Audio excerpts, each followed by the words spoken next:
Introduction. Grant me the outcome of vanquishing the gods and demons. C1.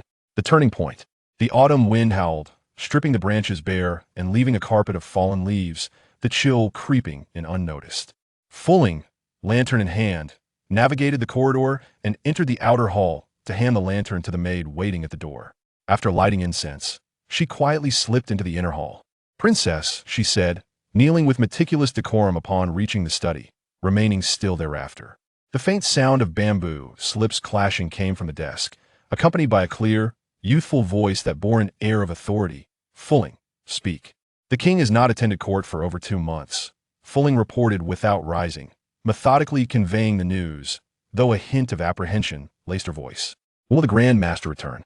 "I do not know." Inshu frowned slightly, her concern evident. "You may leave now, do not return unless necessary." "Yes," Fulling replied, bowing as she withdrew. As the hall door closed, silence enveloped the room again, save for the intermittent sounds of bamboo slips being turned. Hours later, a commotion erupted outside, accompanied by the sounds of maids attempting to block entry. Curious about who dared intrude upon the princess's residence in the Chonglu Palace, Inshu stepped forward to investigate. Fulling, hearing the noise of the wooden boards clashing, caught sight of the princess emerging, and in her fright, she knelt down, drenched in cold sweat, fearful of being reprimanded for her poor management. "Fulling, rise," Inshu commanded as she descended the steps with measured grace, her curiosity piqued. "Who is it?" "Your Highness, it is the maid of Consort Huang." Inshu's brow furrowed. Consort Huang had always maintained a good rapport with the Empress and was known for her propriety. Such a reckless intrusion must indicate a grave matter. "Pray tell, what news do you bring?" "Your Highness, the Empress has been taken to be punished by the King and Lady Su." "What?" Inshu gasped, hastily stepping away and ordering those nearby to accompany her in search of Empress Jiang and her father. Still just a 10-year-old child, tears streamed down her face upon seeing her mother. "Mother!" The voice of her brother, Yin Jiao, echoed from behind. Inshu knelt on the ground, trembling, clasping her mother's withered hands. "Mother, it was the Ji, wasn't it?" Inshu cried. "Jiang Huan has falsely accused me of treason, and the Ji has slandered me, leading to this fate." With that, she let out a wretched cry. "I suffer so," and then succumbed to silence. "I shall kill the Ji at once," Yin Jiao exclaimed, tears staining his cheeks, and with a furious resolve, he stormed out with his sword.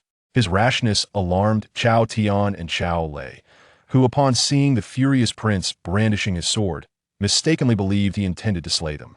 In fear, they fled toward the Shou-Xian Palace.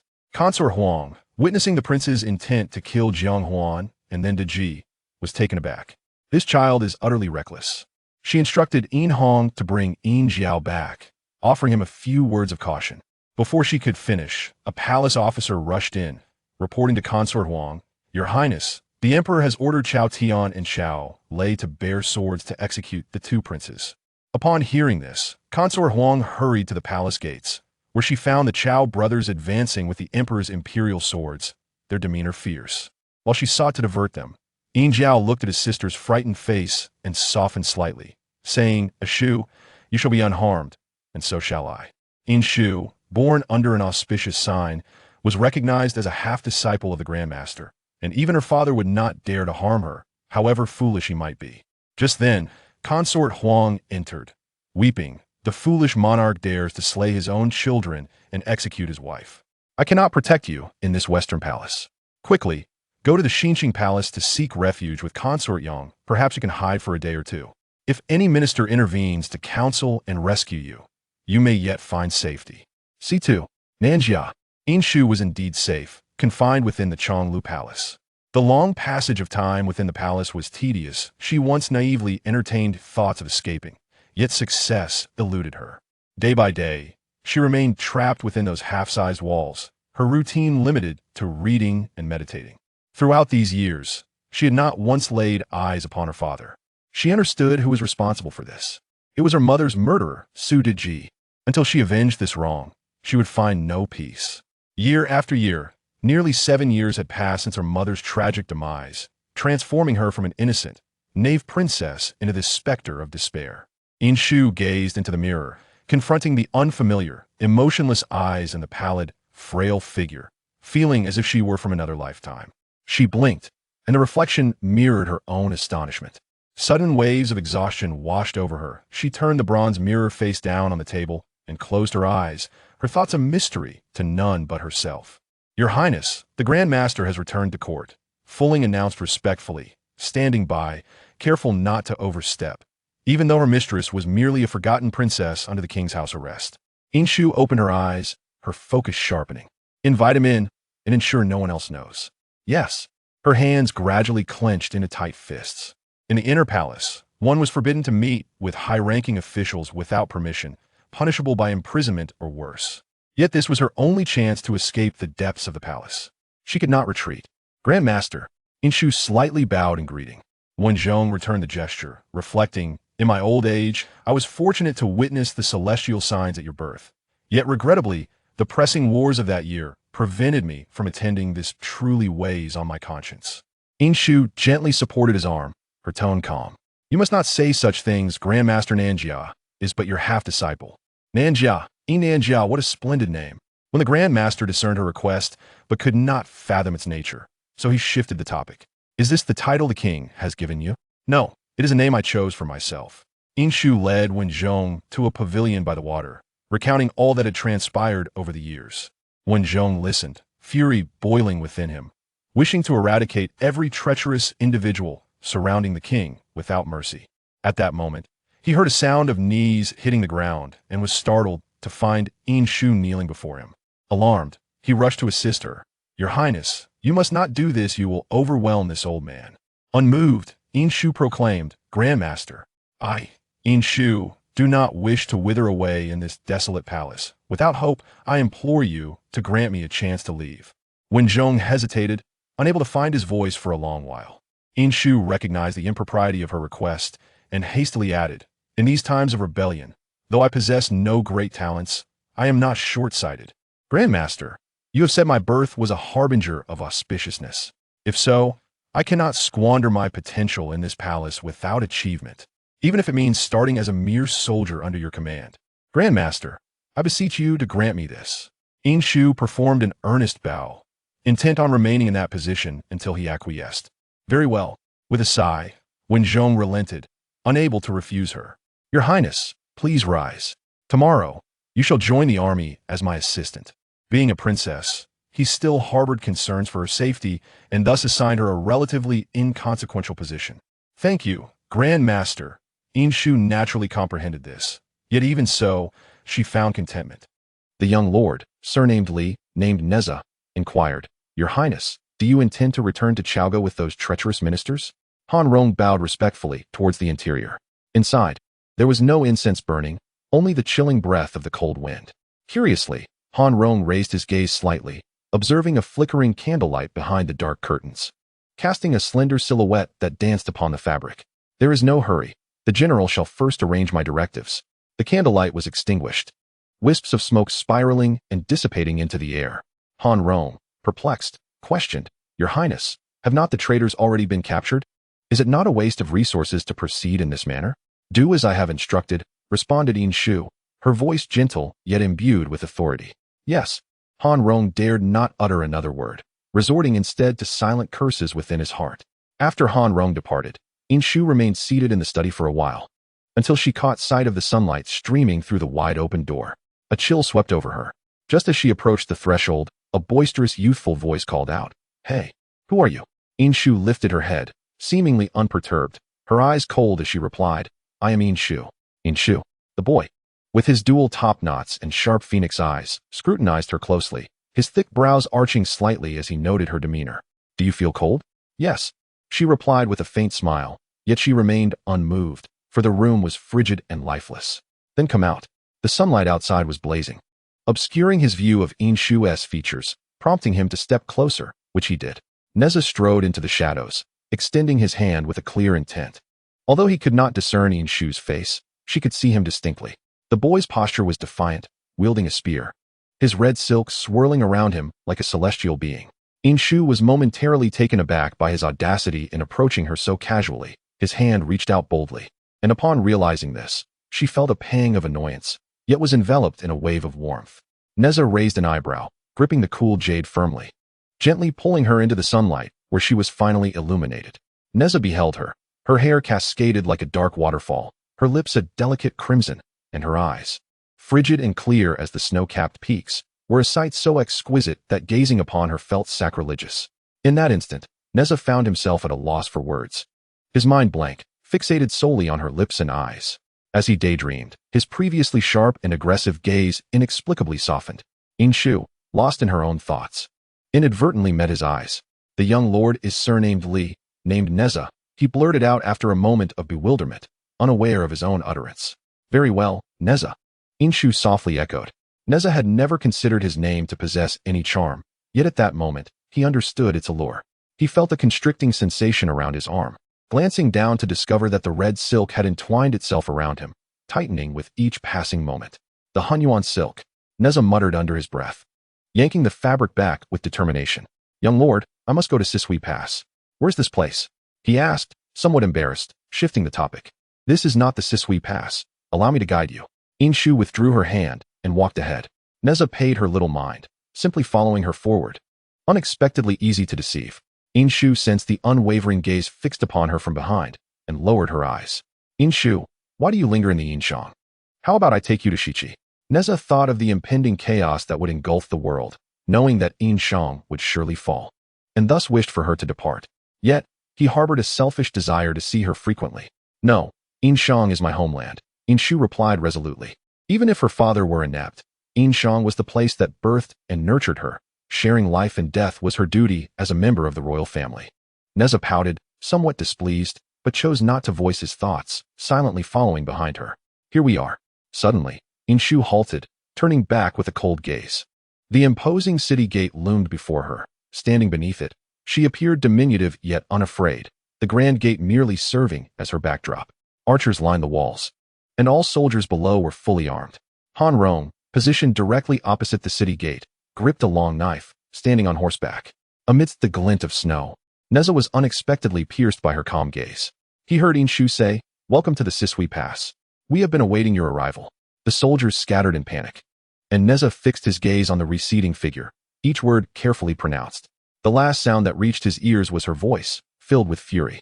Inshu paused, glancing back into his eyes, where he stood brimming with murderous intent, riding on the wind and fire wheels, wielding a fiery spear, the Qianquan circle glinting under the sun. Blinding to behold. She looked up, he looked down. He was the true celestial being. A tremor coursed through her, overwhelming her senses. Even her fingertips quivered. Nezha's gaze felt as if he were looking upon a corpse. The god of slaughter, Nezha. For a fleeting moment, waves of emotion stirred in Inshu's eyes. Yet she remained unfazed by the pressure that could subjugate thousands, her eyes ablaze with a desire to consume it. She smiled and uttered a few words to him. Then, turning away, she ascended her chariot, greeted by the crowd bowing before her. It was astonishing. Despite the events unfolding, those who prostrated before Inshu were genuinely devoted. Lying prone and motionless, Nezha almost believed that Inshu was the true deity. Infuriated, he heard her voice carried by the wind, saying, "Until we meet again." A terrifying radiance erupted from Nezha, almost scorching the earth, the cacophony of explosions ringing in his ears, mingled with cries and howls that echoed endlessly. Inshu, within her swiftly moving carriage, closed her eyes to rest, utterly unconcerned. This battle would surely end in defeat. Lingering longer held no significance. Little did they know the prowess of Li Nezha, who could dispatch their combined forces as easily as slicing through vegetables. If future adversaries were to be of his caliber, then this conflict need not continue. It would be far simpler to end it all with a swift demise. She languidly leaned against the carriage, her eyes half closed, feeling both weary and chilled. Her exhaustion was no mere pretext. The intricate formation that could ensnare Nezha was indeed extraordinary, consuming her efforts over several days. Yet it could only temporarily confine him, which was most vexing. "Your Highness, have we captured the traitorous minister?" Upon hearing the announcement from the young eunuch at the door, Master Wen hurriedly approached to inquire. Inshu slowly shook her head. Master Wen understood that the culprit had likely escaped, letting out a sigh to comfort her. "It is fortunate that your Highness had the foresight to send troops to the Sisui Pass in advance." "Too much praise, Master," Inshu responded courteously, her expression grave as she stepped forward to scrutinize the border city's sand table. "Master, it seems the Sisui Pass will require reinforcement. Why is that? Have we suffered significant losses?" Master Wen furrowed his brow. "Not merely significant losses," Inshu nodded. I suspect those practitioners will send reinforcements. Hence, I ordered men to lay down a trapping formation at the city gates in advance. As long as one steps into the formation, they shall not be able to leave for at least an hour. The intruder is a youth named Nezha, who wields a fiery spear as his primary weapon. Supplemented by crimson silk and golden bricks, his wind and fire wheels and golden circlet are yet unknown in depth, but they are assuredly not common. His spear technique is exquisite, and his strength unfathomable. She paused, her eyes dark and deep as a bottomless pool, and added, from what I have observed, none in the Great Shang can rival him. If we are to confront him in the future, we can only rely on wits. Brute force will not suffice. He seems somewhat naive, easily trusting others, which could be considered a weakness.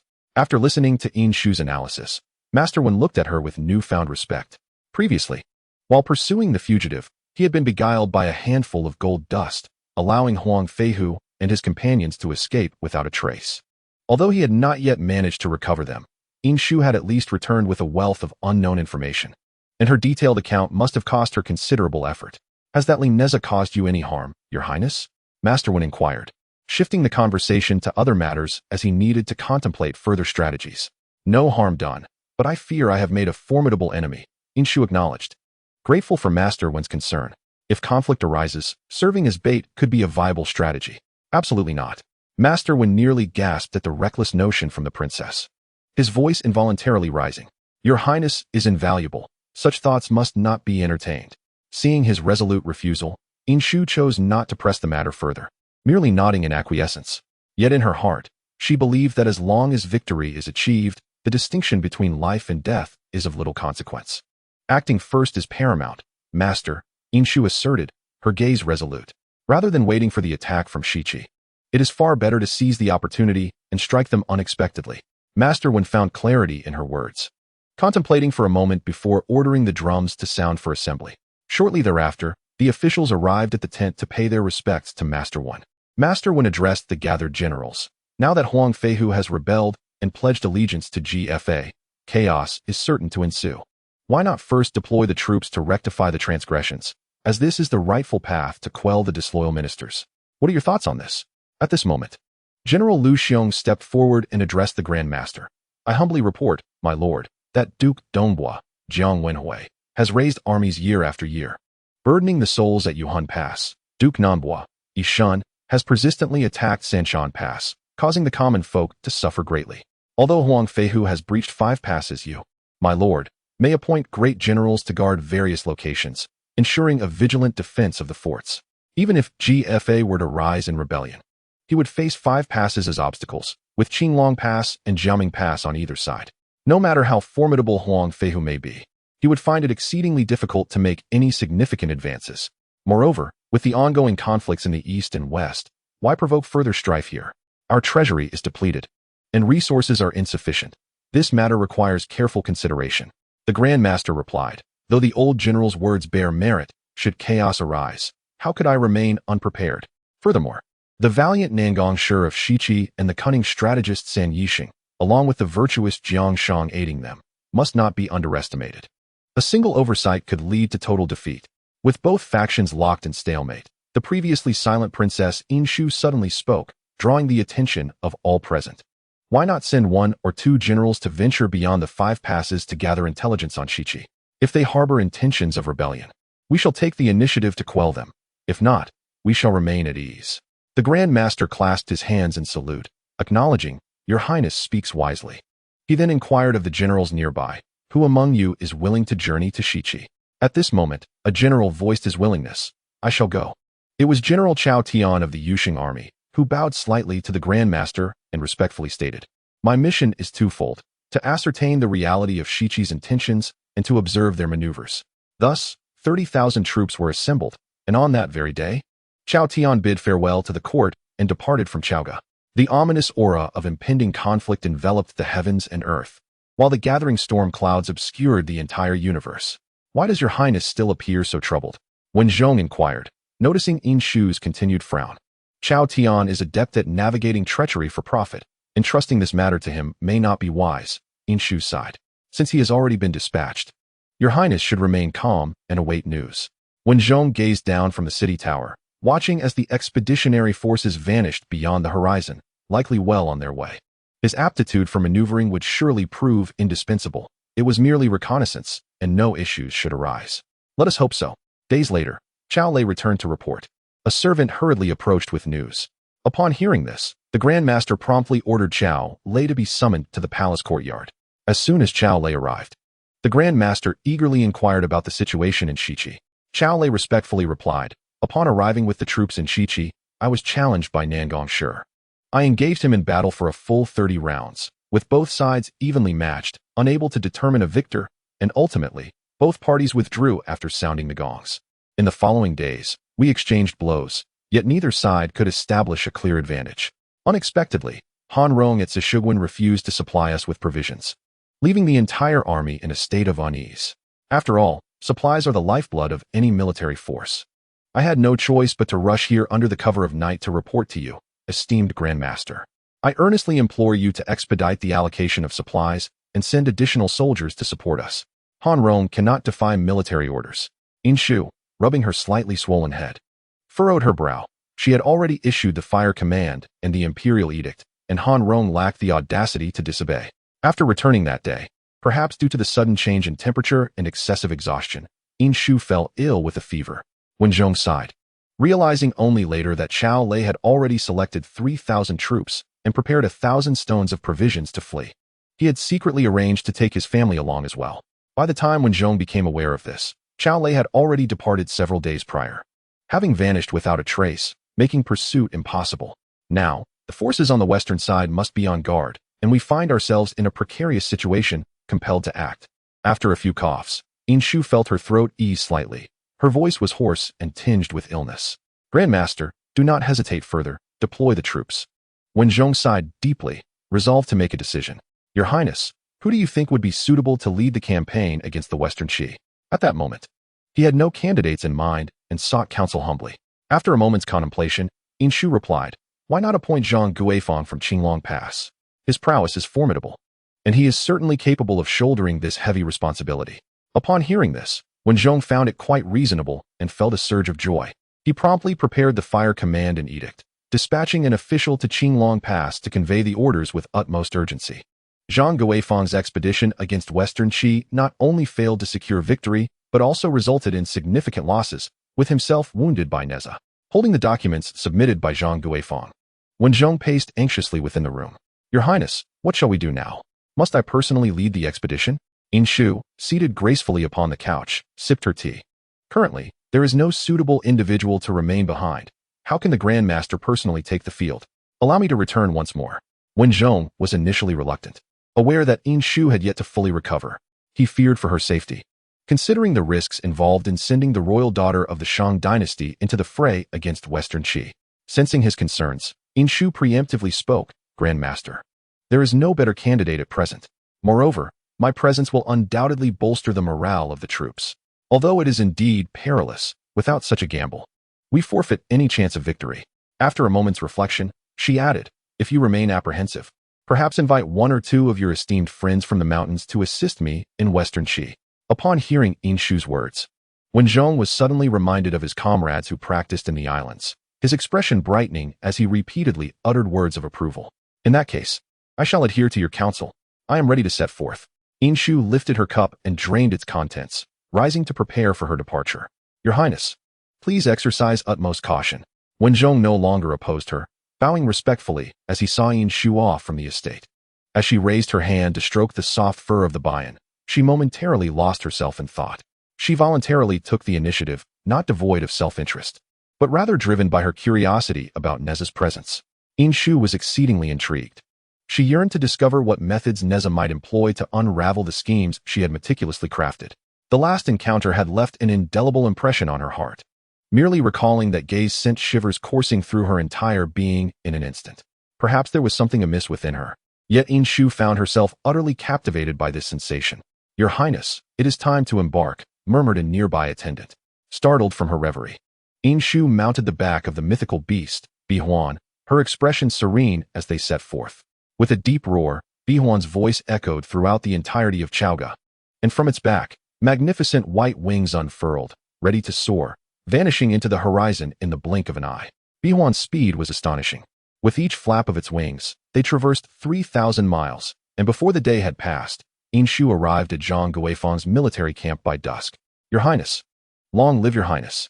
The soldiers exclaimed in unison, their voices resonating so powerfully that even the camp reverberated, reaching the ears of those in Shichi. Zhang Guifang, having waited in anticipation, felt a bead of cold sweat trickle down his forehead. It seemed that the princess was bestowing upon him a show of authority, and he dared not utter a word, recalling how he had recently stumbled in the face of her prowess. "Everyone, stand at ease." Inshu dismounted with an air of indifference. "Thank you, Your Highness." The crowd shouted, their fervor palpable. Zhang Guifang, not lacking in intellect, recognized the opportunity to leverage her arrival to bolster morale and diminish the spirits of Shichi. As Inshu entered the camp, Bihuan remained closely tethered to her, refusing to stray even a step away. "The 4 Taoist masters summoned by the Grand Master have already proceeded to the front lines. How may I assist you, Your Highness?" Zhang Guifang reported in a hushed tone. "They have departed already?" Inshu halted, disbelief washing over her. Her plans had been disrupted. "Where are they now?" She pressed urgently. "At the eastern gate of Shichi," he replied. When they arrived at the battlefield, no significant changes had yet transpired. The 4 Taoist masters had mounted extraordinary beasts that had frightened the warhorses of Shichi, causing soldiers to tumble from their mounts. Even Zhang Zia was not exempt from this chaos. Observing this, her expression softened slightly, signaling Zhang Guifang to challenge them. In the midst of the battle, Zhang Zia emerged from Shichi, having been appointed prime minister, yet he was far from being a worthy opponent for Inshu. At this juncture, Zhang Guifang was her most viable contender. Inshu, perched upon Bihuan, stood quietly before her forces. Zhang Zia, under pressure from the 4 Taoist masters, reluctantly acquiesced to 3 conditions before hastily retreating to the city. Inshu observed keenly. She had previously crossed paths with Jiang Shang and had a decent understanding of his character. He would certainly not concede so easily. It was evident that this was merely a temporary measure, and it seemed prudent to prepare for what lay ahead. In a moment of distraction, a scorching gaze fixated upon her, and before Inshu could utter a word, Zhang Guifang had already taken notice. Seeking to diminish the opponent's vigor by leveraging the morale of their advantageous position. "Nezha, cease your insolence. This is Her Highness, Princess Chengtang," Zhang Guifang bellowed, her eyes wide with fury, though her glare was directed at Zhang Zia. Zhang Zia, who was on the verge of returning to the city, felt compelled to step forth. Bowing deeply to Inshu, "Long live the princess." "Princess Chengtang, Inshu." Nezha scoffed, the words nearly forced through clenched teeth as he regarded Inshu. Zhang Guifang, momentarily swept up in pride, relished her authoritative stance, daring not to utter the princess's name directly and demanding Nezha to pay his respects. Seated regally upon the mythical beast, Inshu maintained an air of playful provocation, choosing silence in her confrontation with Nezha, patiently awaiting his courtesy. The two remained locked in this tense standoff, while poor Zhang Zia, still bowing, found it difficult to lift his head. Reluctantly, he implored, "Nezha, please, bow first. My old back can scarcely endure." Nezha, though unwilling, bent at the waist and clasped his hands, yet his gaze remained unwaveringly fixed on Inshu, refusing to lower his head. Observing this, Zhang Guifang was about to shout again when Inshu raised her hand to halt her. With a condescending smile, she addressed them, "You may rise." "Thank you, Your Highness," Jiang Shang exclaimed, his voice booming enough to encompass even Nezha, who had not formally acknowledged her. After waiting several days without word, Zhang Guifang could contain herself no longer. "Your Highness, Jiang Shang has remained silent for 3 days. Should we not go forth once more to intimidate him?" she inquired, bowing respectfully. Inshu pondered briefly, realizing her preparations had been completed. Thus, it would be prudent to pay a visit. "Let us take our troops. Today, we shall certainly engage in battle." The army roared in unison, marching mightily to the foot of Shichi city, demanding Zhang Zia to emerge and respond. Upon learning of this, Zhang Zia, accompanied by Nezha, Long Su Hu, and the valiant Huang Feihu, mounted their steed, the 4 Equinox, to face the challenge. Upon sighting Zhang Zia atop the 4 Equinox, Wang Mo erupted in rage, exclaiming, "Ah, Jiang Shang, you fell from your horse days ago, yet you have sought out Kunlun to borrow this steed, intending to settle our score." With that, he charged forward, intent on slaying Zhang Zia. Nezha, wielding his fiery spear and radiating an aura of fierce determination, stepped protectively in front of Zhang Zia, declaring, "Inshu, where is she?" The banners fluttered, war drums thundered, and the clash of swords and spears illuminated the battlefield. "What are you to demand an audience with our princess? Bring forth your head." Wang Mo retorted, intensifying his assault with ruthless strikes. I shall ask once more. Where is she? Nezha's body erupted with an overwhelming heat, his spear igniting with a fierce golden-crimson flame, momentarily eclipsing the very heavens. Wang Mo, taken aback, found himself on the brink of defeat. The tide of battle shifted in an instant, as Nezha's spear surged forward, poised to pierce Wang Mo's throat, when suddenly, the world around him spun violently, as if stirred by an unseen force. He lowered his gaze to behold the resplendent golden glow of the formation beneath his feet. Not far away, Shushue's white robe danced in the wind, while the cacophony of battle raged around them, blood staining the surroundings. Yet she remained at ease amidst the chaos. Nezha found himself momentarily entranced. Upon reopening his eyes, there was no trace of the king demon to be found. What was the source of such fury? Do you believe I lack the courage to slay you? The voice, soft yet resonant, was one Nezha could never forget after hearing it just once. He swiftly turned, his gaze locking onto the figure before him. In this elegant setting of pavilions and towering structures, he had no inclination to appreciate the surroundings. What ails my throat? Nezha had anticipated his first words would be a furious rebuke, or at the very least an inquiry. Yet here he was, expressing concern for the well-being of his adversary. The princess, Shu, remained silent. Apart from her initial remark, she had not spoken again, engrossed in a bamboo scroll, seemingly oblivious to Nezha's presence. Had she not spoken earlier, he might have believed her indifference. Are you listening? Nezha's impatience simmered beneath his surface, his expression darkening. He approached Shu directly, leaning over the stone table to scrutinize her. I am unwell, Shu replied, her grip on the scroll tightening, her tone devoid of inflection. Too close, Nezha thought. Still recovering from the interruption of battle, his heated breath brushed against her face, and she surmised that merely lifting her gaze would bring her nose in contact with his. Hence, she chose to remain averted. Unaware of the effect he had on her, Nezha responded with a haughty snort, his curiosity piqued about her illness. Yet a realization dawned upon him. Wasn't she, after all, his enemy? Why would he concern himself with her health? With a sardonic smile, he remarked, How have you not succumbed to your ailments? Adopting a new posture, he crossed his arms and looked down upon her with a condescending air. Your words are too kind, Shu retorted, her gaze meeting his, her eyes brimming with mockery. Nezha's ire flared once more. Shu, do you truly believe I would refrain from slaying you? He raised his hand, and the red silken cord eagerly entwined itself around her form, binding her hands together before her, the scroll clattering to the ground. Yet none paid heed. The cord was constricting. Shu found herself unable to move, struggling for breath as she tilted her head back, attempting to evade the suffocating embrace of the fabric around her neck. The sensation was not fatal, but it was undeniably uncomfortable.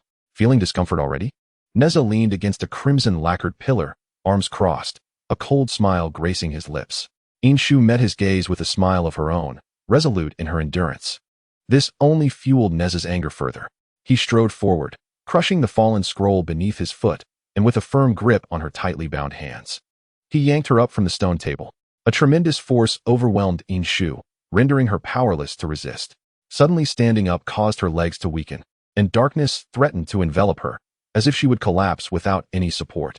However, Nezha became that very support. With a push, Shu's back collided against the crimson lacquered pillar, and before she could regain her composure, a suffocating grip tightened around her neck. The previously chaotic misty silk automatically dispersed, returning to surround Nezha, whose scorching hand pressed against her carotid artery, gradually constricting. Shu coughed several times, feeling the pressure on her breath, struggling to inhale. A few more coughs brought forth tears, as she realized she could no longer endure. Instinctively, she grasped Nezha's arms, attempting to pry his grip from her neck. But it was in vain. His arms were as unyielding as iron, steadfast in their hold. Nezha's free hand seized her wrists. The pain in her wrists paled in comparison to the agony of asphyxiation. His cold gaze drew nearer, his breath brushing against her cheek.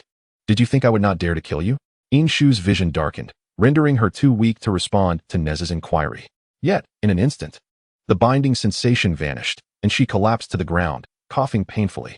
Sensing someone squatting beside her, Shu took a moment to recover before sarcastically asking, Why don't you just kill me? Upon speaking, she realized her voice was faint and hoarse, her words a muddled expression of confusion. Thus, she fell silent. Nezha disregarded her mockery, simply observing her. The once ethereal princess had been bound helplessly by his misty silk, now threatened with a grip around her neck and wrists. His unfamiliarity with restraint nearly rendered her unconscious. This could not solely be blamed on him. In the past, he had extinguished lives with a mere snap, never accustomed to such a slow process. Additionally, Inshu's frail condition contributed to her vulnerability. Her tear-filled eyes and reddened corners contrasted sharply with her previously pale complexion, a testament to her suffering. This pitiful appearance evoked a desire to seize the high and aloof flower from its mountain peak and claim it for oneself. Nezha, once a golden deity, had now transformed into a mere shadow, devoid of soul and spirit, his heart a mere golden elixir. He was oblivious to emotions, pain, and sorrow, lacking an understanding of affection. Nezha did not comprehend love. He merely wished to possess Inshu, to gaze upon her day and night. Inshu, surrender, he urged. Finding his squatting position uncomfortable, he sat down, propping his head with focused eyes. I heard from my master that you lived poorly in the palace, even being under house arrest for 7 years. Once I complete my mission, I will take you to Shichi, and we can visit the Jade Void Palace together. Shall we? He scrutinized her. You seem weary. Upon seeing his sorrowful gaze, Inshu felt a sudden wave of grievance, followed by embarrassment, as if she were laid bare before him. All her defenses crumbled effortlessly under Nezha's assault, leaving her exposed and vulnerable. It's none of your concern, she retorted. Inshu was incensed, directing her ire towards Nezha, though, in truth, she was uncertain of the source of her anger or the identity of her adversary. That outburst sapped her strength, and after a moment of silent, labored breathing, she lowered her gaze. Nezha, do you not wish to know how to escape?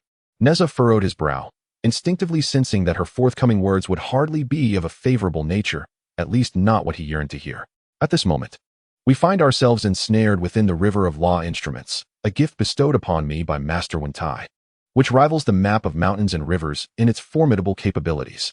This scroll is essentially an amalgamation of several magical formations, with myself serving as the focal point. Do you wish to depart? Do you long to assist Huang Feihu and Jiangshang? Then you must slay me.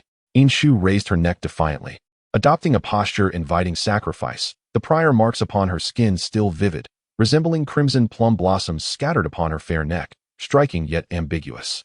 Nezha forcibly averted his gaze, and after a moment of silence, he muttered, I can break the formation myself. Inshu regarded him, stating that the formation could only be dismantled by extinguishing the focal point or damaging the artifact. Without my death, you cannot dismantle the formation. Nezha erupted into a wild laughter. Indeed, you did mention that damage to the artifact would suffice. He placed the Qianquan circle around Inshu's neck, then stepped back to the center of the courtyard. The wind-fire wheel manifested beneath his feet, and the mysterious heaven silk billowed in the air as he brandished the fire-tipped spear, striking downward with force. In an instant, flames surged around them, the searing heat scorching Inshu, who, despite the protection of the Qianquan circle, found the residual warmth unbearable. Meanwhile, at the very heart of the inferno, Nezha remained unscathed, as if nothing had transpired, even as he systematically dismantled a high-grade artifact. Divine power continually ebbed from his being, yet his demeanor remained unchanged, unaffected by the ordeal. Chaos reigned within the river of law instruments, yet the scene outside was far clearer. After Nezha was drawn away, the scroll expanded and hovered in midair. No one dared to attack it, for destruction of the artifact would ensure that neither Inshu nor Nezha could escape. At that moment, the scroll, which nearly encompassed a quarter of the battlefield, ignited spontaneously, fierce flames rapidly consuming the artifact. This is Nezha's divine power. Jiang Zia recognized it first, exclaiming in astonishment. The battle was nearing its conclusion, with the forces led by Zhang Guifeng driving back the remnants of the Western Qi.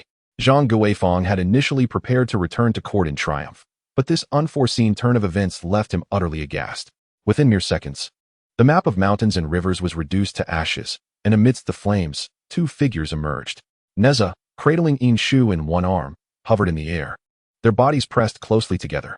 Your Highness, Zhang Guifeng was genuinely taken aback. Should the prince perish, Master Wentai would undoubtedly exact a severe punishment upon him.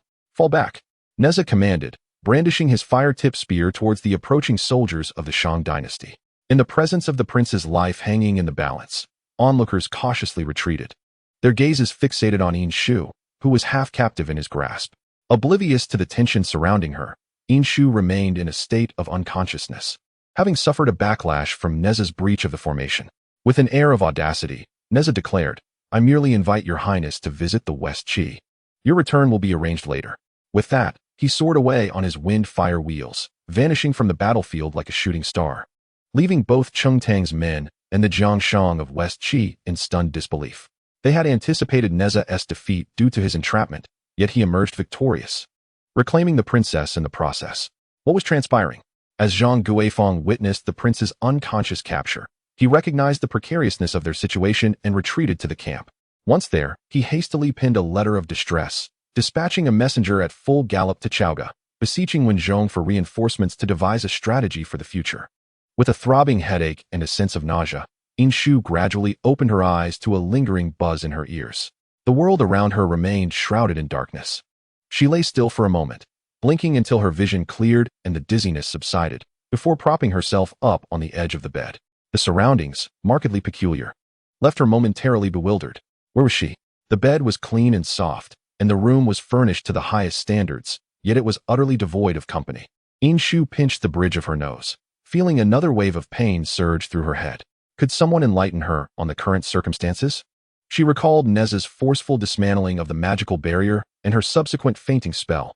Clearly, she must now be within the confines of West Qi, likely captured by Nezha.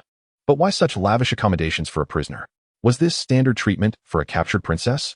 It was her first experience in such a role, and she felt ill-equipped. Pondering this, she strolled around the room, noticing the sun shining brightly outside, prompting her desire to step out for some fresh air and to gather information. However, as she crossed the threshold, an invisible barrier abruptly impeded her progress. A crimson enchantment swiftly unfurled, flickering momentarily before dimming, as if reporting back to its master. Inshu raised her hand to touch the barrier. It was surprisingly warm, almost comforting, and while it radiated a gentle heat, it was not scalding. Additionally, it yielded under pressure, proving harmless. Though the sensation was pleasant, it finally solidified her realization of her captivity. Devoid of the complexities of courtly affairs, she found this rare moment of leisure somewhat refreshing. With a relatively good mood, she wandered to the study and casually selected a book to peruse, seeking to pass the time. In less than the span of an incense stick, her awaited visitor finally arrived. The man seemed to have just returned from the battlefield, still carrying the distinct scent of bloodshed, his aura tinged with lingering hostility. Breathing heavily yet maintaining a semblance of politeness, he knocked on the door, and without waiting for a response from Inshu, he entered unceremoniously. At last, he was awake. Nezha, weary and overheated, was parched and immediately seized the teapot on the table, pouring the contents into his mouth. Inshu set aside her scrolls, observing him as he quenched his thirst. "Am I a captive?" she mused, her tone devoid of emotion, as if it were of little consequence. "It appears I have been coerced unilaterally." Nezha flashed a mischievous grin at her, his brows raised in triumph. Inshu found herself at a loss. She could not comprehend Nezha's understanding of coercion. As if reading her thoughts, Nezha showed no concern, casually reclining on the soft couch, his elbow propped on his head, gazing at her intently.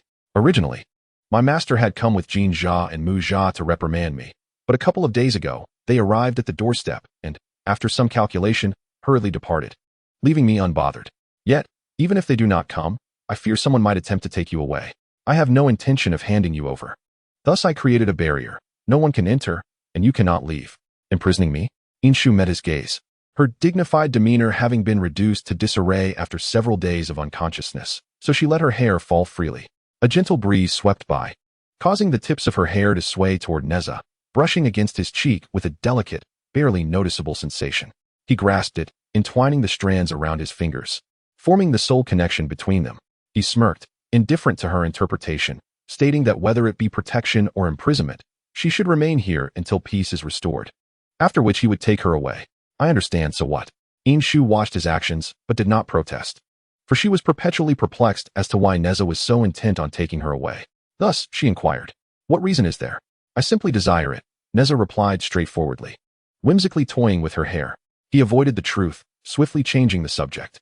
Inshu, expressionless, forcefully pulled her hair from his grasp and stepped out of the study. "Feeling fatigued? You may leave now. TCH, as if I care to linger here." Nezha twirled his fingers, the lingering softness of her hair still evident. He then swiftly closed the distance between them and reached for her. "Do you wish to hear about the battle reports?" he asked, raising an eyebrow. Inshu glanced back, finding it absurd, but considering it was Nezha, she thought it unsurprising. "If you dare to speak, I shall listen." Nezha gazed at her for a moment before averting his eyes. "Forget it, I shall not speak of it." "Why not?" Inshu felt a sense of relief. "Your eyes tell me you do not wish to know." Nezha continued to avoid looking at her, his face set in a fierce expression. Yet Inshu was never intimidated by him. Throughout their previous encounters and now in this shared space, she had always been aware of Nezha's true nature. He is the foremost deity of death in Shichi, unmatched in combat prowess, a lethal instrument of destruction, with no rival in this realm. The fate of an individual often reveals itself through their eyes and actions. Even though Nezha remains silent, and she never inquires, there is an understanding between them. His gaze is perpetually cold, devoid of any emotion. Whether confronting Jiangshang or Jin Jia and Mu Jia, he exhibits little expression. However, in his presence, that stillness of water stirs into ripples.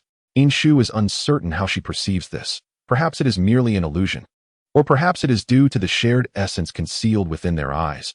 Or perhaps a resonance of mutual suffering. Nezha flayed flesh and bone to repay his parents, taking his own life to honor their nurturing.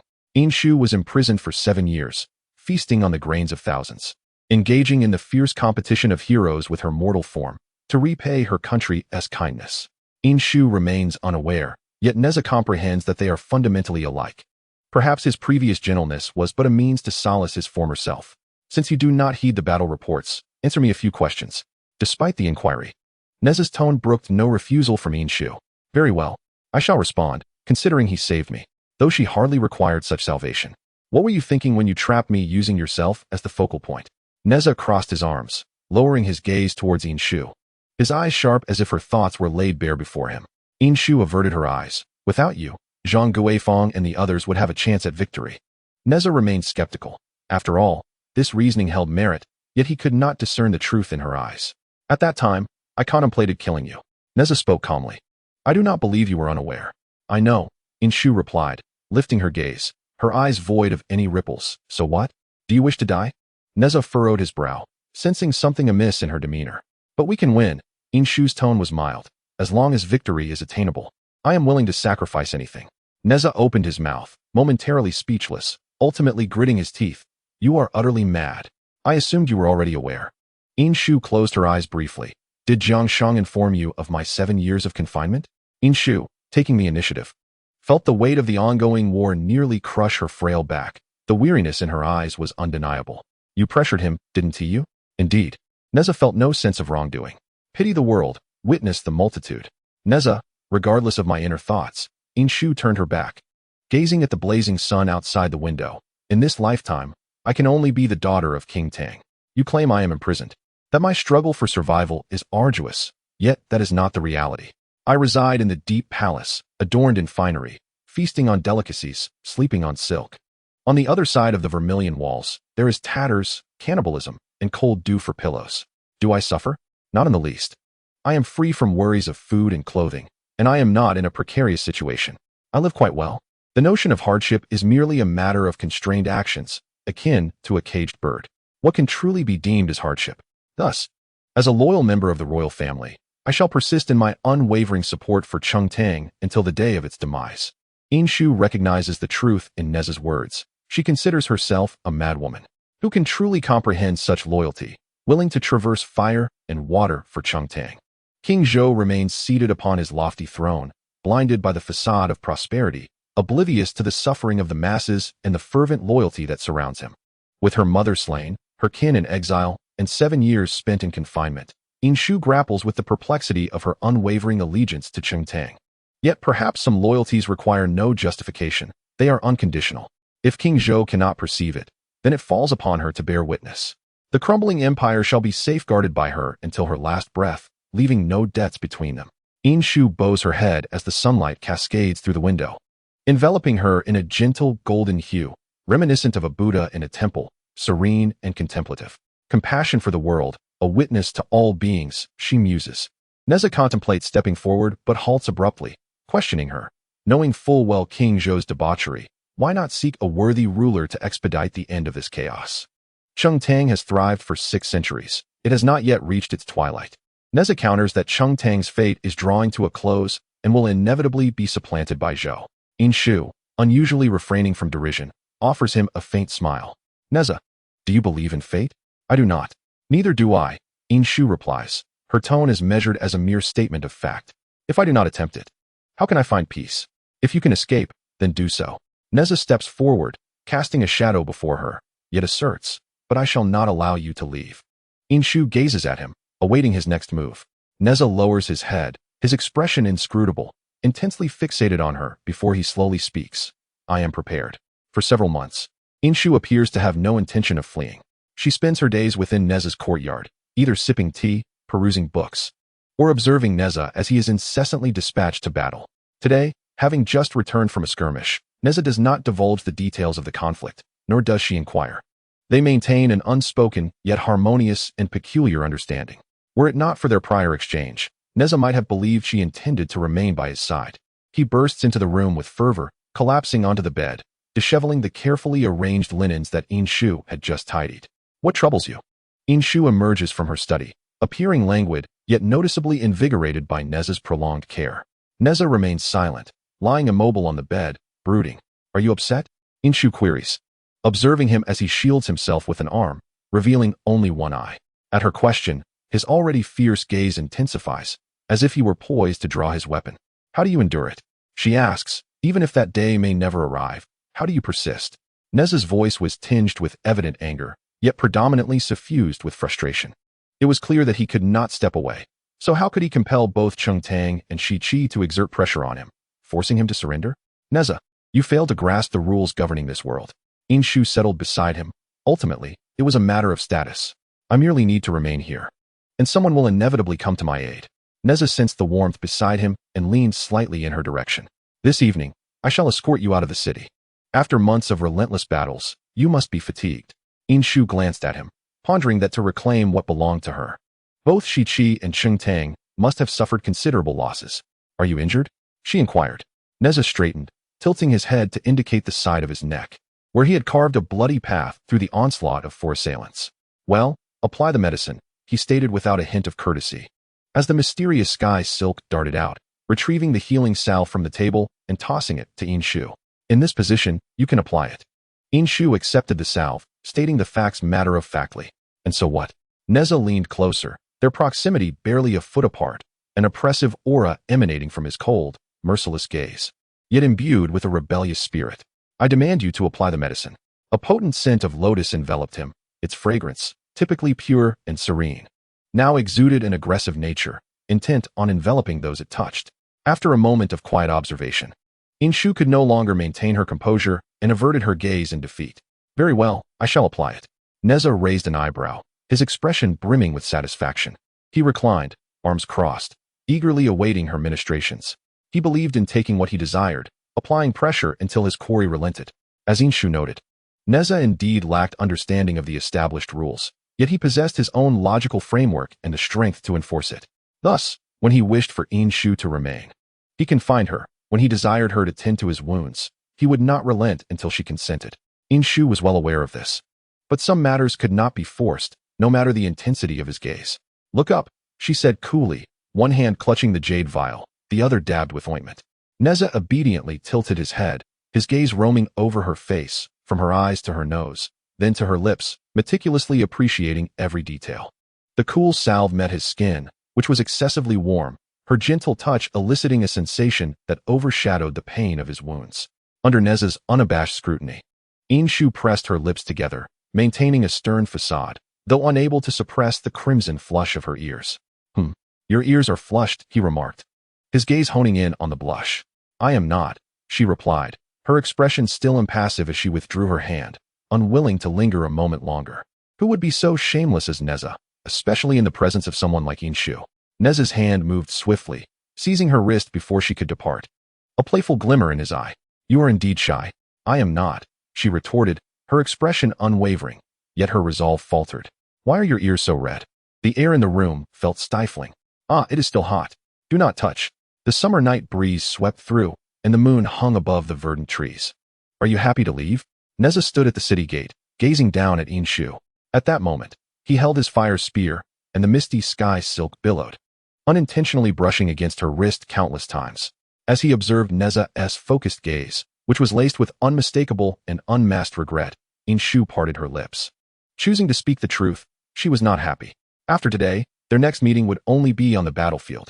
Take care. Take care. Watching her gradually walk towards the army of Chengtang, Nezha could no longer restrain himself. He stepped forward, moving faster and faster until he was running. Inshu. He grasped her shoulder and turned her back. Lowering his head as if in submission, he urged, "This matter is settled. Come with me." Inshu fell into silence for a long moment, long enough for Nezha to believe he would receive no answer. Finally, she spoke. "All right, I promise you.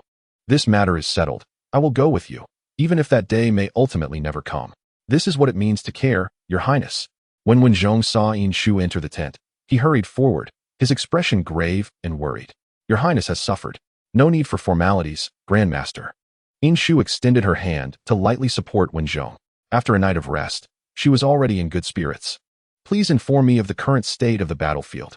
Wenzhong sighed deeply, relaying the news that Zhang Guifeng had fallen, and that previously dispatched demon clan generals had all perished in battle. Fortunately, amidst such bombardment, they had managed to rescue Inshu. Upon hearing this, Inshu suddenly recalled the injury on Nezha's neck. Could it have been inflicted by the demon clan generals? Suppressing her unease, she replied, "I have been imprisoned in a courtyard and was completely unaware of these events." Thinking of Wenzhong's arrival, she pressed on, "Grandmaster, now that you are personally leading the campaign, what are your plans? Yesterday, while negotiating for your safe return, I issued a challenge for battle. Now we await the decisive confrontation in 3 days," Wenzhong reported. Inshu contemplated for a moment, nodding in agreement. When the 3-day deadline arrived, the two armies faced each other. Wenzhong stood at the forefront of the Grand Army, his countenance as steady as pale gold, his long, willow-like beard fluttering in the wind, gracefully cascading behind him. Nezha searched around, but could not find Inshu, feeling a mix of relief and discomfort. Since she was not on the battlefield, he could act without restraint.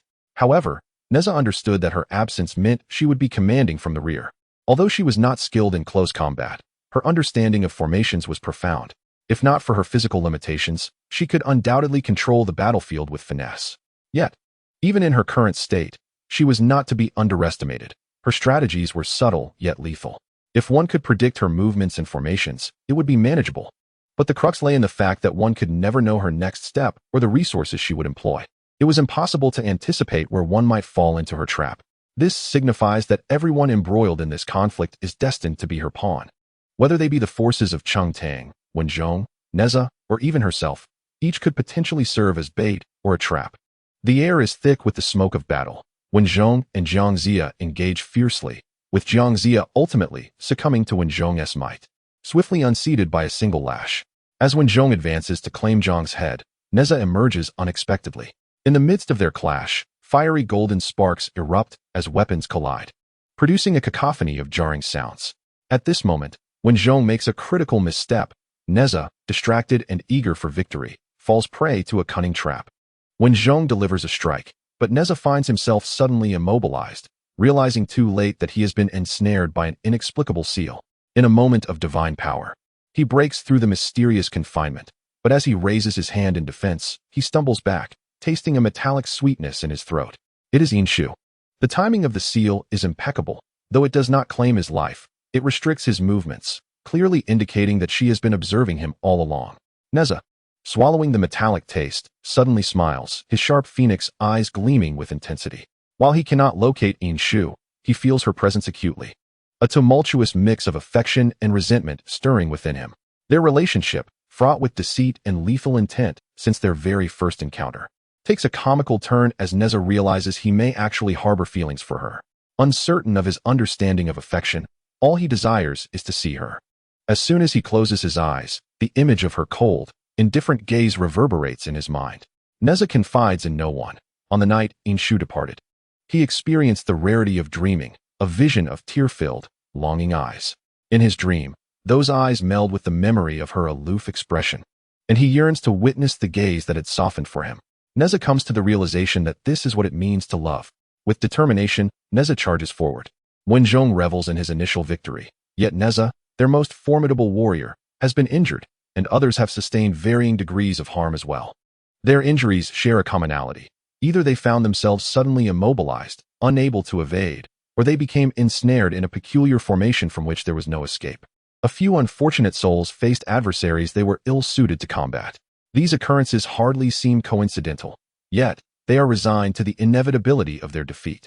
Consequently, Jiang Ziya leads the retreat back to Shiqi. Meanwhile, within the tent of Chengtang's army, Wenzhong and his fellow warriors celebrate their triumph. recounting the serendipitous circumstances and their successful suppression of the enemy with exuberance. It is indeed thanks to the princess's covert assistance. Wen Zhong exclaims, bowing respectfully to the serene Yin Shu, who sits with her eyes closed in repose. The soldiers soon realize that their unexpected success is attributed to the princess's hidden support, leading to a chorus of fervent gratitude. Yin Shu raises her hand to quell the noise, fatigue evident in her demeanor. This victory is not solely mine. Each of you has displayed unparalleled valor. Future plans must be deliberated further. Rising with a weary countenance, she declares, I am fatigued and shall take my leave. Stepping out of the tent, Yin Shu gazed up at the pitch-black night sky, where the moon shone brightly amidst the sparse stars. She closed her eyes, and fatigue washed over her like a rising tide. The excessive use of the formation today had severely drained her physical strength, compounded by Nezha's forceful breach of the array, which had resulted in her injury. There existed an invisible thread connecting the array's creator and those ensnared within it. Yin Shu's inner strength flowed along this ethereal filament to sustain the formation's proper function, while Nezha's divine power surged back into her, violently clashing with her meridians. Though the wounds were not severe, the pain was acute. Upon returning to her tent, she dismissed the maids who had come to serve her. After freshening up and loosening her hair, she sat on the edge of her bed, holding a scroll. The pages remained untouched for a long while as her thoughts lingered on the day's battle, which had been fraught with divine intervention. The forthcoming engagement would undoubtedly not be as effortless. The forces of Shichi would be on high alert, likely preparing for some treasured relics aimed at Qingtang, though she could not discern what they might be. Thus, she resolved to make the most comprehensive preparations possible. Grandmaster, what are our preparations at this juncture? The following day, she arrived at the battlefield, perched atop her mythical beast, inquiring with an air of exhaustion that she could not fully conceal. Yet she summoned her spirits to face the challenge ahead. Wen Zhong, with a respectful gesture, though weary, exuded a sense of accomplishment.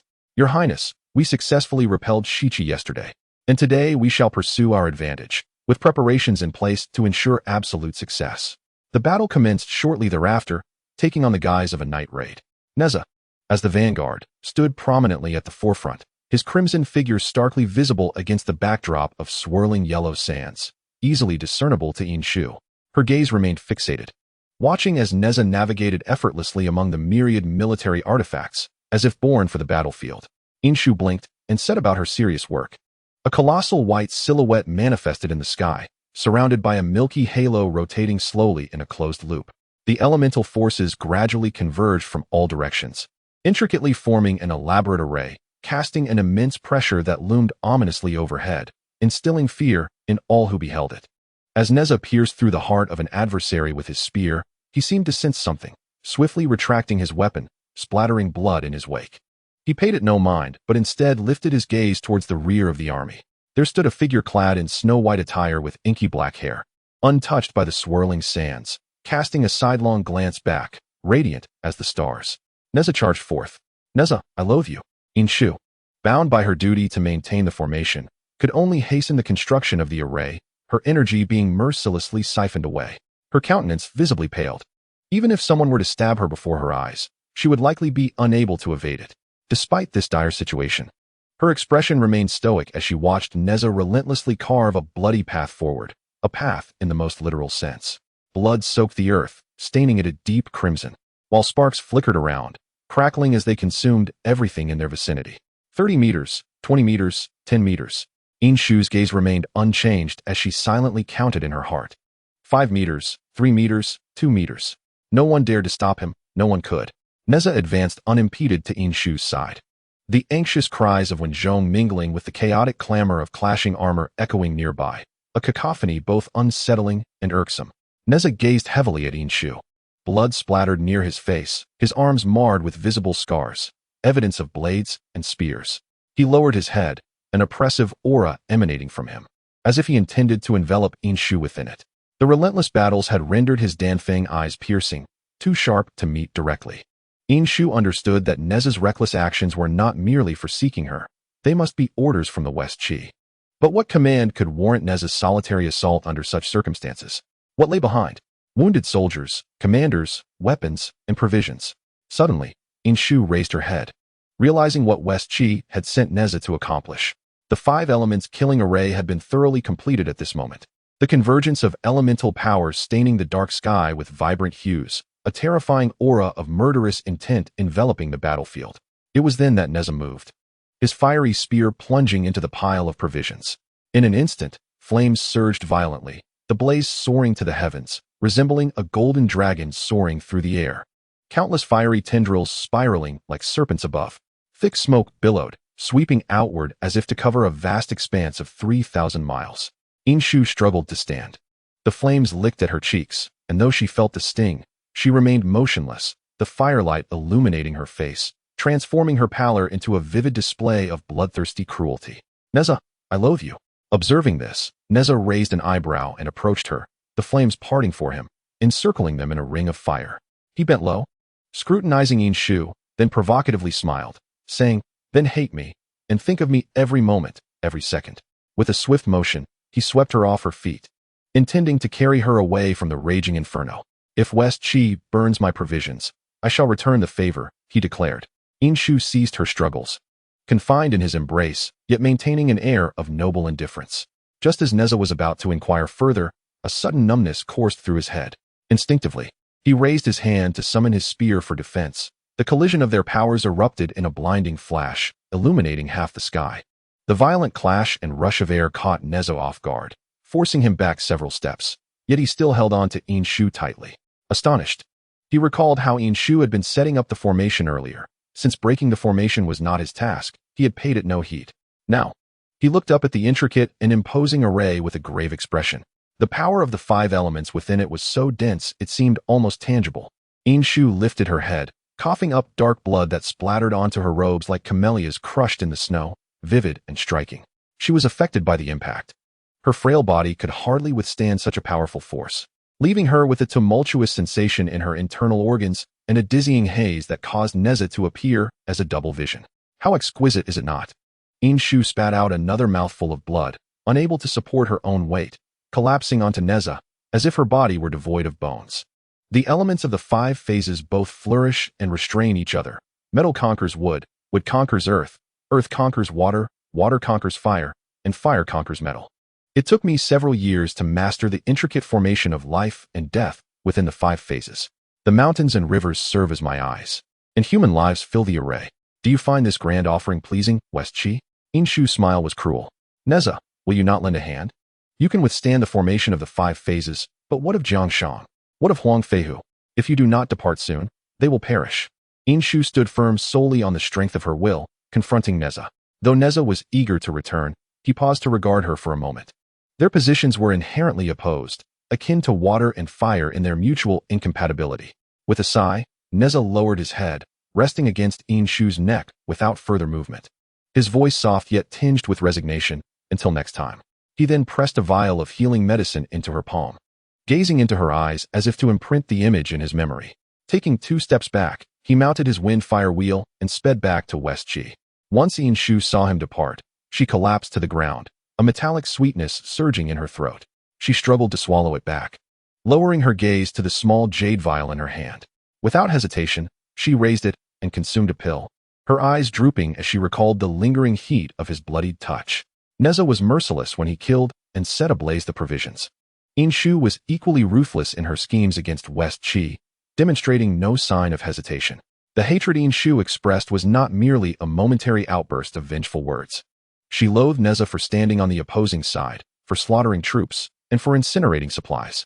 Nezha too harbored hatred for Inshu.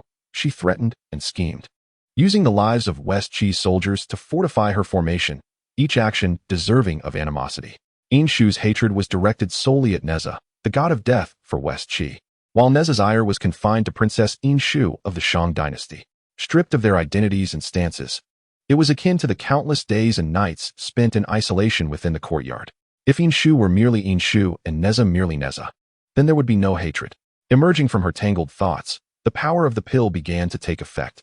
Inshu lifted her gaze toward the distant West Qi. At that moment, the long night had broken, and the sun rose in the east. Sunlight bathed the towering city, leaving only a shadow for the Shang dynasty.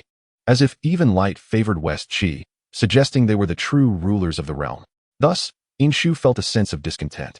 The Shang army had retreated in defeat. Inshu's complexion remained poor, her mood dismal. She chose to remain alone in solitude atop the bayan, waiting until nightfall to set up camp and enter the military tent. Upon seeing Inshu lift the tent flap and enter, Wen Zhong greeted her with a bow. Eager to share the plan he had meticulously prepared.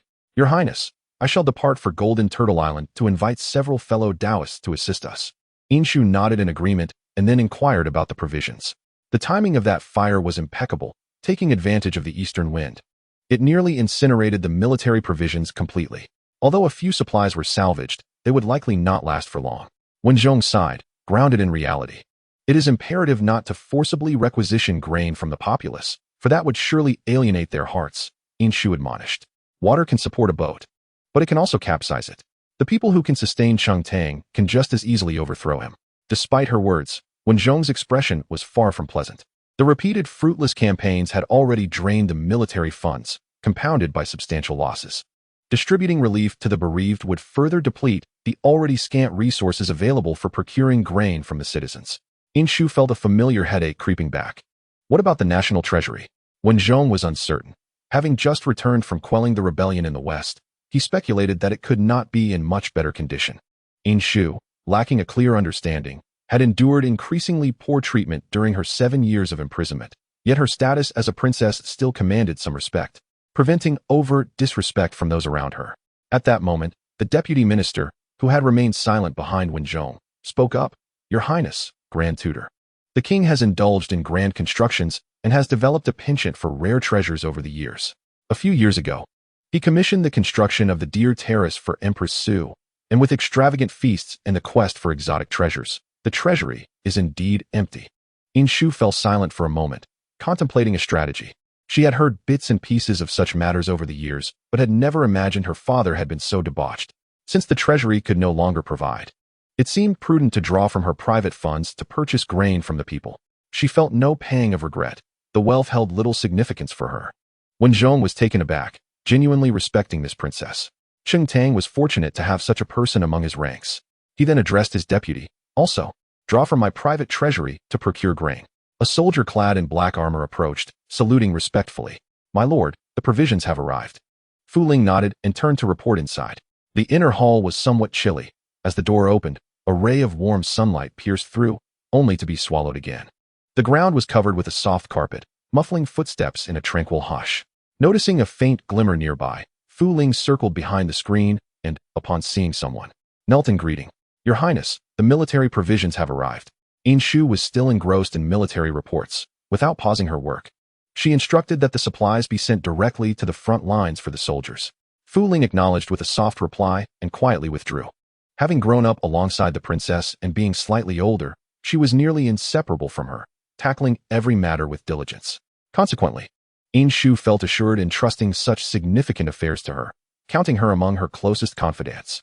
Exiting the inner hall, the sudden brilliance of sunlight was discomforting for Fu Ling, prompting her to squint. She contemplated adding more lamps for her princess to protect her eyes, hastening her steps to attend to her duties. Meanwhile, Inshu continued to grapple with the overwhelming flood of battle reports. The Grand Master summoned his allies to bolster their forces and continued the relentless advance towards Shichi. Yet the situation on the battlefield remained dire. The urgent reports from the front lines, chaotic and disorganized, lay haphazardly beside her, while the imperial edict, intended for her perusal, was spread out before her. It contained nothing but expressions of sympathy and a bewildering lack of understanding regarding the ongoing conflict, accompanied by the disgruntled admonitions of certain physicians. Inshu felt overwhelmed, her head throbbing incessantly. It was astonishing that King Zhou had drafted a formally structured edict. However, a glance at its contents revealed that he had been misled by treacherous counselors, with every word advocating for a retreat and a plea for peace. A display of utter cowardice. Inshu had no time to refute each point. Instead, she tossed the document into the brazier, treating it as fuel for the flames. Subsequently, she combined the battle reports and proceeded to draft the official correspondence to the court, yet her analysis of the current situation remained unwritten, leaving her in a state of utter disarray. With supplies having been incinerated, Wen Zhong had dispatched troops to Shichi over a month ago. Initially, the reports had been predominantly favorable, but the absence of news in recent days left Inshu feeling anxious. As midnight approached, a torrential downpour began, the rain pounding against the eaves in a cacophony. Startled awake, Inshu's chest heaved as she struggled to calm herself. Unable to return to slumber, She propped herself up, her head throbbing as if it might burst. The residual warmth from the charcoal inside the room could not fend off the biting chill from outside. In her youth, she had suffered a severe illness, but after being imprisoned, no one cared for her, the princess scorned by the king. The steward withheld her medication, nearly allowing her to succumb to her ailment. Yet fate had spared her, and she endured. However, from that day forth, every time it rained, the cold seeped into her bones, and her head would ache unbearably. Your Highness. Outside, the sounds of hooves splashing in puddles and the clash of armor approached rapidly. Inshu heard hurried footsteps drawing near. How audacious! What manner of conduct is this? Fu Ling, standing guard, admonished the intruder, declaring that it was the middle of the night and the princess was resting. Discussions of war could wait until the morrow. The newcomer reeked of blood, the rain having failed to cleanse him, and he shouted hoarsely, "The Grand Master has been defeated." Such news, however, did not warrant alarm, prompting Fu Ling to furrow his brow and prepare to chastise him. The main door swung open from within, revealing Inshu, clad only in a robe, her complexion pale and her vitality waning. "Enter and provide me with a detailed account," she commanded as the thunder rumbled and the rain continued to pelt against the puddles outside. Upon receiving the report, her expression darkened further, her temper flaring to the point where she nearly spewed blood. She ordered the messenger to withdraw and summoned Fu Ling, taking her seat at the desk, her countenance flickering in the dim light, rendering her emotions inscrutable. "Prepare the steeds. We shall depart for Chaoga at once." Under the stars and moonlight, Inshu journeyed tirelessly, managing to arrive in Chaoga before the morning court session following the defeat. The sharp voice of a young eunuch announced her arrival. "Her Royal Highness, the Grand Princess, has arrived."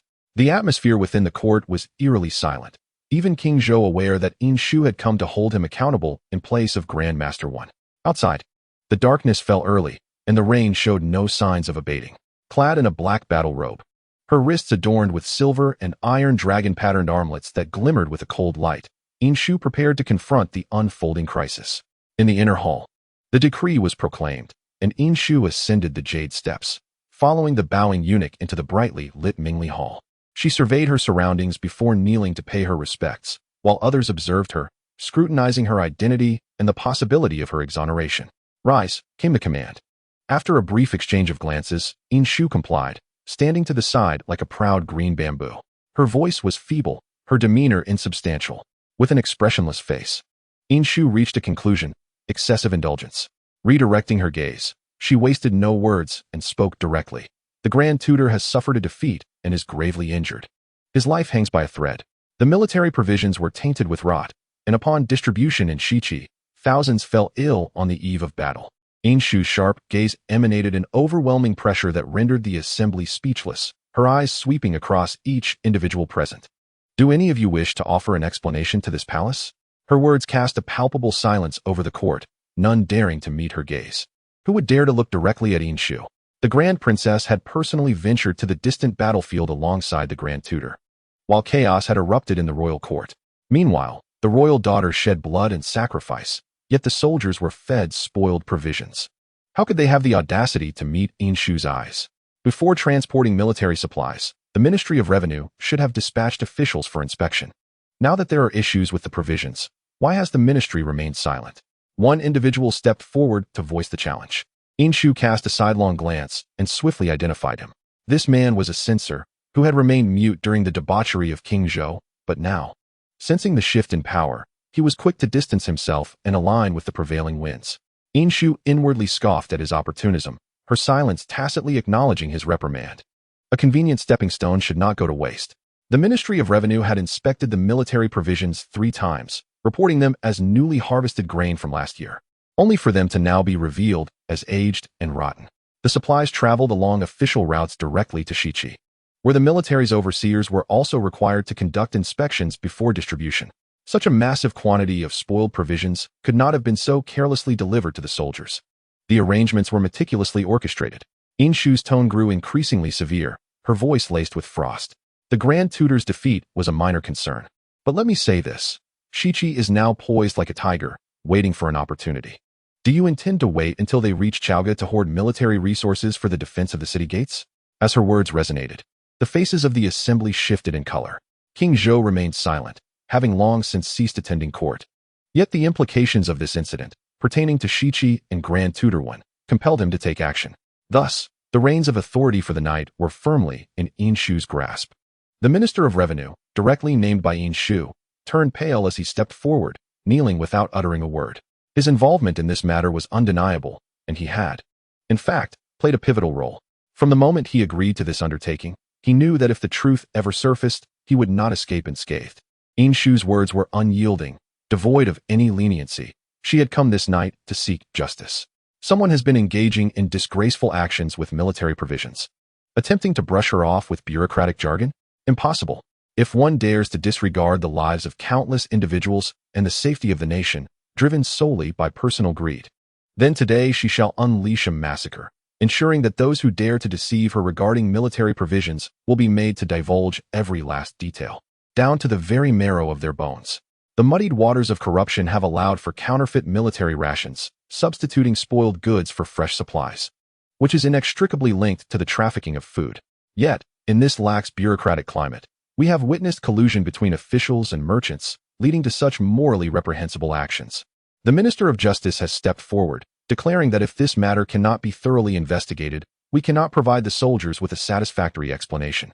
I propose that the 3 judicial bodies convene and that the Imperial Guard conduct a comprehensive search to uncover the truth. Yin Shu turned slightly, her gaze heavy as she regarded him. The slight arch of her eyes always carried a hint of allure, ensnaring those who beheld her. However, prolonged exposure brought an unsettling chill creeping up the spine, prompting one to instinctively shy away from her sharpness. I grant you but 7 days, she declared coldly. Yet she did not cling to this matter any longer. How shall we remedy this vacancy? I harbor compassion for the suffering of the populace, and given the empty treasury, the funding for military provisions has been drawn from the private accounts of the Grand Preceptor and myself. Yet, let us set that aside for now. The spoiled rations sent were the entirety of last year's stockpile from Jizhou, now rendered useless. How shall we replenish the military provisions? Where shall we source them? If we cannot rectify this within 3 days, our soldiers will be forced to fight on empty stomachs. And there exists the potential for a surprise attack from the Western Qi, a matter concerning the sustenance of over 100,000 souls. As Yin Shu posed her inquiry, some began to surmise her intentions. Thus they followed her lead and asked, "What does your highness propose?" "Let us borrow from the 3 regions of Xizhou, Suzhou, and Luozhou. Since the treasury is bare, we shall promise these 3 regions a tax exemption for nearly 2 years. Yin Shu, decisive and swift, then smiled lightly, though her mirth did not reach her eyes. Or perhaps, is there anyone willing to replenish the treasury's deficit? No one responded, and she ceased her feigned smile, her gaze icy as she issued a final ultimatum. Tonight, I expect the provisions to be arranged. By the time court adjourned, it was nearly the 3rd watch, and the officials scarcely had a moment of rest before being caught up in the whirlwind of duties the following day. The situation in Western Qi was urgent. Wen Zhong lay gravely injured and unconscious, leaving a chaotic leadership vacuum. Moreover, news had emerged that Western Qi intended to seize this opportune moment for a surprise raid. Upon receiving the military report, Yin Shu could no longer remain seated. She could not afford to stay in Chaoga for the full 7 days allotted to the Ministry of Justice. She needed to return to Western Qi to assume leadership in Wen Zhong's stead. However, if she could not maintain her presence in Chaoga, who knows how many would take advantage of the turmoil. While in her residence, Yin Shu listened to the official documents delivered by the Ministry of Justice. Feeling an overwhelming sense of exhaustion, she set down her pen and stood as the rain cleared, yet the air remained suffused with a damp, rotten stench, mingling with the fine incense indoors, creating a nauseating odor. The Minister of Revenue, Zhang Zhizhua, conspired to replace fresh provisions with spoiled goods, colluding with merchants and officials to profit illicitly. This matter concluded far too simply, and with alarming foolishness. He took the blame upon himself, appearing as a foolish man blinded by greed, indifferent to the well-being of his family. Thus, according to the laws of the merchant class, it sufficed to eliminate only Zhang Zhizhua, allowing the Zhang family to vanish without a trace. Zhang Zhizhua was no fool, nor was Yin Shu. The flickering candlelight cast sporadic shadows outside the window, and the voice of Fu Ling resonated. "Your Highness, those individuals bear no tokens. How shall we proceed?" Yin Shu continued to write diligently, preparing a memorial for the following day. "Then burn them," she declared coldly, her expression devoid of color, even the warm yellow glow of the candlelight accentuating her pallid gloom. The Zhang family's rabid desperation had reached alarming heights, and thus, she saw no reason to linger. In these extraordinary times, certain measures necessitated an expedited approach. Outside, Dozens of lifeless bodies clad in black lay bloodied upon the ground. All Imperial guards, clear the area. This is a matter for the military. The sharp command of the military officer echoed, accompanied by the sound of bodies hitting the ground as the gates of the minister's residence were forcefully kicked open. Inshu stood at the forefront, surrounded by her entourage. Her ceremonial robes still intact, a long sword hanging at her waist. Consequently, she was the first to witness the emptiness beyond the forcibly opened door. They had fled rather swiftly, she thought with a scoff. Your Highness, shall we proceed inside? The tall and imposing military governor, Chen Rong, bowed carefully before Inshu, awaiting her orders. It was no wonder Chen Rong was so cautious. Working alongside this formidable young lady was indeed intimidating. As the governor, he had dispatched a team to monitor the Zhang family the previous night. Hence, when he appeared at court that day, this young lady, with an impassive countenance, revealed the explosive news of the Zhang family's treason, shocking everyone. As if that were not enough, when the king inquired whether she possessed evidence, she candidly admitted there was none. The king, ready to reprimand her, was interrupted as the official Zhou he stepped forward, clearing his throat, prepared to voice his discontent. 70% of the military provisions have been exchanged for spoiled grain. Does no one possess the wit to ponder why? What motive did Zhang Zhizhua have for substituting military supplies? Where are the pilfered provisions? Upon my return to court yesterday, I learned that the Zhang residence was besieged, with all members of the Zhang family, including their women and children, confined within. Yet Zhang Zhizhua confessed in court without uttering a word about the fate of the military supplies. Does the Ministry of Justice intend to investigate by interrogating every individual who has come into contact with Zhang Zhizhua? Such foolish methods? Inshu's words fell like a barrage, leaving her audience dizzy and speechless. Noticing their silence, she scoffed again. Perhaps you should check if anyone from the Zhang family remains. Once more, thunder struck unexpectedly, and the lords began to murmur among themselves. Zhou He silently withdrew his foot, for while the king might be foolish, he was not dim-witted. He promptly commanded military governor Chen Rong to fully adhere to Princess Inshu's directives in apprehending the traitors. Thus, the present scene unfolded, revealing how the Zhang family had bribed the military's granary overseers to distribute spoiled grain to the soldiers, intending to eliminate Wen Zhong in one fell swoop.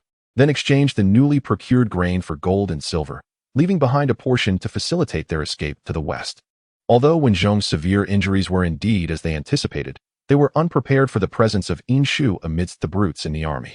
Everyone believed Inshu was merely a little sparrow wishing to escape the confines of the palace, and she had never alluded to her abilities in the battle reports.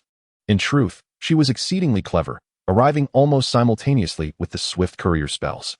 Without a moment's hesitation, she hastened to the court to demand accountability, swiftly grasping the weaknesses of King Zhou and Wen Zhong, consolidating power and transforming the once chaotic court into her own dominion. Her decisive and autocratic style, coupled with her remarkable problem-solving skills, was truly astonishing. Upon realizing Inshu's attitude and capabilities, Zhang Zhi, feeling cornered, promptly fled from Chaoga with his entire family, leaving behind an empty estate. Inshu, deep in thought and exhibiting no emotion, entered the minister's residence to search for traces of the rebels' escape. They had fled no more than 10 hours prior. The well-trained imperial guards followed closely. Reporting back to the princess, the officer stated that there were no traces of carriages. Yet all footprints converged in the backyard before vanishing completely, leaving no evidence behind. As the officer guided Inshu towards the backyard, he continued his report. As his words fell silent, their footsteps halted, revealing before them the vibrant red plum blossoms against a backdrop of snow-covered, withered trees and grass. Anyone would deem this residence as beautiful as a painting, showing no signs of abandonment. There were no traces of formations in the backyard. The ground remained undisturbed, and the walls were clean, devoid of any burned talismans. The art of escape through mystical means typically involves two categories: elemental evasion or talismanic transportation. No other possibilities existed. Inshu pondered, recalling the earlier report from the searching officer about how they had vanished upon entering the courtyard. If not within the courtyard, then it must be at the entrance. She quickened her pace towards the corridor connecting the front hall to the backyard. This area was exceptionally opulent, with curtains billowing in the breeze, cascading down as strands of pearly white gauze. Through the delicate fabric, she observed lush green vines hanging, a stream of considerable width winding around, and jagged rocks and towering artificial hills gracing the sloped terrain. Such indulgence and luxury was evident. As expected, at the entrance of the courtyard, the tops of the crimson pillars bore remnants of burning marks, fine black ash suggesting the texture of burnt talismans. Shu could surmise that the Zhang family had utilized this talismanic formation to escape. However, one question lingered in her mind. How had Zhang Ji come to know of this formation, which she herself had never encountered? Could it be that the Western Qi had been aware of this matter all along, secretly aiding them? With a hypothesis now formed, action was imperative. An unrefined plan began to take shape in her mind. Without delay, Shu summoned the Imperial Guard Commander Chen Rong, declaring her immediate departure to the Western Qi, intending to eradicate the remaining Zhang family remnants along the way and report the situation here forthwith. Commander Chen Rong acquiesced, then realized, had the princess not intended to rest for 2 days, departing at once? Right now? Was this for real? Indeed, Shu replied succinctly, her gaze towards Chen Rong unmistakably clear. The glaring sarcasm was unmistakable, as if it were written all over the faces of those present. What else could one expect from this useless bunch? Chen Rong felt as though he had been rebuked. Yet he dared not utter a word. In truth, his heart blossomed with joy. In merely 2 days, the court had undergone a tremendous upheaval. Shu's oppressive policies had rendered even the tyrant Zhou Wang unable to voice his displeasure. Now that she was preparing to depart, this splendid news must be reported without delay. Thus, he took his leave and hastened towards the imperial palace. Shu rode alone on her mythical beast, the Bailan. En route to Shiqi, Fu Ling had intended to accompany her, but was halted by Shu's command. She entrusted Fu Ling with her personal seal, instructing her to oversee the military provisions and ensure their delivery to the battlefield in Shiqi. The court was rife with errors, and trust had become a rare commodity. The Bailan could traverse vast distances with remarkable speed, easily catching up with Zhang Ji and his entourage, yet it could not eliminate them entirely. According to Shu's conjecture, the fleeing Zhang Ji still carried with them the means to negotiate their surrender to Shiqi. It was imperative to intercept them completely. The teleportation array was merely a grand illusion, a trick that shrank distances but could not facilitate instantaneous travel into Shiqi's territory. The border's mountainous paths were treacherous. Their large group, laden with the elderly, women, children, and supplies of gold and grain, could not possibly navigate the steep terrain.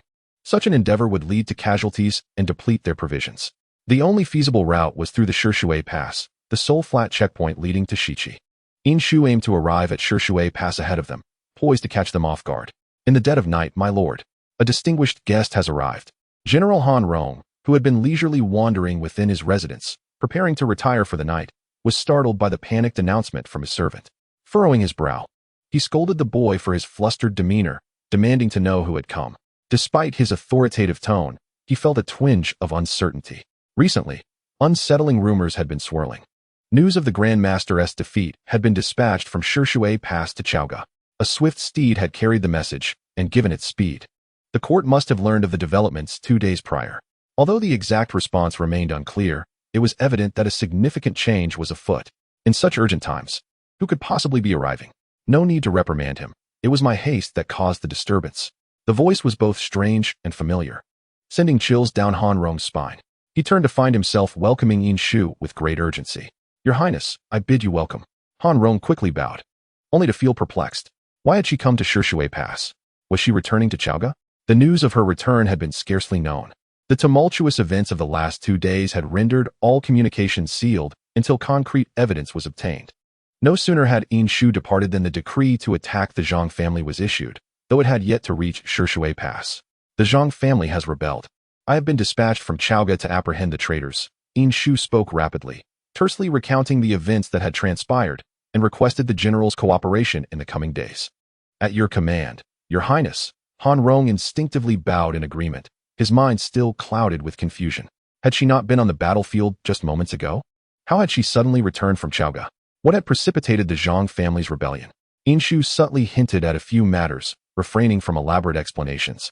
Yet Han Rong discerned the underlying circumstances, though he dared not speak of it, nor could he. For several consecutive days, tranquility reigned, leading even Han Rong to question whether the individual had already departed without their knowledge. Your Highness, the absence of activity these past few days leaves me uncertain whether we should intensify our inspections for departures, Han Rong pondered. Shu, idly toying with a white jade cup, found its smooth, cool texture soothing to her restless spirit, deciding that there was no need for heightened searches. They were merely delaying the inevitable. With her eyes still clouded by fatigue, Shu realized that Zhang Ji was wagering on her urgent return to the West Qi.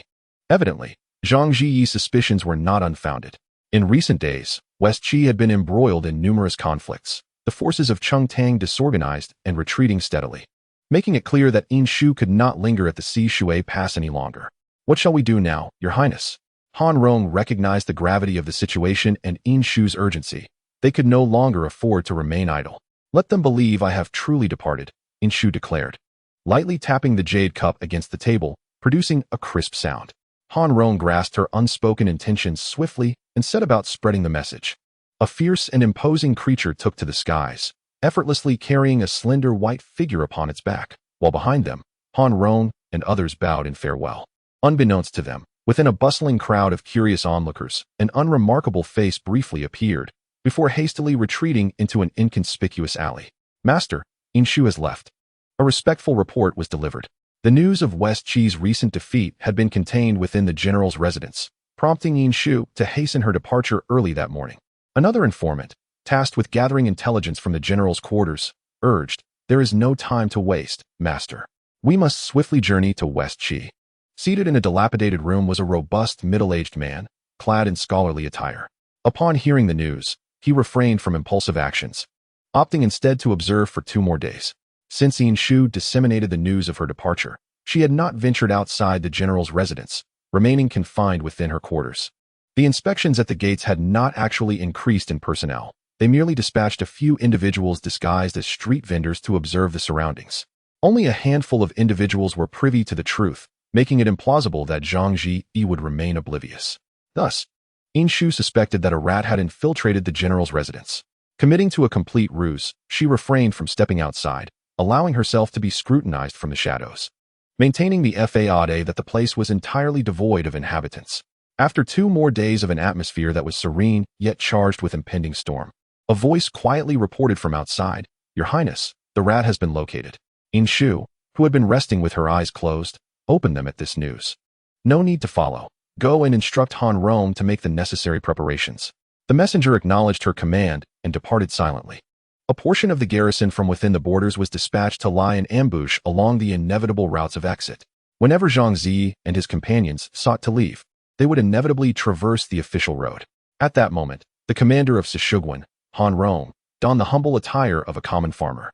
Seated at a tea shop near the gate, sipping tea, the young waiter served a plate of pastries, his hands calloused from years of wielding a blade, a telltale sign of one accustomed to the life of a soldier. Han Rong subtly nodded in his direction, to avoid revealing their identities. Both men feigned unfamiliarity and returned to their respective tasks. The Zhang family had not gathered in one place, but was instead dispersed throughout Sishiguan. Zhang Zi's subordinates, known as the Bees, were responsible for relaying information to them as the situation unfolded. In recent days, several branches had successfully exited unnoticed. Thus, today, Zhang Zi intended to make his departure. The common folk choosing this moment to leave were primarily impoverished families, lacking grain, land, and funds, unable to endure the hardships within the borders, and thus seeking to establish a life beyond the gates. Zhang Zi was accompanied by numerous followers. Yet only his wife and daughter, along with a guard disguised as a brother, remained close by. A coffin was also in their midst. The rest were scattered about, moving in small groups. His plan was straightforward.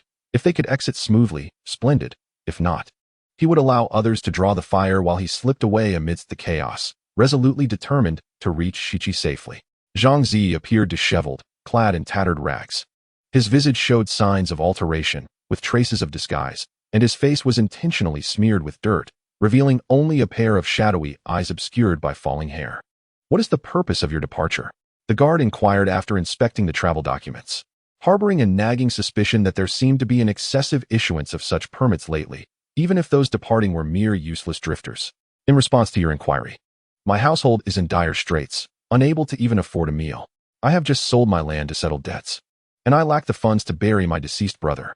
Thus, I must venture outside the gates to seek a means of survival," Zhang Zi replied, a somewhat fawning smile creeping onto his filthy face. "I beseech you, sir, show mercy." "Very well, pass." The guard, unable to see through the disguise and having heard many such excuses, coupled with the presence of a corpse, had no reason to doubt and allowed them to proceed. Zhang Zi could hardly conceal his joy. Bowing his head slightly, he feigned a gesture of gratitude, expressing endless thanks as he prepared to depart with his wife and child. "Wait," a leisurely voice interjected. In an instant, Zhang Zi's expression shifted, his back arched in a defensive stance. He hesitated, barely managing to suppress his emotions, before turning with a forced smile. "What further instructions do you have, sir?" The guard's eyes seemed glued to his wife, Wang Qishan, and as a fellow man. Zhang Zi understood all too well. His countenance darkened, the smile stiffening further, yet he had no desire to engage in conflict. Exiting was paramount. Women could be sought again later. Those destined for greatness do not concern themselves with trifles. He thrust Wang Qishan towards the guard.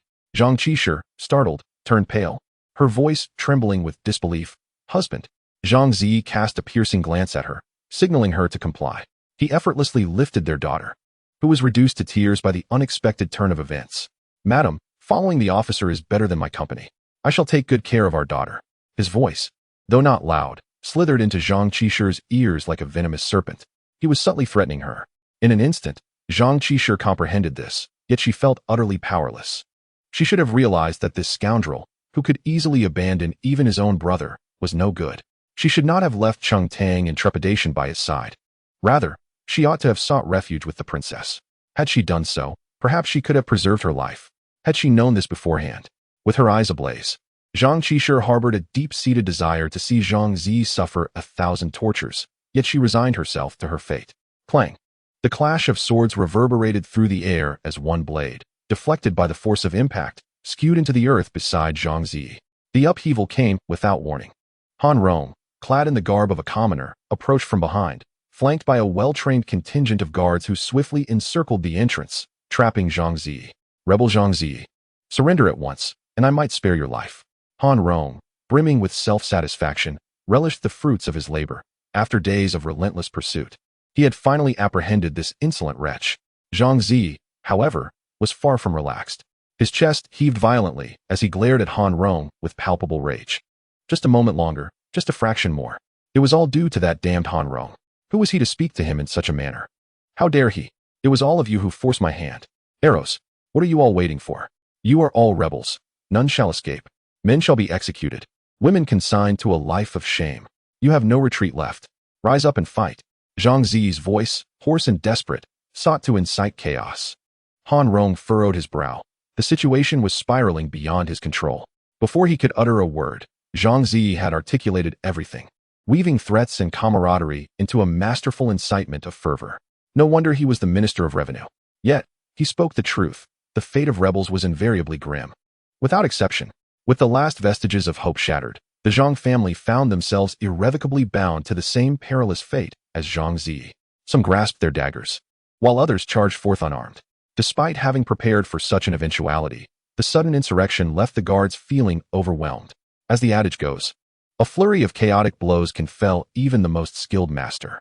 Faced with a horde of individuals who feared nothing, the guards soon found a breach in their ranks. With a weapon seized from the fray, Zhang Zi fought his way beyond the city walls, propelled by sheer ferocity. His mind buzzed with chaos, the cacophony of battle echoing around him, and his heart raced with the intensity of his exertion. In the face of life and death, a singular thought consumed Zhang Zi's mind: to survive. Blood splattered across his face as Zhang Zi plunged his dagger into the pursuing guards, withdrawing the blade and kicking aside the obstructive corpse. Beside him stood but a lone bodyguard, while a young girl clung to his side, trembling in terror. Zhang Zi had no time to attend to her. The blade sliced through layer after layer of flesh, turning the guards into mere specters beneath his wrath. He felled one after another, the blood saturating his grimy visage, like a demon risen from the depths of hell. Just as the blade was poised to cleave another throat, an agonizing twang of a bowstring echoed from somewhere unknown, the sound reverberating as it cleaved through the fierce winds, an arrow hurtling straight toward Zhang Zi's head. The white-feathered bow remained steadfast against the wind, while Yin Shu, amidst the horrified gazes around her, held her bowstring taut, her wrist twisting to reveal the ornate, gilded bow before her, exposing the lethal gaze of the nocked arrow. There was no time. In an instant, Zhang Zi felt his legs weaken. Unable to evade as he realized the imminent danger, he seized the person beside him with an unexpected surge of strength. A sickening thud. Blood splattered onto Zhang Zi's brow as he gasped for breath, the tremendous force of the longbow toppling him to the ground, where he faced the blood-soaked arrowhead. Following the arrow's line of sight, he beheld the unfortunate soul who had been pierced through the throat, blood gushing forth and drenching him, and as he looked up, the familiar face was unmistakably that of his daughter, merely 10 years old. Zhang Zi's pupils constricted in horror, Yet Inshu offered him no respite, knocking another arrow with deadly precision. The sound of the bowstring was unmistakable, and in that instant, Zhang Zi understood. Without hesitation, he used his daughter's lifeless body as a shield, while his free hand fished out a yellow talisman from his sleeve, slapping it onto the ground. Dust and smoke erupted, swirling around Zhang Zi, and in the next moment, he vanished from sight. The long arrow struck the place where he had stood, raising only a cloud of dust, while the remaining members of the Zhang clan either fell to death or were captured, leaving the surroundings eerily silent. How unexpected, he has indeed escaped. Inshu shook her head, a hint of disappointment evident. It was beyond her expectations that Zhang Zi concealed a talisman for evasion. Pursuit was futile now, and it was likely he would soon reach the borders of Shiqi. Your Highness, what should be done with the remaining bandits? Han Rong inquired after changing into a clean outfit for the audience. Those alive can be thrown into the prison carts. They may yet serve a purpose on the battlefield. Inshu placed the white feathered bow into the hands of a waiting maid and took a clean silk handkerchief to wipe her hands. Her gaze swept across the chaotic battlefield, momentarily lingering on the girl before she averted her eyes, seemingly indifferent. Search the dead thoroughly and then burn them. I have no penchant for desecrating corpses. Once dead, they should be incinerated to prevent any outbreak of disease. In the days leading up to her departure, she had commanded the search of the contents within that coffin. Aside from a decaying corpse that had long since succumbed to the stench of death, the ground was layered with abundant military provisions and gold. This time, Inshu was indeed determined to depart. The Bayan returned, affectionately nudging Inshu with its impressively large and majestic head. A contingent of logistical soldiers had been dispatched from the front lines to assist her in transporting the supplies and rebels. She had no intention of bringing back the gold and silver she had seized from the Zhang family to the front lines or to Chaoga. Instead, she entrusted Han Rong with purchasing half of the stockpile and fine iron weapons at Sishugwan, while the remainder was to be allocated for the resettlement of the displaced populace. Han Rong was so moved that he nearly knelt before her in gratitude. Unable to bear the sentiment, Inshu quietly departed one moonless night. The situation on the front was indeed dire. Supplies were delayed, and chaos ensued in the absence of leadership. Had Inshu arrived any later, the army would likely have retreated in disgrace from Jiaming Pass. After receiving the military report, Inshu had already formulated a strategy. The shattered state of the battlefield was beyond salvage, leaving her with no choice but to pursue her own offensive approach.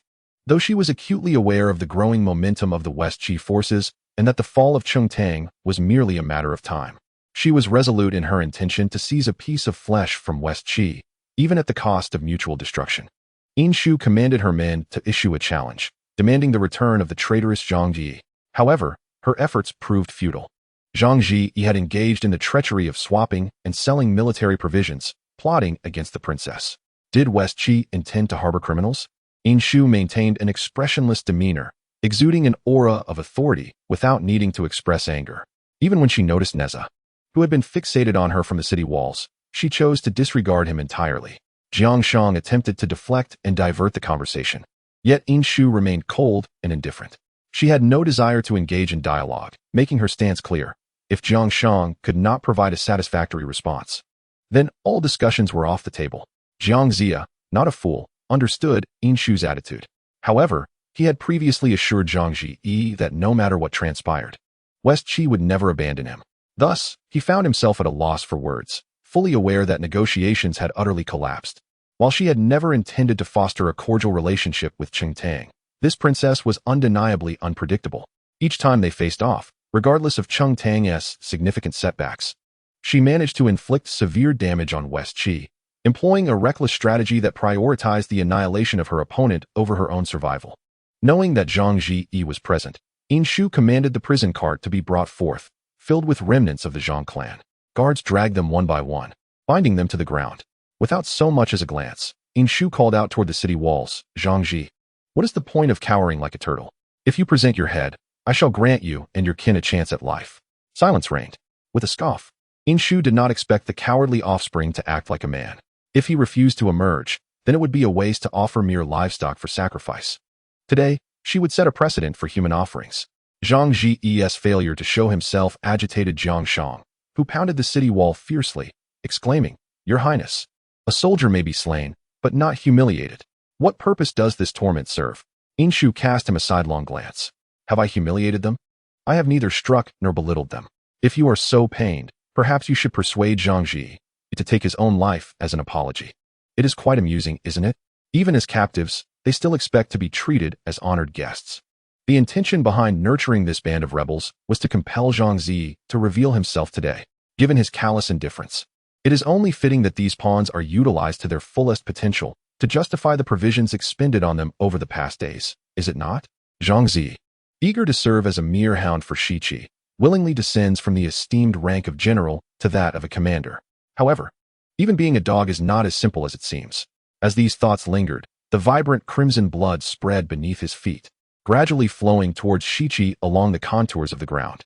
A few days later, that night, at the walls of Shiqi City, Yu Zhongqing stifled a yawn. Finding the night watch an exceedingly dull affair, a futile expenditure of an entire night for a mere 1 in 1,000 chance. This was hardly a desirable duty. Yet it was Yu Zhongqing's turn to stand guard. His comrades, equally bored, gathered in small groups atop the city walls, exchanging jests and banter, their laughter echoing through the night. Some of the bolder ones had already slipped away to rest. Thus, the faint sounds emerging from the shadows went unnoticed.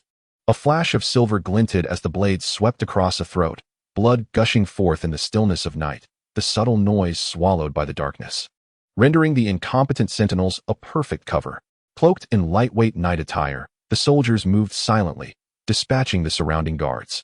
One soldier knelt, hands clasped and head bowed.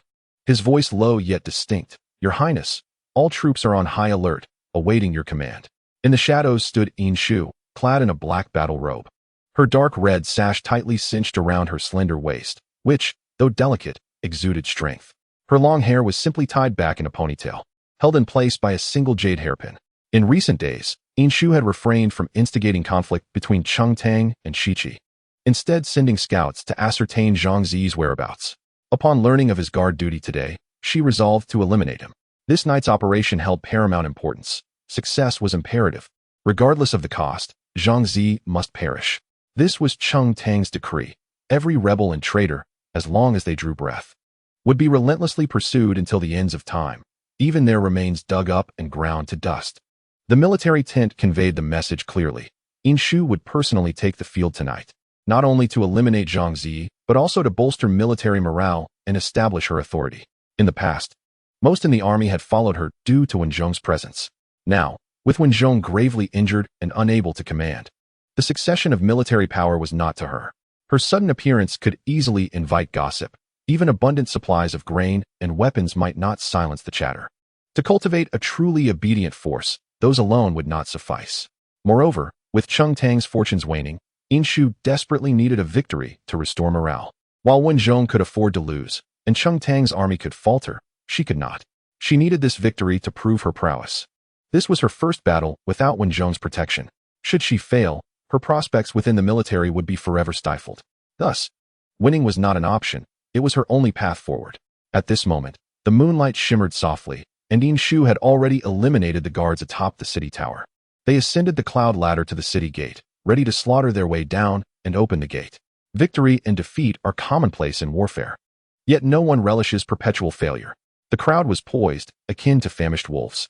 Zhang Ji, serving as the commander this night, did not retreat to the temporary quarters assigned to him by King Wu of Zhou for rest, but instead lingered in a makeshift military tent beneath the city wall, attempting to evade duty.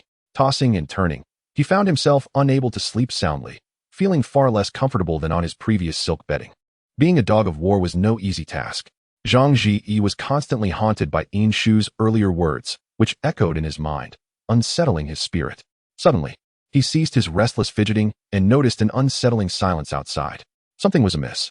He was no fool. He understood Yin Shu's modus operandi well. He also comprehended the precarious situation of the Cheng Tang army. What strategy could enable Cheng Tang to achieve victory with minimal casualties? Undoubtedly, a nighttime assault. Zhang Ji had anticipated this and had duly reported it to King Wu. Stripped of wealth and provisions, he felt unworthy of resuming his former high-ranking position in Shiqi, and being aware of his own lack of virtue, he voluntarily accepted the role of commander. His motives were twofold. He lacked the standing to demand a high office, and he intended to ensnare Yin Shu as bait, hoping to redeem himself through merit. At this juncture, the crescent moon had vanished into the dark clouds, and the heavy sky loomed ominously overhead, an unstoppable force. Suddenly, a sharp sound pierced the air from the front, and Yin Shu instantly recognized it was aimed at her. The arrow, propelled with all the archer's might, approached with lightning speed, nearly reaching her in an instant. In her haste, she could not evade it in time. Without hesitation, she drew her long knife to deflect the arrow. The arrow struck her blade with the ferocity of a tempest, producing a piercing screech. Yet, her expression remained unchanged, unfazed. She lifted her gaze, her eyes scanning the front with piercing intensity. There stood the towering Zhang Ji, bow in hand, aiming directly at her. His eyes swirling with hatred, wishing to see her torn to shreds. Inshu, undeterred, shook her hand dismissively. The earlier impact had left her arm numb. In that fleeting moment of eye contact, she understood. He was seeking vengeance for that fateful arrow. A smile flickered on her lips. She did not flinch, her gaze provocatively challenging him. "Come, kill me, you ungrateful traitor," it seemed to declare. Zhang Jiyi's eyes hardened with resolve. He had no desire for further discourse with Inshu. Between them lay a chasm of enmity, littered with bones and blood. A conversation was unnecessary. He simply aimed to end her life. The crowd surged forward, long knives drawn in unison, their blades sweeping through the air, cutting flesh. As chaos erupted in the narrow stairway, heads rolling in disarray. Both near and far, the air was thick with bloodshed. Anguished cries and the sickening sounds of flesh being torn apart resonating vividly. Inshu and Zhang Ji stood their ground, surrounded by countless corpses, their feet sinking into the viscous blood. A fierce wind rushed through, flickering the flames atop the city towers. The cacophony of battle enveloped them. Zhang Ji was intent on ending Inshu's life that very night.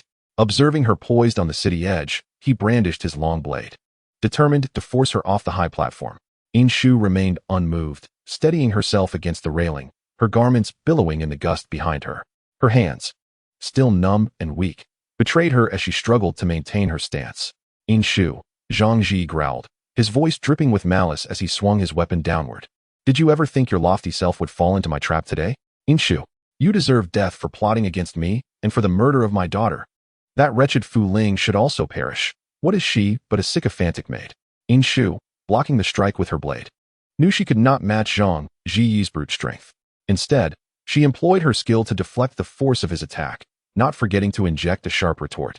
"Your failure to outsmart me merely reflects the inadequacy of your schemes. And Zhang Ji, do I really need to remind you who killed your daughter that day?" His breath hitched, akin to a wounded beast, his eyes reddening with fury as he lunged at her. "After today, I will flay your skin, rend your flesh, and scatter your ashes to avenge my daughter. And I shall ensure that Fu Ling, that vile creature, becomes nothing more than a harlot beneath the feet of thousands." Enraged, Zhang Ji sought to strip away Inshu's proud faade, to reveal the disgrace hidden beneath. As he contemplated this, his words grew more venomous, when suddenly he felt a heavy impact on his neck, nearly causing him to bite his tongue. He staggered backward, creating distance between himself and Inshu. Steadying himself on the high platform as tiles crumbled beneath his feet, their shattering echoing sharply. Zhang Ji spat out the blood drawn from his wound, his gaze fixed warily upon her. Inshu raised her left hand, while her right hand, gripping the sword, found itself ensnared by Zhang Ji. Her strike aimed to provoke him into self-destruction. Anger flared within her as the attack faltered, her eyes turned cold, the moonlight casting an eerie pallor upon her already ashen complexion. "Mind your tongue," she warned slowly. Zhang Ji sneered. "Do you think yourself clever, Inshu? I knew you would attempt to assault the city tower tonight. I secured the king's permission to guard here solely to kill you. You shall die without question tonight." Inshu offered no reply, her eyes fixed on the ferocious Zhang Ji as he surged forward. As the blade swept toward her neck, she swiftly raised her sword to block, simultaneously driving her knee into his abdomen. Zhang Ji steadied himself, retaliating with another strike aimed at her. Realizing she could not hold her ground, Inshu elbowed the side of his blade, causing it to veer off course, and in a swift motion, she kicked fiercely at his kneecap, sending him crashing to the ground. Caught off guard, Zhang Ji stumbled, his footing faltering as he slipped on the tiles beneath him, teetering dangerously close to the edge. In that fleeting moment before his descent, he understood that Inshu was intent on fighting for her very life. In the fleeting moment of his descent, he swiftly extended his arms, abandoning even the knife, as his back collided with the eaves. At the very instant his feet lost their footing, he managed to cling to his body. Zhang Ji, still reeling from shock, sought to ascend using the protruding eaves. However, Inshu had already approached, her foot pressing down upon his raised hand. Crouching low, a flicker of fire illuminated half of her face. The warm glow did not soften her demeanor, but rather rendered the shadowed half of her visage even more sinister, sending chills down one's spine. She chuckled darkly, remarking, "How naive you are." Zhang Zi gasped for breath, his eyes darting helplessly, overtaken by fear. In Shu, with feigned kindness, stated, "I entered the city solely to kill you." A thin line of blood oozed from a cut on her cheek, her pale face revealing a cruel thirst for blood under the firelight, her dark eyes casting a mocking pity upon the oblivious fool before her. The rooftop could not withstand the intensity of their fierce struggle, and the tiles fell rapidly, shattering into fragments. The collapsing beams could barely support their weight, and with a crack, they broke apart once more. At that moment of collapse, In Shu stepped forward. Zhang Zi's eyes widened in horror, a hoarse, incoherent sound escaping his lips as realization struck him in the instant of his fall. This madwoman, fully aware of her own trap, feigned ignorance and plunged into it, not with the intent of breaching the city, but solely to kill him. Just to kill him. Madwoman. This wretched creature was indeed a lunatic. 7 years of confinement in the depths of the palace had consumed all rationality, leaving behind a shell that housed a reckless and frenzied monster. In Shu was a monster. As his consciousness faded, he caught a glimpse of In Shu's dark silhouette plummeting. She resembled a black crow folding its wings, calmly surrendering herself to the abyss. All around her was a cacophony of death and warfare, the stench of blood making one nauseous. As In Shu fell into the void, the still waters suddenly rippled, transforming the endless darkness into a warm embrace. Strong arms enveloped her tightly, and in an instant, the darkness was dispelled, revealing Nezha's blazing chest. As if he were a god descending from the heavens, cradling his precious treasure, In Shu was about to frighten Nezha to death. The moment he received news of the impending night raid, he felt an ominous stir in his eyelids. Silently, using his wind-fire wheel to arrive at the scene, Nezha's soul nearly fled when he looked up. Without hesitation, he disregarded everything, propelling the wind-fire wheel to its utmost speed. Akin to a crimson meteor streaking across the endless night towards In Shu, he reached her just before she hit the ground, but misjudging his strength, he crashed into the city's black rock. He shielded In Shu with his arm, and amidst the chaos of falling debris, he muttered a garbled curse, holding her tightly, the force causing her to cough intermittently in the haze of smoke and dust. Trembling, he brushed aside the strands of hair from her forehead, embracing her, his cheek pressed against hers. The onlookers only saw a crimson figure darting past, crashing into the city gate, which shattered into disarray, and once the smoke cleared, there was no trace left. "Why do you fear my demise?" The sun dipped low, casting a crimson hue beneath her feet. The air was thick with the stench of charred flesh, and the specter of the late Empress Jiang materialized before In Shu. She screamed, her bloodied hands clutching at In Shu's battle robe, her eyes betraying a depth of resentment and sorrow. "Sure, your mother met such a tragic end. And yet you side with your mother's murderer.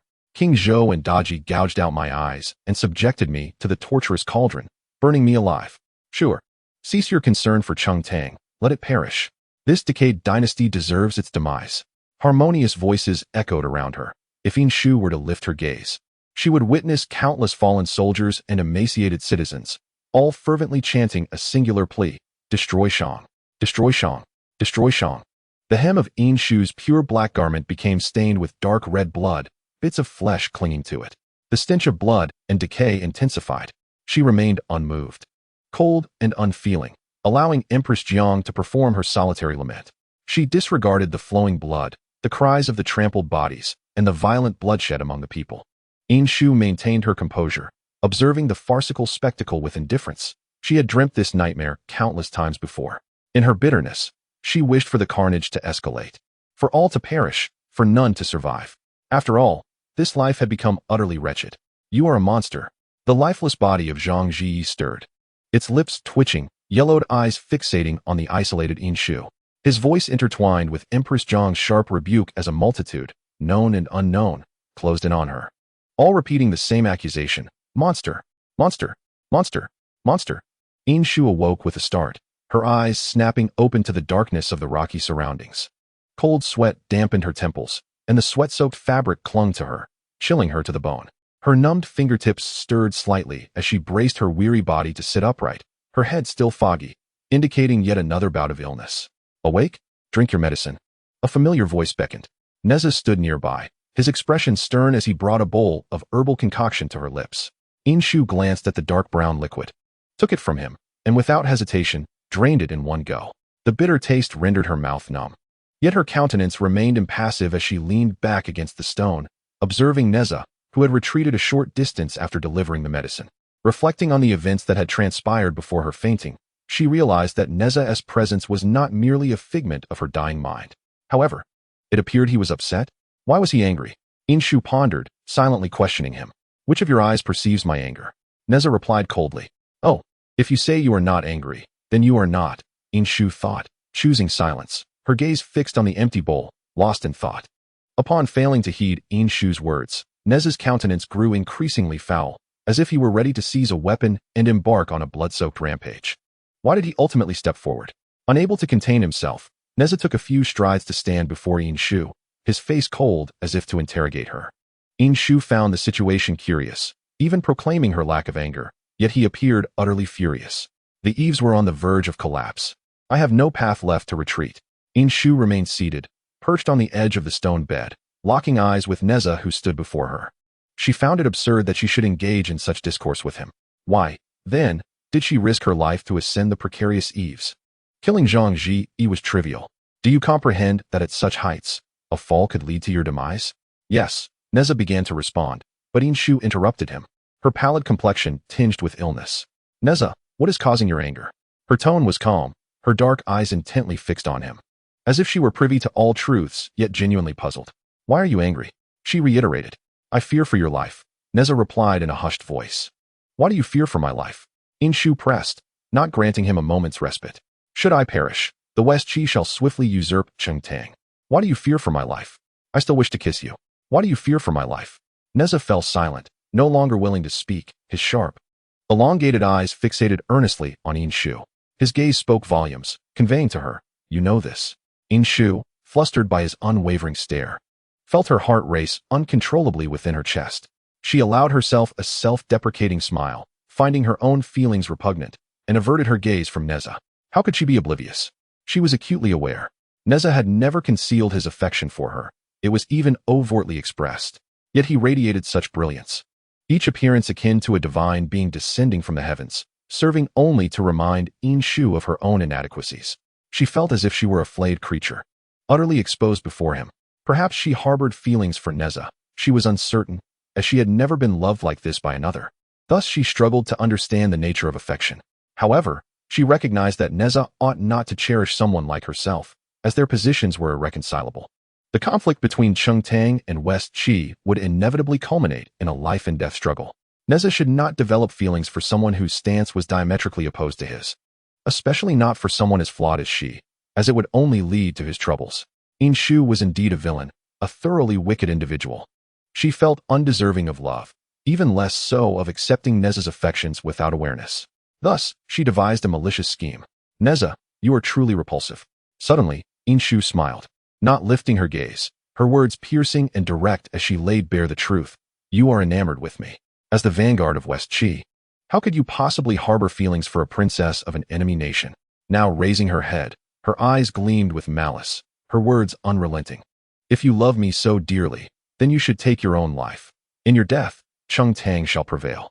Such disloyalty, Nezha, you are truly repugnant.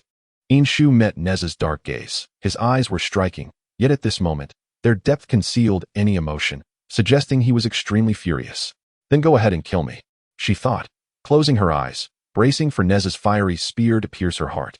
Kill me. After all, this life of mine is already utterly wretched. She had always believed she lacked the right to utter this sentiment, for countless suffering citizens endured far greater hardships than she. Yet at this moment, Inshu could no longer bear it. She could no longer endure this desolate world and her own meaningless existence. Kill me, and we shall both be liberated, she contemplated. As she waited in silence, unexpectedly, a warm, soft presence pressed against her lips. Inshu was no fool. She instantly opened her eyes and, in a flustered attempt, raised her hands to push Nezha away. Unblinking, Nezha firmly grasped both of her wrists with one hand while the other cradled the back of her head, fingers entwined in her disheveled hair. His kiss bore an irresistible force, alternating between gentle and fierce as he nibbled on her lower lip, his tongue urging its way inside. Inshu felt her lips grow numb from his bite, and as their eyes locked, she thought his audacity reached its zenith. He did not kill her, but dared to force a kiss instead. In a fit of anger, she bit him. hoping to inflict enough pain to make him retreat. Nezha's lip was pierced by her teeth, yet he merely emitted a dissatisfied grunt. Then, following the opening she created with her bite, plunged his tongue deeper, intensifying the kiss tinged with the taste of blood. The sharp fragrance of Lotus emanated from him, enveloping all of Inshu's senses. "Nezha," she gasped, pinned against the wall, breathless as his kiss rendered her speechless. Nezha's dark eyes, heavy with insatiable desire, lacked experience but were guided solely by instinct, as if he were conquering a city with his forceful approach. Only when he noticed that Inshu had completely exhausted her strength, nearly slipping from his embrace, did Nezha slightly pull back. A sharp clap echoed in the air. Nezha's head was turned by her slap. Inshu was stunned, unable to believe she had truly struck him. She opened her mouth, unsure of what to say, and after regaining her breath, finally ventured, "Why didn't you dodge?" Yet upon uttering the question, she regretted it. If Nezha had wished to evade her weak slap would have been effortless for him to avoid.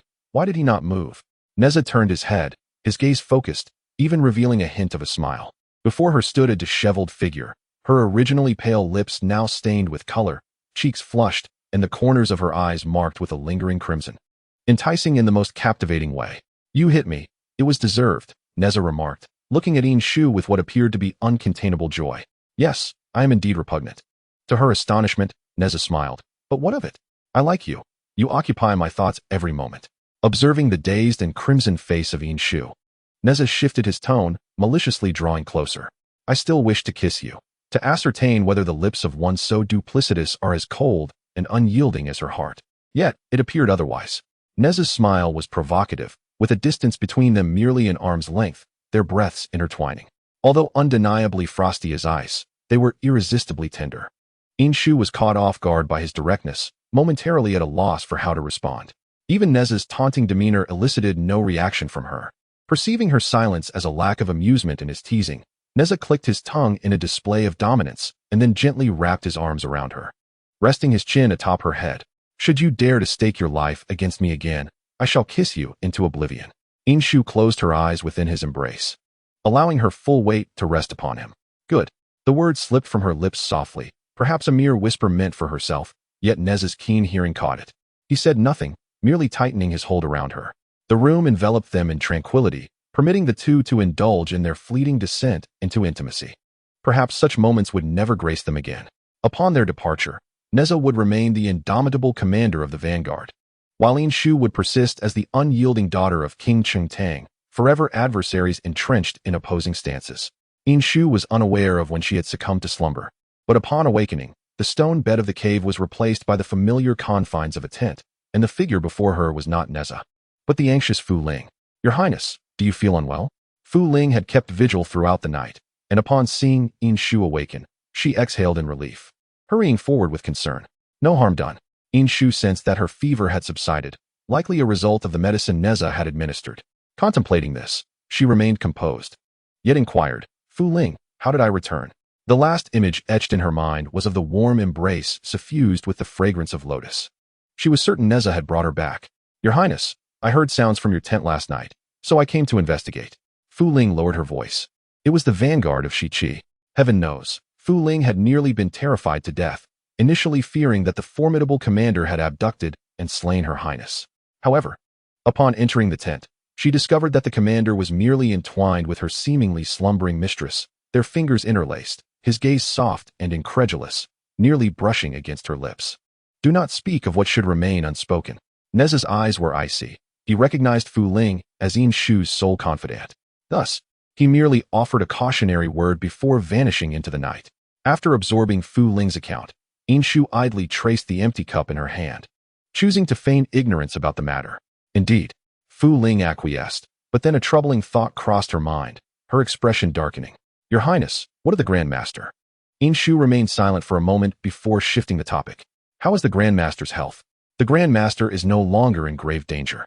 What remains are merely internal injuries that require time to heal." Inshu remained silent, and after a moment of stillness, Fu Ling heard her rise from the bed.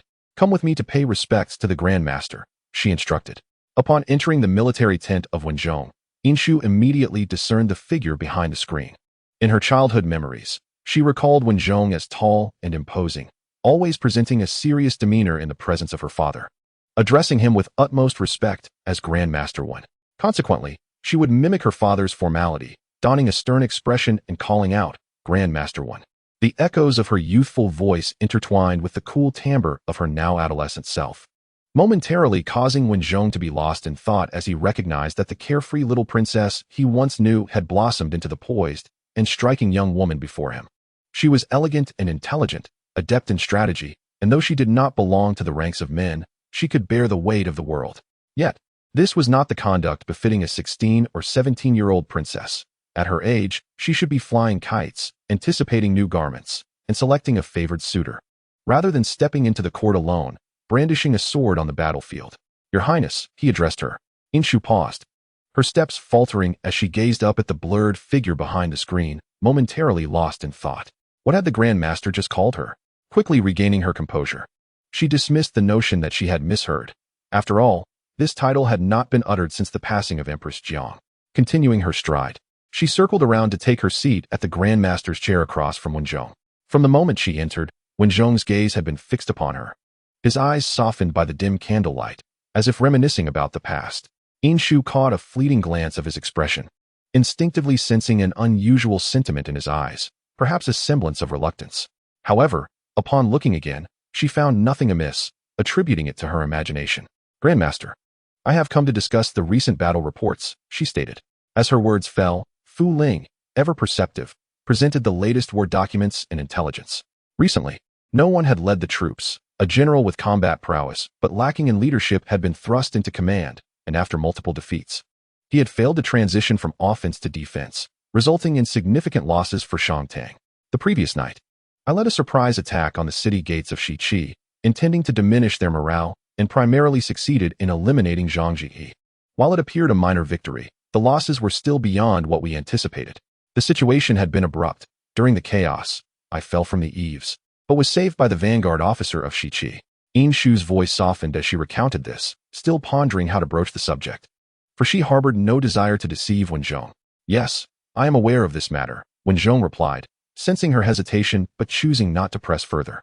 Instead, he shifted the conversation to other matters. I wish to discuss something with you, Your Highness. Please, do not hesitate to speak, Inshu replied, puzzled by the Grand Master's intentions, as military reports hardly seemed to warrant the term discussion. Your Highness, I hope you will return to court.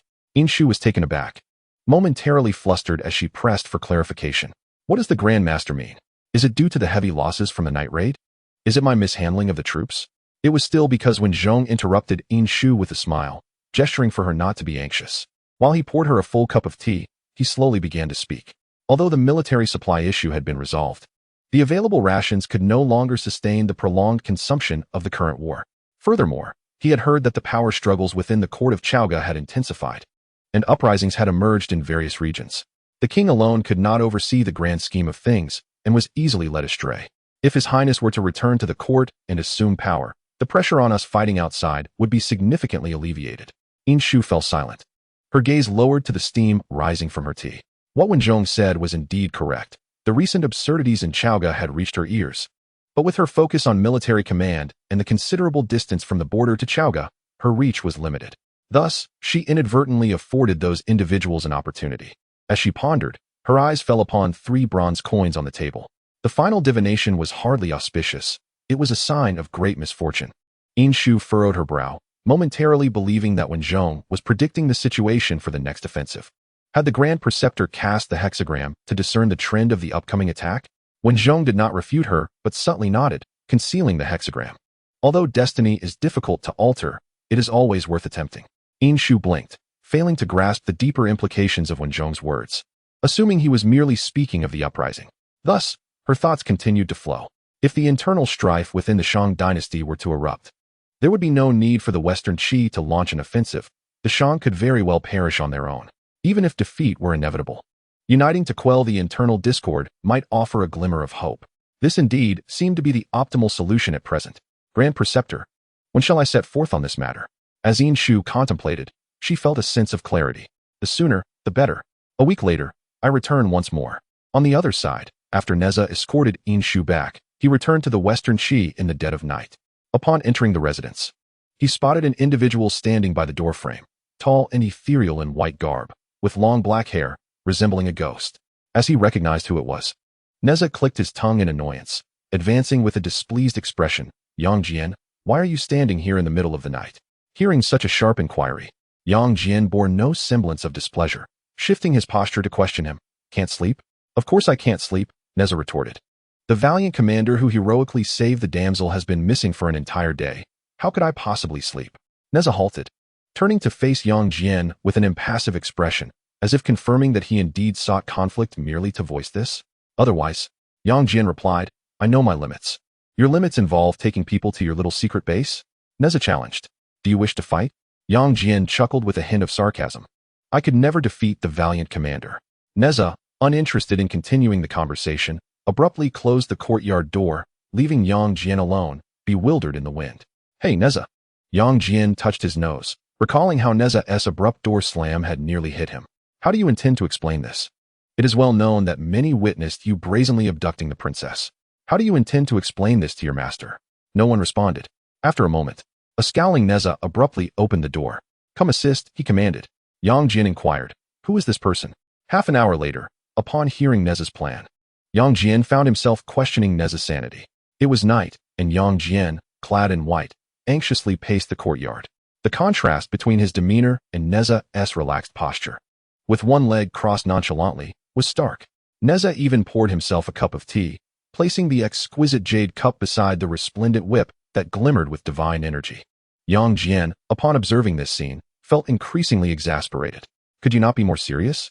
We are deliberating your confession process.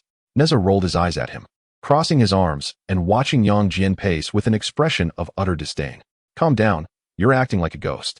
He then propped his leg up and began to toy with the whip, urging Yang Jian to hasten his thoughts. As dawn was approaching, Yang Jian ceased his restless pacing, his gaze shifting from Nezha's indifferent face to the whip in his hands, radiating immense divine power.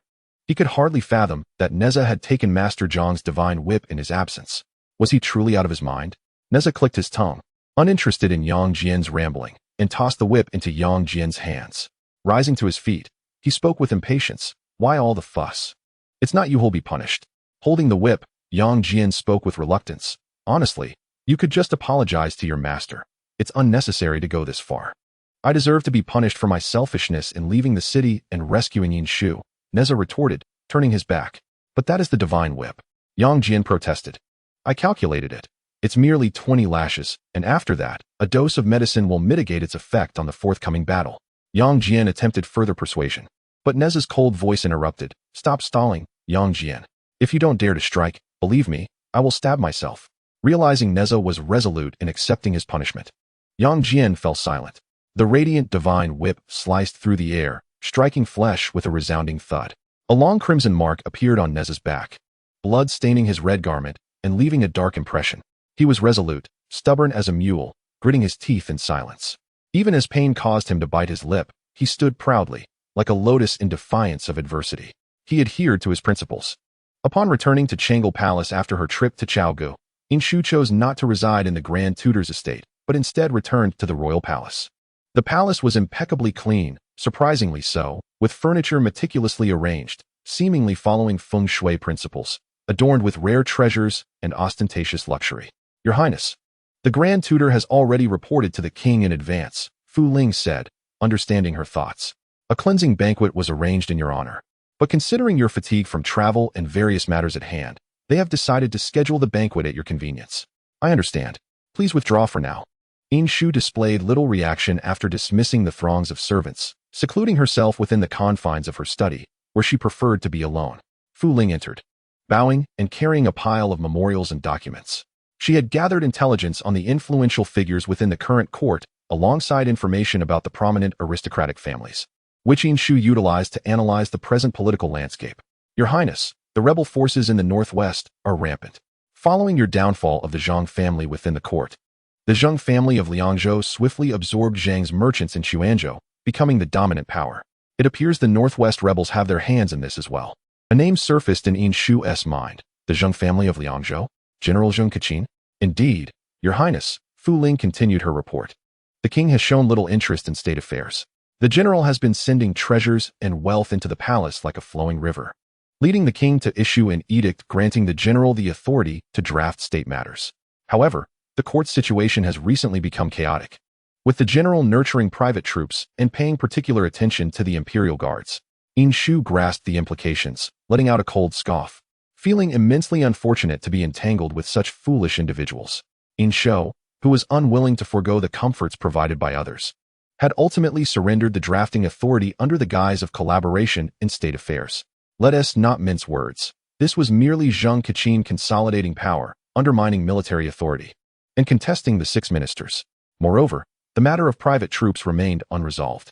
Shu's arrival was decidedly delicate, disrupting the peculiar equilibrium that allowed various factions to coexist peacefully, tilting the balance in her favor as the king's stance elevated her status.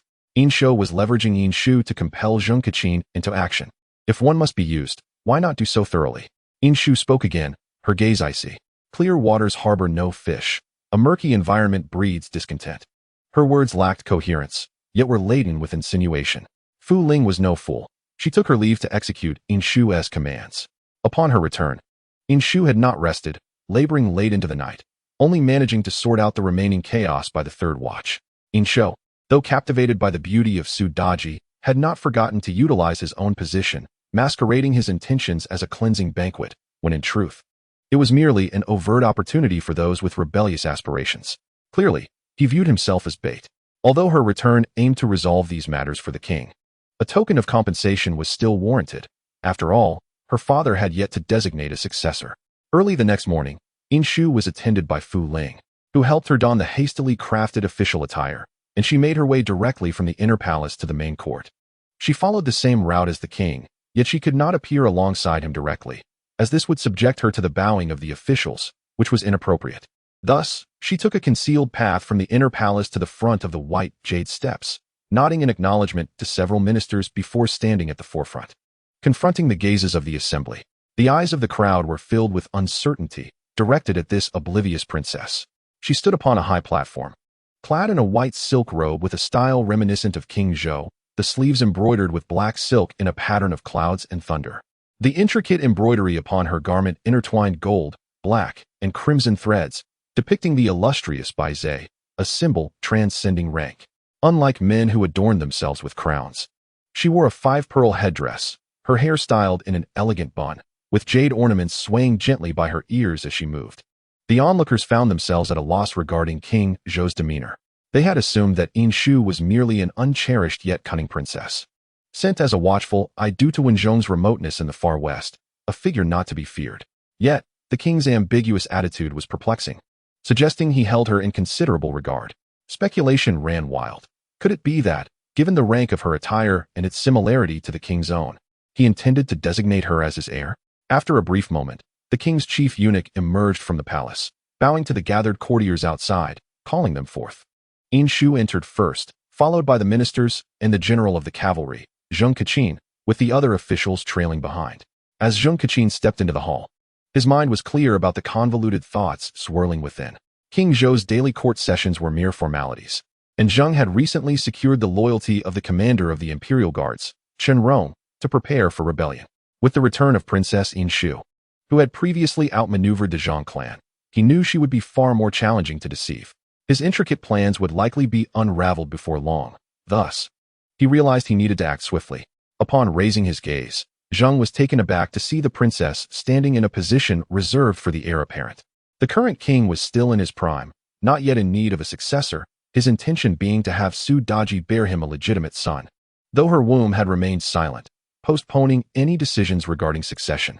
Observing Shu's current stance, Zhang discreetly glanced at the king seated above, whose stern expression betrayed his displeasure. Though he uttered not a word, this silence bore considerable significance. It was evident that King Zhou's disdain for her was genuine, yet he also seemed to seek something from her. In a few days, a welcoming banquet in honor of the princess would take place, attended by high-ranking officials of the 3rd grade and above. The timing was opportune. Seizing the moment could grant him control over the lifeblood of the Shang dynasty. With a little maneuvering, he could grasp real power, a fortuitous turn of events indeed. Lost in thought, Wang Qishan unwittingly walked into the trap set by Shu and King Zhou, oblivious to the fact that the banquet would also signal his demise. The gazes of the crowd, filled with shock and restraint, enveloped Yin Shu in a dense cocoon. Yet, she paid no heed to their stares. This was precisely the effect she desired. Having returned, she felt compelled to offer these fools, distant from the tumult of war, a memorable greeting. Today, she would make an example of Wang Qishan to intimidate and assert her authority. The southeastern rebels were rampant, and the court had repeatedly dispatched troops, all of which returned empty-handed. The reasons conveyed by the governor of Chuanzhou were either the rebellious forces being too arrogant to be defeated or a shortage of provisions to sustain them. In summary, a myriad of bizarre explanations had been employed, with displays of desperation and lamentation frequenting the scene, suggesting a sense of reckless abandon. This behavior is somewhat understandable. As none of the parties involved are devoid of shrewdness, they are all acutely aware of the underlying realities. Where lies the southeast? Ji Shichong holds the northwest, while Zheng and Lu Zhang occupy the southeast. The likes of Ji Chong from the west Qi and Cheng Hohu from the northern territories have perished in opposition, while Jiang Huan from the east Lu is a seasoned tactician who refrains from making any declarations amidst the prevailing instability. Consequently, power has been tacitly dispersed back to the Zhang clan, while the inept Yi Chongyu from South Chu has been completely supplanted by Wang Qishan and his associates. Currently, the power dynamics in Chuanzhou are fragmented, with the Zheng clan enjoying a distinct advantage, seizing the opportunity to absorb local influence while covertly supporting the rebellious factions. The governor of Chuanzhou is not merely a passive observer. His astute mind has clearly discerned Wang Qishan's stance and consequently opted to refrain from intervention. No one wishes to undertake thankless tasks, which is why the court's repeated mandates to quell banditry have met with failure on each occasion. The notion of eradicating bandits is laughable. They are but a group of marauders operating under Wang Qishan's name. If the Chuanzhou garrison were to engage them, the following day's news would surely proclaim the governor's incompetence, culminating in his own demise. Nevertheless, this predicament is manageable, for Yin Shu outranks Wang Qishan and must exercise deference towards her. Of course, should she choose not to, he could easily be charged with contempt for the royal family. Thus, Yin Shu cleared her throat and, feigning seriousness, launched a direct challenge that resonated throughout the room. If the Chuanzhou garrison proves ineffective, it seems that the South Marquis must personally lead his troops into action. This was a flagrant threat, as Wang Qishan and the South Marquis Yi Chongyu were fiercely competing in the South Chu region. With Yi Chongyu firmly entrenched around the Shaoshan area, and Wang Qishan dominating Lu and Chuanzhou, the court was undoubtedly aware of this dynamic but chose to feign ignorance, opting to remain uninvolved. This was not merely due to the geographical distance, but also a result of their repeated failures against the West Qi, leaving Cheng Tang bereft of the energy to intervene in the South Chu's conflicts. It was more prudent to observe the struggle from a distance, with the ultimate prize being the throne of the South Marquis. As the two factions clashed, the South Chu's power would inevitably wane, rendering the region more susceptible to Cheng Tang's control. Yet, Wang Qishan's ambition knows no bounds. He raises private troops and shelters bandits, allowing them to wreak havoc while profiting from the ensuing chaos. In light of this, Yin Shu does not hesitate to intervene, aiming to draw the already faltering Yi Chongyu into another confrontation with Wang Qishan. Wang Qishan's countenance shifted, reminiscent of someone who had swallowed a fly. No need for the princess to concern herself. Given Lu's proximity, he would gladly contribute his modest efforts to the court, eradicating the bandit threat and restoring peace to Cheng Tang's subjects. Yin Shu smiled lightly, offering no response, and ultimately, it was the King Zhou who made the final decision, acquiescing to Zheng's proposal. The old fool might be slow-witted, but he was certainly quick to accept the benefits. Both Yin Shu and Wang Qishan silently cursed him in their hearts. Following this undercurrent of tension, no other court officials dared to incite further discord. They were all captivated by Yin Shu, none of them being foolish, and they perceived everything clearly. Yin Shu's intentions today were exceedingly evident from the moment she arrived. She targeted Wang Qishan, engaging in both overt and covert skirmishes that sparked like flint. Yet both maintained their smiles as if nothing was amiss. Wang Qishan, an old fox, should not have been able to feign such an audacious fade. However, Yin Shu was different, despite her youth. She exhibited remarkable composure and seemed to effortlessly manage the situation, as if dealing with someone as insignificant as Wang Qishan was a trivial matter. Consequently, the subsequent discussions revolved around trivial matters, all adhering to conventionality, thus not attracting Yin Shu's attention. Meanwhile, King Zhou felt a headache coming on, his thoughts lingering on his Empress Su, estimating it was nearly time to dismiss the court. Just as he intended to speak, his gaze suddenly fell upon Yin Shu, who was watching intently from below. Her eyes clearly conveyed, If you wish to depart, grant me the authority to act on your behalf. Instantly alert, he maintained an impassive demeanor while internally grappling with conflicting emotions. Ultimately, his desires prevailed, and he dismissed the court, allowing the princess to take charge of the documents and assume full responsibility. The officials acquiesced, and like a receding tide, they departed. The unspoken understanding between father and daughter unexpectedly surfaced. Neither rushed to leave until all the officials had exited and the surroundings were cleared. King Zhou sat at the head, resting on the arm of his throne, gazing down at Yin Shu, who stood against the light, resembling a slender bamboo. She bore an uncanny resemblance to him, even in temperament. He scrutinized her in silence, his thoughts drifting to unknown realms.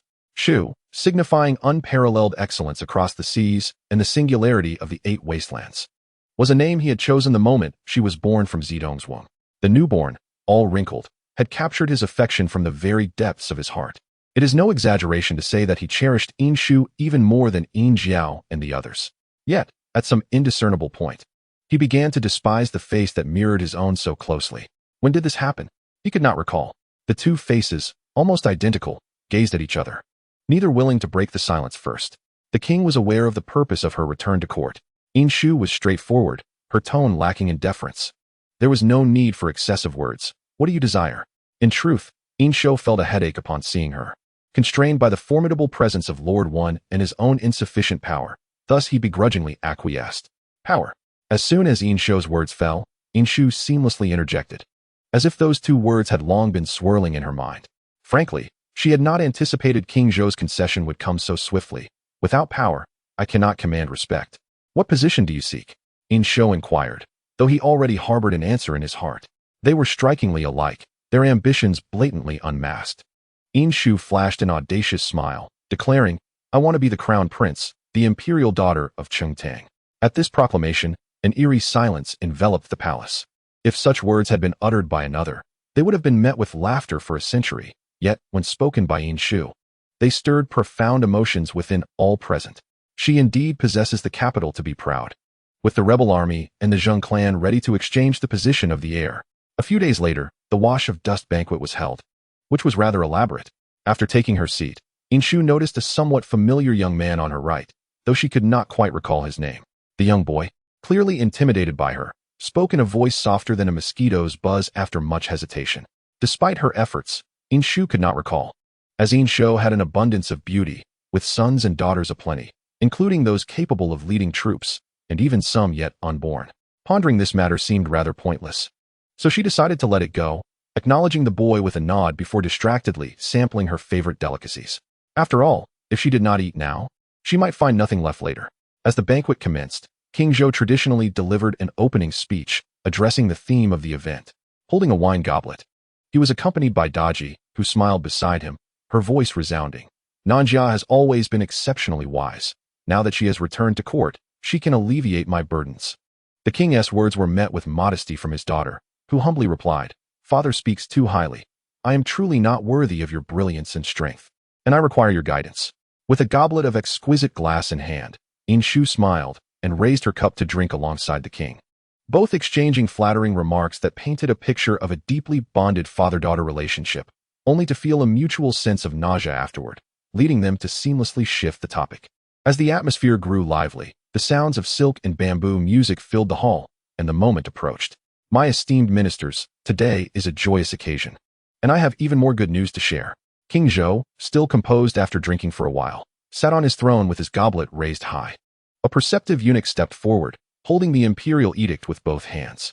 The edict arrives, echoed the sharp voice of the palace attendant, prompting the ministers to kneel in unison. Since my ascension, I have diligently upheld my duties with utmost reverence, reflecting on the illustrious legacy of my ancestors. It is with great responsibility that I announce this matter, mindful of public sentiment, and hereby declare to heaven and earth, to our ancestral temple and the state. Kneeling below the high platform, Wang Qishan felt a sudden unease as his eyelids twitched. This edict began with the king extolling his own virtues of diligence and patriotism, then abruptly shifted to praise Yin Shu.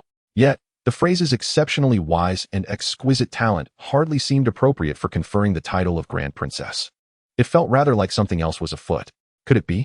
Wang Qishan trembled, not from fear, but from excitement.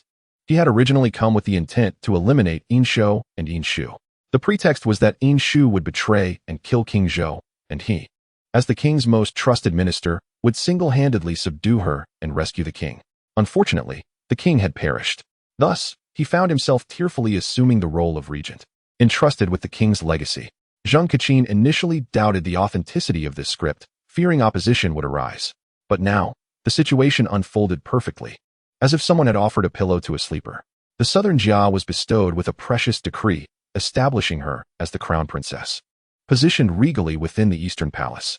This decision was intended to uphold the eternal legacy of governance and to unite the hearts of the realm. Wang Qishan, reveling in inner mirth, envisioned the splendid regency that awaited him with a sense of vindictive glee. Princess Yin Shu had coerced King Zhou into naming her as the heir apparent, and under duress, the king had even prepared the edict. Thus, General Wang Qishan, summoned in a moment of crisis, was tasked with quelling the ambitions of Princess Yin Shu, who had driven the king to desperation, resulting in her own brutal demise. Now, with the entrusted ministers rallying behind Wang Qishan, he wielded unprecedented power over the court. This scenario appeared more plausible than the previous narratives. It seemed rational, albeit troubling, to consider that the king had been compelled by Princess Yin Shu's machinations. Even if he were not, he could easily transform the situation to his advantage. Why not add another to the fray? Wang Qishan was euphoric, while the other court officials were not so fortunate. They felt as though the very heavens had collapsed upon them. Yin Shu had lost her sanity. Leaving aside the shock of the unexpected declaration, he had actually appointed a woman as heir. How could a woman assume the mantle of an emperor? This was a profound violation of propriety, a reversal of cosmic order. I accept the edict. The music had ceased at an indeterminate moment, and in the solemn silence of the grand hall, Yin Shu spoke first, bringing the assembly back to reality, igniting a fervor of discussion among the courtiers. The father and daughter pair had remained seated, engrossed in playful banter with Su Daji, while the other, upon receiving the edict, leisurely began to savor wine, each exhibiting an unsettling calmness, indifferent to the fate of those around them. Nearby, a eunuch, under Yin Shu's command, poured wine into exquisite glass cups that held amber-hued liquid, a sight to behold. As she twirled her goblet, she listened intently to the murmurs of the assembled ministers. "Your Majesty," Wang Qishan's voice thundered, instantly silencing the hall. All eyes turned toward him, acknowledging that although they generally despised his shamelessness, they now relied on him to offer counsel. After all, few dared to advise King Zhou. If he were to overstep, or if Yin Shu were to take offense, this tyrant would show no mercy, meting out punishments ranging from severe beatings to the most heinous of executions. Historically, there had never been an instance of a legitimate daughter being named heir. The burdens of leadership were deemed unsuitable for a woman, contravening the natural order. The legacy of the Shang dynasty had endured for over a century, and now the king seemed poised to betray the hearts of his ancestors. Wang Qishan spoke passionately, his rhetoric filled with fervor, ostensibly devoted to the legacy of the Shang dynasty while chastising King Zhou for his reckless actions.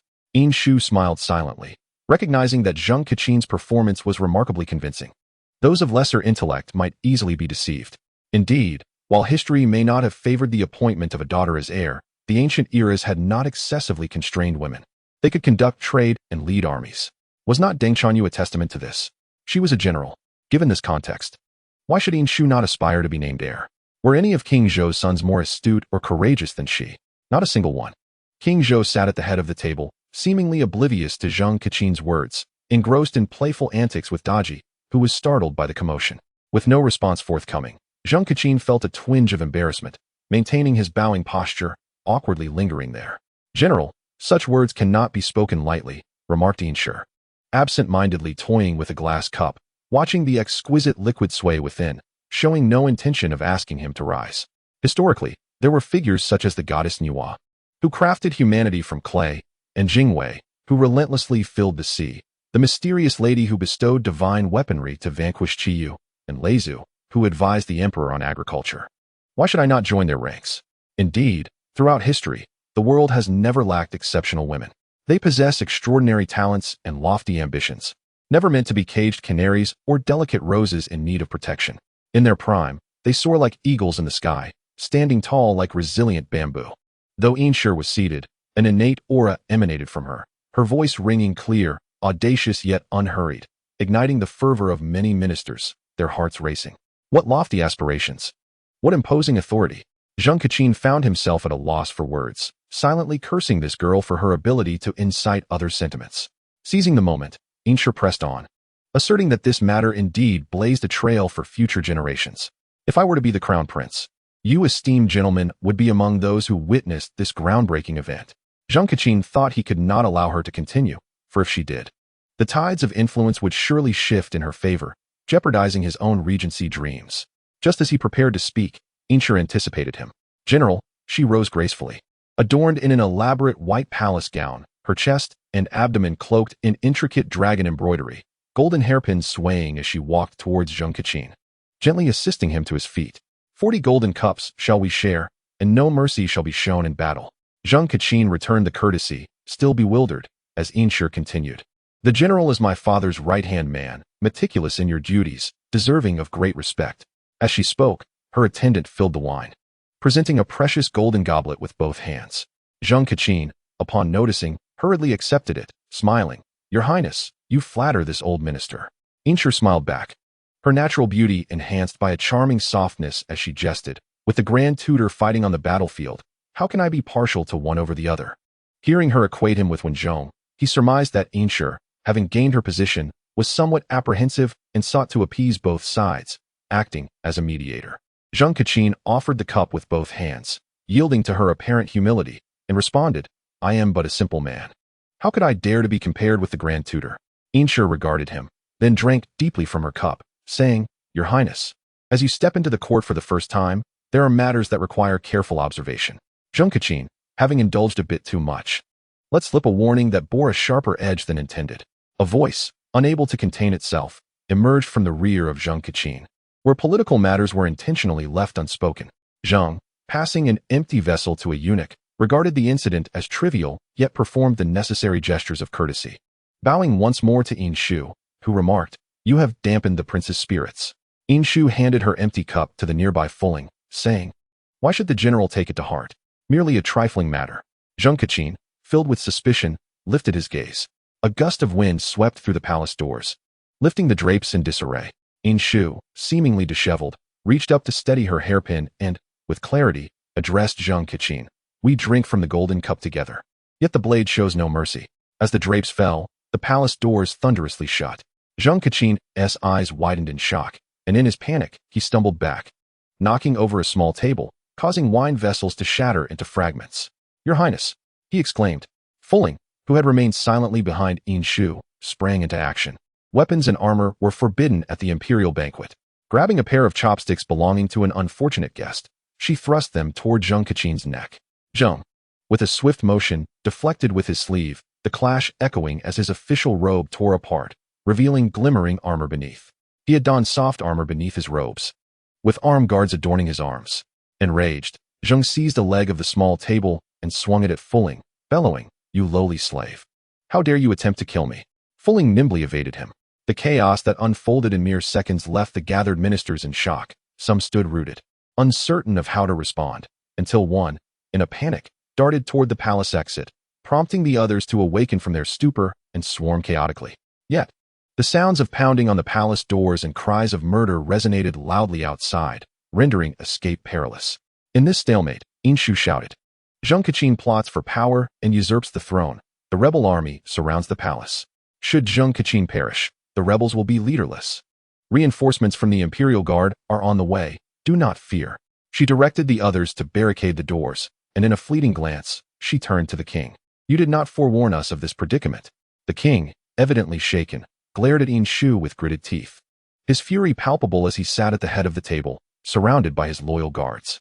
The phrase we drink from the golden cup together. Yet the blade shows no mercy, originates from the words of Zhu Yuanzhang, the founding emperor of the Ming dynasty, spoken to the Minister of Revenue, Ru Taisu, reflecting his strategy of wielding both grace and authority.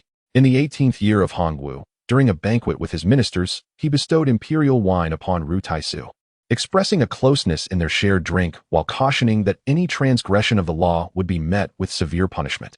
You did not forewarn us of this predicament.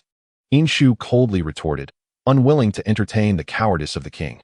She then turned back, seizing a glass of colored glaze from the small table, and hurled it at Wang Qishan with force, the unfinished wine spilling through the air, merging the aroma of spirits with the scent of blood. As Wang Qishan found himself entangled with Fuling, realizing he could not evade her grasp, he lunged forward and kicked Fuling away with force. Inshu, having failed with her initial strike, personally advanced to engage Wang Qishan in combat. Her palm sliced toward Wang Qishan's neck, but he deftly sidestepped, only to retaliate with a powerful punch aimed directly at her face. Inshu, unwilling to take the blow head-on, attempted to block with both hands, yet was still forced back several steps by the force of his strike. Seizing the moment, she delivered a swift kick to his chest and abdomen, compelling him to halt his advance. In the blink of an eye, the two exchanged over a dozen blows, shattering the delicate glass cups scattered across the floor. Under the relentless assault, Inshu began to falter. "How dare a mere woman challenge me?" Wang Qishan exclaimed, unwilling to prolong the skirmish. He seized Inshu's fist, aiming to dislocate her arm. In a moment of desperation, she used his strength against him, flipping over and landing with her palm pressed into the shards of glass, blood gushing forth instantly. Without a flicker of hesitation, she pushed herself back up, determined to continue the fight. At that moment, Fu Ling rushed in from the shadows, brandishing golden chopsticks, which she thrust toward Wang Qishan. He caught her hand but was taken aback by her surprising strength. If they remained locked in this stalemate, it would undoubtedly give Inshu a chance to strike. In retaliation, he twisted her arm, attempting to break it. "Your Highness, strike now," Fu Ling shouted, her arm audibly protesting under the strain. Wang Qishan, frustrated and thwarted, roared, "A mere woman ascending to the throne is nothing but a source of ridicule for the realm. Inshu, you support a woman in power. How dare you?" Suddenly, a sharp sound pierced the air as Inshu's golden hairpin found its mark, plunging into Wang Qishan's left eye. He howled in agony, his voice trembling as he caught a glimpse of the jade tassels swaying near his cheek amidst the crimson haze. "Inshu," he gasped, his strength waning. With a fierce expression, Inshu withdrew the pin, her white robe now stained with blood and wine. Seeing that Wang Qishan still clung to life, she thrust the pin into his forehead. Blood spattered, and Fu Ling, unable to maintain her grip, released him. Wang Qishan collapsed to the ground, his neck twisted, eyes wide and bloodied, no longer moving. The tyrant was thoroughly petrified, panting and staring at Inshu with disbelief. She rose, her once pristine robe now sullied, the crimson stains nearly engulfing the dragon-embroidered threads, half of the dragon's visage obscured by blood. She took a step back, suppressing her heavy breaths. Just then, the palace doors burst open, and Inshu's elite guards clashed with Wang Qishan's private soldiers, the scene engulfed in chaos and carnage. The great hall, brightly lit, cast its light into the encroaching darkness, revealing harrowing visions, the former empress's gruesome demise, the humiliations endured within the palace walls, and the year when she knelt before the grand preceptor merely to escape. Inshu fiercely closed her eyes. Some say fate is a predetermined force, elusive and unchangeable. It sought to confine me to the depths of the palace, like a rare treasure displayed solely for admiration. Yet I refused to succumb to such a hollow fate. I was born equal to my brothers, capable of wielding both pen and sword, shaping the tides of battle. When the deer is lost, all heroes may pursue it. If that is the case, why should it not be I? With sudden resolve, Inshu turned, raising her right hand toward the dark, blood-soaked palace doors. Fate is not predetermined by the heavens. It is only through relentless struggle, against others, against destiny, and against the divine, that one can carve their own path. She raised her trembling right hand, crimson rivulets cascading down. "I am." She gazed into the inky night sky. "I am Inshu," she gasped, forcing the words from her throat. She had long since grasped the once unattainable power, standing atop the 9 heavens, her voice resounding with authority. "The crown prince is here. Who dares to be a treacherous minister or a rebel? I am the sovereign." Yang Jian stepped into the courtyard, forcefully tossing a bamboo slip inside. Nezha sprang forth from the shadows, catching it with one hand, then striding towards the stone table within the garden while unfolding it. The slip was laid out completely upon the stone surface. She has only returned to court for less than a month, yet has already turned Chowga upside down. Yang Jian marveled. "Truly, she can hold her own against you." Indeed, it had been merely half a month since Inshu had compelled King Zhou to declare her as the crown prince, eliminated the bandits through Wang Qishan's hand, and then forced him into rebellion, using herself as bait to slay the traitorous forces and firmly secure her position. Not to mention, just her status as the crown princess alone was enough to earn Yang Jian's utmost admiration. This was undoubtedly unprecedented, with no one to follow in her footsteps. One could only imagine the torrent of slander she had endured these past days, and the formidable measures she had employed to suppress it all under immense pressure without faltering. She was, without a doubt, born to rule. Nezha, having read the document, casually seated himself on a stool, one foot resting on its edge, propping himself up with his hands, feeling inexplicably pleased, and thus boasted, "Of course, my discerning eye is unparalleled." Yang Jin scoffed, unable to bear the sight of his unworthy demeanor. "You should focus on recovering from your injuries. While she ascends as crown princess, you've just received 20 lashes." Yang Jin's tone dripped with sarcasm. Nezha corrected him. "This matter has nothing to do with her." Yang Jin chuckled in disbelief. He never expected Nezha would correct him over such a triviality. It seemed he was determined not to let his beloved feel even the slightest grievance. "Stop fixating on her. How is the war faring?" Nezha suddenly realized he had misspoken, rubbing his nose as he shifted the topic. Those 20 lashes were more severe than anticipated, especially since they were delivered with the divine artifact of Jiangxia, and Yang Jin had been compelled to strike with full force. Consequently, Nezha's injuries had yet to heal, leading Jiangxia to order him to refrain from battle, leaving him idle at home, growing restless despite having no illness. "Things are looking good," Yang Jin remarked, his spirits high.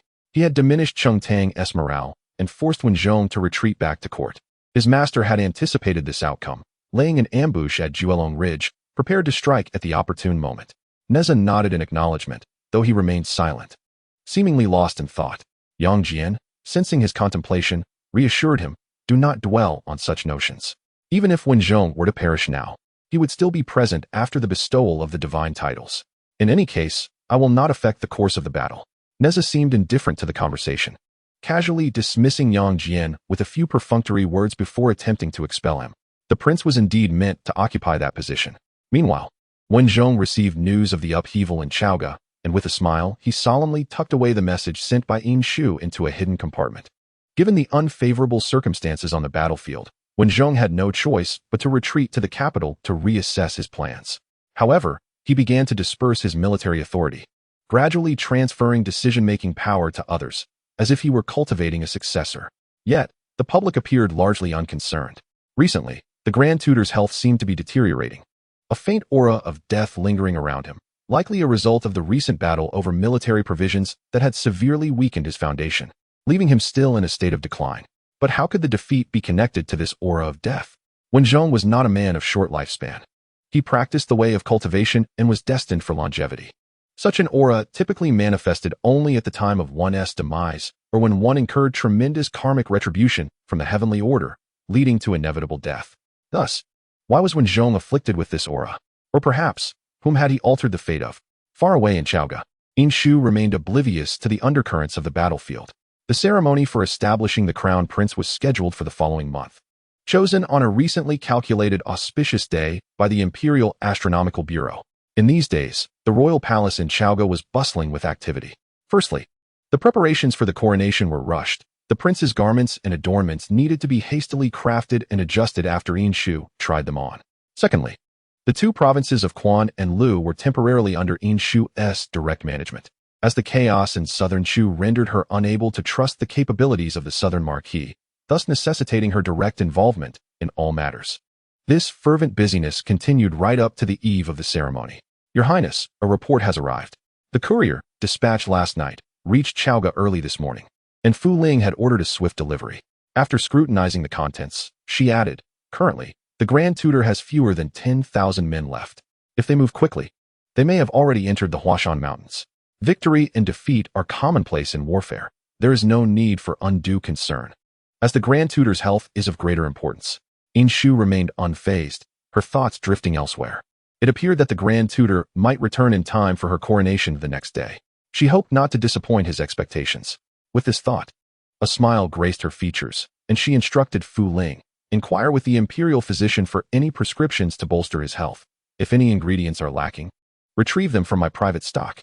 Yes, aware that Yin Shu's primary concern was Wen Zhong, Fu Ling wasted no time in carrying out the directive.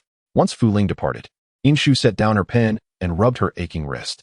The windows were wide open, yet the hot wind blowing through the eaves did little to alleviate the oppressive heat.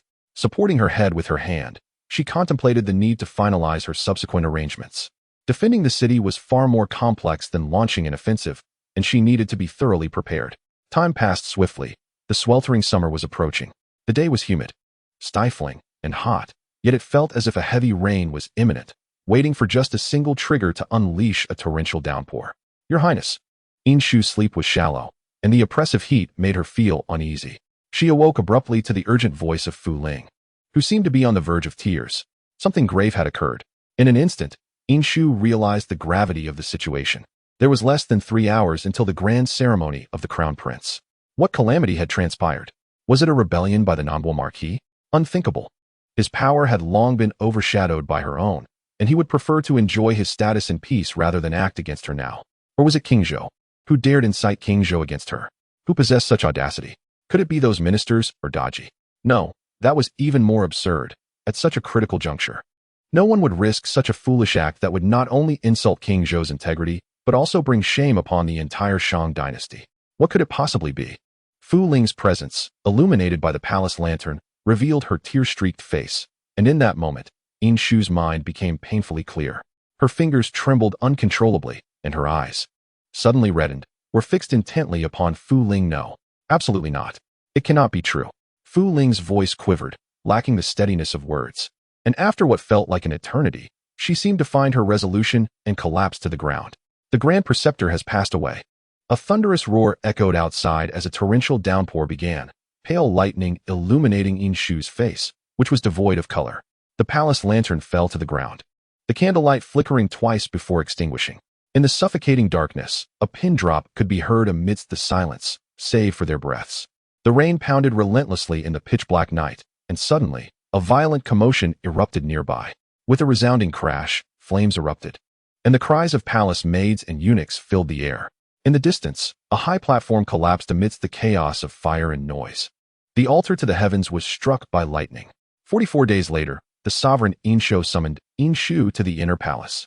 The chamber was brightly lit, enveloped in a heavy silence. The supervising eunuch silently ushered Inshu to King Zhou, bowing his head in retreat. As the heavy doors of the chamber closed, only the flickering candlelight remained. King Zhou stood, draped in a white sleeping robe with a hastily thrown outer garment, the curtains hanging low, casting shadows over the figure on the bed. Father and daughter exchanged a glance, both rendered speechless. King Zhou's eyes were red and swollen, clearly having wept. Inshu opened her mouth, but found herself unable to speak. It felt as though a cotton ball was lodged in her throat, and tears began to fall before she could utter a word. Only when the tears coursed down her cheeks, staining her garment with darker hues, did she realize she was crying. The flood of emotion surged forth, and despite her efforts to suppress it, the dam had broken. Perhaps it had been held back for far too long. Inshu desperately wiped away her tears with the back of her hand, but it felt as though the tears would never cease. She continued to wipe, again and again, until she finally sank to the ground, weeping uncontrollably. With not a word uttered, King Zhou turned away, refusing to look at her any longer, yet his sleeve discreetly brushed the corner of his eye.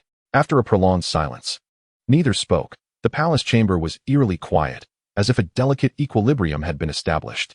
Inshu, wearied, gazed at King Zhou, his eyes devoid of life, their redness a testament to tears shed. She pondered the outcome of her meticulous scheming, realizing it had led to naught but the impending collapse of the grand edifice and the demise of loyal subjects. So be it, no more contention.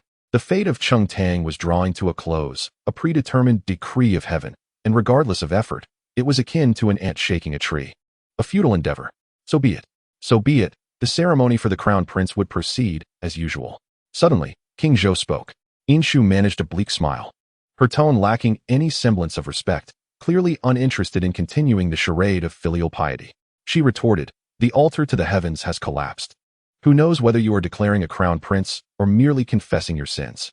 After laboring diligently for so long, are you truly prepared to relinquish it so easily?" King Zhou inquired. Inshu scoffed. "The grand tutor perished in battle, and the altar has been destroyed on the eve of the ceremony. It is evidently stated that I am a harbinger of calamity.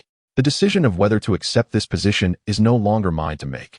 However, Inshu held a different perspective. The grand tutor's demise should be suppressed. The altar can be replaced with the deer platform, which is even more elevated than the one that has fallen. Who decreed that the crown prince must be designated atop the altar, and who mandated that offerings to the heavens are necessary? The position of crown prince is one I have granted you. What significance does the ceremony hold? You would do well to show me more respect. Inshu suddenly lifted her gaze, her expression a complex blend of astonishment and disbelief as she regarded Inshu. who stood with his back to her, his tall frame silhouetted against the sensuous red silks, within which Daji's figure flickered in and out of view. I am Qingtang, the sovereign of humanity, the ruler of all under heaven. I shall do as I please. When has it been the domain of ethereal gods or heavens to judge me? Why must I offer sacrifices to the heavens? I am the heavens. Inshu blinked, her heart trembling. You attained this position through ambition and strategy, never by fate. Inshu, you too can be celestial. She heard Inshu express this to her. You speak the truth. Inshu found herself unable to sleep throughout the night. Staring at her pale, exquisite visage in the mirror, she slowly blinked. After absorbing King Zhou's proclamation, she felt as if she were a wandering spirit returned to her own palace. Surprisingly calm amidst the tumult of emotions, perhaps it was due to the overwhelming shock, leaving her mind unable to process, or perhaps it was a subconscious retreat. The outside world was a flurry of activity, and soon, Fulling roused her once more. Fulling's eyes remained reddened, still reeling from the grim tidings of the Grand Tutor's death. Upon noticing Inshu's gaze upon her, she forced a smile. Your Highness, congratulations. Inshu wished to smile, but lacked the strength, thus merely tugged at the corners of her lips without responding. The attire of the crown prince was now more intricate. Previously, dressing required only Fulling's assistance, yet now 3 attendants seemed somewhat flustered. The inner layer is a red robe with a narrow sleeve collar, embellished with a golden 5-clawed dragon woven on the front, back, and shoulders, reminiscent of King Zhou but differing in hue. The hem is embroidered with auspicious clouds and ocean waves, symbolizing peace across the seas. Once fully attired, Fulling cautiously approached with a brush to adorn Inshu's forehead with decorative floral patterns. The princess was never suited for pale pink. She looked most exquisite adorned in vibrant red. Subsequently, she received the crown from the hand of a nearby maid who had just assisted in dressing her, gently placing it upon her head. The crown, imposing and weighty, was crafted from black silk and adorned with a rectangular gold ornament at the front and back, with golden pins at either side and 11 tassels cascading down. Any slight movement would cause the colorful beads at the front of the crown to produce a crisp, resonant sound. She caught a glimpse of herself in the bronze mirror, her heart involuntarily quickening, the still waters stirring with ripples. As the auspicious moment arrived, Inshu stepped forward, guided by the high-pitched summons of the ceremonial eunuch. King Zhou sat at the forefront, observing as the envoy presented the official decree to Inshu, while the deputy bestowed upon her treasured artifacts, thereby affirming her status as the crown princess. Following this, Inshu knelt in reverence, paying homage to King Zhou before both ascended the Lu Terrace to offer sacrifices to heaven and their ancestors. The absence of the altar did not render the occasion any less significant.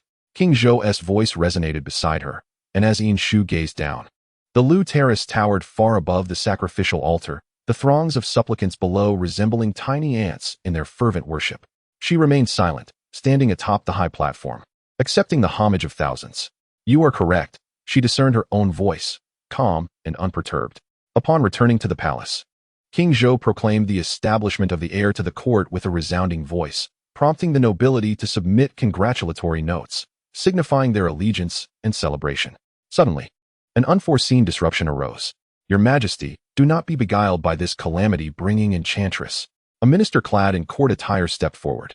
Inshu blinked in surprise at this abrupt turn of events. After all, few dared to provoke the wrath of the sovereign at such a moment. Speaking out could lead to grave consequences. King Zhou frowned, about to respond when another voice interrupted. Upon closer inspection, it was the esteemed astronomer who had predicted this auspicious day for the succession. Your Majesty, last night, as the heavenly altar was struck, I ascended the stargazing tower to observe the celestial signs. The astronomer knelt respectfully. Last night, Mars was in a position of misfortune, a dire omen indeed. I implore your Majesty to reconsider. Our ancestors have decreed that the inner court must not interfere with state matters. The princess's actions could jeopardize the legacy and foundations of the Shang dynasty.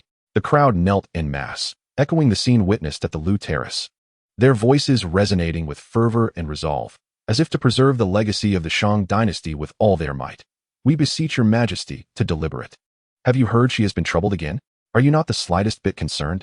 Yang Jian, feeling bored, tossed a white jade cup in his hand. The conflict had temporarily subsided, following Jiang Zi's strategy. Yun Zhongzi executed Wen Zhong, delivering a significant blow to the morale of the Shang forces. What can worrying accomplish? Nezha had initially chosen to disregard such news, yet Yang Jian's flippant remark stirred a hint of annoyance within him. The two had inherently opposing stances.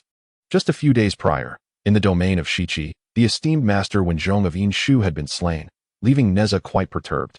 The matter of King Zhou's heir was indeed a subject of great scrutiny. Not only did the younger generation, including Nezha and Yang Jian, often engage in discussions about it, but the higher echelons were also keenly observant. One wonders what insights the respected Father Xiang holds regarding this issue. King Wu of Zhou, in a desperate attempt, maneuvered his cannon stealthily and eliminated one of Jiang Ziya's pawns. The chess match was fraught with tension, and King Wu was equally anxious. The situation was dire. And in his encounters with Jiang Ziya, he was utterly overwhelmed, with Jiang Ziya showing no mercy. Each time King Wu suffered a defeat, Jiang would leisurely comment that the king's chess skills required further refinement. Thus, in an effort to salvage his dignity, King Wu shifted the conversation to inquire about Jiang's thoughts on the matter of King Zhou's heir, attempting to divert his attention. What does the king think? Jiang Ziya retorted, observing the cannon nearing the horse, and subsequently withdrew to create distance. Noticing Jiang's retreat of the horse, King Wu assessed the board where only a rook and a minister remained capable of threatening the king, and thus focused all his efforts on these two pieces. Yinshu was labeled as the star of disaster, and although she possessed unparalleled strategy, it seemed she was fated to be excluded from the position of heir. Recent intelligence indicated that during the heir's ceremony, numerous officials vociferously urged the emperor to reconsider, adamantly opposing the designation of Yinshu as heir, even citing the absurd excuse of the disaster star guarding the heart, which incensed King Zhou. Ultimately, however, the matter reached a stalemate and was left unresolved. Yet, each day during court assembly, such scenes unfolded, with several ministers tragically meeting their demise by colliding with pillars in their fervent attempts to thwart Yinshu's claim. In King Wu's perspective, even if King Zhou staunchly supported Yinshu, the fear of public opinion and the irrationality of the situation rendered it unlikely to succeed. Such a pity it was. King Wu felt a sense of regret for Yinshu, and upon regaining his focus, he discovered that Jiang Ziya had already made his move. After a quick inspection, he found nothing amiss, allowing him to relax and ponder carefully. Jiang Ziya nodded, neither contradicting King Wu nor providing a response. After a prolonged contemplation, King Wu finally executed a brilliant move, feeling a sense of pride. What a splendid play this was. It restrained Father Xiang's rook and minister, alleviating any concerns of internal strife, paving the way for a counterattack thereafter. In merely 3 years, Yinshu could transform from an obscure figure into the designated heir of Chengtang. She was more astute than anyone else. Jiang Ziya, however, did not hastily place his piece, but instead leisurely articulated this thought before pausing to pick up a piece. A prodigious talent indeed. King Wu remained oblivious to the underlying implications, merely expressing admiration. Soon after, he heard the sound of Jiang Ziya placing his piece, only to realize with dismay that the king's position had been transformed into that of a horse. It took him a while to comprehend that he had lost. He had initially believed that by converting the cannon into a horse, he had effectively sealed off Father Xiang's route of advance, yet unexpectedly, this horse broke through the encirclement in the final move and decisively captured his king. Your Majesty, the game is not yet determined. Victory remains undecided, Jiang Ziya stated. Laden with meaning, King Wu understood and let out 2 hearty laughs. He had thought the match could linger a bit longer, yet a dark horse had unexpectedly emerged, leading him to defeat. I have underestimated this seemingly inconspicuous dark horse. This statement carries a double entendre. Not only does it indicate to oneself that Yinshu's deadlock is on the verge of breaking, potentially earning the people's allegiance in the pursuit of the imperial throne, but it also serves as a reminder that the grand endeavor remains unfinished. Despite the loss of a formidable ally like Wenzhong, one must not take the enemy lightly. Both sets of eyes are drawn to the dark horse that has supplanted the general, surrounded by a sea of crimson characters. Yet this black steed stands out remarkably. Strategists excel in cunning, brash warriors rely on sheer valor, while opportunists adeptly seek supportive allies. Those who emerge unexpectedly are often lauded as dark horses. In this uncertain world, who shall ultimately emerge victorious? In the court, as vast as the ocean, Lord Zhou has stated that the ancestors explicitly forbade interference from the harem in governance. Not that princesses are barred from ruling. After he finished speaking, Yinshu leisurely responded, asserting that her father still enjoys good health, and she merely assists from the sidelines. How could she be deemed a calamity to the nation? Beyond herself, there are few capable of governance beneath her father's knee. Her 4th brother lacks ambition for this role. Her 5th sister is frail, and they have a younger brother who is barely a year old. According to Lord Zhou's words, who would they wish to designate as heir? Yinshu's lightly spoken words, however, caused Zhou Deyuan's complexion to change dramatically, leaving him pale as a ghost. "Your Majesty, forgive me," he cried, bowing low and kneeling. Paralyzed with fear, Inshu's remark was laid bare for all to see. "Very well, since you assert that I lack the qualifications. I shall delineate all the princes and princesses to ascertain who truly deserves to inherit the throne. But do you dare to speak? Do you dare to bring it up? Since when has the matter of the heir required the intervention of a mere civil official like you? To overstep your bounds, do you believe yourself worthy? While conspiracies are indeed detestable, overt schemes can be even more daunting, especially when it is Inshu who can shift the tides of fate with but a few words. And the already empowered King Zhou standing behind her. This is truly fearsome. Inshu is overtly insinuating that Zhou Daoyuan intends to meddle in the matter of the heir. Whether true or not, the king will surely be enraged. Who dares to slumber beside the bed of a king? This timeless truth is known to all. With such a heavy accusation laid upon him, it appears Zhou Daoyuan may not escape this calamity. The crowd, filled with swirling thoughts, dared not speak further. Their gazes fixed at the white jade steps, hesitant to advance. They all understood the king's sentiments. Why does he relentlessly pursue Inshu? Is it not due to her cunning and strategies? Inshu, whether intentionally or inadvertently, hints at their anxieties. Indeed, they wish to establish the sixth prince as heir. Silence enveloped the scene, and those who had initially sought to exploit the death of the Grand Tutor found themselves at a loss. Reluctant to abandon this excellent opportunity, while still hoping to use this incident to substantiate the moniker of calamity assigned to Inshu. Inshu could see through their intentions. Yet, with the Grand Tutor's body still warm, she did not wish to turn his death into a pawn in their schemes. The Grand Tutor had bestowed upon her a life-saving grace and was the backbone of the nation. Had he lived, he would have deserved the title of a second father from King Zhou. Yet even the most loyal ministers are not spared. The court is like the vast sea, bearing hearts. Inshu chuckled softly, turning to pay her respects to King Zhou seated high above. The Grand Tutor has sacrificed for the nation. I beseech my father to grant him a state funeral. It is better to take the initiative and resolve this matter swiftly, allowing us the strength to confront them afterward. But who are them? Perhaps the Western Qi, the treacherous ministers, or others. The grand funeral of Wenzhong was exceedingly solemn, though no edict for mourning was issued. The populace spontaneously hung white banners in every street and alley. The chill of winter set in, and with the urgency of war, the streets were nearly deserted, with only a few hurried passers-by. Over a week had passed since Wenzhong's grand ceremony, and as Inshu stood on the city tower gazing down, she felt an overwhelming emptiness. The streets on either side resembled waves of white. Even the once bustling taverns had only a handful of patrons. On that day, Inshu personally oversaw Wenzhong's grand ceremony, with King Zhou entrusting her entirely with its arrangements, refusing to intervene. Although the father and daughter could not stand each other, their stance on this matter was surprisingly aligned. Their intent was simple. Those who dared to disrupt the Grand Tutor's ceremony would not be spared the consequences, regardless of their rank. To provoke trouble would warrant severe retribution. Year after year, time slips away in the blink of an eye. A year can pass swiftly, yet it remains arduous. As the year-end approached, the atmosphere was subdued due to the mourning period for the Grand Tutor. Nevertheless, two significant matters required resolution in the court. The first was the selection of the prince consort for the crown princess. Inshu decisively severed ties with some obstinate old officials, leaving only those who wavered between sides. Regarding the prince consort, while she initially opposed the notion, she had long surpassed the age of 20, and her suitor remained unchosen. As the heir apparent, her dissent seemed unfounded, so she reluctantly acquiesced to the arrangement. When asked why she was unwilling, she could not articulate it, perhaps due to their past confrontations or the twilight of that day in the cave, or perhaps both. Yet, this was of little consequence. The second matter concerned Cheng Tang's intent to seek peace. How intriguing! Inshu genuinely wished to pry open the heads of these courtiers to discern what lay within. How could they utter such words, truly shameless and contrary to virtue? She firmly opposed this proposition, yet did not express her fury. This was because someone suggested inviting the envoys from Western Qi to this year's banquet for officials to ease diplomatic tensions. The reasons were not entirely chaotic. Rather, there were speculations regarding the envoys' composition.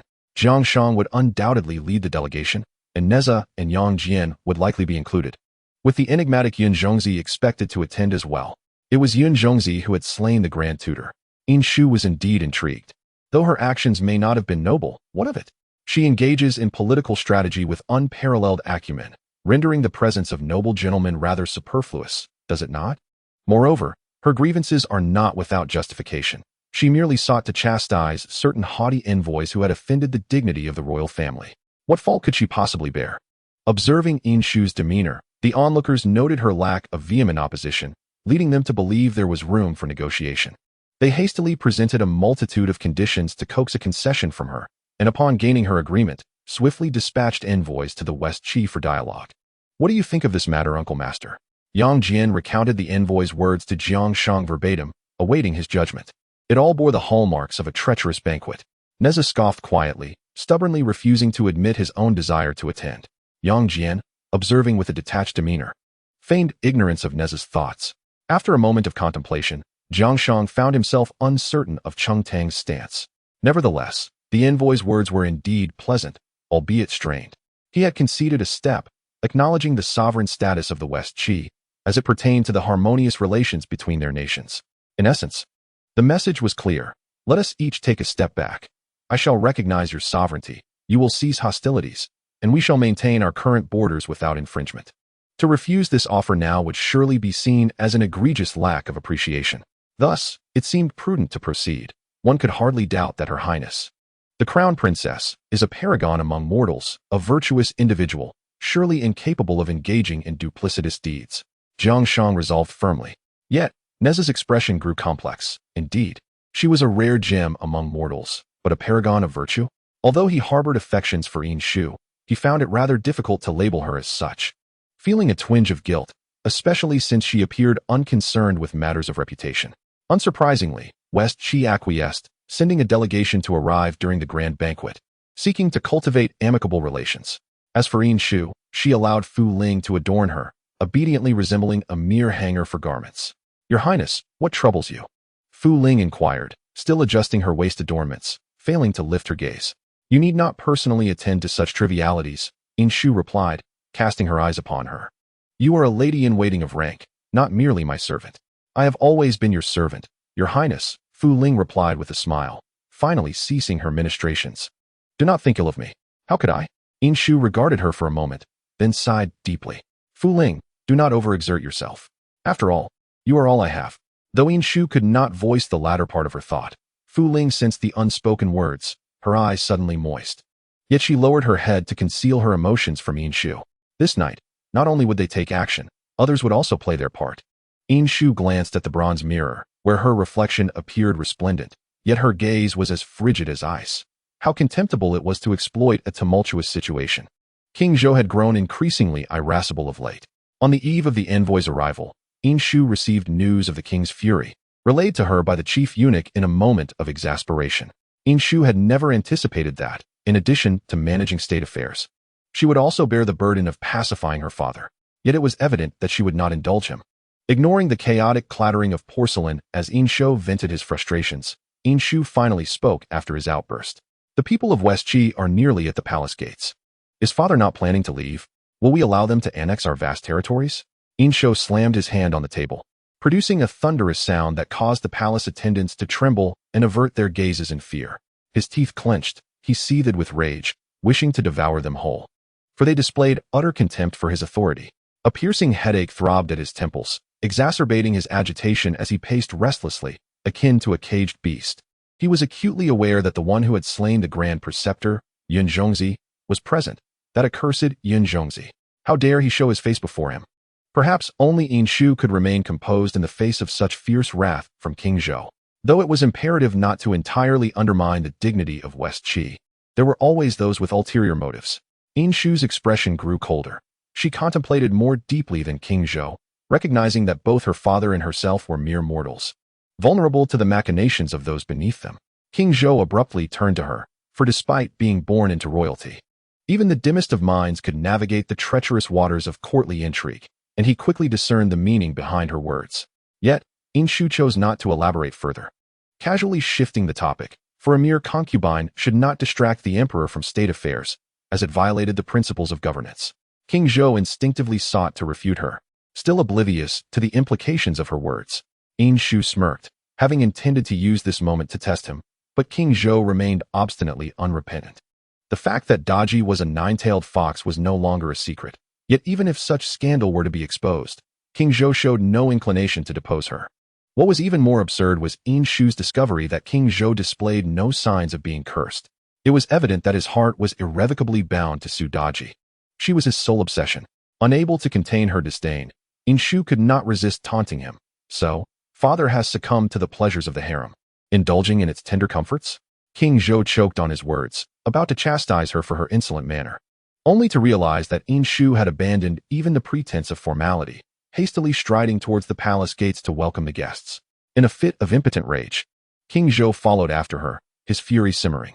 At the grand banquet, King Zhou occupied the highest seat, flanked by the rarely seen dignified Su Daji. Due to his unwillingness, the initial pleasantries were sparse. After struggling to conjure any meaningful conversation, he waved his hand dismissively to commence the feast. Yin Shu sat to his lower right, while a maid silently poured fruit wine into crystal goblets, the sweet aroma wafting through the air. Directly across from Yin Shu sat the leader, Jiang Shang, with Nezha occupying the fifth seat, straining to see her from his diagonal position. Yun Zhongzi was seated seventh, a placement that carried subtle implications in terms of magical prowess. Nezha and Yang Jian far surpassed the rest, yet by seniority, the venerable Yun Zhongzi rightfully claimed the foremost position. It seems that Jiang Shang was also aware of his act of murdering the Grand Chancellor, thus hastily arranging a seat for himself at the far end. Anxious that others might target him, the identity of those others was evidently clear, most notably Yin Shu. Yin Shu, with an inscrutable demeanor, lifted her fruit wine and took a sip, yet her gaze subtly drifted towards Yun Zhongzi. He appeared to be quite honest. But if he believed that merely sitting quietly and sipping wine would spare him from trouble, he was sorely mistaken. Yin Shu set down her cup, which was quickly refilled by the attentive wine server beside her.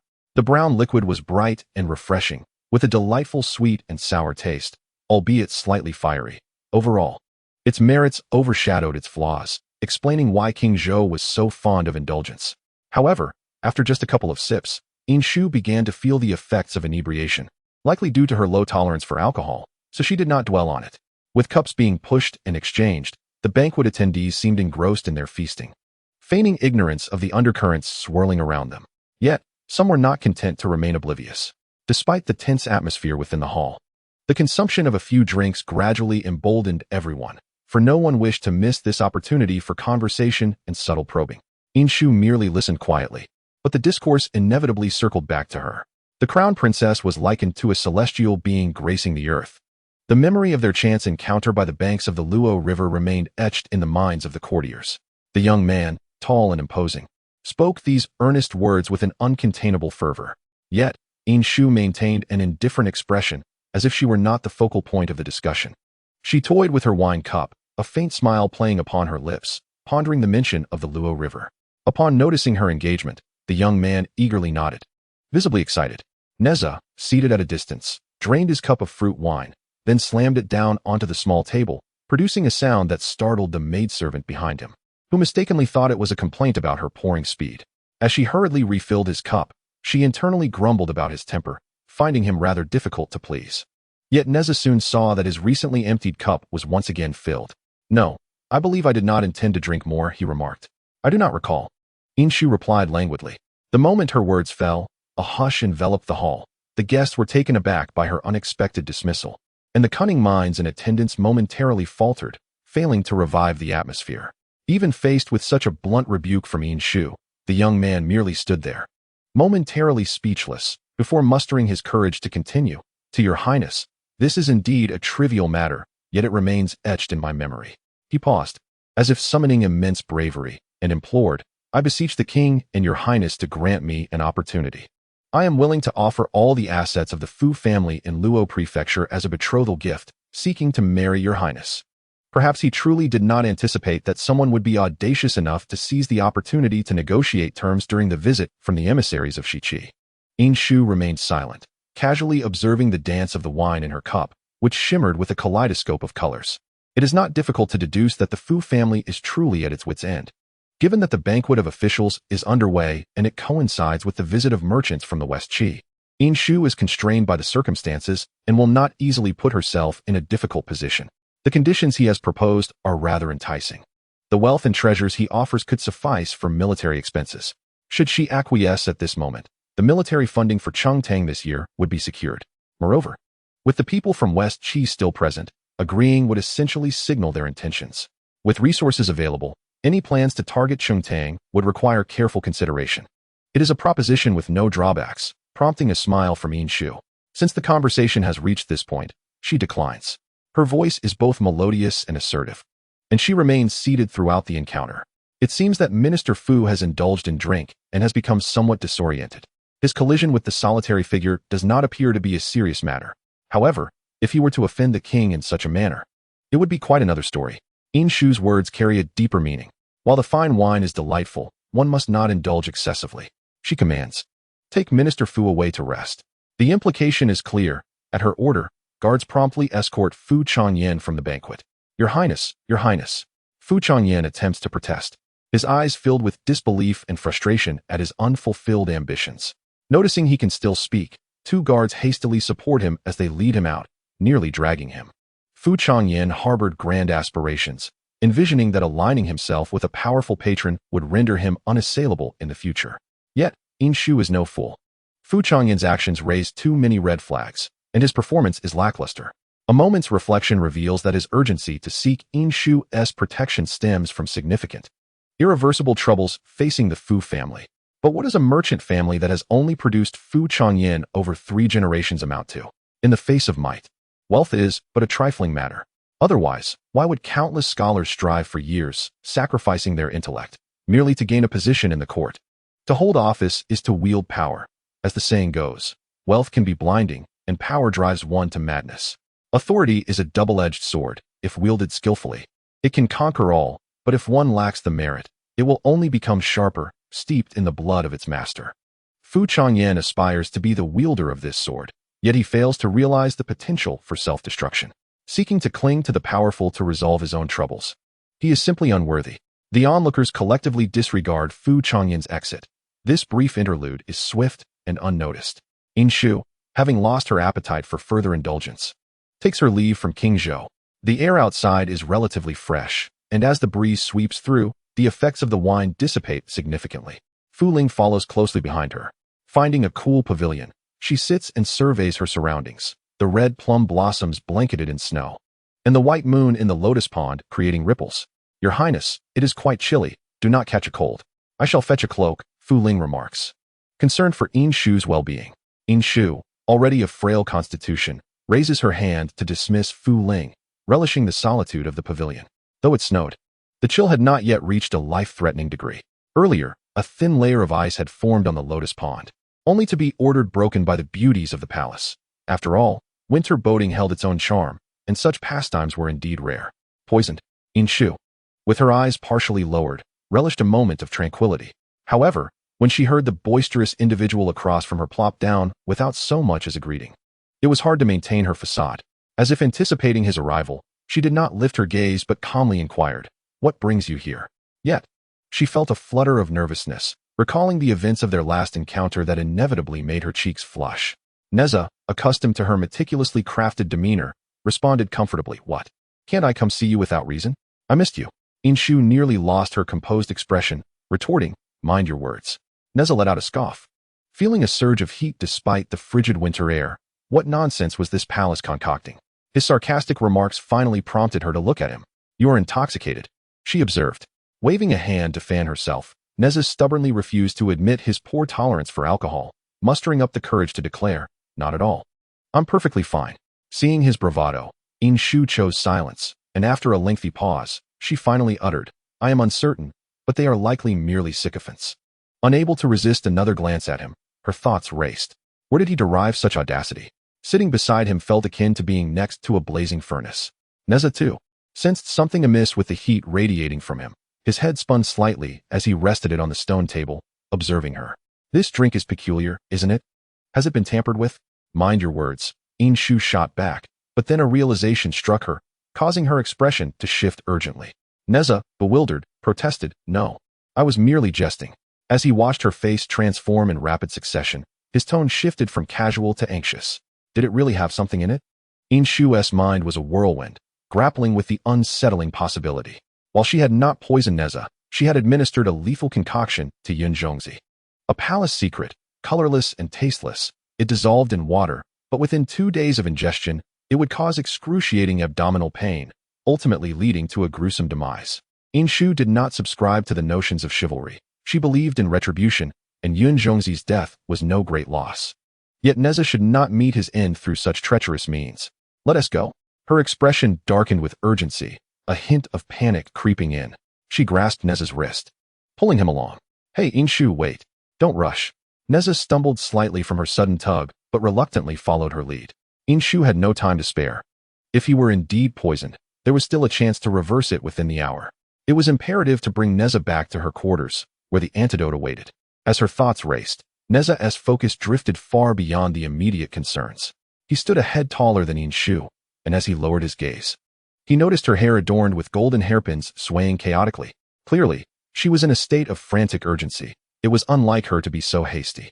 The sensation at his wrist was soft and warm, the only source of coolness amidst the rising heat within him. Nezha felt an overwhelming surge of warmth coursing through his body, yet he could not identify its source. What could it be? He struggled to recall. His mind was clouded, thoughts muddled, and he instinctively followed Inshu as she moved forward. "Your Highness." The attendant Fu Ling, upon spotting her master, rushed over, alarmed by the crimson figure nearly glued to the prince's back. Inshu halted abruptly, and Nezha, caught off guard, collided into her. He stifled a groan, the coolness of her body alleviating the burning sensation within him. Though he knew he ought to distance himself, he was reluctant to part with this soothing chill and the fragrance of her presence. Inshu felt an intense heat radiating from her back, beads of sweat forming on her forehead. As Fu Ling approached, she disregarded any hesitation and insisted, "We must take him to my chamber. He has been poisoned." Fu Ling's expression shifted dramatically, shock and disbelief flickering across her features before she cautiously replied, "Is that advisable, Your Highness?" "Advisable? If we delay any longer, he may perish." Inshu's urgency intensified. Fu Ling struggled to voice her thoughts, but ultimately gestured for Inshu to turn around. Though puzzled, Inshu complied. It was then that she beheld Nezha's disoriented face, flushed cheeks, crimson lips, rapid breaths, and eyes shimmering with an otherworldly glimmer. Inshu opened her mouth to speak, but found her mind utterly blank. This was no mere poisoning. It was clearly the result of an aphrodisiac. Fu Ling gently inquired, "Shall we still proceed to your chamber, Your Highness?" Inshu turned with vacant eyes. "No, we shall not." What an absurdity it would be to escort Nezha back to her quarters now. Tomorrow, she would be accused of indulging in carnal desires. She could not bear to be seen as such. They needed to avoid detection, and both Inshu and Fu Ling were aware of a secluded spot. Thus, Inshu declared, "I shall take him to the side hall. You go to the Imperial Hospital and fetch Dr. Huang. He is discreet." Fu Ling nodded and hurriedly exited the scene. Eventually, Inshu found herself nearly carrying Nezha as they moved forward. However, it would be inaccurate to say she was truly bearing him. She merely draped her arm around his, allowing him to lean on her for support. Yet Nezha, being a seasoned warrior, had a stature vastly different from that of the frail princess. From any perspective, it appeared as though Inshu was entirely enveloped in his embrace, their bodies tantalizingly close. Upon entering the side hall, Inshu was breathless and weary, unwilling to move further. Yet, this matter could not be publicized. She pushed Nezha into the chamber, locked the door, and closed the windows before finally allowing herself a moment's respite. "Moments ago, I nearly encountered several palace attendants, and instinctively, Inshu sensed something amiss, feeling that they were in search of Nezha. Inshu, why do you stand there like a fool?" Nezha, overwhelmed by the heat, found his surroundings hazy and his mind clouded, yearning only for the singular coolness nearby. His intentions were painfully evident, yet Inshu, preoccupied with her thoughts, dismissed him. "You've taken medicine. Stop your foolish antics." "Medicine? What medicine? Have I been poisoned?" Unable to think clearly, his mind spiraled into nonsensical chatter. Had he been in his right mind, Nezha would never have uttered such foolishness, but alas, these were not ordinary times. Thus, Inshu could not measure the present. Thoughtless Nezha against the previously rebellious but relatively well-manneredly Nezha of yore. "It's so hot. Inshu Nanjia, I am so hot." Nezha's thoughts had completely unraveled. Mumbling incoherently, instinctively drawing closer to Inshu, as if she were a cool jade. Nearby, footsteps echoed as someone searched the vicinity. Inshu, distracted, remained vigilant against the encroaching footsteps, but in a moment of inattention, Nezha accidentally pushed her, causing her to stumble against the wall. "Let me hold you, Nanjia. Just hold me." Inshu, Nezha's words gradually morphed into a tender entreaty, laced with desire. The sound of hurried footsteps approached, and Inshu could no longer afford to ponder whether Nezha was pinning her against the wall or any other trivialities. She allowed him to call out her name in disarray. For her priority now was to deal with those attempting to force open the door. My lord. Aside from this area, the only remaining option is the hall to the west, beyond which lies the quarters of the concubines. A younger attendant reported respectfully to the elderly man with a white beard. The elder nodded, indicating his understanding, as several eunuchs behind him silently moved forward to conduct a search. No corner of the front or back courtyards, nor the well, would be overlooked. However, as one was about to pull the door, something felt amiss. The door would not budge. The elder, noticing the unusual occurrence, commanded his companions to assist him forward, while others spread out near the windows to prevent anyone inside from escaping. Another attendant forcefully knocked on the door, demanding answers. Impudent. That voice belongs to the ruler of the palace. Everyone promptly knelt, including the elderly eunuch, who recognized the voice all too well. The individuals inside were Qishan's crown prince, Shu. As the door threatened to be forcefully breached, Shu turned her head and shouted outside, "Your Highness, forgive me." Upon hearing the response from outside, Shu felt a measure of relief. Yet Nezha became restless, startled by her shout. He now whimpered pitifully. Nezha. Shu, pinned beneath him, felt his head nuzzling against her, and though she was exasperated, a flicker of irritation ignited within her.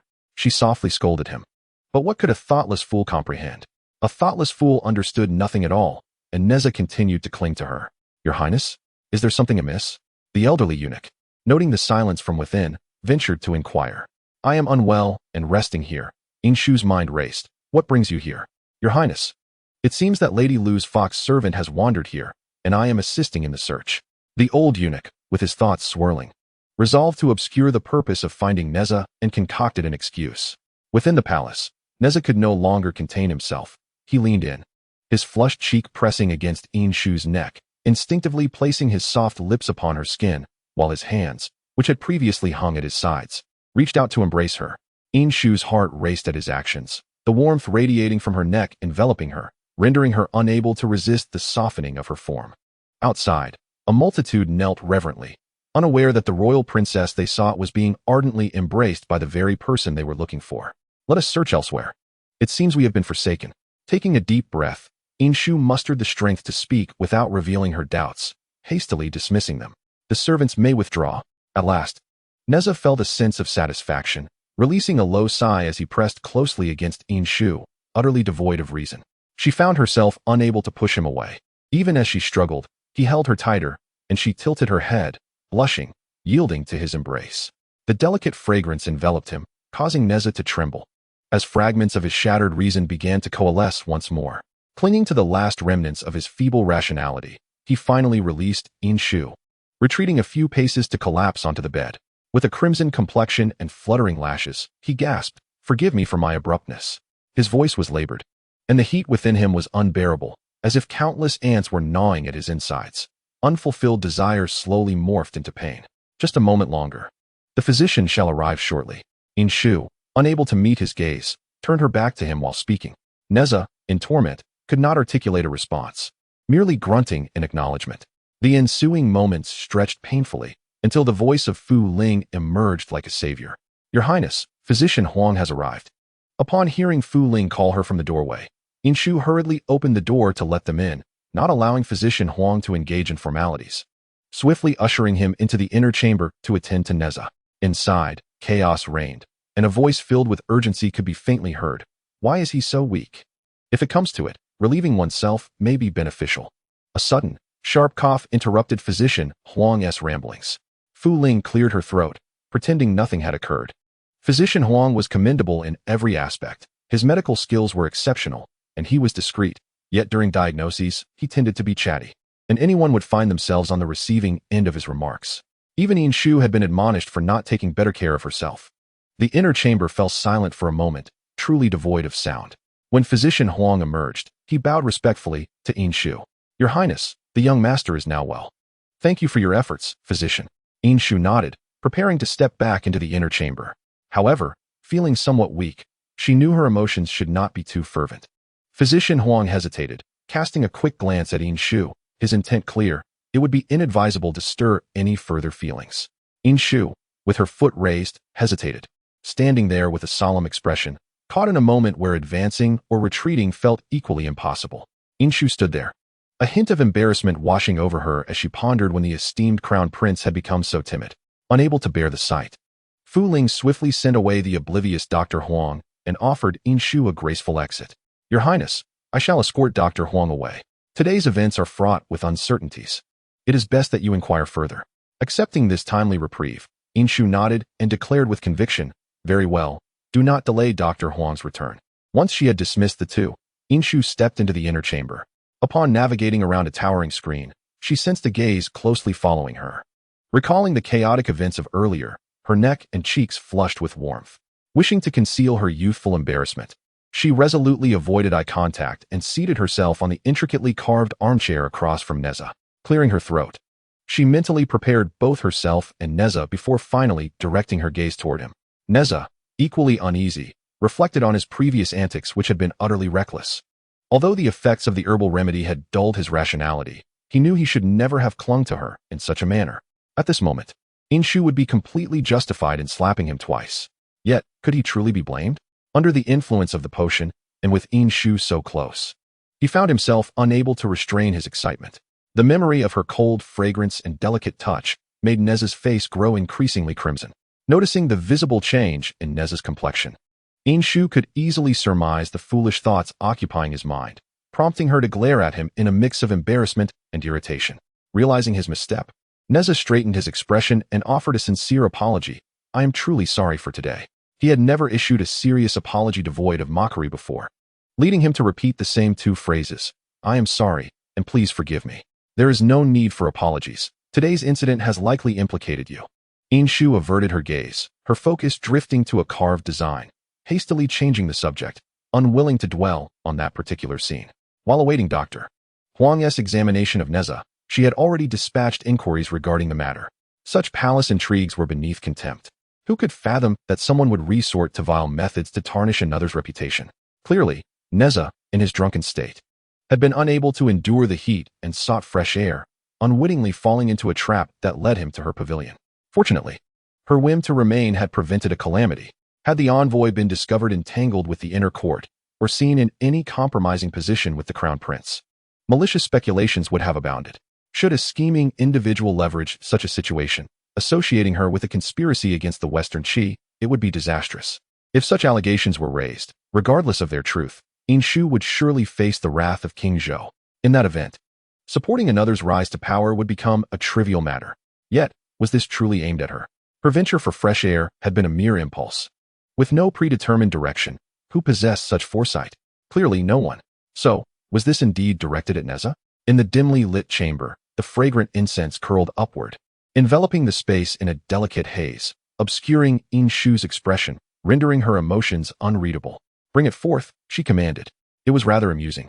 For although the banquet had concluded over 2 days prior, both Nezha and Inshu had tacitly chosen to overlook the minor incident. Yet, there were always those with keen instincts sniffing out the underlying scent of intrigue. Inshu, not wishing to squander precious time, had discreetly investigated for 2 days, arriving at a conclusion that was both absurd and humorous. After all, no one had anticipated that the hand behind the scheme belonged to one of Inshu's concubines. This treachery, aimed at undermining diplomatic relations between the two kingdoms, could have escalated tremendously, even though Cheng Tang had no intentions of coexisting peacefully with the Western Qi. Putting aside that matter, let us return to the crux of the issue. The involvement of the harem was one thing, particularly if it could bring shame to Western Qi. But it was unacceptable for her to leave so many flaws exposed. Consort Lu was the mother of the 6th prince, while Su Daji, disinterested in nurturing a child, had entrusted the prince's care to Consort Lu. What brings your highness to seek me? Consort Lu inquired, her anxiety palpable. She was acutely aware of her own actions. Yet without tangible evidence, she clung to a desperate hope. Inshu rapped her fingers on the table, the crisp sound echoing in the silence of the study, where no one dared to speak. With the presence of eunuchs and medicinal powders, there was no time to waste. With a slight lift of her chin, Inshu signaled for Fu Ling to present the testimony for Consort Lu to affix her fingerprint. However, Consort Lu remained silent, kneeling without a word. A glance from Inshu sufficed to reveal her intentions, and with a derisive laugh, she retorted, "Do not waste your efforts. My father will not come." "Isn't your younger brother just over a year old?" Inshu implied. Surviving within the harem and even bearing a son did not indicate foolishness. These women acted with purpose. If one dared to scheme against an envoy, they must also prepare for the possibility of exposure. Consort Lu was astute. There was no need for Yin Shu to elaborate on great principles. She had no desire to meddle in the Lu family's affairs, but since they resided in the harem, they ought to understand that their honor and disgrace rested solely on the shoulders of the emperor. A timely retreat could preserve one's life. Rising from her seat, Yin Shu disregarded the upright Consort Lu, for her patience was limited. A drop of cold sweat trickled down Consort Lu's temple as she felt the weight of Yin Shu's oppressive presence, nearly suffocating her. Only when Yin Shu departed did she dare to exhale. The testimony lay at her feet, and Consort Lu bent to retrieve it, scrutinizing each word while her mind churned with calculations. This matter had indeed been instigated by the Lu family, who were staunch royalists, primarily due to their dissatisfaction with Yin Shu's status as heir apparent. Initially, the Lu family believed that Yin Shu had no interest in forging alliances. Thus they had conceded many benefits. However, as time passed, they gradually realized that Yin Shu had indeed consented to the scheme, and they had been cleverly manipulated by her. Having received numerous advantages, they must now consider whether they could stomach the consequences, or indeed, whether they would survive to face them. Ultimately, their machinations to frame and entrap had failed. While the specifics of any agreement between the envoy and Yin Shu remained unclear, it was unquestionable that the Lu family's plots had met with utter ruin. If she continues to wallow in the mire, she may find herself sinking ever deeper. Yin Shu is correct. Between the Lu family and the emperor, she must make a choice. Inside the grand hall, King Zhou is embracing Daji, reveling in the melodies and performances below. Without waiting for the eunuchs to announce her presence, Yin Shu strides in. Is King Zhou truly unaware of the precarious situation in court? How can he still indulge in such frivolity? With a stern expression, Yin Shu instructs Fu Ling to dismiss the musicians. How can her father, in such a moment of crisis, still seek pleasure, neglecting the imminent battles ahead? Having consumed some wine, King Zhou's mind becomes clouded, and he carelessly divulges his thoughts. What does it matter? After all, it is all just a matter of defeat. Father, Yin Shu interjects, wishing to prevent him from speaking too freely in the inner palace, for if those with ulterior motives overheard, it would lead to dire consequences. Regaining some clarity, King Zhou dismisses the attendants and coaxes Daji into the chambers before continuing his conversation with Yin Shu. What are your plans? Yin Shu, with a calm demeanor, retorts, if I had plans, would you heed my counsel entirely? Of course, he replies, even if it leads to the downfall of the nation? Yin Shu presses on. King Zhou shows little reaction, as if her words are not life-threatening, yet a flicker of melancholy passes through his eyes. After a moment of silence, he responds, for 20 years, I have served, my existence intertwined with the fate of the nation. Yin Shu remains silent. She comprehends Yin Shu's stance. Surrounded by foes, he no longer hesitates. Regardless of the outcome, whether life or death, they share their fates. Life and death each have their own destiny, Yin Shu asserts. Your servant is here. Shall the grudge against the Grand Tutor be avenged today? An eye for an eye, a tooth for a tooth. Naturally, blood debts must be repaid. The situation in the West Qi is dire. The poison Yin Shu administered to Yun Zhongzi has begun to take effect. At this moment, Yun Zhongzi suffers excruciating abdominal pain, enduring the torment akin to 1,000 ants gnawing at his bones.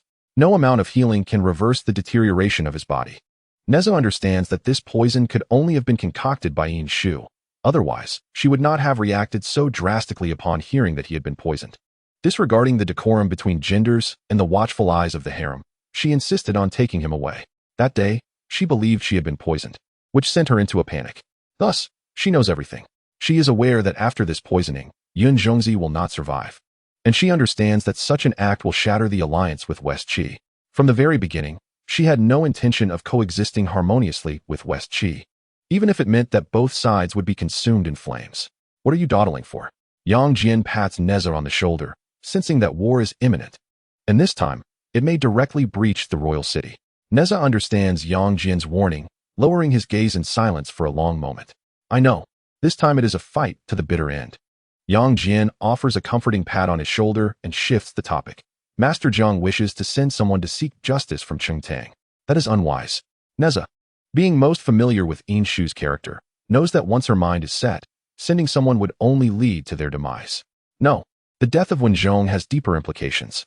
Yang Jian shakes his head, his expression complicated. My master seeks to eliminate her. Upon hearing this, Nezha's hand trembled uncontrollably. He understood the profound love and respect Yin Shu held for Wenzhong, whom she regarded as a father figure. After his demise, she mourned him with such reverence that she even referred to him as a secondary father. Despite opposition from the court officials, she remained resolute in her convictions. Yun Zhongzi remarked that on that fateful day, when Zhong was shrouded in deathly energy, disrupting the fates of others, thus inciting the wrath of the heavenly order, he was merely a cog in the wheel of destiny. Yang Jian conveyed to Nezha that his master had deduced that when Zhong had indeed disturbed Yin Shu's fate, originally fated to an early demise at the tender age of 20, when Zhong had shielded her from death, thereby utterly skewing her destiny. Astonishingly, this alteration resulted in an emperor's fate, yet the heavenly order remained incensed. On the day of her appointment as heir, divine thunder shattered the sacrificial altar, intended as a warning. However, she was directly named heir by King Zhou atop that dear platform, revealing that both father and daughter were recklessly defiant. Thus, Nezha felt a dryness in his throat. Each word he uttered a laborious task, compelled to eradicate her heart, potentially disturbing King Zhou's and the court's perception of her, inciting internal strife without bloodshed. Yang Jian fell silent, only able to pat his shoulder, striving to prevent their encounter. No need, Nezha replied. His eyes reddened as he shook his head. I am the vanguard against Zhou, and my mission must be fulfilled. But you are both lovers and adversaries, Yang Jian stated. Nezha interrupted, his sorrowful gaze fixed intently on him. In that moment, Yang Jian comprehended the unspoken truth. They were confidants and lovers, yet also irreconcilable enemies. Yin Shu and Nezha, both heroes of a chaotic era, stood on equal footing, recognizing each other's valor. Thus, they shared a mutual admiration. Yet were also sworn enemies separated by a border, across a sea of countless valiant souls. Their differing allegiances rendered reconciliation impossible, each vowing to determine victory and defeat, with their very lives at stake. It was precisely their understanding of one another's positions and missions that drove them to give their all. Life and death lay in the hands of fate. Report. Envoys from the West Qi have arrived. The soldiers at the city gate hastily relayed the news, indicating that the emissaries were still en route along the Zhuke Avenue toward the palace gates. The court officials erupted in a clamor. For Yin Shu and King Zhou had concealed their actions so effectively that no one was privy to their intentions. The sudden arrival of envoys after their departure merely a week prior raised suspicions. It could either be an imperial decree from King Wu of Zhou or a summons for accountability from Cheng Tang. The astute officials, observing the seemingly unfazed expressions of King Zhou and Yin Shu, surmised that the two had indeed conspired in recent days. Thus, one bold individual ventured to inquire indirectly, questioning the purpose of such a swift return from the West Qi. What is their intention? The tone bore an air of surprise, tinged with reproach. Yet their gazes subtly sought affirmation from the higher echelons. Indeed, did West Qi no longer regard the alliance? The court officials echoed in agreement, acutely attuned to the reactions of their superiors. Esteemed colleagues, allow me to share a thought. Yin Shu spoke, silencing the clamorous voices below. A confrontation with the state of Shiqi was inevitable, a fight to the bitter end. With Yun Zhongzi now deceased, the opportunity to strike while they were unprepared was ripe. Though she did not disclose how she knew of Yun Zhongzi's death, it was evident that his demise was intertwined with her, and her demeanor led the others to surmise that Shiqi had sent envoys to demand retribution.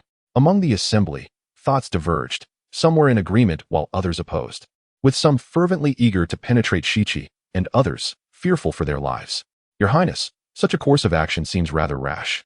Indeed, Shiqi was a formidable power. Should Cheng Tang falter, Your Highness must reconsider. Yes, Your Highness, please deliberate. Amidst the cacophony, Yin Shu felt her head spinning. She raised her hand to quell the murmurs. And as silence enveloped the hall, she spoke slowly. From tomorrow at the hour of Chun, any who wish to depart from Chaoga, to leave Cheng Tang, the royal family shall not impede nor harbor resentment. These words incited further uproar. Some grasped her implied meaning and found it astonishing. Pressing her for clarification, what does Your Highness mean? To utter something so audacious, Cheng Tang is already in its twilight, and its demise seems imminent. The instinct for survival is innate, not shameful. Those wishing to escape and seek a path to safety should make their plans promptly. To be candid, my father and I wish to defend Chaoga to the last, regardless of the cost, even if it leads to mutual destruction. Those of you with descendants should not involve the innocent in this plight. The royal family of Yin and Cheng Tang are bound in fate. Yin Shu articulated each word with deliberate clarity and unwavering resolve, even as the path ahead appeared fraught with peril. Silence enveloped the court. As her meaning was clear, Cheng Tang was beyond redemption, and should the nation fall, she would sacrifice herself for it. Since you understand, "Let us adjourn," declared King Zhou, growing impatient with the diverse expressions of thought among the assembly, and waved them away. "Envoys from Shichi have arrived," announced the eunuch outside. No sooner had the words left his lips than the envoy strode into the hall unbidden, disregarding the king's summons. The eunuch hastily attempted to intervene. "You cannot enter. The king has yet to summon you." The envoy, undeterred, brushed aside the eunuch's hand and entered the hall with an expression of fury. He launched into a barrage of accusations, hardly observing the formalities, nearly pointing at King Zhou as he exclaimed, "Tyrant! Incompetent! You have caused the death of Yun Zhongzi." Inshu, who had previously worn a grave expression tinged with sorrow, now lifted her chin with an air of arrogance. "What evidence do you possess?" The envoy paused but remained unperturbed, meeting her gaze directly. "Your Highness controls the court. Even a mere banquet is filled with your people. Thus the poison would leave no trace." "Then your words are mere slander," Inshu retorted, signaling for her guards to apprehend the envoy. Today, she harbored the intention to sever ties with Shichi completely, contemplating the assassination of the envoy. This act would compel the hesitant ministers and populace to recognize the harsh reality and take a definitive stance. Those who wish to depart should not hesitate, while those who remain will meet their demise wrapped in horsehide. The envoy was swiftly restrained by a soldier, his hands bound behind his back, kneeling on the ground. Just as Inshu approached, she heard him mockingly utter, "Inshu, do you not wish to know why Wenzhong perished?" Clenching her fists, her face revealed no emotion. "Do you think that by killing Yun Zhongzi, you avenge Wenzhong?" The envoy sneered. "Then the one you ought to eliminate is yourself." Inshu could no longer maintain her facade, striding forward to grasp his throat, her expression cold. "Repeat that one more time." As the envoy's face flushed and he struggled for breath, he managed to stammer. When Yun Zhongzi encountered Wenzhong, he was already engulfed in death's grasp. His time was short. "Have you never wondered why Wenzhong insisted you leave for Chaoga first?" A vague understanding dawned on Inshu, further confirmed by the envoy's words. "Wenzhong was killed by you. He sacrificed himself to shield you from calamity. But the one who truly deserves to die is you." How could it be? How could it be? Previously, she had witnessed the Grand Master using coins for divination. Upon inquiry, he revealed that the ominous sign was not the battlefield but herself.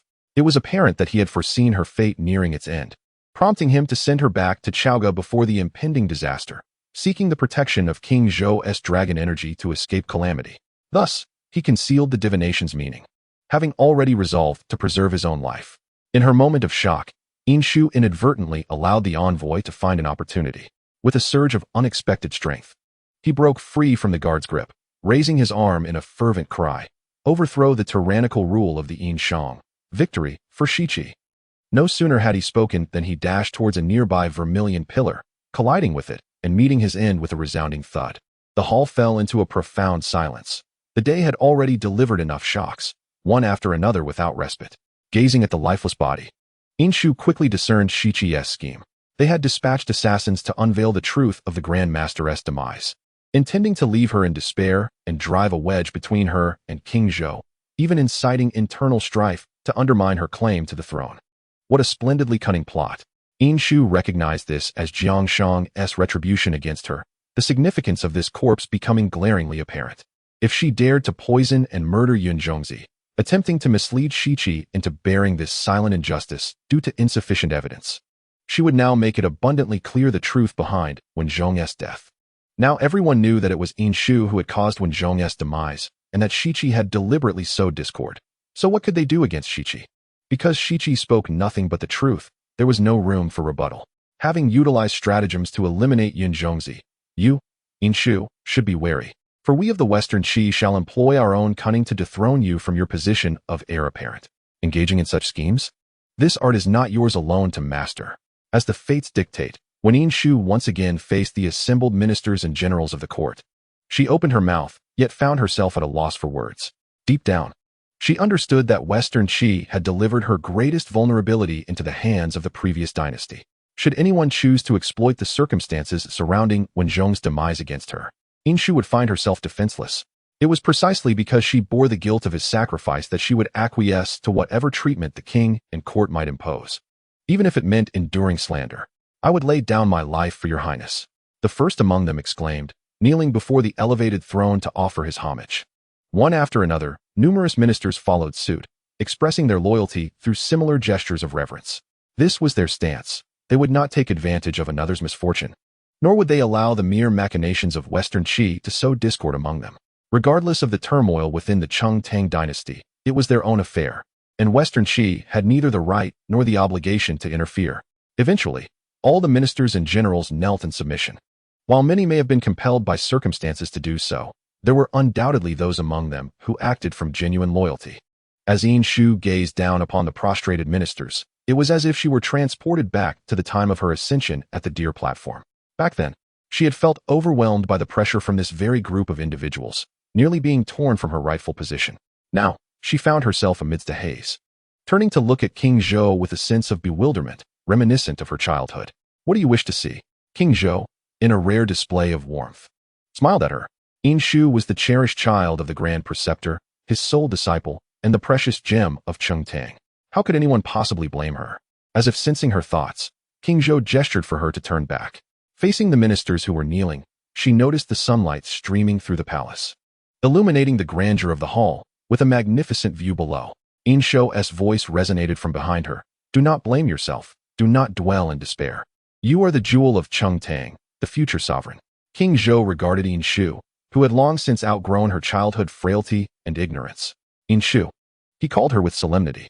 She bore the weight of 6 centuries of Cheng-Tang's legacy. She was their last hope.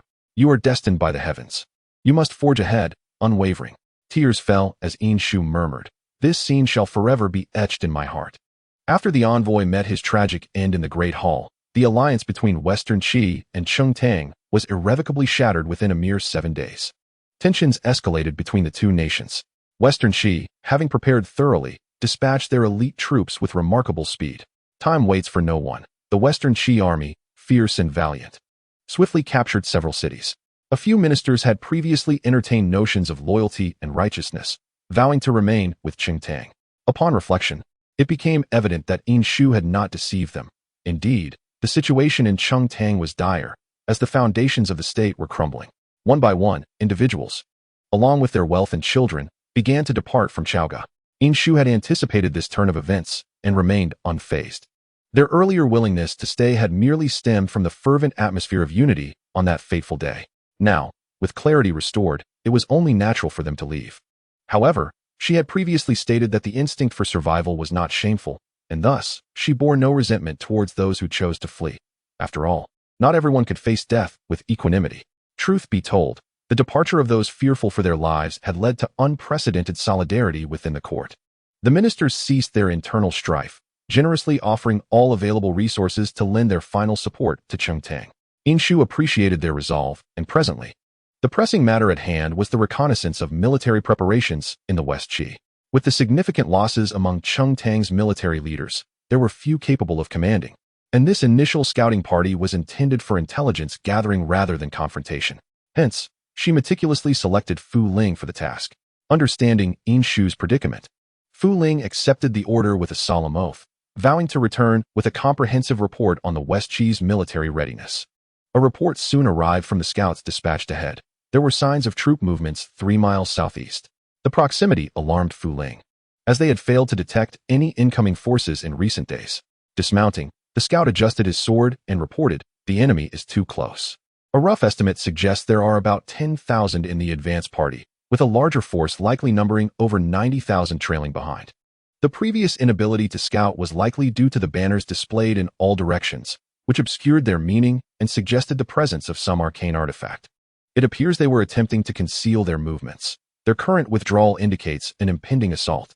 Fu Ling furrowed her brow, caught in a dilemma. She was uncertain whether to retreat or remain.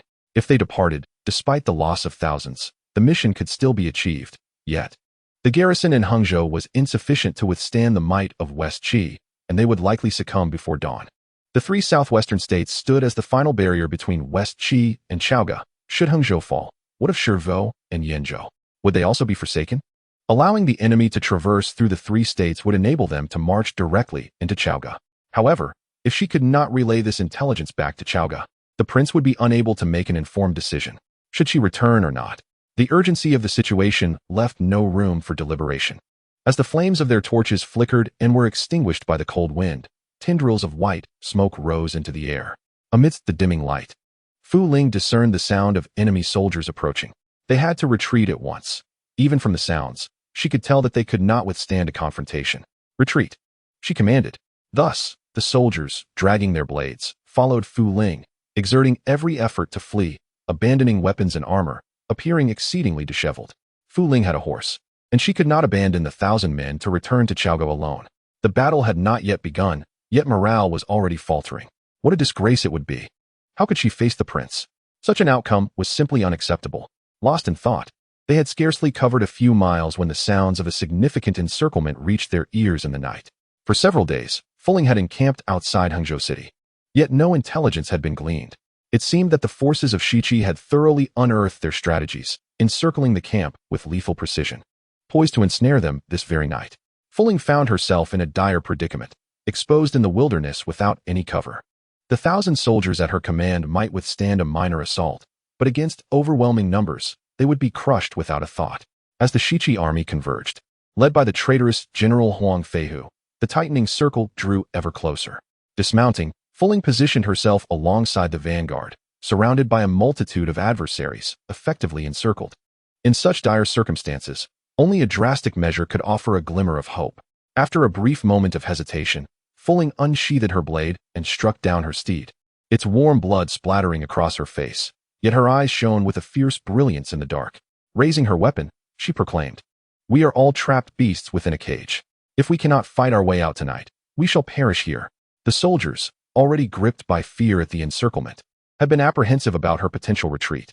However, upon witnessing Fu Ling's resolute act of slaying her horse, their spirits soared. Drawing from her extensive military knowledge, Fu Ling understood the importance of leading by example. Without delay, she surged forward, cleaving through the ranks of the enemy, rallying her men towards a desperate escape to the southeast. Even if blood were to spill and lives were to be lost, one must break through to deliver news back to the court. Fu Ling shouted hoarsely, resolute in her refusal to abandon her comrades. She would not be the one to return with tidings. That role belonged to another. She was the backbone of the vanguard, the very spirit that held the 1,000 together. This night, she would face life and death alongside her comrades. The cacophony of battle raged on, and Fu Ling's arm grew numb. Relying on muscle memory, she thrust her blade into an approaching Shiqi soldier, then kicked him aside. The blade, slick with blood, once more found its mark, claiming another life as crimson splattered around her. Her grip on the weapon weakened from the relentless slaughter, her palms slick with warm blood, her wrist trembling with fatigue. In desperation, she tore a strip from her sleeve, binding her hand to the hilt, ensuring her weapon would not slip from her grasp. She continued her relentless assault, each life taken fueling her resolve, her heart numb to all but the singular goal that spurred her forward. If even one could return to Chaogao, it would be deemed a victory. With renewed ferocity, Fu Ling felled another soldier from Shiqi, the blood drenching her completely. The once 1,000-strong vanguard had dwindled, many valiant warriors lost to the sea of battle. Now, only a little over 100 remained alongside Fu Ling in this desperate escape. Yet their efforts bore fruit as they neared the city gate. Like a piercing blade, they thrust through the nearly impenetrable defenses. Seizing the moment, Fu Ling led the remaining soldiers toward the gates of Hangzhou. The governor of Hangzhou, anxiously pacing atop the city walls, found himself in a predicament as he could not recklessly open the gates for the army of 10,000. It was only when Fu Ling, leading the vanguard, drew near that he commanded the gates to be opened. "Quickly, open the gates now. Make way for one person. Do not grant the forces of Shiqi any opportunity." Fu Ling, still dashing forward, cried out with such urgency that her voice nearly cracked, yet her thoughts remained astute. The iron gates of the city emitted a heavy groan as they opened just enough for a single person to pass, revealing flickering flames from within the walls. Fu Ling gazed at the sliver of light seeping through, feeling as though with just one more step, she might return home. A wave of sorrow washed over her. In that fleeting moment of being encircled, she realized that her fate was sealed that night. She had vowed to ensure a clear path for His Highness. Yet his journey was perpetually fraught with thorns. Whether facing Shiqi or Chengtang, His Highness had traversed a path laden with hardships, and she had been pushed forth by countless hands into the thicket, emerging battered and bruised. Having followed His Highness since childhood, Fu Ling was 5 years his senior. Though it defied convention, in her heart, she always regarded him as a younger brother. Yet, it was always His Highness who shielded them. Each time she witnessed Shu facing the tribulations of court officials, laboring late into the night, or confronting numerous assassination attempts while putting herself at risk, she felt her efforts to assist him were in vain. She yearned to support him, even at the cost of her own life. firmly establishing herself at the city gates. Fuling resolutely turned to face the advancing army of Shichi. With each step, her pace quickened, her spirit ignited for battle. If the path ahead was strewn with thorns, then she would carve a broad road for his highness. She raised her blade against the ever-approaching Shichi forces, the sounds of footsteps and thundering hooves reverberating in the night. Fearless, she proclaimed, "Let all the generals follow me. We shall steadfastly defend the city gates." Scouts had already infiltrated the city, and there were allies ready to assist within. A swift steed awaited him, the crack of the whip echoing through the air, destined to reach Chaoga shortly. The mission was accomplished. Though it was a pity she could not see his highness. Yet, Hangzhou was equally significant. Fuling was determined to annihilate the army of 10,000 before the gates of Hangzhou. They must not be allowed to enter the southwestern 3 provinces. Behind Fuling, 100 brave souls formed a formidable barrier. After a night of fierce combat and exhausting flight over dozens of miles, they were utterly spent. Facing the well-equipped forces of Shichi, aware that this battle was akin to an ant attempting to stop a chariot, with death inevitable, not a single one of them retreated a step. The cries of battle surged forth as Fuling led the charge. The wall's defenders collaborated with them, igniting a barrage of flaming arrows that lit up the night, accompanied by the sounds of anguish. As time progressed, more and more soldiers from Shichi joined the fray. The moment had arrived. Close the gates, unleash the floodgates. Fuling felt a surge of pain as she struck down an opponent, her roar echoing through the chaos. Standing before the city, she felt a gaping wound in her abdomen, fully aware that her ability to stand was merely a fleeting flicker of life. But what of it? The torrent cascaded down, and Fuling's blade pointed towards the heavens. "I may be nameless, devoid of virtue, and lacking in praise. Yet my lord shall undoubtedly be celebrated through the ages." With a hearty laugh, Fuling raised the blade in her hand. This weapon, already chipped and worn, was a gift from her prince.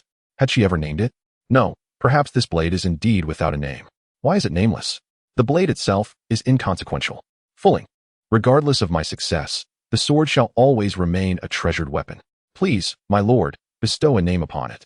You are the daughter of a general, born with remarkable prowess. If not to protect me, you would undoubtedly be the greatest female general of our time. My lord, you flatter me. I have often envisioned myself in battle, slaying foes, and should that day come, it would manifest as a scene where one man holds back a myriad.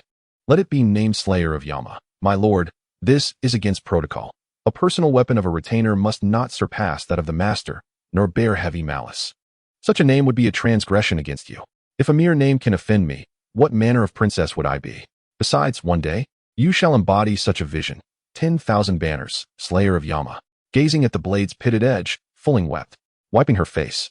She smeared blood across her countenance and lifted her gaze, finding herself surrounded by the dense ranks of the Shichi army. My lord. Fuling laughed through her tears. She was her lord's shield and sword, unyielding and resolute, vowing to clear all obstacles for her lord. She would stand guard over the southwest for a millennium outside Hangzhou city. The scattered strands of hair danced in the wind, and Fuling raised her long sword high above her head. As the floodgates opened behind her, the sound resounded through the heavens. A great victory. The deluge engulfed Fuling. The reservoirs were fully opened, extinguishing the flames, and in the torrent's wake, her figure vanished from sight. Those behind her were tossed about, and before they could catch their breath, the garrison of Hangzhou had already set up their crossbows. They intercepted 10,000 of the Shichi troops before they could step foot into the city.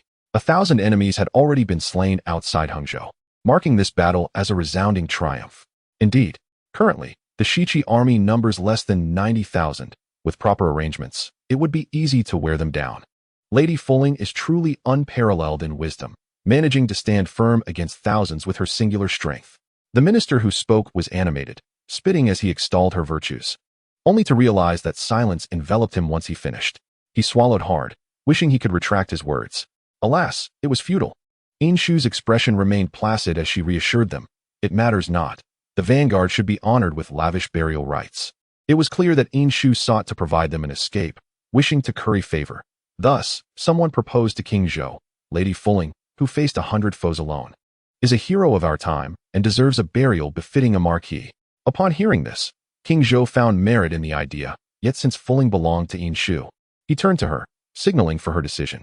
There is no need. Inshu dismissed the suggestion, asserting that Fu Ling was a hero, and so were the thousands who led the charge. They steadfastly defended the city gates until the crossbows were readied, leaving behind little more than bones. Fu Ling was not exceptional. Moreover, given the urgency of the current conflict, simplicity was paramount. Those below, eager to curry favor, muttered something about righteousness, yet privately disparaged Inshu, deeming her cold-blooded. The fortification of defenses was the foremost priority, leaving no time for mourning the fallen soldiers. For the living must seek a glimmer of hope. In the absence of disruption, strategies crystallized swiftly. Although there were some doubts, they were merely reasonable disputes. The 3 southwestern provinces would undoubtedly fall. It sufficed to exert all efforts at the city's outskirts, employing any means necessary, be it flooding, fire attacks, or arrow formations. Yet, should the city be breached, only a fierce fight remained. The governors of the 3 provinces were destined to perish. They embodied the stance of Chengtang. If they were to die, it must be on the battlefield, by the very swords they wielded. They were compelled to convey through their bloodshed, to inform the Western Qi that Chengtang would never retreat an inch. Before the formidable forces, there was no room for cunning strategies. Awakening from a midnight reverie, she was drenched in a cold sweat. Outside, the palace maid on night watch, hearing the commotion within the hall, inquired through the window, "Your Highness, do you have any commands?" Fu Inshu opened her mouth, intending to utter a few words, but abruptly halted, eventually responding with a faint, "Nothing." The maid, upon hearing this, refrained from further questioning, and a chilling silence enveloped the dark hall. Inshu sat quietly on the bed, leaning against the wall, her eyes reflecting a rare vulnerability and confusion. The winter night was frigid, and the silver charcoal burning within the hall caused a startling temperature disparity. Inshu found it uncomfortable and considered asking someone to reduce the charcoal, yet suddenly felt too apathetic to voice her request. Silver charcoal, while producing minimal smoke and nearly no scent, seemed to envelop her in an aroma of charred wood. Unwilling to summon anyone to tidy up, she rose from her bed, navigating through the darkness to light incense at the candlestick. Apart from Fu Ling, she had never allowed anyone to attend to her closely, and she would not in the future. Having always struggled with insomnia, she endured a tumultuous journey into sleep, only to rise early each morning, her health already in a lamentable state, leaving her appearing perpetually haggard. Fu Ling, feeling concern for her, learned to make incense, varying the blends with each season. Sometimes they were delightful, other times less so. In winter, she favored the fiery notes of plum blossoms, deliberately selecting the most beautiful buds from the trees. In summer, she discovered a fondness for lotus fragrance, plucking from the lotus pond, inciting quiet scorn from several ladies. As the scent of plum blossoms wafted through the air, memories of the past brought a fleeting smile to Inshu's lips. When she became aware of this, gazing at the flickering candlelight, silence enveloped her once more. This was the last stick of incense. With Fu Ling gone, no one would craft incense for her again. Inshu was aware that many deemed her heartless and ungrateful. After all, Fu Ling had accompanied her for so long, only to meet a tragic end wrapped in a soldier's cloak. Slowly, she extended her hand, the scorching flames singeing her, yet she felt no pain as she directly extinguished the incense with her fingers. "I should conserve it," she thought, inhaling the chilling aroma of plum blossoms that surrounded her. "This suffices, just a little." Inshu was uncertain whether her actions were right, yet she dared not dwell on it, nor question herself. She feared that if she paused, she would lose the resolve to proceed. She could only forge ahead, never allowing herself to halt, burying all her past behind her. No doubts, no contemplation, no stopping. Do not falter. Move forward. Why do you stand there in a daze? Yang Jian clapped Nezha on the shoulder and leaned in to see what he held. A tassel from a jade belt? Yang Jian chuckled, unable to resist a quip. He had only seen sword tassels before, and now there were knife tassels as well. However, Nezha did not respond. The knife tassel was so grimy that its original form was unrecognizable, having first been drenched in blood, then washed by a torrential flow, and finally buried in the earth, emanating a pungent odor mixed with the stench of decay. Her personal guard had perished. Nezha believed that Inshu would desire this, and so he inexplicably brought the knife tassel along. After a moment of contemplation, Yang Jian recalled whom Nezha referred to. That Fu Ling, loyal and valiant. Truly a figure to be admired. Yang Jian's expression grew somber as he gestured for Nezha to lift his gaze. Our troops from Shiqi were ambushed here by her vanguard of a mere 1,000, leading to countless corpses strewn across the ground, which has instilled a sense of dread among some who must now remain vigilant against surprise attacks. After resting for another 2 days, they would launch an all-out assault on the southwestern 3 states, directly challenging the capital. Nezha dispelled his chaotic thoughts and forced himself to focus on the impending battle. His only hope lay in her past promise. She had vowed that regardless of victory or defeat, once this battle concluded, she would roam the world freely with him. She would uphold her promise, would she not? Yang Jian's demeanor turned grave as he gazed at the walls of Hangzhou in the distance, reminiscent of a tiger poised to pounce, waiting only for the city's fall to bolster their morale. In the face of formidable forces, strategies were futile. No matter what tactics remained, the iron hooves of Shiqi had already trampled the borders indiscriminately. Thus, this time, it was not without merit. The atmosphere in the grand hall grew tense, with only the sound of courtiers reporting on the war. An urgent report from Hangzhou indicated that after 5 days of rest, Shiqi had suddenly launched a fierce assault, advancing southwest.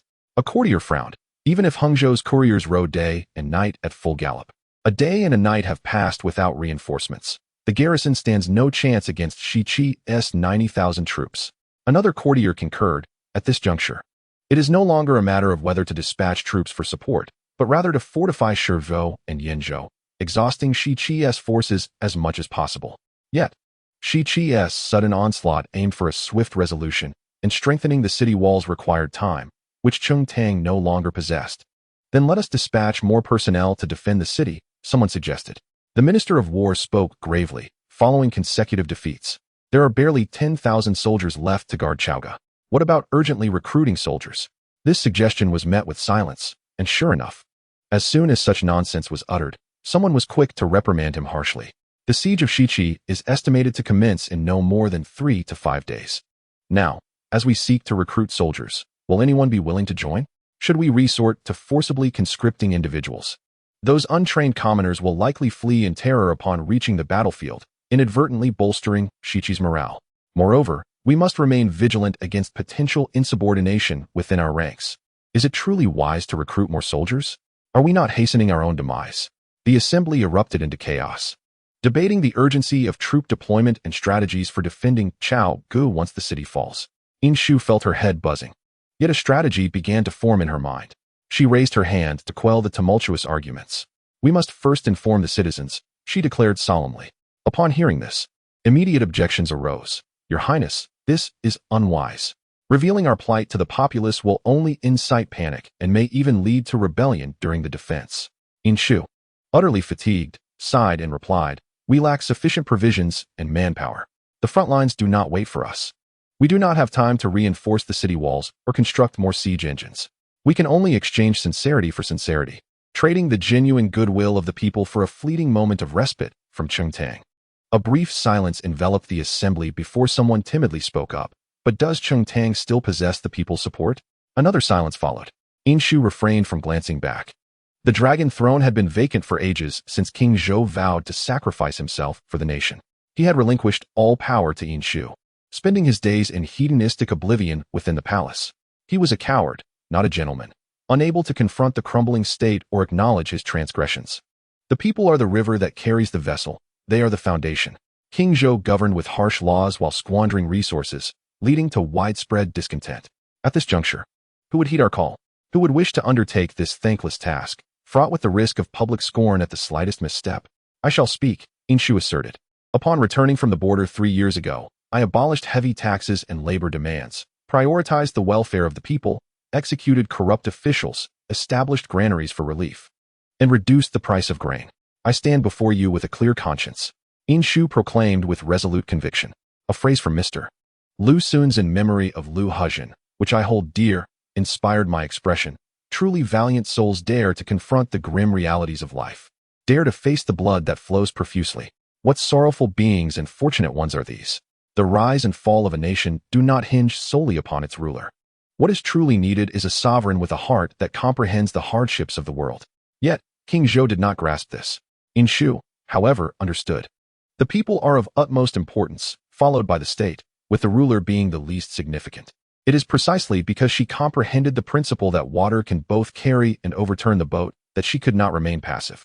The elevated platform hastily constructed on Dongwu Street was now complete, guarded by the imperial army, who spread the word.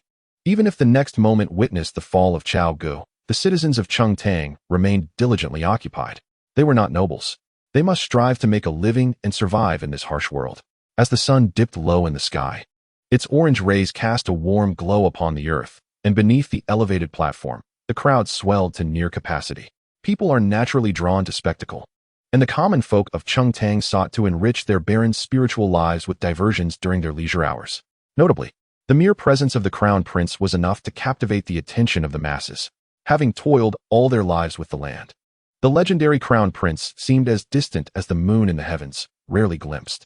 To behold his noble visage today would surely be a tale to cherish for a lifetime, in stark contrast to the eager anticipation of the commoners. The courtiers wore expressions of deep concern.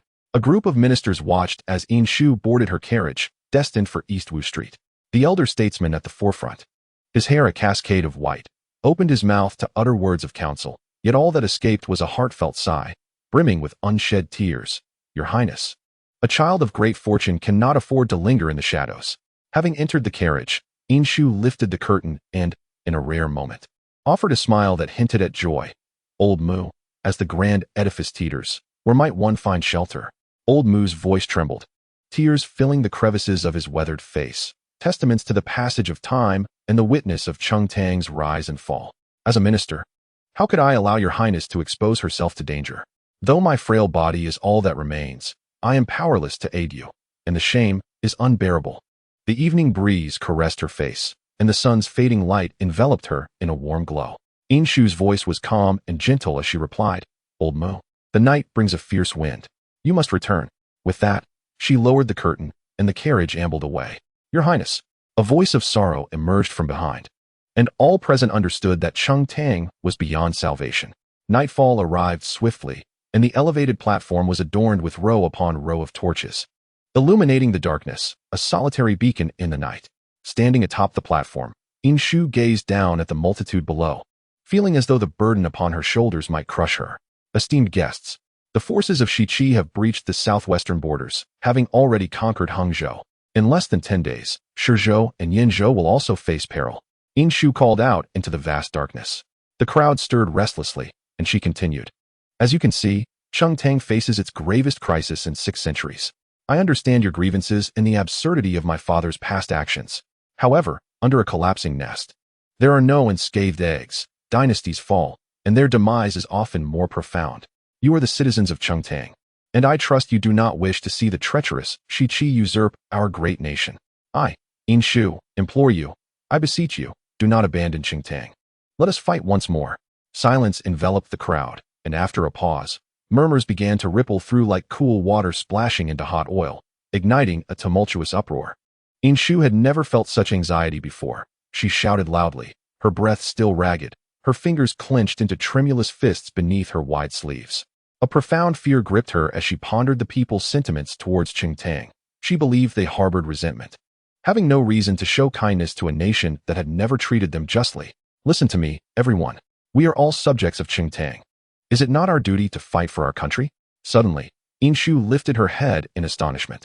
Perhaps she was unaware of the immense convenience her actions had brought to the citizens of Chaoga. Yet, the people were acutely aware. They were like weeds in the mud, overlooked by all. However, they were also resilient, capable of flourishing anew with just a breath of opportunity, even after facing fierce storms and calamities. 3 years. Neither too short nor too long. In the court, Yin Shu was a princess and a crown princess who oppressed others for her own gain. Yet in the eyes of the people, she was a deity, a radiant moon in the frigid sky. She reformed the land system, ensuring that everyone had fields to cultivate. She rigorously scrutinized local corrupt officials, executing those tyrants who disregarded human life. When torrential rains flooded the fields and destroyed crops, her relief granaries, which she had established, were not mere decorations, but were fully utilized to aid the disaster-stricken. As a beacon of hope for the masses, she would not allow them to perish in the storm and snow. Now, the nation faced peril, and so too did she. It was only right to offer unwavering support. Indeed, regardless of what others thought, was the princess not correct? A peddler, dropping his burdens to the ground, laughed heartily, exclaiming, under a broken nest, there are no whole eggs. A nearby scholar-dressed youth impatiently corrected him. What do you mean by that? I too wish to enlist. What would you enlist for? You half-grown child? You should focus on your studies. The youth, indignant, retorted, studying is for serving the nation. Enlisting to fight is also for serving the nation. What difference is there? Do not look down upon us scholars. Having read the classics, when the nation is in peril, we must do our utmost. His words garnered applause, igniting a lively commotion among the crowd. At that moment, someone boldly inquired, Your Highness, where shall we report to enlist? Inshu, momentarily taken aback by the earnestness from below, took 2 seconds to respond. In the southeast below the platform, there will be a unified registration. Tomorrow at dawn. Report to the East City Gate. I shall go. I shall. A robust man began to stride forward, but was firmly restrained by his wife or daughter, or perhaps by his parents. Yet, the fervor of patriotism could not be extinguished by the struggles of the nation. Weapons could not erase the lofty aspirations of these men. Resolute individuals broke free from their families, stepping towards the recruitment center. They bore grievances against Chengtang, yet this was undeniably their country, their foundation. They could not remain indifferent as it faced destruction, whether for the crown princess, their parents, or their children. Inshu gazed upon the throng, a tide of commoners, those whom the nobility looked down upon, the weeds of society. Little did they realize that they too were a source of hope, akin to a spark that could ignite a vast conflagration. Stifling the tears that threatened to overflow, Inshu solemnly bowed to the audience below, her voice hoarse yet resolute, each word articulated with clarity. I, Inshu, hereby vow today that I shall share the fate of the people of Chengtang and stand united with the illustrious Shang dynasty in life and death. I shall sacrifice myself for my country, regarding death as a return home. The blood of brave men cannot be extinguished by the suffering of a nation, and no blade or weapon can erase the ambition that soars to the heavens. On a night when the moon hung high and the stars were few, Inshu, draped in a grand cloak, stood at the top of the white jade steps of the former dynasty, gazing downwards. Each step of the 3,000 stairs was a homage to the heavens. From this lofty height, she surveyed the entirety of Dongwu Avenue. The long street was illuminated by scattered lights, resembling a river of stars reflected from the celestial dome, gathering the last flickers of hope from Chengtang, accentuating the surrounding darkness. Amidst the vastness of the night, Inshu finally grasped the essence of her thoughts. The people are of utmost importance, while the ruler is but a trifling matter. She heard footsteps approaching from behind, yet she did not turn nor divert her gaze, instead focusing intently on the myriad of lights, stating, "You are gravely mistaken." The king of Zhou did not respond, perhaps acknowledging her rebuke, and instead shifted the conversation. Why would you not wish to be conferred a marquisate when you are already at the pinnacle of power? You need not ponder so deeply. Perhaps it was true what they say, that no one knows a child better than their parent. Inshu was taken aback that the king could discern her thoughts, particularly since she had not even uttered the name Hangzhou that day. Yet, the king understood her intentions. For the purpose of recruiting soldiers today, everyone had tacitly agreed to abandon Hangzhou, as it was deemed the most prudent course of action. Thus, Inshu too acquiesced, even though Hangzhou had been won at the cost of Fu Ling's life. Lowering her gaze, she reflected, "It is precisely because I possess power that I must deliberate." What is power? To command armies in battle is one thing, to govern is another. The text Military Prophecy states that a general must not retreat once an order is given, and that rewards and punishments must be credible, as reliable as heaven and earth. In order to command others, commanding the multitude cannot rely solely on trust. The heart of an emperor lies in the art of balance. Power, a most elusive entity, cannot be monopolized, and the foundation of its art is balance. Governing the multitude is akin to overseeing a grand tableau. One must not allow personal bias to cloud judgment. Therefore, she could not show favoritism towards Fu Ling, even posthumously. If she were to easily grant Fu Ling a marquisate, courtiers would speculate. Is this Fu Ling? Who comes next? Is it Xiao Yao, or Banxia, or perhaps Jasmine? One has fallen. Will the next also? Would Inshu seek to undermine authority, establishing a despotic rule under centralized power? The king of Zhou may not grasp the intricacies of governance, yet he was well versed in the art of balancing power. Every action of an emperor is magnified, thus an emperor must not exhibit any flaws. Hence, the notion of the emperor's heart being inscrutable arises. He did not press further, standing silently beside Inshu at the white jade steps, hands clasped behind his back. In his childhood, when the motherly pet fox died, he wept for an entire day. Such was the randomness of his words. Inshu found it rather peculiar. Thus she cast a sidelong glance at him, remaining silent. Then, the empress, growing weary of my presence, informed me that he would transform into a star in the heavens. As King Zhou spoke, he gazed up at the starlit sky, perhaps pondering which star might be the one that had once accompanied him in his youth. Inshu also raised her eyes to the stars, struggling to comprehend how the tale spun by King Zhou could be so utterly nonsensical, and even more astonishing was the fact that he would come to offer her solace. Inshu remained wordless for a while before replying. You once declared that you never believed in supernatural forces. Inshu paused for a moment. then surprisingly broke into a rare smile. "Indeed, I do not believe," he said, lowering his gaze to the 3,000 jade steps, reiterating, "I have never believed in such things." The notions of supernatural powers, and the belief that good and evil ultimately receive their due retribution, were notions he dismissed entirely. During the grand ceremony of establishing a female heir, Insho had already committed various acts of defiance against heaven and earth, so now, even if the crimson walls were to collapse and the crowd disperse, he would not utter a word of regret. The emperor, the supreme observer of this world, had adorned himself with the crown 2 decades ago. Thus he was the emperor. He had slain his father and brother to arrive at this point. Indifferent to the constraints of ethical norms, he desired to be the most capricious ruler, the sovereign above all. How the annals of history would recount his deeds was of no concern to him, for he could endure the scorn of the masses today and bear the infamy of ages to come. With the arrival of King Wu, who personally led his troops into battle, GFA stepped down the steps, flanked by soldiers who were all eyes. As below them stood the reinforcements of 100,000 troops. Inshu had calculated everything. Yet she could not foresee that GFA had no intention of employing the previous 100,000 forces to besiege Qingtang. Long before they had attacked Hangzhou, their reinforcements were already en route. The supposed rest was merely a fabricated excuse to unite forces. However, it was too late, even if the populace joined the fray. The total military strength of the 3 southwestern states amounted to a mere 30,000, the majority of which comprised hastily assembled troops. 30,000 defenders against the 15,000 of the Western Qi army was akin to an ant shaking a tree, a fool's dream. Thus, the 3 southwestern cities fell one after another, and within 10 days, the army had already reached the gates of Chaoga City. GFA, rarely seen not clad in court robes, donned battle attire, clearly prepared to advance to the front lines. As he walked, he tightened his arm bindings and stood firm at the steps, listening to Huang Feihu shout fiercely through the rain. "Tonight we shall storm into Chaoga, and from henceforth the world shall be determined. The king of Wu led the charge, and we shall pledge our hearts and souls to one another." The sound of iron armor resonated like crashing waves, as the soldiers beside the king of Wu knelt on one knee in unison. Nezha was among them, his sharp features accentuated by the rain, the crimson battle robe perhaps the last splash of color in this world. He raised his gaze slightly towards the king of Wu amidst the downpour. He was youthful and undeniably fortunate. He possessed all the elements of time, geography, and popular support. He was the ruler born of the prevailing tide of destiny, destined for victory without doubt. Yet, Nezha unconsciously compared him to Inshu. But if the city were to fall, where would she be? Nezha did not know. He lowered his eyes, unwilling to ponder further. GFA gazed at the distant city of Chaoga, his eyes filled with a fierce determination. He had awaited this day for an eternity, yearning to see King Zhou toppled, abandoned by his own kin, left without a grave to call his own.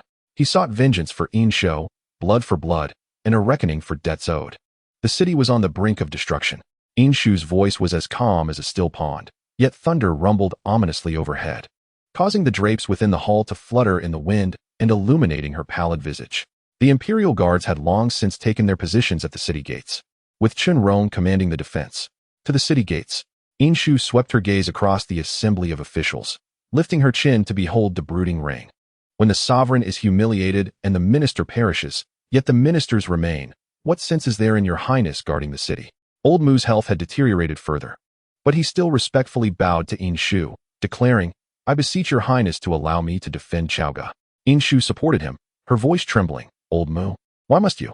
You are a venerable elder of 3 reigns. You ought to enjoy your twilight years in peace, relishing the joys of family. Why endure the fall of this world, only to end up a corpse in the wilderness? Qingtang is not worth it." Inshu lowered her gaze, and the court fell silent. Old Mu's gaze was as gentle as one observing an ignorant child. He replied, "If one sacrifices their life for the nation's benefit, should they avoid danger for fear of fortune or misfortune? Your highness, if you can forsake your life, then what is there for us, these old bones, to cling to?" Old Mu performed a ministerial bow and then turned, plunging into the curtain of rain. His crimson official robe was soon drenched, yet he pressed on, leaning on his cane, resolutely making his way toward the end of East Wu Street. Behind him, many court officials, similar to him, streamed out from the hall. Inshu recognized many. While others were strangers, she admired some and detested others. Yet regardless of love or hate, they all marched toward a battle with no promise of return. The crimson robes became the sole spark in this gloomy realm. Inshu stood alone in the vast, empty hall, her heart heavy with sorrow, with no one to confide in. When the sovereign is humiliated and the minister perishes, yet the ministers remain, what sense is there in your highness guarding the city? If one sacrifices their life for the nation's benefit, should they avoid danger for fear of fortune or misfortune? To sacrifice for the nation's peril, viewing death as a return home. They were but grains of dust in the river of history, swept away by the torrent, their struggles unnoticed. The eastern city gate creaked and trembled under strain, while Chen, the commander of the imperial guards atop the walls, endeavored to rally the soldiers within. Archers, prepare. Before Chen could issue his command, Wang Qishan bellowed through the rain, charge the gates. The iron gate groaned under the relentless assault, echoing like the lament of a dying beast. Chen hands nearly sank into the rock as he roared fiercely, "Today, even if I am shattered to pieces, I shall defend this gate for my lord." The stones, long prepared by the imperial guards, plummeted from the heights, crashing down upon the West Qi soldiers. Those struck by the stones were left maimed at best, or dead at worst. Soldiers near the gate ducked for cover, unable to advance. Wang Qishan wiped the rain from his face and realized he had been ensnared. The gate was overwhelmed with projectiles, and they had missed their prime opportunity to breach the city. "Get out of the way," came the voice of Nezha. The wheel of fire cleaved through the rainy night, and the fiery spear pierced the heavy city gate. Nezha's brows were fierce, and he refrained from any thoughts. He even dared not raise his head to ascertain whether Shu was atop the city wall. With all his might, Nezha summoned the divine power within him, and the fiery spear erupted with a fierce crimson flame, causing the city gate to crackle and pop. He could not discern whether the streaks on his face were marks of the torrential rain or tears of frustration. "I could defy the commands of my elders and mentors, even willing to expend my very life, merely to forge an alliance between us. Yet, I could not close my eyes nor cover my ears. I beheld the opulent and extravagant nobility, as well as the emaciated commoners. I heard the melodious strains of court music, alongside the lamentations of the suffering populace. I could not betray my own heart. The torrential rain could not extinguish his flames. Nezha's eyes blazed red as he surged with divine power, igniting the surroundings in a crimson inferno, causing the city gate to roar and collapse. Chen, realizing that remaining on the city wall was futile, turned and descended the tower to mount his steed, preparing to reinforce the front lines.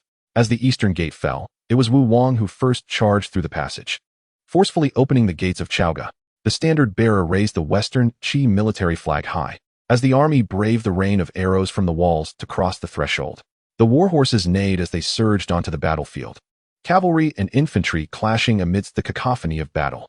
The neighing of the horses sounded like a clarion call, and with a flick of the reins, Chen steed reared up, and in a fleeting moment, his long blade pierced a foe's belly. Blood splattered across his face as the deluge washed over him. Raising his blade, Chen bellowed, "In Chengtang's realm, only heroes meet their end in battle. There are no cowards who retreat." Beneath the city, rivers of blood flowed, illuminated by the glint of blades, bolstered by divine power. Countless corpses piled high. The fate of Chengtang was sealed. "Oh, Chengtang!" The western Wu king trampled through the eastern streets, charging towards the Lu Tai that stood before the royal city. King Zhou ascended Lu Tai, approaching the railing of the 9 bends, gazing out. The nation lay in ruins, the mountains and rivers still remain. The splendor of yesteryear has faded into mere memory, leaving only a scene of desolation. The land lay shattered, families torn apart, countless souls suffering, echoing with wails of despair. The western Wu king advanced with a troop of cavalry to the foot of Lu Tai, wielding a long sword. He shouted at the king atop the high platform, "Inshu, you have slain your father and brother, disregarding human decency. You have enacted the brutal punishment of cauldron burning. Slaughtering loyal ministers, you constructed Lu Tai to amass the wealth of the realm, and you have extracted the marrow from bones, harming innocent commoners. Your crimes are unforgivable. Today, I come to enact heavenly justice and claim your head." "Do not weep," came a voice, belonging to a youthful visage strikingly reminiscent of his father and brother. "You come to settle this debt. I willingly offer my life in payment. It was I who harmed Ji Chong. It was I who killed Bo Kao. I shall bear this eternal infamy. Give GFA my head, spare my son." Suddenly, Lu Tai erupted in billowing smoke, fierce flames leaping skyward, the fire raging. And in an instant, this tower, constructed at great cost, emitted a sound of imminent collapse. The king atop the platform turned and laughed heartily. "Fortune does not wait for me." Then, turning, they stepped into the sea of flames. The inferno at Luda rose skyward, and the courtiers understood that King Zhou had chosen self-immolation. The kingdom had perished. They were bereft, supporting one another in their overwhelming sorrow. Old Mu, atop the city wall, wept as he beheld the flames ascend, his tears streaming down his weathered face. Today, the world changes hands. We are to blame for our impotence. The somber heavens obscured the moon, rain poured down in torrents. The aged minister raised his head and let out a final roar. I am a minister of the Yin and Shang. I shall not bow to another lord. With that, he shook his official robe and leapt from the city wall, resolutely choosing to die for his country. The crimson robe, trampled into the mud, was soon saturated with blood, rendering it unrecognizable. The sky seemed to tear apart. Rain fell mercilessly, as if King Tang himself were weeping. The city had fallen. Inshu murmured to herself. Alone in the grand hall, she witnessed the city gates engulfed in flames and Luda reduced to ashes, her eyes filled with anguish. Would their struggles be recorded? Would their names be remembered? No. History is always penned by the victors, and the nameless souls shall remain forever silent. In the relentless flow of history, their struggles, their joys and sorrows, are but fleeting moments, vanishing in the blink of an eye. Perhaps only the brief phrase dying for the country would encapsulate their lives. No one would recall how old Mu often lingered until noon for the imperial feast.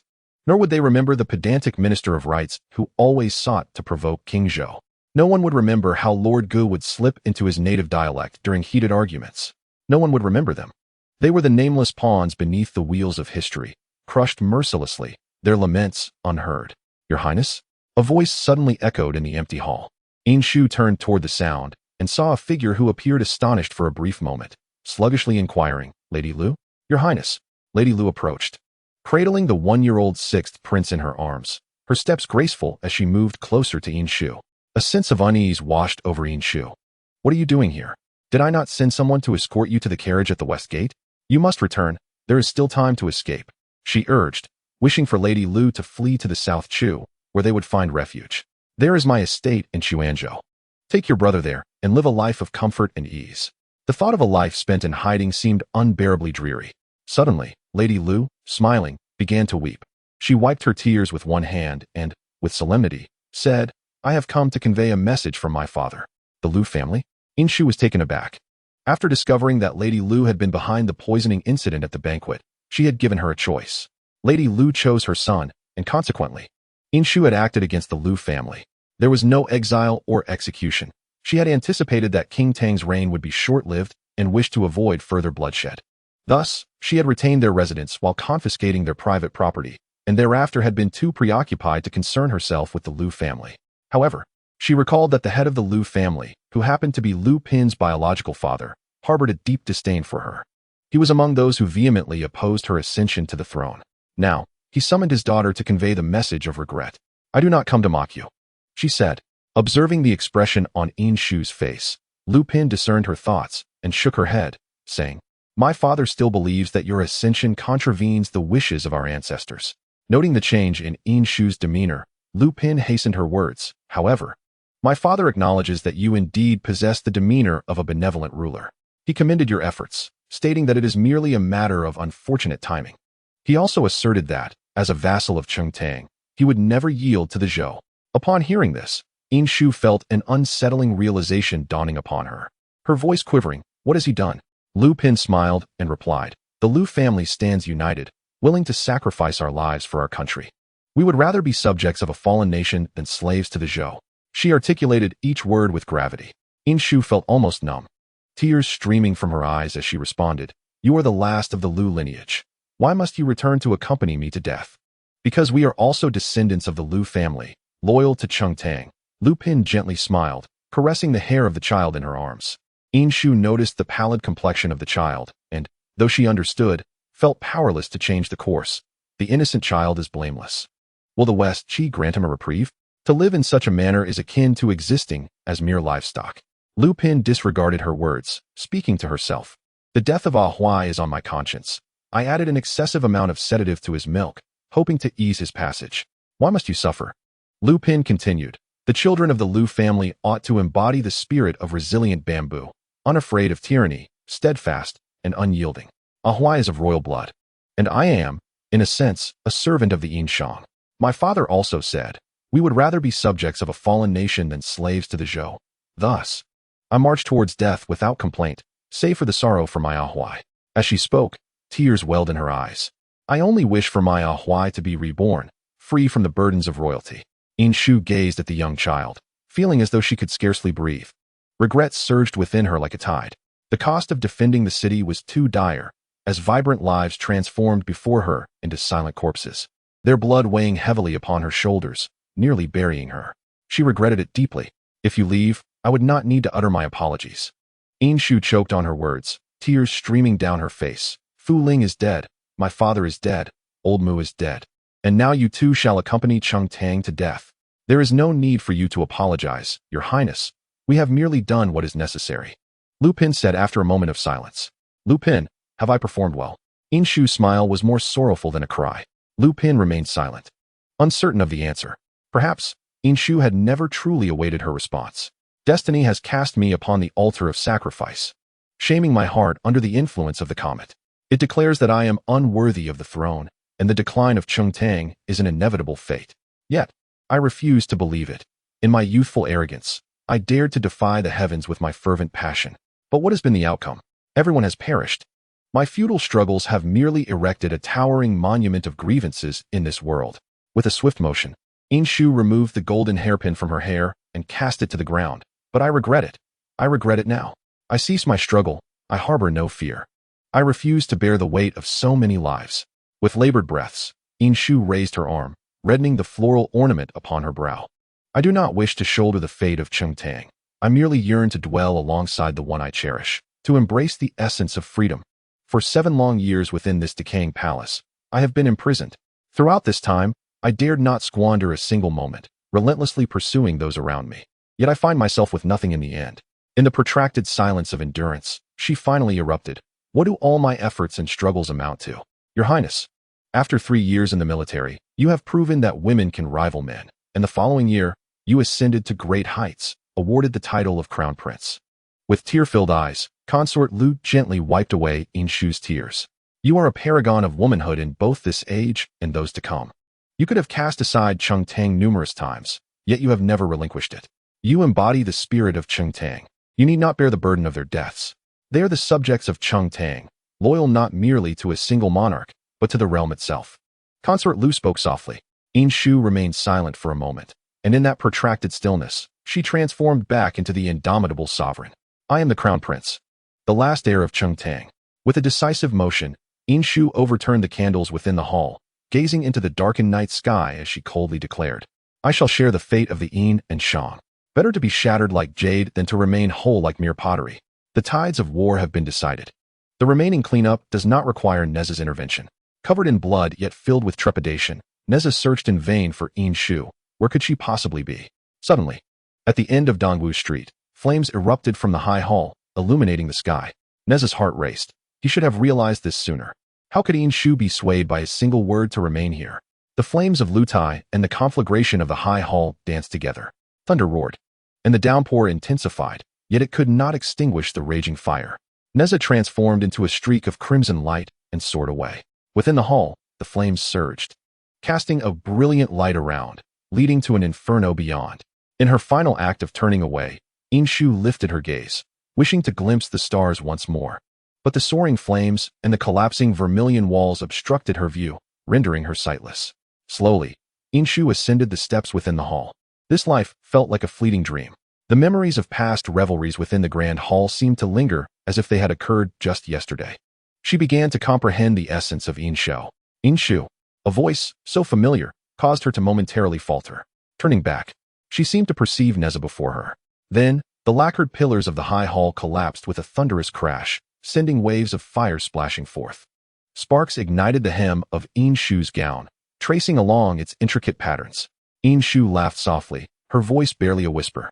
If there is a next life, I shall seek you once more. She turned away, engulfed by the flames. Noble lineage and earthly riches are ultimately but elusive reflections in the water. After days of continuous rain, the roads remained muddy and treacherous. The realm of Western Qi was abuzz with activity, especially within the royal palace, where everyone was bustling about. The reason was simple. Their martial king, having unified the realm, needed to ascend the throne to signify his mandate from heaven. Yet, it is Nezha who remains the most leisurely of all. Do not linger any longer. You seem on the verge of growing moldy. Yang Jian has been quite merry of late, Yet he dares not display his joy in Nezha's presence. Annoyed by him, Nezha clicked his tongue and brushed him aside, crossing his arms and retreating to the courtyard, asking, "Speak your mind." Today, the martial king ascends the throne. Yang Jian scratched his nose, insisting, "You must attend." "Oh, do not be so indifferent." Yang Jian patted his shoulder, speaking mysteriously. "Do you know what this signifies?" "No. Are you foolish?" Yang Jian exclaimed in exasperation. "After the martial king's ascension, the deification ceremony will commence." "Oh, wait, what?" Nezha's voice cracked. Yang Jian nearly went deaf from Nezha's sudden shout. Clicking his tongue in response, the martial king's ascension will likely conclude by morning, and then Master Jiang will proceed with the deification. Without a moment's hesitation, Nezha darted off. "Where are you going, Nezha?" Yang Jian watched as he transformed into a shooting star. "To the Ming Tang to witness the ascension." His voice trailed off, becoming a mere red dot in the distance. That rascal. The sky was thick with rolling clouds, and from afar, the resonant bell of Bodhi Mountain echoed. Golden rays pierced through the gaps in the clouds as the nascent sun, bearing the weight of countless burdens, crushed the flowing clouds into mist, rising with magnificent grandeur. GFA donned the imperial crown, with Jiang Shang holding the jade seal beneath him, proclaiming first, "Our emperor." The crowd echoed in unison, "Long live the emperor! Long live the emperor! Long live the emperor!" Nezha looked up, where the sun and moon shone brilliantly over the Ming Tang, countless stars twinkling down upon the earth. At this moment, the long night had broken, and the sun rose in the east. Master Zhang's deification incantation seemed to take an eternity, and he forbade any unrelated individuals from entering to eavesdrop. As an unrelated individual himself, Nezha could only pitifully count the stars in the sky to measure time, nearly succumbing to boredom and sleep. Nezha, crouched on the ground, suddenly perked up. Instinctively, he stood, only to behold the person he had longed for day and night. You have returned?" "Yes, I have returned." Nezha wanted to say something, but feelings of nostalgia made him shy, so he stammered aimlessly, "Well." He was so nervous that he stumbled over his words, provoking a laugh from Inshu. Enraged and embarrassed, Nezha retorted, "What are you laughing at?" His irritation dissipated at the moment of their reunion. No longer hesitating, Nezha took a few strides forward, bent down, and embraced Inshu tightly. His grip, so strong it seemed he might merge her into his very being. Inshu blinked in surprise, but remained still, able to hear the rhythm of her heart resonating with his own. Alas, there are always those who disrupt a perfect moment. Release the hall. No, release the mirror lord. It was Wenzhong. Not good. Nezha jolted, the Mingtian silk obstructing Wenzhong's path to strike him. He then extended his hand, smiling at Inshu, inviting her. "Ah Shu, would you care to join me?" From then on, until the seas run dry and the stones decay, through the ages.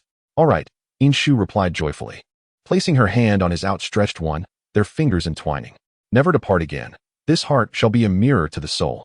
The legendary celestial music of the heavenly court filled the air, as all the deities took their rightful places. Life and death are preordained, and the world is filled with sorrow and joy, partings and reunions. May we join hands to witness the sun and moon, and may the stars shine brightly alongside us. I wish for the celestial bodies to bless all beings, and for peace to endure for countless generations. The tale of Fengshen concluded. In the epilogue, King Wu of Zhou, time has swiftly passed for several decades, half spent in the wind and half in the rain. The turbulence of the rivers and lakes is harsh, and the journey through this world is fraught with difficulty. As he approached death, GFA finally realized that all of this was indeed real. The once bright and piercing gaze of the emperor, now dulled and yellowed, could barely perceive the blurred figures before him, while faintly he could hear the sobs of a young child. "Father, where's my brother?" The youthful King Wu of Zhou, or rather the young adult GFA, had not seen his father for 7 long years. Recently, his brother Bo Yikao, deeply concerned for their aging father's inability to endure imprisonment, had traveled a long distance from Shichi to Chaoga, bringing boxes of rare treasures, pleading for King Zhou to spare their father. Now, their father had returned, but his brother was nowhere to be found. GFA. Ji Chong nearly collapsed onto GFA, his hands, dry and withered like an ancient tree. Gripping GFA's arms tightly, his murky eyes ablaze with overwhelming rage. "I want you to kill King Zhou. Father, answer me." GFA's words were cut short as Ji Chong, like an aging beast, let out a final roar. Perhaps overwhelmed by emotion, he coughed violently, as if trying to expel his very innards. "GFA, kneel." His voice escaped with a wheezing sound, and GFA heard him say, "Inshu has killed my son." GFA stood frozen, struggling to believe this dreadful news. No, it cannot be. How could my brother be dead? Did he not go to Chaoga to plead for our father's release? Why would Insho kill him? My brother is the legitimate eldest son, the next Duke of Shibua. Why would he die? GFA, kneel, Ji Chang repeated. This time, GFA fell silent, his knees striking the ground with force as tears streamed down his face. Insho killed my son, your brother, the future wise ruler for the countless people of Shichi. I demand that you swear here and now to overthrow the tyrant and destroy the Shang. In the future, I want you to bring Insho's head to honor your brother's spirit, to combat the unjust, and to punish the tyrant. Insho is unworthy of being human, let alone a ruler. I, GFA, hereby vow that one day I shall trample upon Chaoga and vanquish the tyrant. The pain of the past still tore at his heart. The palace was brightly lit, and before him, the figures swayed. Little Shu, how did Nezha bring you here? Yang Jian was somewhat surprised upon seeing Inshu, assuming that this reckless Nezha had brought her along. Hey, it was Ashu who wanted to come, alright. Nezha retorted, baring his teeth at Yang Jian. Inshu halted Nezha's agitated movements, explaining to Yang Jian, it was not Nezha. I wanted to come myself. You wanted to come? Yang Jian could hardly conceal his astonishment. Inshu softly acknowledged with a hum, her gaze sweeping over the unseen mortals, then glancing at Jiang Zia and the others on the opposite side, ultimately resting upon the aged figure of the once-spirited elder. After all, he was a former adversary, deserving of a respectful farewell. Inshu's voice was calm as she met the eyes of King Wu of Zhou. He sensed an unseen presence observing him. Yet apart from a few maidservants within the chamber, there were no others. He conjectured it might be the spirits of his past generals, those who had been deified, or perhaps even a long-lost heir of the previous dynasty, Inshu. Ding ding. An unexpected inspiration struck, prompting me to draft a character sketch, beginning with King Wu of Zhou. In this vignette, King Wu reflects upon the most resolute woman he has encountered in this world. Indeed, she is also the most admirable opponent. In the winter of the 20th year of King Zhou's reign, King Wen of Zhou, Ji Chang, passed away. The following summer solstice, King Wu, GFA, ignited the flames of war, embarking on a campaign against Zhou to eradicate the Shang dynasty. Initially, GFA's understanding of Inshu was limited to her identity as a princess, the daughter of King Zhou, merely that. However, subsequent events deviated from all expectations. Amidst the chaos of war, she orchestrated strategies with remarkable foresight, wielding immense influence in the court's turbulence. Before long, the princess had transformed into the crown prince. King Wu suffered a significant fall from his previous disdain for women, leaving him bloodied and humbled.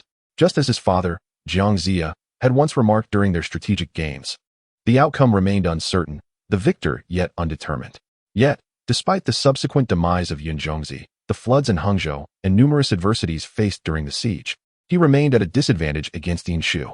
Ultimately, however, he emerged victorious. With an army vastly superior to the forces of Chaoga, he led the people of Shichi to topple the decayed and corrupt dynasty.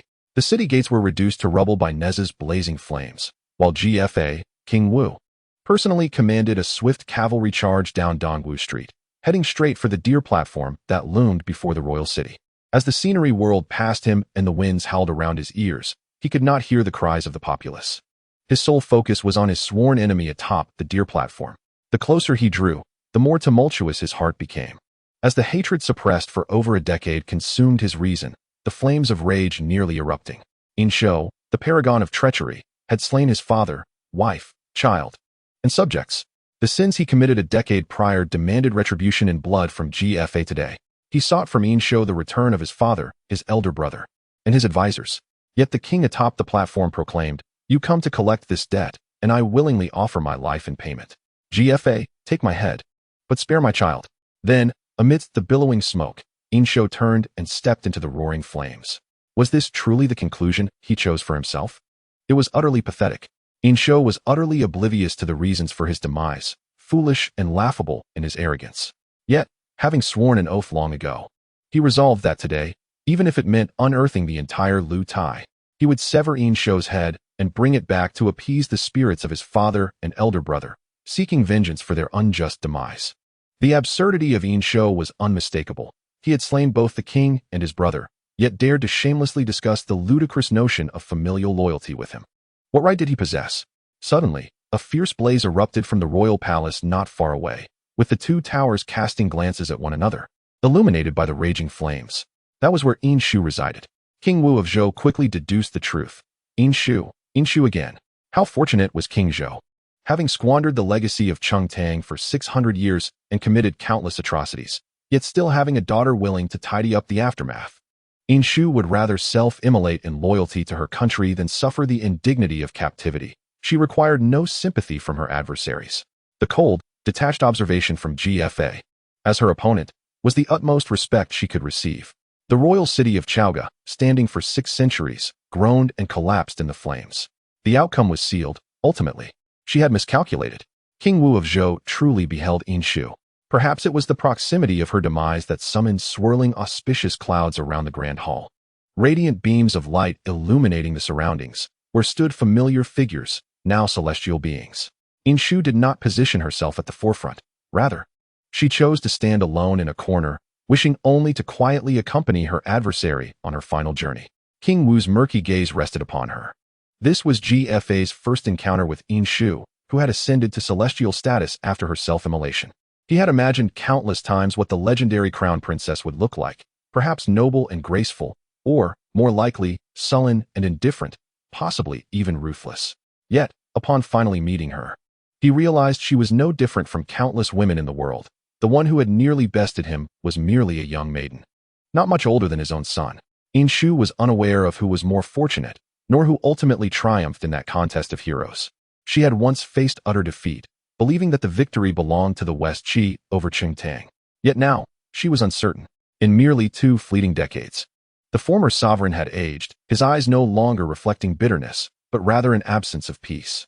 The sway of power seemed indifferent to its possessor. King Wu of Zhou had mastered the art of political balance, his methods not markedly inferior, yet he could indeed be called a wise ruler. The melodious chimes rang out, resonating across the expanse of West Qi, white banners fluttering in the breeze, as all within the hall, both divine and mortal, bowed in reverence for the last time to their monarch. Inshu did not kneel. She felt no need to, gazing at those lifeless, darkened eyes, and after years in this realm, she finally found solace. Who among them was the old steed resting in the stable? Who had exerted themselves to the utmost? Who had seen their efforts come to naught? Each individual swept along by the tides of fate had once striven, fought valiantly, and despaired. After the crashing waves, the outcome was determined. The path of life is fraught with difficulties. Myriad crossroads lie ahead. Where shall we find ourselves today? Yet, there will come a time when the fierce winds will part the waves, and we may set our sails to traverse the vast sea. This is but a spontaneous outpouring of thought, somewhat rough around the edges. I hope you will indulge me. As time flows inexorably onward, we shall eventually forgive those who have inflicted wounds upon us. This is not truly forgiveness. It is merely acceptance. The sovereign guards the nation's gates, while the ruler sacrifices for the state. Inshu never believed she had erred. At the moment her father resolved to self-immolate, she had already become the last sovereign of the Shang dynasty, a king of a fallen nation. Flames surged forth, a searing heat enveloping her. As the fire licked up her gown, adorned with golden threads, pain coursed through her, a torment that gnawed at her very bones. In a fleeting moment, she reflected upon her brief existence and felt an unexpected pang of reluctance. Her initial purpose had merely been to attain freedom, to escape the confines of her land and willingly march into battle. She had wallowed in self-pity, lamenting the injustices of fate and her father's lack of compassion. In time, the common folk and the soldiers on the battlefield, through their sacrifices, taught her the essence of responsibility. To partake in the sustenance of the people is to shoulder the burdens of the state.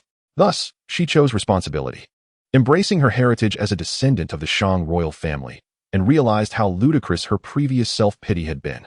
Having chosen to engage in this struggle, she would not regret her decisions. Even when surrounded by ravenous wolves with no avenue for escape, she would fight them to the bitter end. The path to kingship is arduous, especially for a woman. Countless thorns and mud beset her, and no one held her in esteem. They regarded her with contempt, like famished hyenas, eagerly awaiting their chance. If Inshu were to falter even slightly, she would be devoured, her bones scattered by the throngs of ravenous hyenas. A misstep could lead to irrevocable ruin. Inshu treaded carefully, yet countless foes sought to vilify her, desiring her demise. Both Zhang Ji and Wang Qishan sought her life, yet in the end, none succeeded. Inshu vividly remembers the day at the banquet of officials when she drew a golden hairpin from her hair and plunged it into Wang Qishan's eye, blood spraying forth, a moment of uncontainable, exhilarating madness. From that day forth, none would dare to humiliate her again. She had grasped the once elusive authority and stood atop the pinnacle of power, the crown prince in this realm. Yet, fate seemed to conspire against her. For the Grand Tutor perished in battle, and the altar to the heavens was shattered. Why must that which she fought so valiantly for be snatched away? Why must a woman be trampled beneath the feet of men? Why is she ultimately denied recognition? Why do her painstaking calculations culminate in emptiness? The rain poured relentlessly, and the winds howled, as if mocking her. Unyielding, still unyielding. Why must she always remain unacknowledged? By what right can mere fate dictate her destiny? Fortune has never favored her. All her rights and honors have been fiercely wrested from the world by her own hand. No one can take it away. She slayed the rebels and traitors, engaging in fierce verbal battles against the scholars in the court, employing cunning strategies to avenge Wen Zhong by eliminating Yun Zhongzi. Perhaps her struggles are deemed a disgrace by the heavenly order. To the heavens, she may appear as an insignificant ant, one that cannot be easily crushed, yet remains a nuisance. Thus, such an ant deserves to be crushed once more. Consequently, 3 states fell, and King Wu of Zhou's forces besieged Chaogo. One valiant soldier after another fought to the death, and ministers took their own lives in despair. The torrential rain poured down, mirroring the inescapable fate that awaited her. Yin Shu was capable of both taking up and letting go. A loss is a loss, and she accepted it wholeheartedly. However, even in defeat, her life would not be governed by the Zhou. Perhaps self-immolation and loyalty to her country was her only suitable outcome. Thus, she never anticipated awakening, or rather, being resurrected and conscripted as a deity. Frankly, each encounter with her former adversaries rekindled deep resentment within Yin Shu. Yet, she refused to allow her personal grievances to cloud her judgment, maintaining a facade of indifference and coldness towards all. Many have attempted to reach out to her, only to ultimately shake their heads in unison, concluding that she was devoid of humanity, cold-hearted, and unfeeling. Only Nezha was willing to quietly remain by her side. Yin Shu had long been unable to unravel the complexities surrounding the teachings of Chan and Jie, and the downfall of the Shang under the Western Zhou. With the Western Zhou's obliteration of the Shang, how could she approach others with equanimity? The affairs of the world boil down to mere positions. Perhaps with the passage of time, we shall eventually forgive those who have wronged us. Yin Shu always found this notion overly righteous. How could one speak of forgiveness without experiencing profound suffering? Yet, upon witnessing the aged and decrepit King Wu of Zhou, she grasped the true meaning of that phrase. It was not forgiveness, it was resignation. How many times must the world undergo transformations? As the once overwhelming hatred dissipates with the departure of the old, who will ultimately remember? To live this life harboring resentment seems dreadfully mundane. Henceforth, let us engage in endeavors of significance, dear Lord Mirror. In the heavenly court, at its inception, there was an urgent need for deities. Although the primordial celestial essence flowed abundantly, and ascension to immortality was a continuous affair, the heavenly court could not afford to wait, hastily seeking to recruit talent. Coincidentally, during a period of dynastic upheaval, the 2 factions of Chan and Jie were embroiled in relentless conflict, prompting all to embark upon a grand war for canonization. Chan upheld the orthodox path, firmly believing in the principle that the great Tao encompasses 50, and the heavenly transformation, 49. All things are predetermined. Conversely, Jie, unwilling to accept this fate, contended that destiny is not ordained by the heavens, and if fate is unjust, one should defy the heavens. Thus, that year, the world's heroes were as numerous as the fish crossing a river, yet it was also the time when countless prodigies perished, regardless of right or wrong. The contention between the 2 factions had come to a close. All were to be canonized and adhere to the laws of the heavenly court, working in unison. Yet, this is merely a farce. How could centuries of conflict between Chan and Jie cease merely due to a trivial canonization list? Moreover, during the War of the Gods, both factions suffered immense losses, with each side having slain numerous foes.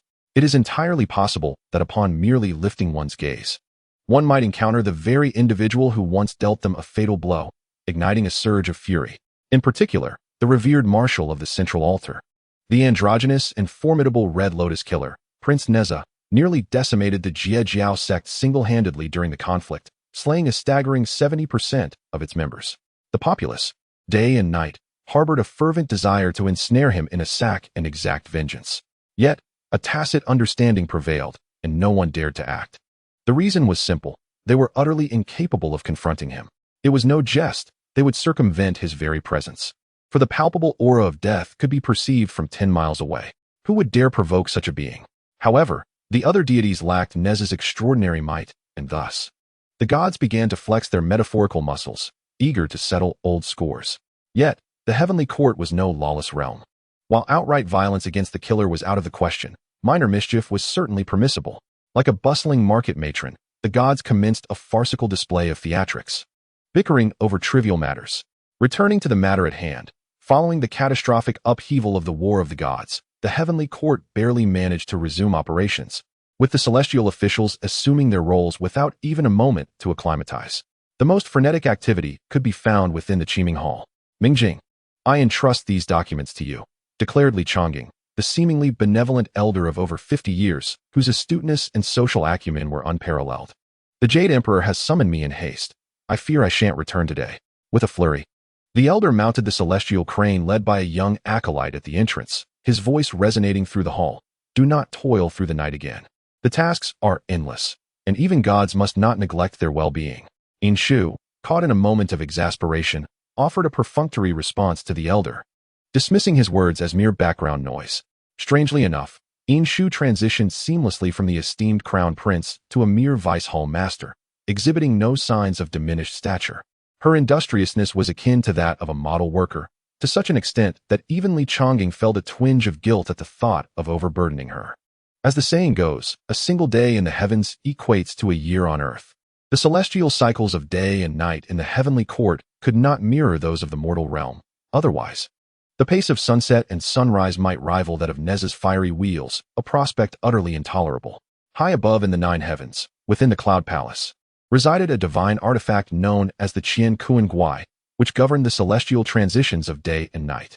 The tolling of bells reverberated throughout the nine heavens, and the other deities on duty in the Qiming Hall bid farewell to Yin Shu, who had grown accustomed to the relentless grind of their work. As 2 hours passed, while Yin Shu remained unperturbed, a certain individual waiting outside was evidently in distress, the overwhelming aura of menace surrounding him making it impossible to conceal. No one dared to approach, as it was clear that all sought to avoid him. Isn't that the third prince? Inquired a curious onlooker. Isn't it obvious? Who else exudes such a palpable aura of death? But what was this sinister expression he wore, lingering at the entrance of the Qiming Hall? Was this not the territory of the Star Lord? I have heard that the third prince harbors deep-seated animosity towards the current lord of Mingjing. Is the third prince here to trouble the lord of Mingjing? It is indeed uncertain. It is said that the war of the gods was ruthless. The celestial onlookers gasped in astonishment. Oh, he has entered. The third prince has made his entrance. Unbeknownst to Nezha, the focal point of the conversation, his relationship with Yin Shu had been woven into a narrative so convoluted that even a mother would fail to recognize it. He merely intended to surprise Yin Shu by coming to escort her off duty, after casting a warning glance at a few minor deities peeking from a distance, causing them to retreat in fear. Nezha's mood lightened slightly.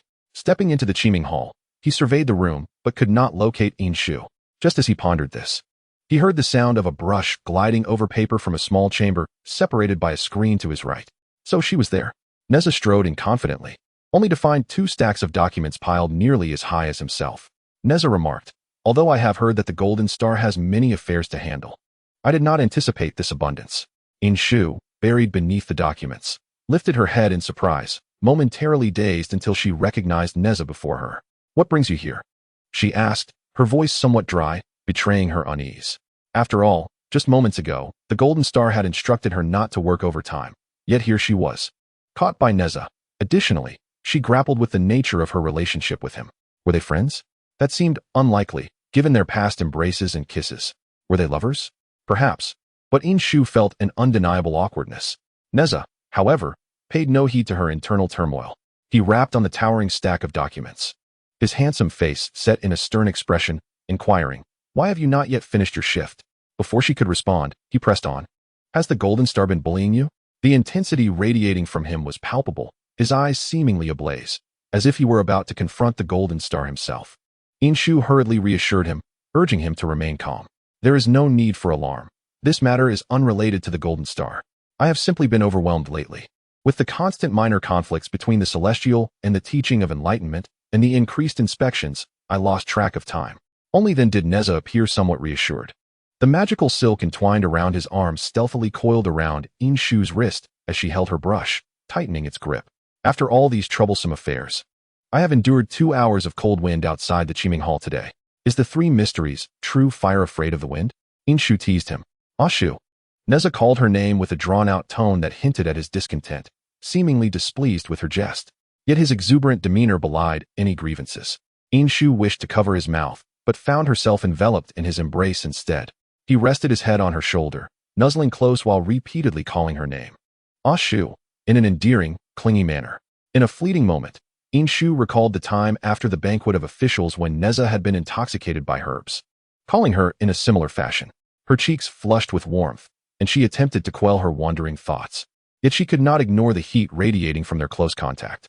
Nezha, let go, she implored. Inshu stirred slightly, urging him not to cause a ruckus. Yet, Nezha tightened his embrace instead. Fortunately, the hall was devoid of any onlookers. Otherwise, the sight of these two deities, so intimately entwined, would surely terrify the entire heavenly court. One was a young god of slaughter, exuding an unintentional aura of menace, while the other appeared aloof yet was, in truth, equally indifferent. How could these two seemingly unrelated deities be so affectionate? Nezha, feeling a sense of satisfaction, finally released Inshu, believing he had made up for the embrace. The Zhuoshui Palace, where Inshu resided, was not far off, and Bayan carried them toward their abode.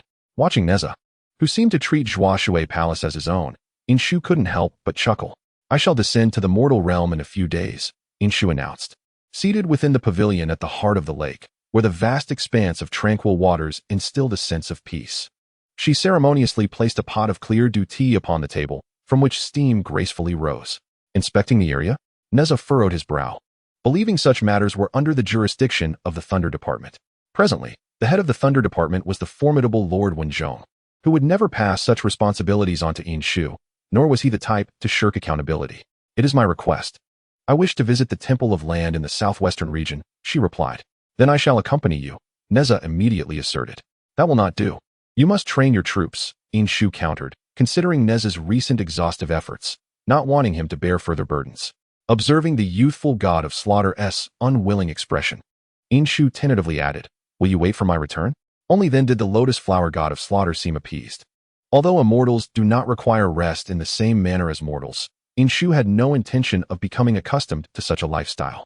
As evening approached, she maintained her human habits of bathing, changing, and resting for a brief period, resorting to a cleansing spell only if truly pressed for time. However, as the hour grew late, she noticed that Nezha, who should have obediently returned to his cloud palace, lingered stubbornly. I want to stay with you, he insisted, his urgency betraying his lack of a valid excuse. Inshu, attuned to the underlying tension, considered Nezha's circumstances and asked, has Li Jing provoked you again? Nezha offered no reply. Then it must be so.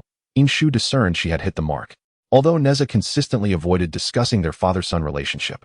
The mere mention of Li Jing's name, coupled with his palpable disdain, revealed the discord between them. While Nezha was reluctant to broach the subject, Inshu would not pry further. Her heart ached for him, unwilling to reopen old wounds on his behalf. Very well, I still have a side chamber, she sighed, choosing not to press further, and stood to indicate he should follow her. Throughout their journey, the boy remained unusually silent, a rarity that left Inshu feeling unsettled. She mused that Nezha was not one to lose his temper without reason. Clearly, Li Jing had crossed a line.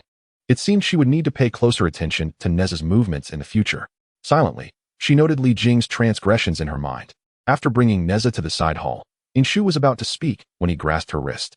Nezha, rarely lowering his head, refused to meet her gaze. Appearing quite aggrieved as he inquired, may I come find you later? Seeing his pitiful demeanor, Inshu's heart softened, and she swallowed the words of propriety that had yet to escape her lips, thinking that since they were both divine beings now, there was no need to be overly particular about etiquette. All right, she replied, although she had not initially expressed such sentiments. Ashu, Nezha called out from outside. Inshu, who had been leaning gracefully against the small resting couch, lost in thoughts of Nezha, suddenly heard his voice and recalled her earlier promise to him. Blinking, she gradually regained her focus. She moved her fingers, and the palace door opened in response, allowing Nezha to enter with ease. As she watched the approaching youth, Inshu found herself momentarily spellbound. Nezha was still clad in the striking black and red garment he had worn earlier, adorned with golden lotus embroidery that shimmered beautifully. His bright eyes glistened, likely due to just having bathed, as he let his damp black hair cascade over his shoulders. Inshu had never seen him like this, and for a moment, she was captivated. Ashu, Nezha called her name again, noticing her dazed expression. He then sat before her, gazing intently, returning to her senses. Inshu felt a twinge of annoyance at herself for becoming entranced by Nezha's beauty. Why not dry your hair? She mused, feeling rushed to see him, yet too lazy to fuss. Nezha, languidly allowing her to play with his hair, remarked, "Say what you wish, I am listening." Inshu formed a spell to dry Nezha's hair, and as he fell silent, she assumed he might not wish to talk. Suddenly, he pulled her into his embrace, wrapping one arm around her waist to prevent her from fleeing. Surrounded by the fragrance of Lotus, Inshu felt the heat of his touch, making her slightly uncomfortable. As she shifted, Nezha tightened his hold, leaving her no choice but to acquiesce. After all, he likely could only reveal this vulnerable side of himself to her. 3 years and 6 months ago, the auspicious moment arrived, leaving a house full of enchanting fragrance. Nezha's voice was soft. "Master, a monster has been born to my wife." Upon hearing this, Li Jing cursed inwardly, realizing this child was indeed no good. Grasping his sword, he rushed into the inner chamber to slay the beast. Inside, he found a round, plump creature, rolling about like a wheel. This monster cannot be spared.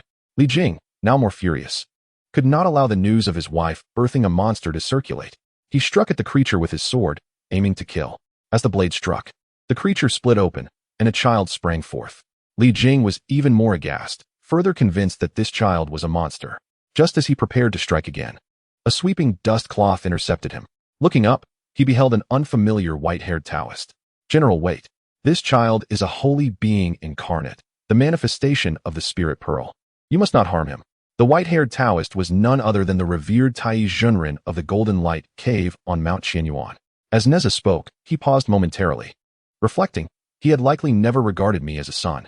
Initially, he referred to me as a monster, and upon meeting my master, he merely perceived me as the acknowledgement from the Taoist sect.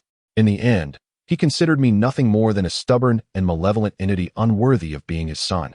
Li Jing, only my master treated me with kindness. Nezha let out a self-deprecating smile. Inshu, noticing the fragility in his eyes, opened her mouth but found herself at a loss for words of comfort. The sun's true fire refines the dust, while the delicate willows and tender crops wish to turn to ash. One day, while wandering, Nezha chanced upon a mortal dragon that was preying on young boys and girls, intending to feast on their flesh and drink their blood to enhance its powers through this wicked method. Naturally, he could not turn a blind eye. He vanquished the dragon and extracted its tendons. However, this dragon happened to be the third prince of the Dragon King of the East Sea, who, in a fit of rage, threatened the lives of the entire Li family at Chuntang Pass, seeking revenge for his son. Thus, Li Jing, in tears, pointed an accusing finger at Nezha, exclaiming, "I, Li Jing, sought immortality in vain, and who would have thought you would be born as such a good-for-nothing son? The very root of our family's ruin." He wept bitterly, his sorrow profound. Although Nezha felt no wrongdoing in his actions, he could not bear to implicate his parents who had raised him. Therefore, he stood resolutely before the Dragon King, declaring vehemently, "Each person must bear the consequences of their own actions. I have slain Ao Bing and willingly accept my fate. How could a son bring misfortune upon his parents? I, Li Nezha, shall willingly offer my own flesh and blood to my parents, sparing them any burden. I shall sever an arm, disembowel myself, and relinquish all my blood and flesh, scattering my 7 souls and 3 spirits." Nezha pressed Inshu close to him, concealing his expression from her.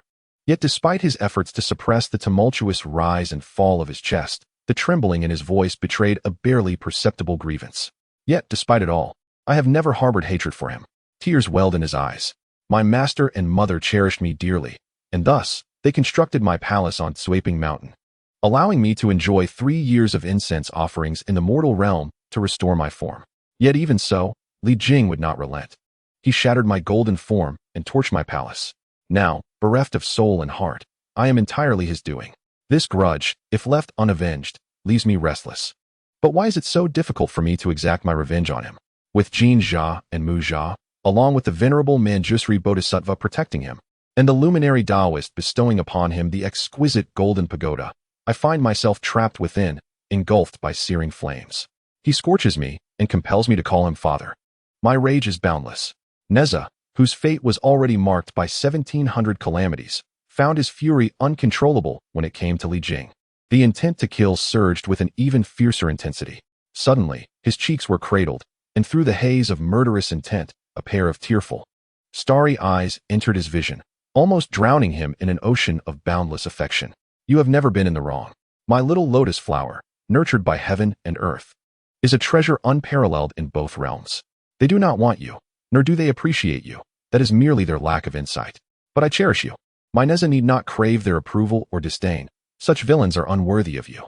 Inshu broke free from Nezha's embrace, her hands firmly gripping his shoulders as she nearly knelt between his legs, gently resting her forehead against his, their brows aglow with a fiery mark. Intertwining in a tender embrace, Inshu was acutely aware of the deep-seated enmity between the two. Yet she was taken aback to see Nezha enduring such profound grievances all alone, her heart aching for him. Ashu gazed vacantly into his eyes, feeling the warmth radiating from his forehead. Amidst their intertwined breaths, the murderous intent dissipated entirely. The fragile sorrow of the young god of slaughter surged like a tidal wave, a single tear escaping and gliding down his cheek. Over the years, apart from her mother and master, Ashu was the only one who truly loved him, the sole person with whom he wished to spend his remaining days. Seeing Nezha's eyes glistening with unshed tears, his gaze tinged with a hint of despair, her heart ached even more. She silently vowed to remember the names of those who had wronged him. They would do well to pray not to fall into her hands. Nezha, belatedly realizing he was crying, felt a mix of joy and sorrow at Ashu's words, but was too ashamed to let her witness his tears. Unbeknownst to her, she assumed he was still in distress, so she gently patted his back in an effort to comfort him. Suddenly, without warning, Nezha pulled her into his embrace, refusing to let her see his tears, pressing her back against his chest, encircling her waist tightly. "Do not leave me," he implored, his voice almost a desperate whisper, sending a shiver through her ears. Before she could fully comprehend the moment, Nezha turned her face towards him, showering her ear with tender kisses that carelessly trailed to her cheek and the corner of her eye. He kissed her with a fervor akin to that of a devoted worshipper, offering not only his love but his very essence. Regardless of Nezha's reluctance, Ashu was destined to descend to the mortal realm today. In truth, she found herself both amused and exasperated by his behavior. As she would put it, a day in heaven equals a year in the mortal world. My 1 year below is merely 1 day of separation. Since the day she bared her heart, Nezha's possessiveness had stirred within him, making him cling to her even more. You will be in the mortal realm for an entire year. Does that not mean we will be apart for 364 days? What nonsense is this? Who taught you such illogical reasoning? Ashu retorted. Upon returning home, she was greeted by the morning light and 300 fresh blooms. Grateful for the affection, she promised to add another chapter. However, while merely a month had passed in heaven, a century had already elapsed on earth. The scene of the blazing flames consuming the palace remained vivid in her memory, as clear as if it had been yesterday. Yet, in the blink of an eye, not only had the remnants of the palace faded, but even the once familiar souls had long turned to mere bones. The king of Zhou had perished hundreds of years ago, and now, amidst the chaos of war, the world had changed its surname, echoing the fate of the ancient Chengtang. The Zhou dynasty too had flickered for barely a century, now repeating the same cycle of decay and decline.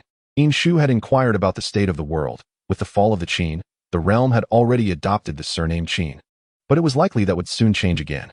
The first emperor swallowed the two Zhou dynasties, obliterating the feudal lords, asserting his supremacy over the realm. Thus, as extremes inevitably lead to their opposites, the Qin's tyrannical rule would soon incite the common folk to rise, rallying against the nobility and igniting fires of rebellion across the land. Among those with the greatest prospects stands Liu Bang, a subordinate of the formidable Xiangyu of the Western Shu. Inshu, however, is indifferent to who claims kingship in this mortal realm, as well as to the convolutions that accompany such power struggles. Her journey through the southwest is but a quest to inquire about the unusual disturbances of the local earth deity. It strikes her as peculiar. When the previous policies were implemented, she sensed a general lack of connection among the earth deities in that region. Now, the earth deity she is to visit seems to possess an almost non-existent link to the heavenly court, as fragile as a mere spider's thread, making her apprehensive that a gust of wind might sever this tenuous bond altogether. Inshu's intuition suggests something amiss, yet she cannot fathom which malevolent force wields such dominion over the celestial deities, a phenomenon commonly referred to as poaching. In her travels, she hears the common folk fervently praying and beseeching, yet the object of their devotion is a bodhisattva, a divine figure she has never before encountered. As the vice master of the Qiming Hall, Inshu is a prominent figure among the celestial hierarchy, overseeing the coordination of various affairs, with countless documents landing in her hands daily. While it is true that nothing escapes her keen gaze, It is also evident that many deities prefer to avoid entanglements with her. Observing the sincere fervor of the people, it appears they are not coerced, suggesting that the bodhisattva has not engaged in any nefarious deeds. Nevertheless, a deity capable of garnering such devotion must ultimately align with the heavenly court. During her descent to the mortal realm, she refrained from employing her powers for swifter travel, opting instead to traverse the land on foot, pausing intermittently. Although utilizing a modicum of magic might have allowed her to return sooner to meet Nezha, an unshakable thorn remains lodged within her heart, the nature of which she cannot quite discern. Is it the regret of failing to avert the impending collapse of a great edifice? Or perhaps a detached satisfaction at witnessing the shifting dominion over the land? Or is it merely a nostalgic reflection on days gone by? Inshu remains uncertain. She simply yearns to heed her heart's call and wander. The path to the southwestern border necessitates passage through Hangzhou, the resting place of Fuling. Remembering Fuling evokes a sense of loss. Perhaps she has been elevated to divinity, engrossed in her newfound responsibilities, for Inshu had only encountered her in the initial days. Later, she received a missive from Zhongyu Jian, who conveyed that Fuling had sought grace to descend to the mortal realm, wishing to forego her divine status. Upon receiving this news, Inshu hurried to the southern heavenly gate, where the military commander, Xiao Ziming, feared he had erred, trembling with anxiety. Upon inquiry, he learned that the esteemed Mirror Lord had come seeking the deities of the mortal realm. Honorable Lord, the female deity has already descended, Xiao Ziming reported, bowing respectfully. Might there be anything of great import you wish to inquire about? The news of her descent left Inshu somewhat disheartened. She sighed briefly before offering a respectful nod to Xiao Ziming, assuring him that there was no grave matter at hand, and that she had inadvertently disturbed him. The Lord is too kind, he replied, watching as the Mirror Lord departed, intrigued by the unfolding events. No wonder there were rumors in Shichi that the heir of Chengtang was more beautiful than a celestial being. Upon seeing her today, one cannot help but agree. Her beauty is truly enchanting. With no thought of a next time, one wonders what is on her mind. The esteemed Yuanjun Mingjing, one might say. Xiao Ziming replied so effortlessly that he was oblivious to the identity of the questioner. Oh, thus, when that ominous voice, laden with murderous intent, echoed, Xiao Ziming was startled into a shiver. He stiffly turned around to behold Nezha, whose countenance radiated coldness. He thought to himself, I'm done for. My secret has been discovered. Are you quite idle? Nezha inquired, grinning menacingly, resembling the king of hell from the fifth hall more than the king of hell himself. To be honest, for Nezha was far more terrifying. Please, General, punish me. You step onto the arena. Nezha commanded with a foreboding tone. If you cannot defeat me, the beating shall continue. No, please don't. Xiao Ziming lamented, tears welling up. Challenging a general? Was this a jest? How could he possibly contend with the general? Surely, stepping up would merely invite a thorough thrashing. Please don't hit him, General. He promises never to sneak away again. A massive stone tablet, whose origin was unknown, bore the inscription loyalty to the emperor, love for the nation. It was said that during Emperor Qin Shi Huang's tour, upon hearing of the deeds of the heroine Fuling, he was so inspired that he inscribed these 4 characters on stone to commend this unseen female hero. Floodwaters surged behind Fuling, yet she stood drenched in blood, her fighting spirit undiminished, raising her blade amidst the encirclement, shouting, a great victory. Inshu was momentarily entranced. The scene depicted on the tablet transported her back to that fateful time. Their struggles and cries had never been forgotten. What began as a return to familiar grounds revealed unexpected joy. Inshu found some solace from the memories of past horrors, and thus, she proceeded southwest. Your Highness? Shortly after her departure, an ordinary mortal woman unexpectedly paused before the stone tablet. She sensed the divine energy of the prince. Had he descended to the mortal realm? Upon arriving at a local deity's shrine in a desolate mountain area, Inshu waited for a while, sensing no one to greet her, and surmised that the local god of the southwest was looking down upon her, perhaps intending to assert some authority. However, she refrained from speaking further. Raising her hand to form a seal, torrents of water cascaded from the void above her head, surging into the small shrine in an instant. The water was crystal clear, yet possessed astonishing destructive power. Wherever it flowed, it carried broken timber, which eventually drifted to Inshu's feet. Yuanjun, please do not take action. The minor deity, drenched and hasty, rushed from the shrine, bowing repeatedly in apology. As the sound of rushing water diminished, the land deity, realizing Inshu intended to spare him, exhaled in relief and looked up to express his gratitude. However, the icy touch clasped around his neck felt like a vice. The land deity resembled a chicken with its neck grasped, his voice caught in his throat, unable to emit even a fearful cry, as cold sweat dripped down his forehead. The Earth God found himself pinned to the ground by an overwhelming intent to kill, a relentless alarm ringing in his mind, urging him to flee for his life. Yet, his bones felt like jelly, trembling uncontrollably, rendering him paralyzed with fear. Inshu, wielding her sword, gazed down at him under the blazing sun. Her expression calm, yet imbued with an undeniable, chilling aura of lethal intent. "There will be no next time," she declared, and with that, her sharp blade was sheathed. The Earth God felt an immediate release as the oppressive aura dissipated with Inshu's action. Just as he attempted to rise and express his gratitude, pleading for mercy, his weakened body betrayed him, and he collapsed back onto the ground. Inshu, however, showed no inclination to assist him. Instead, she bluntly inquired, "What sort of demon is that bodhisattva?" The Earth God, opting to remain prone on the ground, concealed his expression, thus escaping her notice as his eyes darted furtively. Evidently plotting something sinister, he weighed the potential gains and losses. The bodhisattva had granted him tremendous powers, though they paled in comparison to the might of the esteemed Mingjing Yuanjun. Nevertheless, they far surpassed the wishes accumulated over his near century of service. Yet, was Inshu truly sent by Mingjing Yuanjun? Whose command was she under? The Jade Emperor or the Venus Star? Neither, for if they discovered his betrayal, the wrath of the Thunder Gods would surely descend upon him. Had she come on her own accord? The sword she brandished earlier was clearly no ordinary weapon. Likely a secret treasure of the true immortals, or perhaps even an artifact of the 12 golden immortals. Her earlier intent to strike him did not appear to be a mere performance. She seemed unafraid of the Jade Emperor's retribution for acting without prior consent.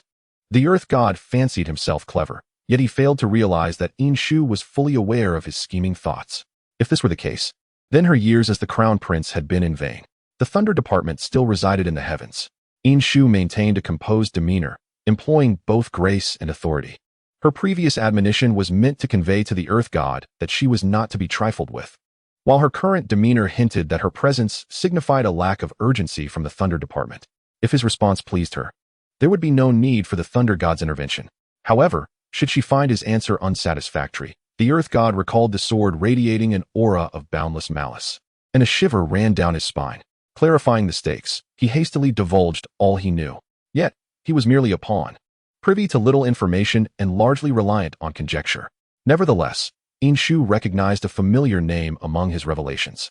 "Are you saying that the venerable Manjushri and the esteemed Samandabhadra are respectfully following that bodhisattva, urging you to heed their words?" Inshu squinted, her brow furrowing as she fixed her intense gaze upon the Earth God. "Do you understand the gravity of fabricating tales about the 12 great golden immortals?" The Earth God, misinterpreting her skepticism as disbelief in his account, racked his brain for evidence. Observing the Earth God in a fluster, unable to produce a shred of proof, Inshu realized that this matter might reach an impasse. Inshu did not lack faith in this land. Rather, she surmised that should the revered Manjushri and the eminent Samantabhadra intervene, they would proceed with utmost caution, leaving no trace behind. The recollection of Nezha's numerous grievances ignited a flicker of indignation within her. "Manjushri and Samantabhadra, you would do well to pray that I do not uncover any incriminating evidence." With a frigid countenance, the glimmer of murderous intent began to surface. "Otherwise, I shall ensure that you repay him 1,000-fold. If you cannot conceive of a solution, then perhaps you should ponder it in the Thunder Department. There, time is abundant." The golden binding rope of demon capture soared from her arm, poised to ensnare the land. The land, in a state of panic, cried out, "Wait. Please, Your Excellency." The land did not wish to be captured and brought to the heavenly court to face the wrath of thunder. Thus, gritting its teeth, it relinquished all reservations, exclaiming, "That bodhisattva gave me a clay effigy." An unexpected twist of fortune ensued. The binding rope halted just before the land god, and Inshu retracted her hand, allowing the rope to obediently coil around her arm. "Where's the clay effigy?" The land, with both hands plunged into the earth, stirred it as if it were water. Inshu was not concerned about its escape. After all, she had discreetly laid down a formation when the waters inundated the land temple. Without her consent, no one could enter or exit that formation. After a considerable time of agitation, the land finally sensed the unyielding nature of the formation and begrudgingly produced a clay effigy. Presenting it to Inshu with both hands, stating obediently, "The bodhisattva sealed a century's worth of willpower within it, allowing me to transform it gradually." Cautiously, Inshu did not directly accept it, but instead levitated it before her with divine energy. The appearance of the clay effigy was indeed peculiar. It bore no resemblance to the vile creatures or the audacious figures adorned with skulls, but rather possessed a countenance that was ambiguous in gender, with kind and gentle features. Hands clasped together, eyes closed, and head bowed slightly. Yet, it was not particularly pleasing to the eye, despite Nezha also embodying a blend of masculine and feminine traits. He was undeniably handsome.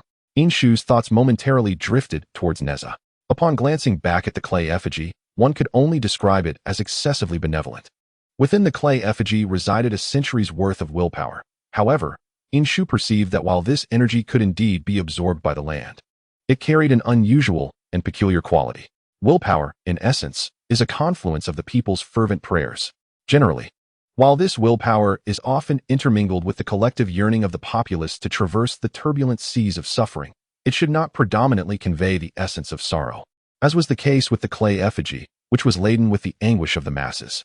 Such a profound sense of suffering was something Inshu had encountered only once before, in the presence of the compassionate Zhihongzhenren. Amidst, the benefactor is quite astute. A faint voice emanated from within the clay effigy. Inshu's gaze sharpened, and with swift reflexes, she drew her demon-slaying sword from her waist and struck down upon the effigy, cleaving it in two. The pieces fell to the ground, shattering into fragments. This was a remnant of when Nezha had clung to her, insisting that she carry an array of magical artifacts, including his demon-slaying sword, binding rope, golden bricks, and so forth. Had it not been for Inshu's stern refusal to accept the 3 artifacts that Nezha habitually bore, he might have considered himself merely a weapon accompanying her descent to the mortal realm. It must be said that Nezha's foresight was indeed accurate. At present, the slaying demon sword has been unleashed, and the lingering murderous intent left by Nezha upon it is sufficient to send most demons into a frenzy. Moreover, it has struck true with a single blow. As the vessel lay shattered, a benevolent-looking, plump middle-aged man suddenly emerged from the soil and ashes. His attire and expression identical to that of the broken clay statue. Under the slaying demon sword, no demon remains. If the sword cannot eradicate the malevolent entity before us, it implies that these wishes are in accordance with the rules, devoid of any intent to harm the common folk. What malevolent being dares to reveal its name? Although this bodhisattva has not wronged the people, Inshu now represents the heavenly court, and her demeanor must be resolute. I am the future Buddha. You may call me Maitreya Buddha. Maitreya Buddha gazed at Inshu with a smile, seemingly unfazed by her threat of the slaying demon sword directed at him. I hail from the western region of Tianju. Tianju? What place is that? Inshu remained composed, shrouding herself in mystery. How could there be such a place in the vast realms? Amidst, just because the celestial sovereign has not heard of it does not imply it does not exist. Maitreya Buddha remarked with a grin, exhibiting no concealment of his intentions. I have journeyed from afar to propagate the Dharma and enlighten the world. With Maitreya Buddha's declaration, Inshu came to realize that beyond the celestial realm, there existed other realms unbeknownst even to herself. Extraterrestrial deities and demons are forbidden from entering the heavenly court. Since they belong to another domain, there is no need to contemplate their assimilation. They should be cast out. Absurd. Should we allow such an insignificant deity, who pales in comparison to Nezha, to contend for the power of wishes against the gods of the heavenly court? What a far-fetched notion. Amidst, why must the celestial sovereign harbor such ire? Maitreya Buddha maintained his smile, yet his words grew sharper. Why not convey a message to the Jade Emperor on my behalf? Inshu narrowed her eyes, her demeanor chilling. His statement was intriguing, suggesting that he considers himself unworthy of being a figure of authority in the heavenly court, while simultaneously revealing his knowledge of the Jade Emperor being the court's ruler, thus implying an understanding of the court's operational structure. Who had informed him of this? The Earth God, Manjushri, and numerous other insignificant beings, yet to be unearthed. This Maitreya Buddha openly belittled himself, while subtly provoking by indicating that the heavenly court has become a sieve. Such audacity! He could have slipped away without leaving a trace. Yet he chose to draw attention to the clay statue for the Earth God, beautifying it as a vessel for storing wishes. This is preposterous. Is the Earth God unaware of what Inshu knows? His wishes are merely a bit cumbersome to wield. In essence, he is no different from other deities. All originating from the same source, there is no need for storage. Clearly, he awaits the heavenly court's investigation, ready to leap forth and challenge. Moreover, following this line of thought, he likely understands the treachery of Manjushri and Samantabhadra has been exposed, or perhaps he intentionally allowed it to be revealed.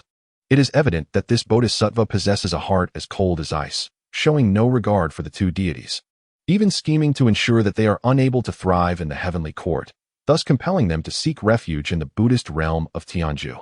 While it is true that Manjushri and Samantabhadra are not paragons of virtue, it is not within the prerogative of these foreign entities to interfere. Their intentions are indeed reprehensible. Inshu, weary of further discourse, recalled the earlier derision faced from Maitreya Buddha. Without hesitation, she unsheathed her demon-slaying sword, directing it towards the phantasm before her. Maitreya, employing an illusory form, remained motionless, arrogantly lifting his gaze and sneering, "Futile endeavor. Do you not realize that my illusion cannot be pierced by a mere corporeal blade?" Yet, a searing pain surged through him as he glanced down to find the sword had pierced his chest. Blood spilled from his mouth as he disregarded the agony. His eyes filled with confusion and fear as he regarded Inshu. Impossible. How could she strike true against my illusory form? How did I fail to see her intent to kill? With a tone laced with mockery, Inshu slowly withdrew her sword, taunting, "A mere future Buddha. How can you possibly foresee the future? What significance do you hold?" Furious, Maitreya shouted, but the illusion faltered under the impact of her blade, fracturing violently into nothingness. Inshu, sheathing her sword and brushing her nose, felt a sense of pride. Her recent act of slaying was reminiscent of Nezha's style, executed to perfection. However, had it not been for Nezha's demon-slaying sword, she might have returned empty-handed. She resolved to express her gratitude upon her return. The image of the proud little lotus flower, with its haughty demeanor, flashed in her mind, prompting a suppressed laugh. She was astonished to find herself smiling, lost in delightful reverie. The earth deity, aghast, observed this second harbinger of death, the first being Nezha, who had swiftly drawn her sword and obliterated Maitreya, now grinning eerily while still clutching the blade. What was she planning? The earth deity was paralyzed with fear, trembling, and trepidation. Upon hearing the sound of his footsteps, Inshu turned to see him attempting to flee. With a swift command, she ensnared him with the binding rope, whisking him away to the heavens. "Lord, you cannot renege on your word," he lamented, tears streaming down his face. Inshu cast a sidelong glance at him, a mischievous glint in her eye as she remarked, "In collusion with foreign deities, know that I can capture not only you, but even the 12 great golden immortals." With that, she averted her gaze from the earth deity, who was now lamenting his fate, and closed her eyes, feigning slumber. After all, she would soon have to meet the Jade Emperor and needed to organize her thoughts. As she had previously discussed with the earth deity, what punishment is due for slandering the great golden immortals without proof? In truth, when she had struck at the illusion, Inshu had relied heavily on chance. Her strategy was straightforward. Her mind was flooded with thoughts, so numerous that she could not discern which to employ. Thus, she resolved to act immediately once the divine fluctuations of the Maitreya dissipated, instinctively selecting whichever plan came to her. This approach is often referred to as responding to change with constancy. Since he proclaimed himself the future Buddha, he must possess some dominion over the future. Capable of perceiving destiny to a certain extent, Inshu pondered whether, by merely creating enough divergent futures for him, he would become unable to comprehend them all. However, there was an element of overconfidence on his part. After all, the cleverness lay in the fact that Nezha's demon-slaying sword was imbued with his samadhi true fire, which could incinerate anything it touched. This fire does not discriminate between the corporeal and the illusory. A single flame would leave nothing but ash. Truly, she ought to express her gratitude to Nezha, who, in an unintentional act, had sown the seeds of fortune. The south heavenly gate was within sight, and this time Inshu descended with the company of the Bien, who proved to be steadfast and loyal. Thus, she regarded this as an opportunity to leisurely tend to a large cat, albeit one considerably oversized. Once the Bien alighted upon the clouds bordering the south heavenly gate, Inshu dismounted, and the earth god, displaying remarkable discernment, did not wait for her to kick him down. He descended on his own. Upon encountering Xiao Ziming, Inshu offered a respectful bow, addressing him as Xiao Duwei. "I extend my greetings." Xiao Ziming returned the gesture, accepting her passage document and granting her permission to proceed. Acknowledging her efforts on behalf of Yuan Jun, his gaze fell upon the earth god, securely bound nearby, and he inquired, "Is this individual destined for the Thunder Department?" "Indeed," Inshu affirmed, succinctly outlining the situation. After all, this descent could not be classified as official business, and she deemed it permissible to divulge a few details regarding the defection from the sovereign. However, due to the involvement of several great Luo golden immortals and the intelligence from foreign deities, she could only hint at the matter until the Jade Emperor's stance became clear. This matter shall be handled by our southern camp. Shao Ziming waved his hand, summoning 2 heavenly soldiers from behind him, who flanked the earth god.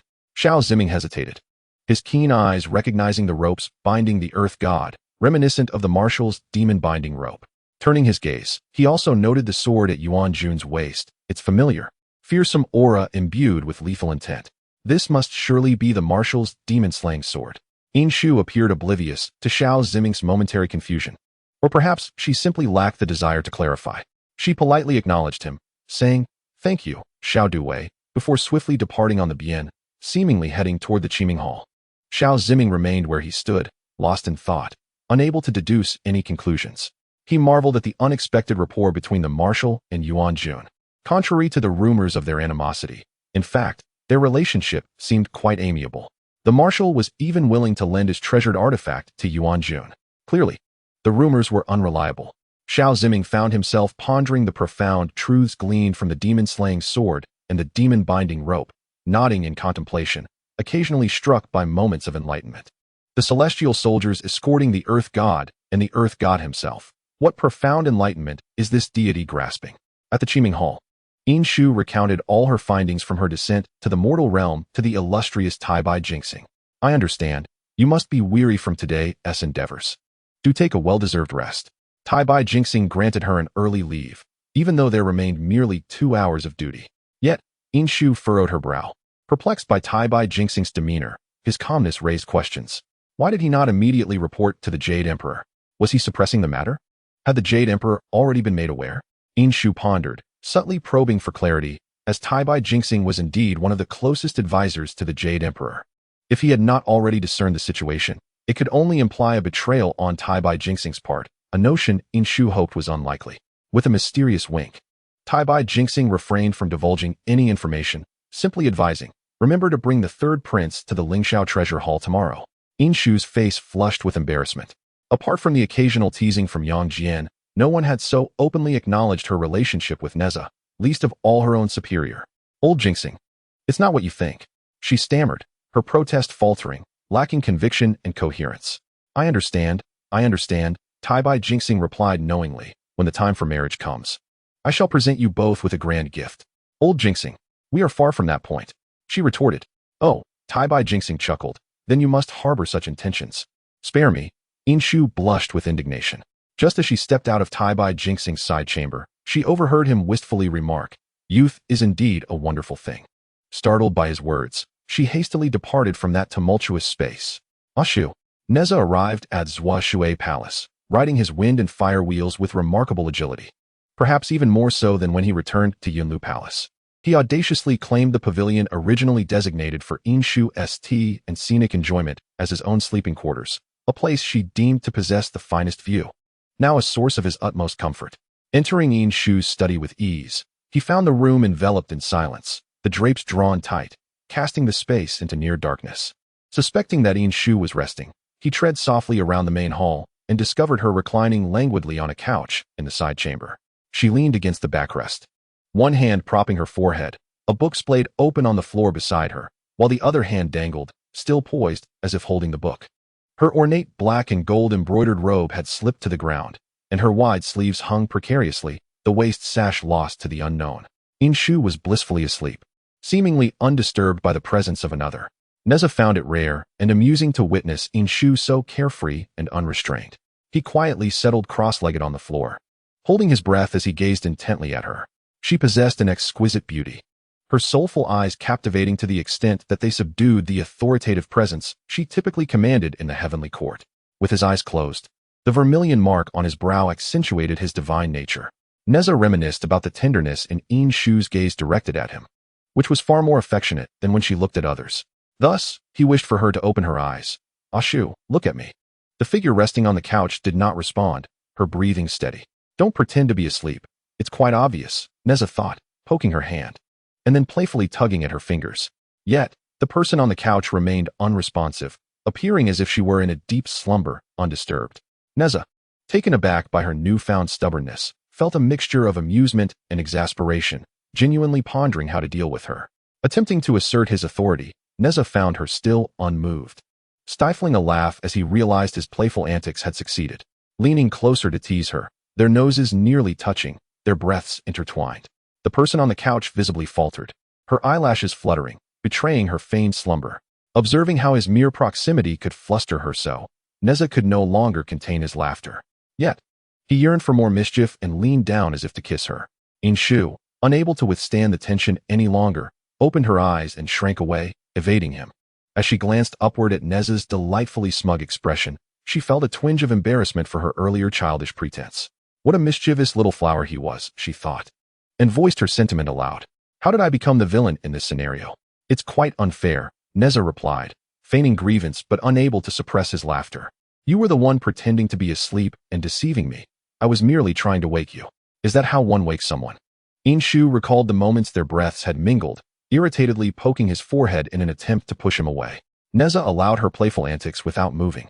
And after their playful banter subsided, a tranquil silence enveloped them.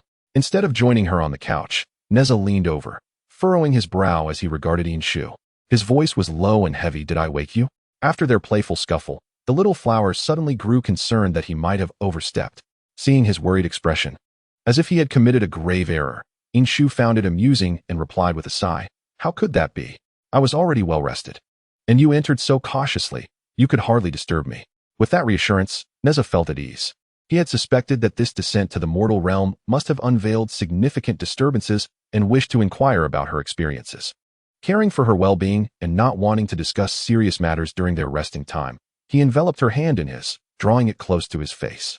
Understanding his unspoken inquiry, Inshu decided not to keep him in suspense and revealed a weighty piece of news. Tomorrow, I shall accompany you to pay respects to the Jade Emperor. Pay respects to the Jade Emperor? Nezha exclaimed, finding the situation exceedingly bizarre. He had not anticipated that the matter Inshu disclosed was of such magnitude that it would attract the attention of the Jade Emperor. Realizing the gravity of the situation, Nezha's expression turned serious as he grasped her hand, examining her closely as if he wished to inspect her from head to toe. You're going alone, are you unhurt? On that day, I advised you to at least take the Hunyuan Ling, yet you stubbornly refused. Had I known, I would have taken a day off to accompany you. From now on, wherever you go, I shall undoubtedly be by your side. I cannot allow you to come to harm. Nezha searched for a wound for a long time, but instead of finding one, he rambled on endlessly. Inshu quietly observed his anxious demeanor and stifled a laugh. Upon hearing her laughter, Nezha, gritting his teeth, exclaimed, How can you still laugh? Inshu's laughter grew louder, and she wiped away the tears of mirth from the corners of her eyes, softly responding, You are more loquacious than an old man. Nezha, unable to hear her clearly, leaned in closer for her to repeat herself, but he sensed it wasn't a compliment. Struggling to contain her laughter, Inshu freed herself from Nezha's grasp, sitting upright on the long couch, and boldly retorted, You resemble a tedious old man. With that, she swiftly darted away, fearing Nezha would seek retribution. How audacious, you mischievous Inshu. So now you find me tiresome? Does that mean you will only grow more vexing in the future? Nezha leaped over the long couch, blocking her path, and seizing the moment, he embraced her. Commencing a tickling assault, Inshu erupted into joyous laughter, squirming in his embrace, attempting to evade his ticklish fingers, only to be thwarted by his encircling arms. Eventually, exhausted from their playful antics, Inshu clung to Nezha's shoulder, pleading, Nezha, please stop. It tickles too much. Nezha, with a sly grin, inquired, Do you still find me tiresome? I do not. How could I ever find our esteemed marshal bothersome? Inshu grasped Nezha's hand, trying to prevent him from resuming his tickling, showering him with sweet words of praise. Nezha, though outwardly nonchalant, felt a bubble of delight within, adopting a demeanor of magnanimity as if to say, I shall let you off this time. After all, if they continued their playful banter, the matter at hand might never be resolved. Speaking of which, it was indeed thanks to you.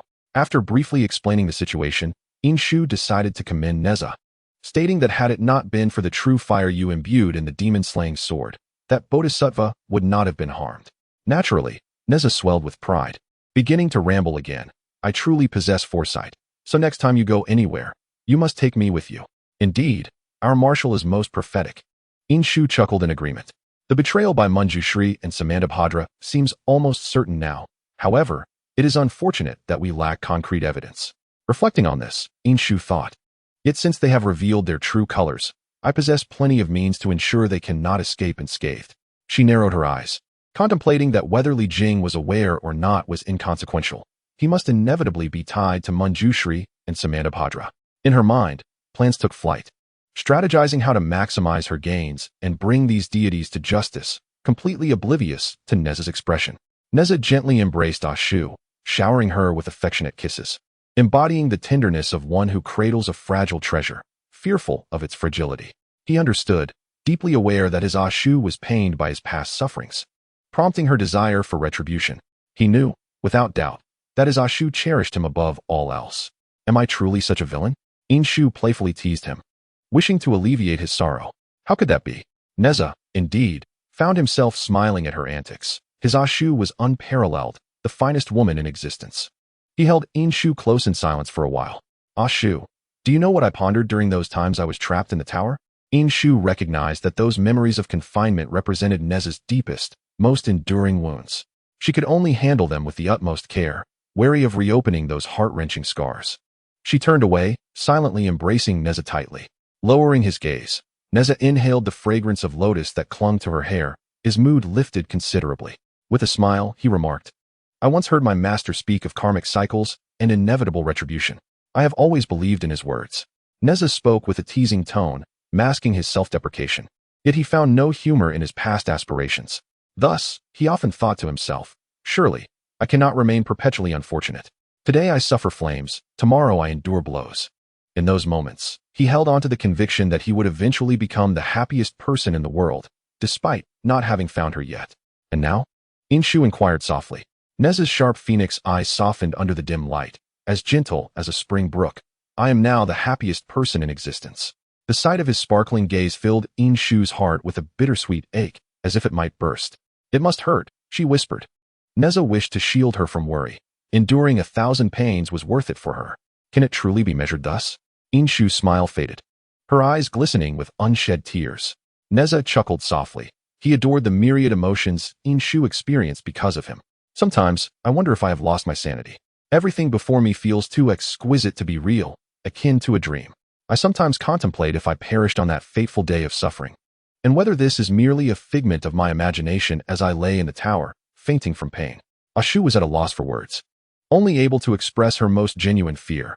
I am so afraid. Nezha realized he had succumbed to the dread of potentially losing the future. He found himself caught in a cycle of anxiety. Occasionally, he would awaken in the dead of night, momentarily disoriented. Was the immense happiness of today a harbinger of unbearable pain tomorrow? He feared that all of this was an illusion, terrified of never escaping the constraints of patriarchal dominance. Most of all, he feared losing his Ashu. Suddenly, his lips were lightly covered, the soft sensation fleeting. Inshu stepped back a couple of paces, feeling a twinge of embarrassment for her impulsive actions, yet she bore no regrets. She forced herself to dismiss the rising tide of shame, her gaze fixed intently upon Nezha. Do not be afraid. After uttering this phrase, Inshu felt as though she had committed a monumental folly. Even the dim light could not mask the crimson hue spreading from her neck. How utterly foolish. She lowered her head, wishing to erase this memory. How could she have been so bewitched as to kiss him? It must surely be the work of that bodhisattva. Inshu, with an impassive expression, deceived herself into thinking that the bodhisattva's illusion had cast a spell upon her mind, dulling her wits during the fray. It had to be. Nezha remained momentarily stunned, still reeling from the softness of her lips. Suddenly, seeing Inshu's face flushed with embarrassment, he murmured, I can't take it. I'm so frightened. He chuckled softly, leaning down to nuzzle against her neck. As the warmth of his presence escalated, he finally relocated after gauging that he had reached the threshold of her tolerance. Looking at Inshu, he sincerely implored, I'm truly scared. Could you kiss me once more? Inshu was both amused and exasperated.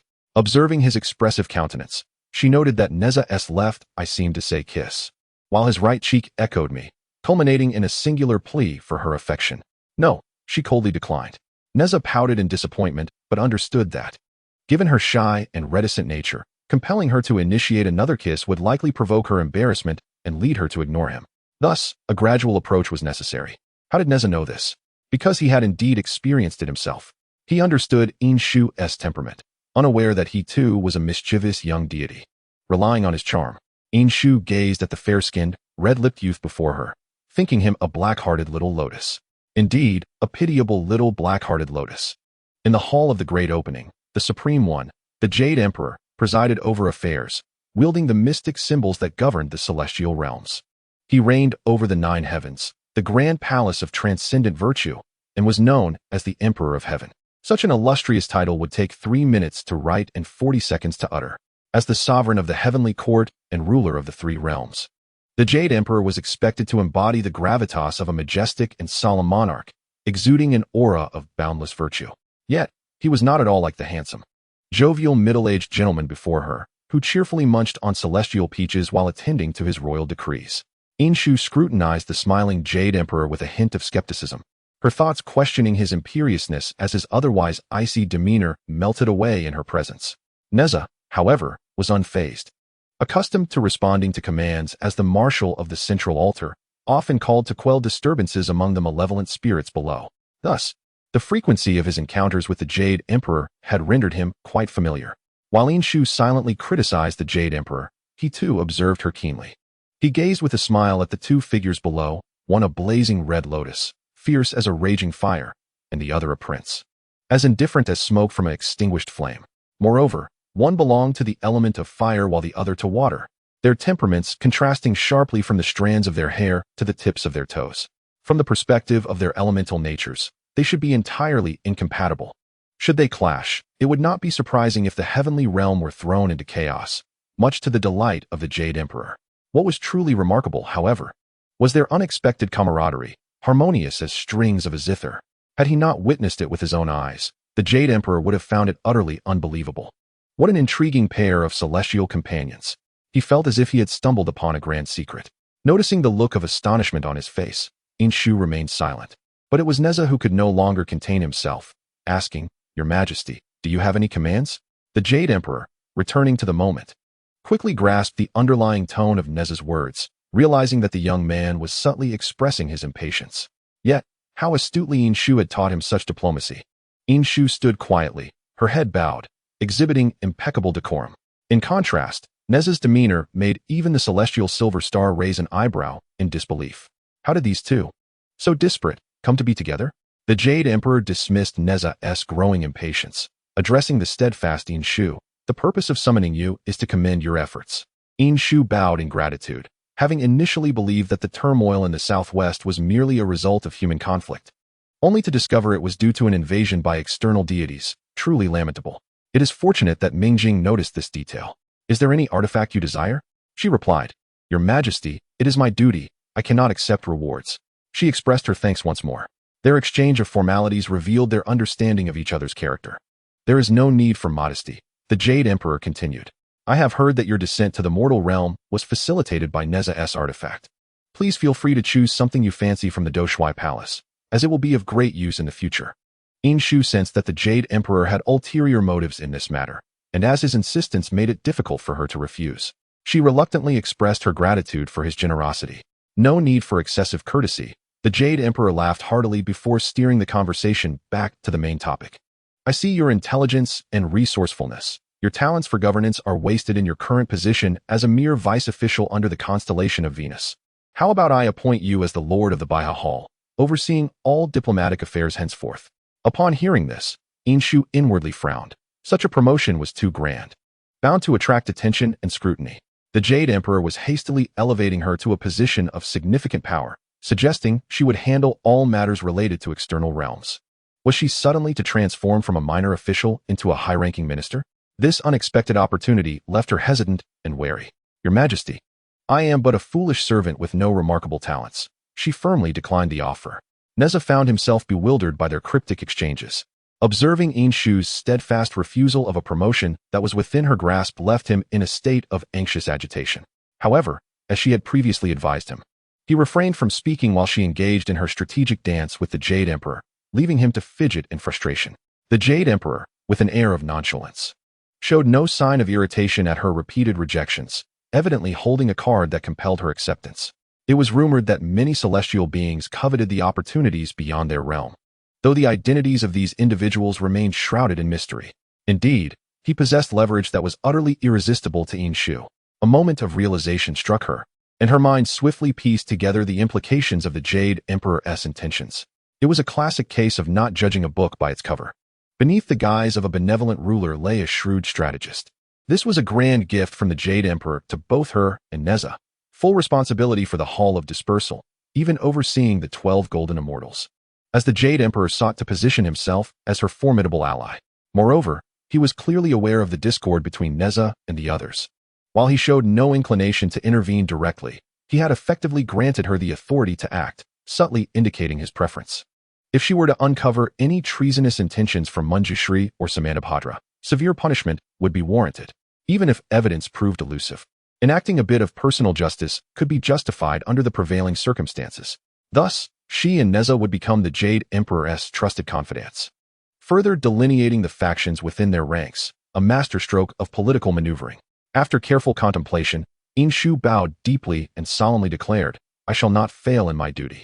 Have Nezha accompany you to the Doshui Palace to select magical artifacts. His judgment is quite discerning." The Jade Emperor, satisfied with the outcome, made no effort to prolong their stay, gesturing for the planetary star of Venus to escort them out.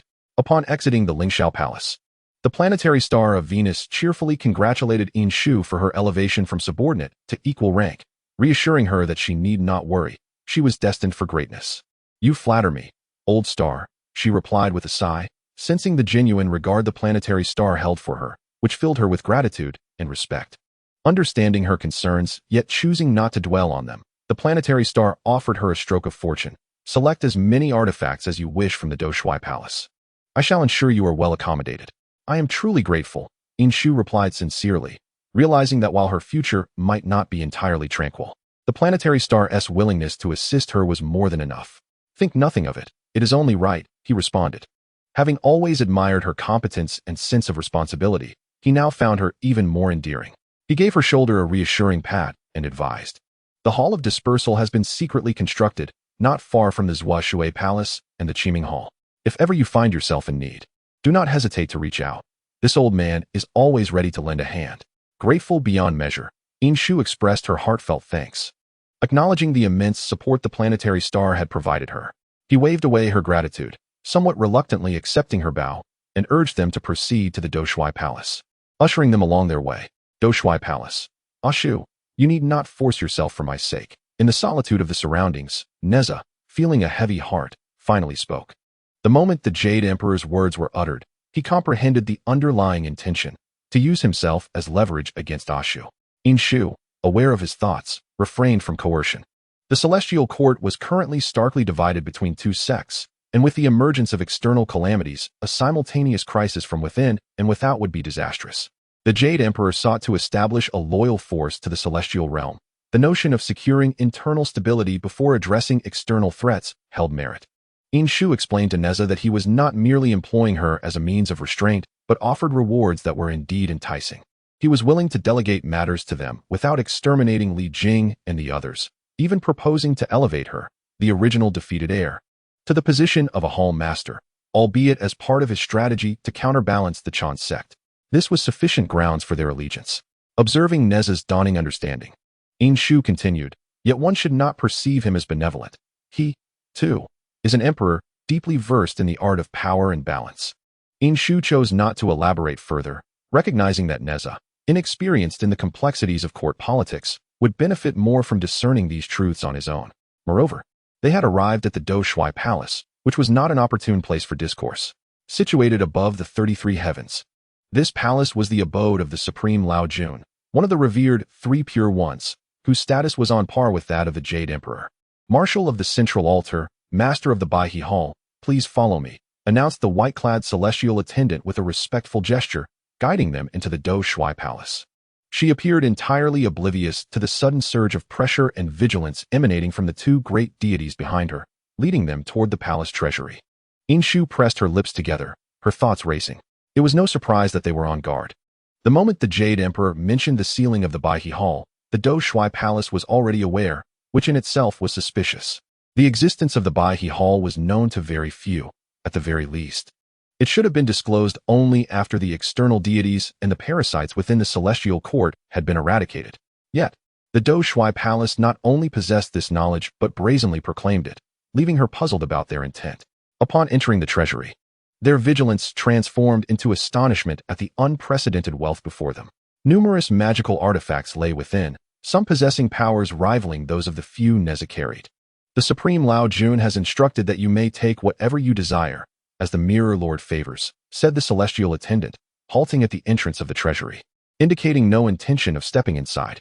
I shall await the two great deities here. With a graceful bow, she retreated, and the grand doors of the treasury slowly closed. Still reeling from the overwhelming opulence of the Do Shui Palace treasury, Nezha, after a moment of contemplation, exclaimed, "Ashu, I wish to bring this place home." "I wish to as well," Inshu replied, gazing at the boundless array of treasures before them. Even exchanging one each day would take an eternity to exhaust them. As they strolled and admired the artifacts, Inshu gradually regained her composure after the initial shock, while Nezha remained in a state of exhilaration, incessantly pointing out wonders and calling out to Ashu in delight. No wonder he is exhilarated. After all, he is most acquainted with the lethal capabilities of these weapons. The Jade Emperor's remark holds true. When it comes to magical artifacts, Nezha indeed possesses an exceptional eye.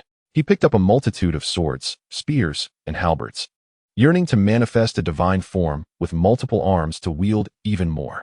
"Ah, Azu, what do you think of this sword? It is crafted from the tears of parting, perfectly suited for you.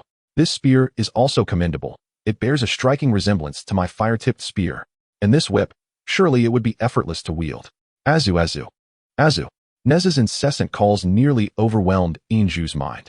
Once inside the treasure vault, he did not cease his chatter, entirely shedding his earlier demeanor of a cold and ruthless deity. "Nezha, wait. Please pause for a moment," Inshu implored, exasperated as she grasped his arm. "I am adept in formation techniques, but I can only wield a sword. Have you forgotten?" Realizing the implications of her words, Nezha's enthusiasm waned. "Does that mean we cannot have similar weapons?" Inshu discerned his thoughts. "You wish for others to recognize your choice at a glance?" "Indeed," replied the little lotus flower, unabashedly. Inshu, speechless, could not bear to see the little lotus flower's disappointment. Thus, she accepted the sword he had chosen. "I find this one quite appealing. Shall I select another fine piece for you?" Nezha asked, his spirits lifted. After some contemplation, Inshu ultimately felt it unwise. "Never mind.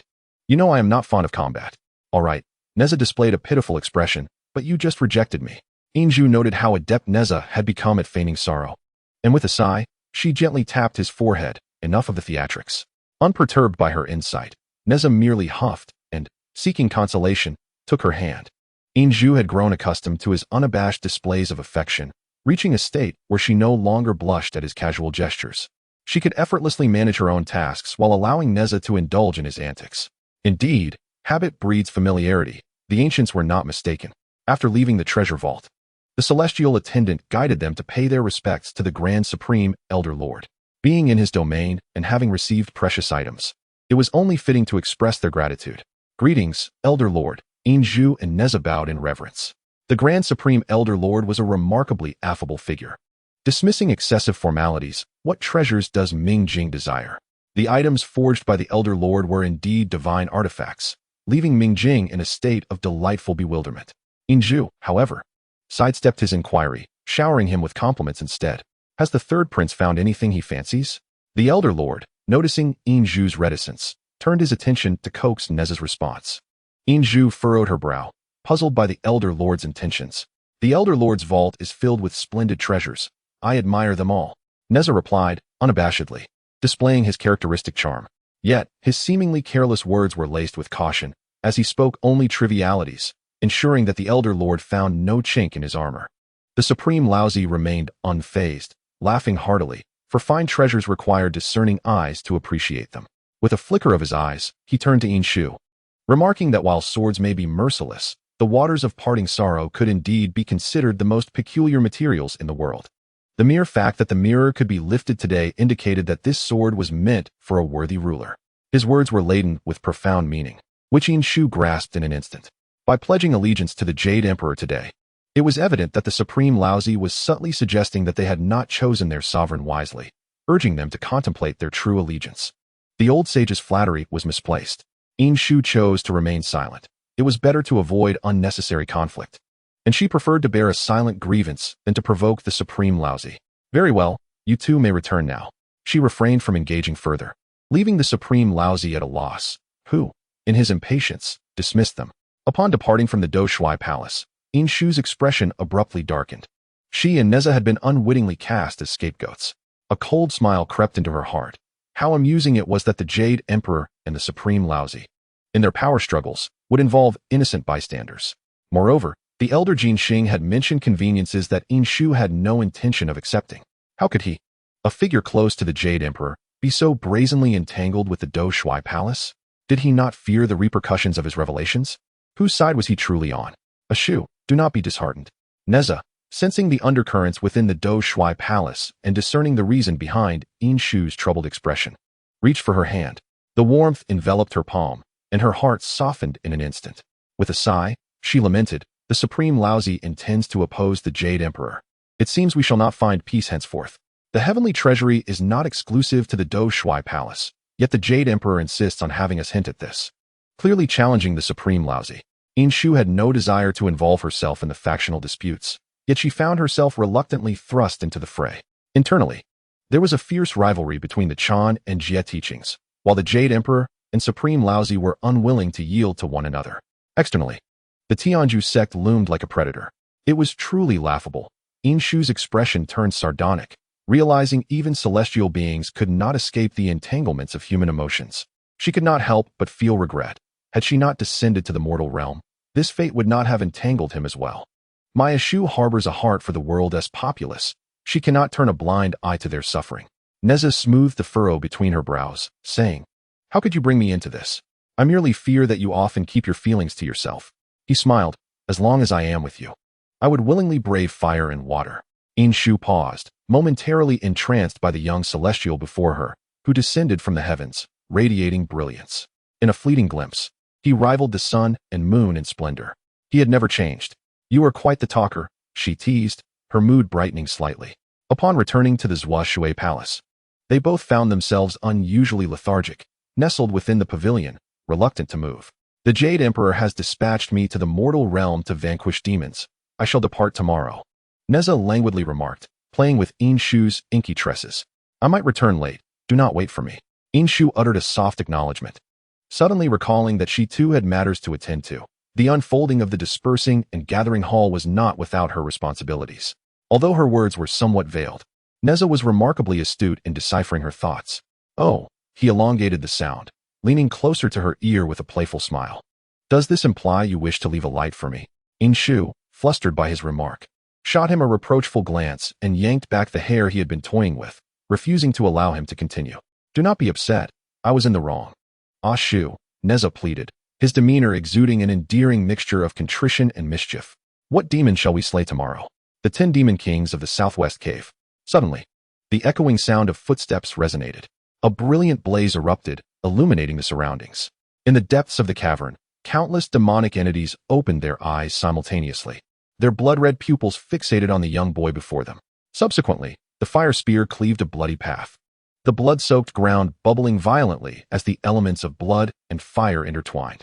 Clad in a black robe adorned with red embroidery, Nezha cut through the entire corridor, advancing into the innermost lair of the Demon King.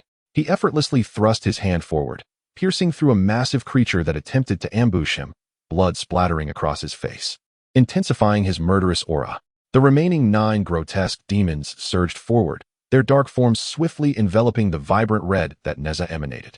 Faced with the advancing wall of flesh, Nezha's irritation surged, his desire for carnage boiling over, as his fire spear erupted in a blaze of purple and gold flames. A deep-seated ferocity gleamed in his eyes. With a sweeping motion of his spear, a roaring fire dragon followed its trajectory, hurtling towards the 9 demons. Moments later, the cavern fell silent once more. Overestimating their own strength, the 3 mystical fires scorched the entire cave. An overwhelming heat surged forth, accompanied by the incessant crackling of flesh and oil bursting under duress. Soldiers clad in armor bowed their heads respectfully, reporting the battle's outcome to the figure before them. The 10 Demon King's lair had been thoroughly cleared. Any anomalies? Nezha's voice was dispassionate. Within the 10 Demon King's cavern, a colossal statue was discovered, one that is not documented among the celestial records. Nezha finally diverted a fraction of his attention to the reporting celestial soldier. Even a mere casual glance from him was enough to instill a chilling dread. "Go summon Mingjing." The young man's mood seemed to brighten considerably as he stepped away, evidently intending to inspect the statue, but in a fleeting moment of indecision, he changed his mind. "No, I shall fetch her myself." "Yes." The soldier's voice rang out clearly, only daring to relax once Nezha had departed the area. He exhaled in relief, wiping the cold sweat from his brow, recalling how the marshal's glance had sent an involuntary shiver down his spine. "What is wrong with you, brother?" a passing celestial soldier inquired, patting his shoulder. "Ah, I just reported to the marshal," he replied, still feeling unnerved. The marshal is far too intimidating. His gaze seems to threaten anyone with the intent to kill. Who dares to claim otherwise? Aside from the Jade Emperor, who does not fear him? Remarked the first celestial soldier, in agreement. Who knows? I still remember how King Li was terrified of him, whispered the second celestial soldier with a hint of sarcasm. Isn't it merely his own folly? The marshal's current state is a result of his own actions. After all, he is just a youth at heart. The first celestial soldier lamented. Indeed, but I have heard that he is about to face a great calamity, the second celestial soldier added mysteriously. Who? King Li? What transgression has he committed? Inquired the first celestial soldier, intrigued. It is said that he has offended someone who is currently in the limelight, the second celestial soldier replied. Laden with meaning. That individual is coming today, he added, and the marshal has summoned her, presumably for a handover. What are you doing, brother? I am tidying up my appearance, hoping to leave a good impression on the marshal. Though not identical, the forms are quite similar. Inshu's spiritual energy enveloped the immense Buddha statue. After a meticulous examination, she still discovered the overwhelming sorrowful will. Perhaps the deities from the foreign lands of Tianzhu preferred to absorb such lamenting energies. Nezha was almost glued to Inshu's side, the rich fragrance of lotus dispersing the acrid scent of blood that filled the cavern. While she maintained a composed demeanor in public, now alone with Nezha, her probing hands continued as she inquired, "Why is it all lotus fragrance? Do you not like it?" Nezha smiled, attempting to take her hand, completely shedding his earlier fierce persona. "It is not that I cannot withstand the scent of blood. Why trouble yourself to cleanse and release your spiritual energy again?" Inshu recognized that he was doing this for her sake, aware that he was not a mere aromatic candle, mindful of being ridiculed by his subordinates. Nezha raised an eyebrow, feigning ferocity. "Who would dare mock me? I am willing to serve as a fragrance for Ashu." Upon uttering this, he could not help but laugh, leaning over her shoulder, his cheek brushing against her dark hair as he murmured, "The scent of lotus is far more pleasant than that of burnt offerings. Please do not trouble yourself with Li Jing on my account. He has never been treated kindly by me." The topic shifted swiftly. Inshu chuckled inwardly, having not missed Nezha's mumbled words. "If I am targeting him, does that not imply that I simply find him displeasing?" she stated playfully. Indeed, Nezha replied, laughing silently, finding Inshu's demeanor delightfully rare. "Yet, I cannot comprehend the connection between the 10 demon kings and this bodhisattva. Such coincidences are utterly implausible." Inshu glanced around, realizing that there were few clues left to uncover. What about the bodies of the 10 demon kings? It would be prudent to investigate. Nezha remained silent, averting his gaze in guilt. After a prolonged silence from Nezha, Inshu felt a sense of foreboding and tentatively asked, "Are they unrecognizable?" "Not a shred remains," Nezha answered gravely. Standing amidst the utterly ravaged cavern, Inshu finally understood that Nezha's words were indeed meant in the most literal sense. Although the 10 demon kings were self-proclaimed, they were formidable entities that had wreaked havoc. The heavenly court had dispatched troops multiple times, yet failed to subdue them. Upon the arrival of Nezha, only faint traces remained upon the ground to indicate their final whereabouts. He rarely felt apprehensive. It was merely his inability to restrain his strength during moments of action that had led to such an ephemeral scene. Sensing the lingering warmth within the cave, Inshu found herself at a loss. When Nezha called out to her, there was an unmistakable air of unease in his tone. As she watched the little lotus flower begin to wilt, Inshu turned back and gently tapped his cheek, smiling. "It is but a trifling matter. Why do you feel so aggrieved?" There was potential for uncovering more clues. Nezha stood before her, reflecting with the demeanor of a chastised child. They would not have left such conspicuous traces. Inshu guided Nezha back to the clay statue that had been discovered, but now a superior method came to mind. Intrigued by her words and eager to redeem himself, Nezha inquired, "What brilliant method do you have in mind, Ashu?" With an amused glance, Inshu revealed her plan without hesitation, pointing at the massive clay sculpture before them. "Burn it." Without a moment's hesitation, Nezha summoned a flame with a swift motion. The blazing true fire rapidly engulfed the statue, the heat causing the clay to crackle ominously. Within mere seconds, the statue, which had occupied nearly half the space of the room, vanished entirely. Although the statue had been reduced to ashes, the interior remained eerily silent. "How tolerable," Inshu scoffed, her tone dripping with sarcasm. "Would you rather be consumed by flames, losing your power in vain, than dare to appear alone?" Is this truly the extent of the heavenly gods from the west? No sooner had she spoken than a sudden gust of wind swept through the chamber, and the relic they had previously overlooked hurtled towards her face. Seeking death, Nezha reacted swiftly, positioning himself before Inshu. The fierce true fire erupted, incinerating the relic imbued with mysterious divine power, which struggled in vain against the flames before vanishing entirely. With the danger averted, Nezha's gaze remained icy. How dare the Western deities attempt to harm Inshu in his presence? Did they think him dead? It became evident that the 10-demon cave incident bore their fingerprints. Inshu pondered for a moment. Her earlier provocation had merely been a casual jest, yet combined with Nezha's true fire obliterating the clay statue, the Western deity could no longer contain themselves and sought to retaliate with their remaining strength. As she contemplated these matters and turned to leave the cave, she noticed an absence of footsteps behind her. Turning back, she found Nezha still standing in place, staring at her. "Shall we not depart? Why do you remain standing there like a fool? Is it over?" Nezha appeared somewhat bewildered. Recognizing his confusion, Inshu explained.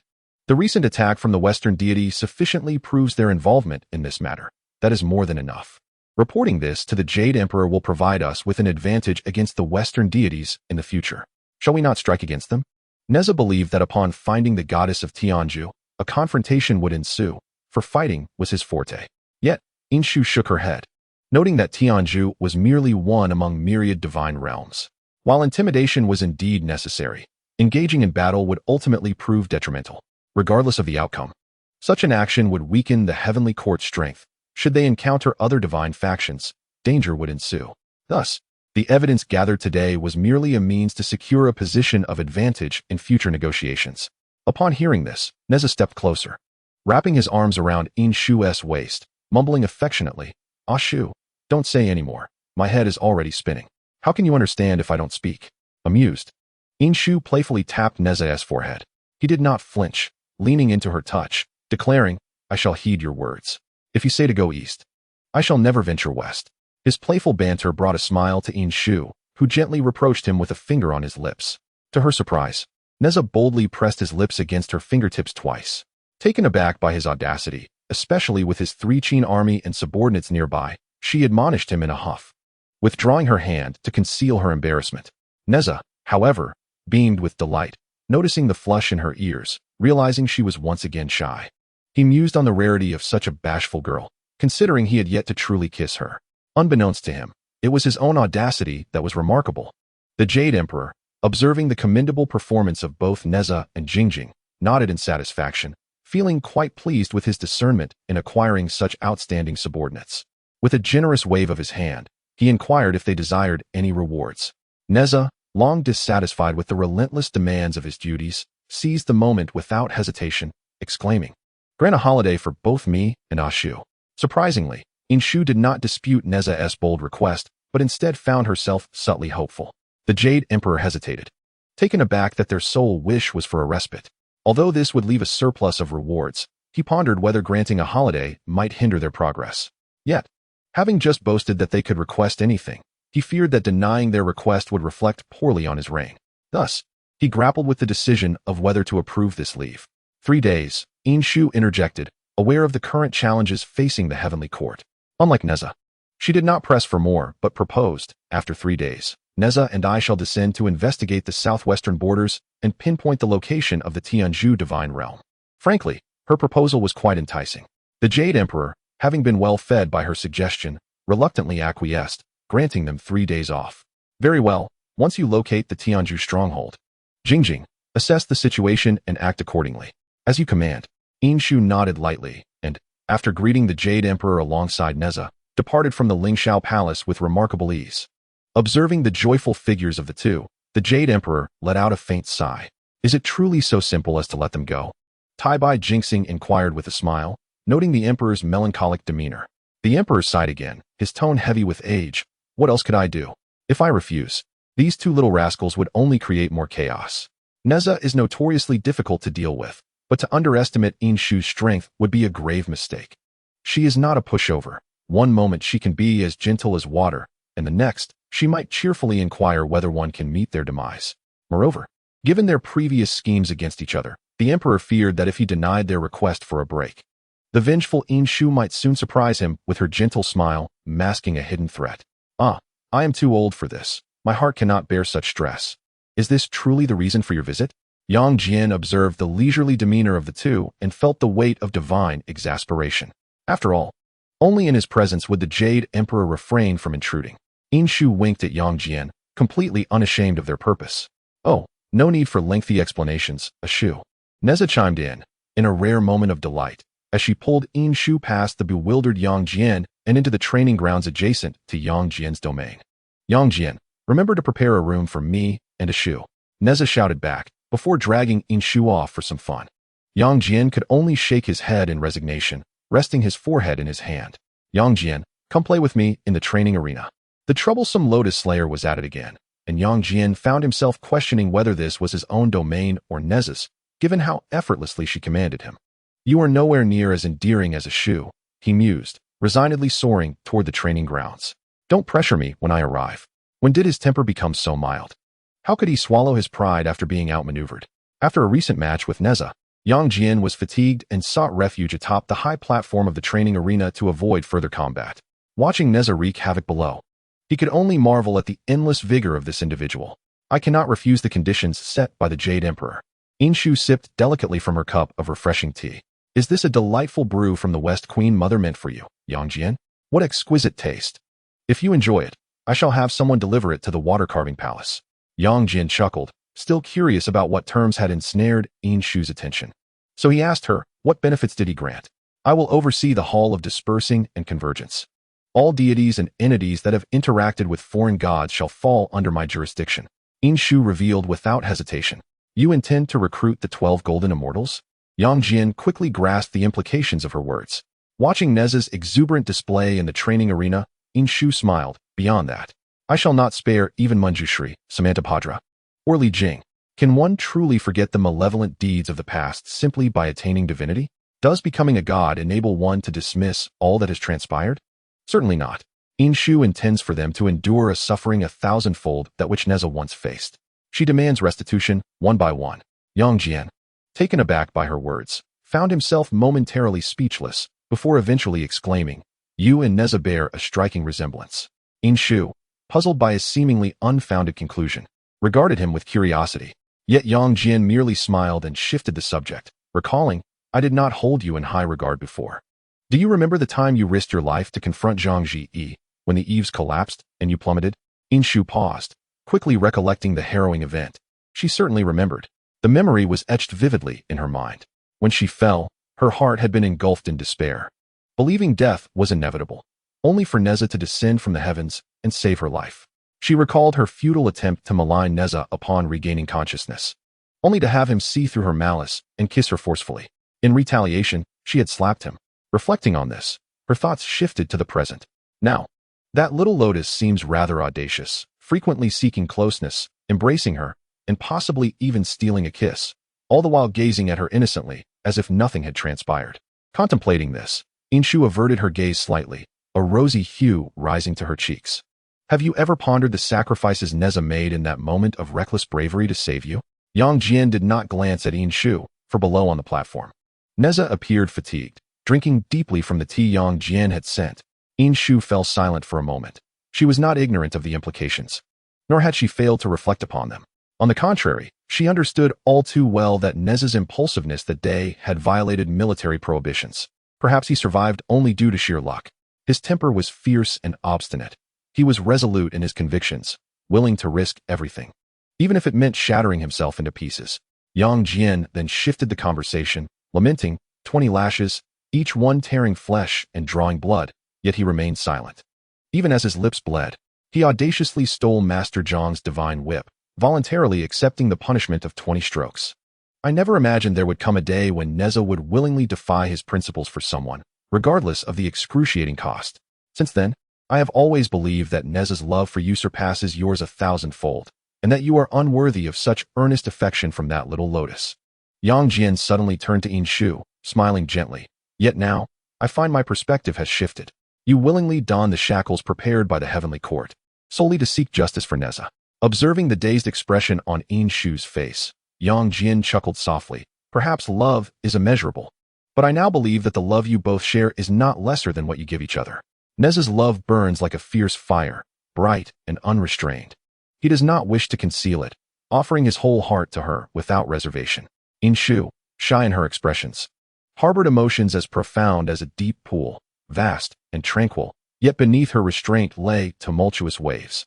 Out of the corner of her eye, she noticed Nezha on the martial arts platform, seemingly preparing to approach. Yang Jian rose, gesturing his intention to leave. Little Shu was enjoying herself, while the bedroom lay in the side hall. I shall take my leave, lest that foolish Lotus Blossom's possessiveness becomes irksome, Yang Jian remarked, and with a swift step, he transformed into a gust of wind, departing to an unknown retreat. Inshu had yet to comprehend Yang Jian's words when she suddenly heard Nezha's voice drawing nearer. Ashu. Nezha, glistening with sweat, unwittingly drew close, fearing that his perspiration might taint her. Yet his eyes sparkled with delight. Ashu, I'm not that formidable, but I managed to send Yang Jian and the others flying. His countenance radiated expectancy, yearning for praise. Indeed, quite impressive. However, Inshu found it difficult to smile at that moment. She tugged at her lips, and before Nezha could discern her mood, she deftly shifted the conversation. Brother Yang has prepared the bedroom. After playing for so long, shall we return to freshen up? Though puzzled, Nezha was nonetheless captivated by her words. Concerned that Ashu might be sullied by his sweat, he nodded and naturally grasped her wrist, ready to depart. Come, I shall seek you later. Yet, upon pulling, he realized he could not move her, turning back in confusion to find Inshu firmly holding onto his wrist. Her gaze was downcast, her expression inscrutable. The setting sun cast a warm orange glow upon her face, softening her features. Her voice, gentle yet resolute, brooked no argument. No, Nezha. In the past, it was always Nezha who sought her out, taking the initiative regardless of her response.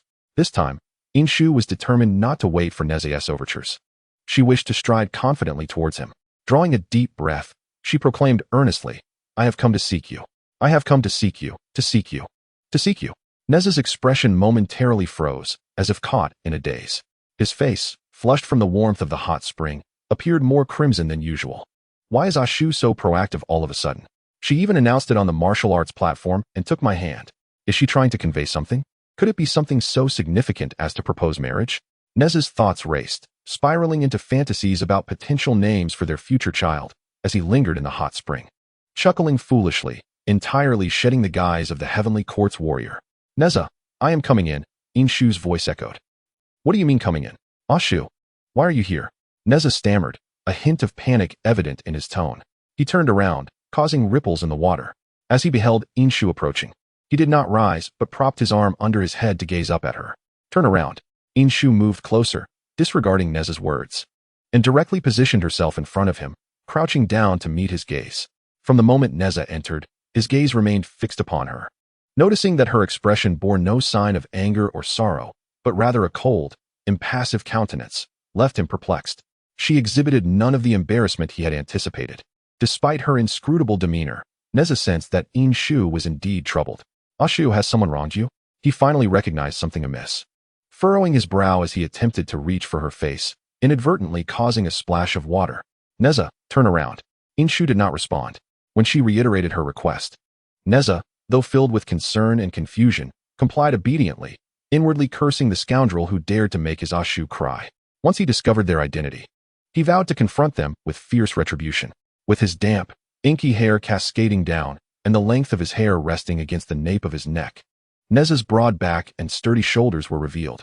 Unlike some other celestial beings who appeared frail, this warrior, transformed from a lotus root, was robust and powerful, shaped by countless battles, though not in the exaggerated manner of a seasoned warrior. His tall, slender physique, paired with well-defined muscles, rendered him a dreamboat for countless female deities. Notwithstanding his notorious reputation as the first god of death in the heavenly realm. Yet, beneath this admirable exterior lay a back marred by numerous scars. There were whip marks, knife wounds, burns, and even puncture wounds. Most had scabbed over and fallen away, but the sheer multitude of scars rendered the sight of the youth's back heartbreaking. Inshu's eyes reddened as she gently traced the grotesque wounds, struggling to suppress the tremor in her voice. Does it hurt? It's long since healed. It merely looks unsightly, Nezha replied, wishing to divert her attention from the disfiguring scars that might sadden her. Ashu, are you worried about me? Who inflicted these knife wounds upon you? Inshu interjected, her fingertip indicating the evident marks on his back, her tone devoid of discernible emotion. Nezha was momentarily speechless. realizing that unless he clarified everything, she would not relent. Purity, sword wounds. Wen Shu burns. Li Jing. And In Shu's gaze swept over the boy's back, revealing a total of 20 distinct lash marks. Suddenly, Nezha fell silent, unable to conjure an adequate excuse. In Shu inhaled deeply, her voice trembling as she questioned him. Nezha, are you out of your mind? With the existence of the investiture of the gods, even if I were to perish, I could still revive because of it. She choked on her words. Why would you do this? Why would you save me? Why would you willingly accept 20 lashes to rescue me? The divine whip of Jiang Shang contained the essence of the laws of heaven and earth. For one with a frail constitution, a single lash could be fatal. Let alone 20. 20 lashes for my life. It is not worth it, In Shu murmured, her gaze lowering, tears welling and cascading down her cheeks. Ashu. Nezha's body stiffened as a cascade of warm tears fell upon his shoulders, trickling down and pooling at his waist. He turned, the sound of water softly following him, and raised his gaze to In Shu. This person, who preferred to keep everything bottled up inside, now refused to let anyone witness even a fraction of her vulnerability. Her head bowed low, her expression blank as tears streamed down her face. Only the redness at the corners of her eyes betrayed her. A vivid hue reminiscent of camellias blooming amidst the snow, flourishing in the misty springs. She weeps for me, saddened by the scars hidden behind my back, perhaps blaming me, or feeling pity because she harbors affection for me. Various thoughts erupted in Nezha's mind, incongruous yet persistent. After once more recognizing the profound love concealed within In Shu, the joy that burgeoned in his heart briefly eclipsed the disorientation brought on by her tears. Ashu. Nezha reached to wipe her eyes, his fingers brushing against the dampness. He smiled, recalling the day he had answered her. Do you still remember, Ashu? Everything I have done arises from my true feelings. Simply because my heart yearns for you. He had no regrets about coming to save her that day. He would willingly endure 20 lashes for her sake. In Shu was momentarily speechless, her mouth opening as she finally uttered, Why are you so foolish? Her eyes, red and tender, gently caressed Nezha's wounds. Nezha hesitated. In the past, he had only dared to conceal his affections with utmost caution, revering In Shu like the cold moon in the ninth heaven. He never dared to hope for the moon's gentle favor, merely wishing to gaze upon it from below. Yet now, the bright moon hung high, shining solely for him. And how could the love of an immortal not bring him joy? Ripples danced upon the surface of the pool, in a moment of impulsive fervor. Nezha grasped In Shu's arm, pulling her close. Suddenly caught off guard, she was drawn into the warm spring, her body drenched, enveloped entirely by the soothing waters. The greater warmth of his embrace surrounded her, his hands clasped tightly around her waist, leaving not a sliver of space between them. The fabric's function in the water diminished to nearly nothing, and his solid form was impossible to ignore. In an instant, all sorrow dissolved into a void. As In Shu bore the weight of Nezha pressing against her, her heart racing like a drum. Yet Nezha continued to call her name softly, his warm breath brushing against her ear, igniting a tingling sensation. With a gentle touch, she found that the pain had dissipated. Compared to the lotus-slaying deity, Nezha perhaps appeared more like a seductive spirit before In Shu. Listening to his hushed coaxing, In Shu realized she had truly lost her composure. Aware that he was deliberately playing the victim, she nonetheless found herself easily enchanted by his charm. Responding to Nezha's words, one hand lightly fell on his left shoulder while the other, almost as if possessed, traced along his back. Unable to see, In Shu could only lightly caress, her fingers gliding over his smooth skin, revealing countless scars beneath. She dared not press too hard, merely skimming over his wounds like a dragonfly touching the water's surface, fearing that her actions might provoke his pain, even though she knew his injuries had long since healed.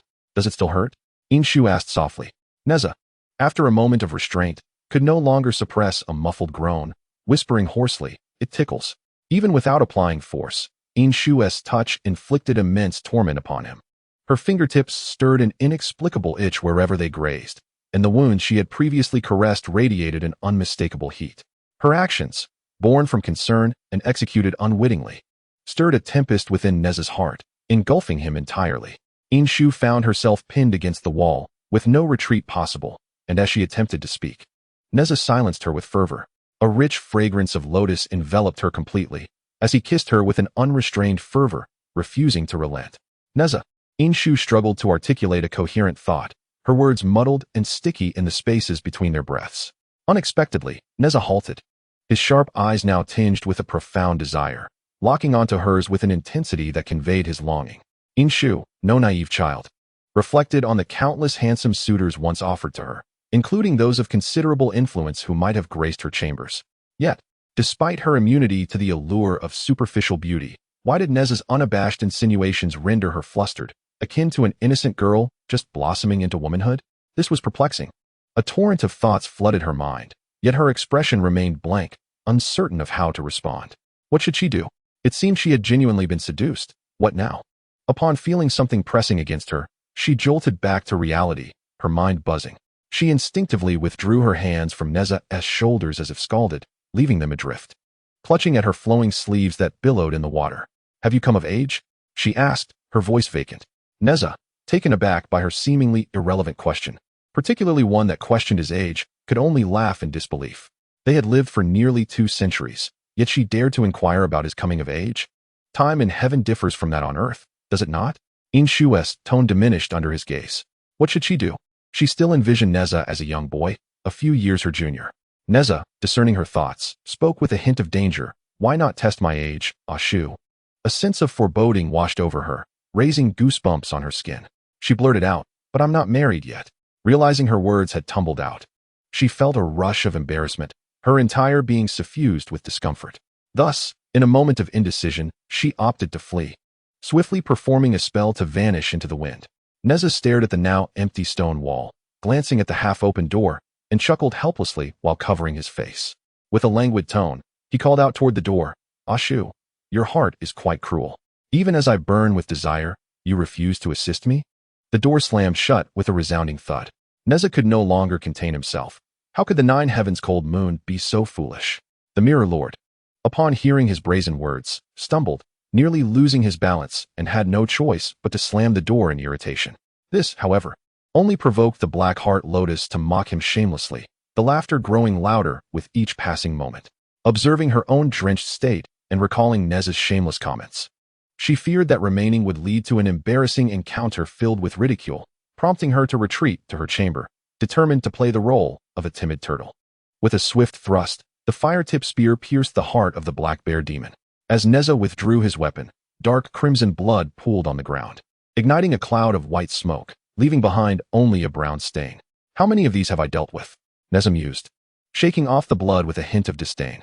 17, each one a villain of considerable notoriety, Inshu replied coldly, her expression blank as she gazed at the towering black bear demon before them, its eyes glinting with malice and surrounded by dark energy, a clear sign of having consumed human flesh, a burden of karma. Since their descent to the mortal realm 3 days prior, they had encountered 17 such fiends. After inspecting the demon's remains, Inshu signaled for Nezha to incinerate the body with the 3 realms' true fire, to avoid alarming the passing townsfolk. Nezha, ever diligent, flicked his wrist, and a small flame danced at his fingertips. With a gentle flick, he sent the flame to the demon's carcass, which ignited in an instant, engulfing it in a fierce blaze. As Inshu awaited Nezha's actions, she stood lost in thought. "What is on your mind?" Nezha inquired cheerfully as he approached. However, Inshu, unexpectedly reminded of his behavior at the hot springs, instinctively took a step back, realizing her mistake. She looked up to find Nezha gazing at her with a heartbroken, pitiful expression, as if accusing her of being a fickle lover. Feeling slightly guilty under his intense gaze, she ultimately succumbed to his eyes and explained, "It was not my intention." "Then why have you not spoken to me these past few days?" Nezha stepped closer, closing the distance between them. "Did my actions at the hot springs upset you?" he asked, his tone laced with grievance. "No," Inshu hesitated, struggling to articulate her feelings. Yet, witnessing Nezha's worried demeanor compelled her to muster the courage to admit, "I simply didn't know how to face you, so I chose to avoid you." Though she had long been aware that their relationship would inevitably progress to this point, a common occurrence among lovers, Inshu's shyness made the situation unbearably embarrassing for her. Ultimately, it was not entirely her fault. They had known each other since they were 16 or 17, sharing countless moments together over the years. Nezha had occupied nearly all her time and memories, and this would undoubtedly continue in the future. Moreover, they were not merely childhood companions, but also comrades, both serving in the heavenly court. Their relationship is both innocent and intricate. One day, they unexpectedly found themselves at the threshold of marital bliss. Despite Inshu's familiarity with the situation, she felt a greater sense of shame than she would when confronting a stranger. Nezha likely comprehended Inshu's emotions, even though he himself felt no such embarrassment. He had no desire to force Inshu to adapt, After all, he had waited for her for over 2 centuries. What harm was there in waiting a little longer? Ultimately, his beloved Yen Shu would always cherish only him, and he would be the sole companion by her side in the days to come. He was not anxious, although Nezha preferred to resolve matters swiftly. He possessed an abundance of patience when it came to Yen Shu. He could afford to take things slowly, like a frog in warm water. "You mustn't hide from me any longer. It would sadden me," he said, taking Yen Shu's hand, though he felt a twinge of grievance. He reflected that perhaps his previous boldness had startled her. "I apologize. I shall not be so forward again." Nezha, grappling with insecurities stemming from past events, realized that Yen Shu should not distance herself due to her own embarrassment. Contemplating this, she felt remorse for her actions and sympathy for Nezha. Thus, she allowed him to hold her hand, even as he interlaced his fingers with hers, and did not pull away. Nezha was somewhat surprised, but soon felt justified in his actions. In a desolate village where rain was scarce, dilapidated houses cast shadows under the waning light of dusk. The remnants of the sunset painted the cracked earth with its fading crimson hue, revealing stretches of barren yellow soil. Only this broken little village stood before them. Suddenly, 2 figures, one clad in red and the other in white, appeared at the entrance of the dilapidated settlement. "What a ruin this village is," Nezha remarked, tapping the weathered stone tablet that stood before him. The stone tablet, towering like a person, had been worn smooth by time and the elements. Its once vibrant red characters now faded beyond recognition, save for the last character, which barely resembled the word for village. In the southwest, where external deities frequently intruded, the Jade Emperor sought to mitigate their influence on the populace by redirecting the people to other regions. The heavenly decree dictated minimal interference in earthly matters. Thus, the Jade Emperor could not directly govern. He could only act through rainfall. Yen Shu elaborated on the intricacies of the matter to Nezha. The process of divine rainfall required the Jade Emperor's approval. Once the Emperor issued a decree, it was passed to the Thunder Department, which would then publish official documentation. Following verification by the 3 officials of heaven, earth, and water, the responsibility would finally be entrusted to the Dragon Kings of the 4 corners and local water authorities for execution. However, there existed a method for precipitation to occur without the Emperor's decree. In exceptional circumstances, the Dragon Kings could unite with the sea dragons to release water in an emergency, a practice known as private rain, albeit requiring subsequent reporting.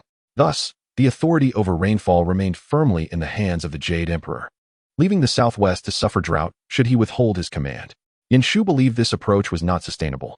Given the chaos wrought by external deities and the heavenly court's stringent measures to sever the connection between the populace and these entities, it was inevitable that such tactics would incite rebellion, allowing the deities to exploit the situation.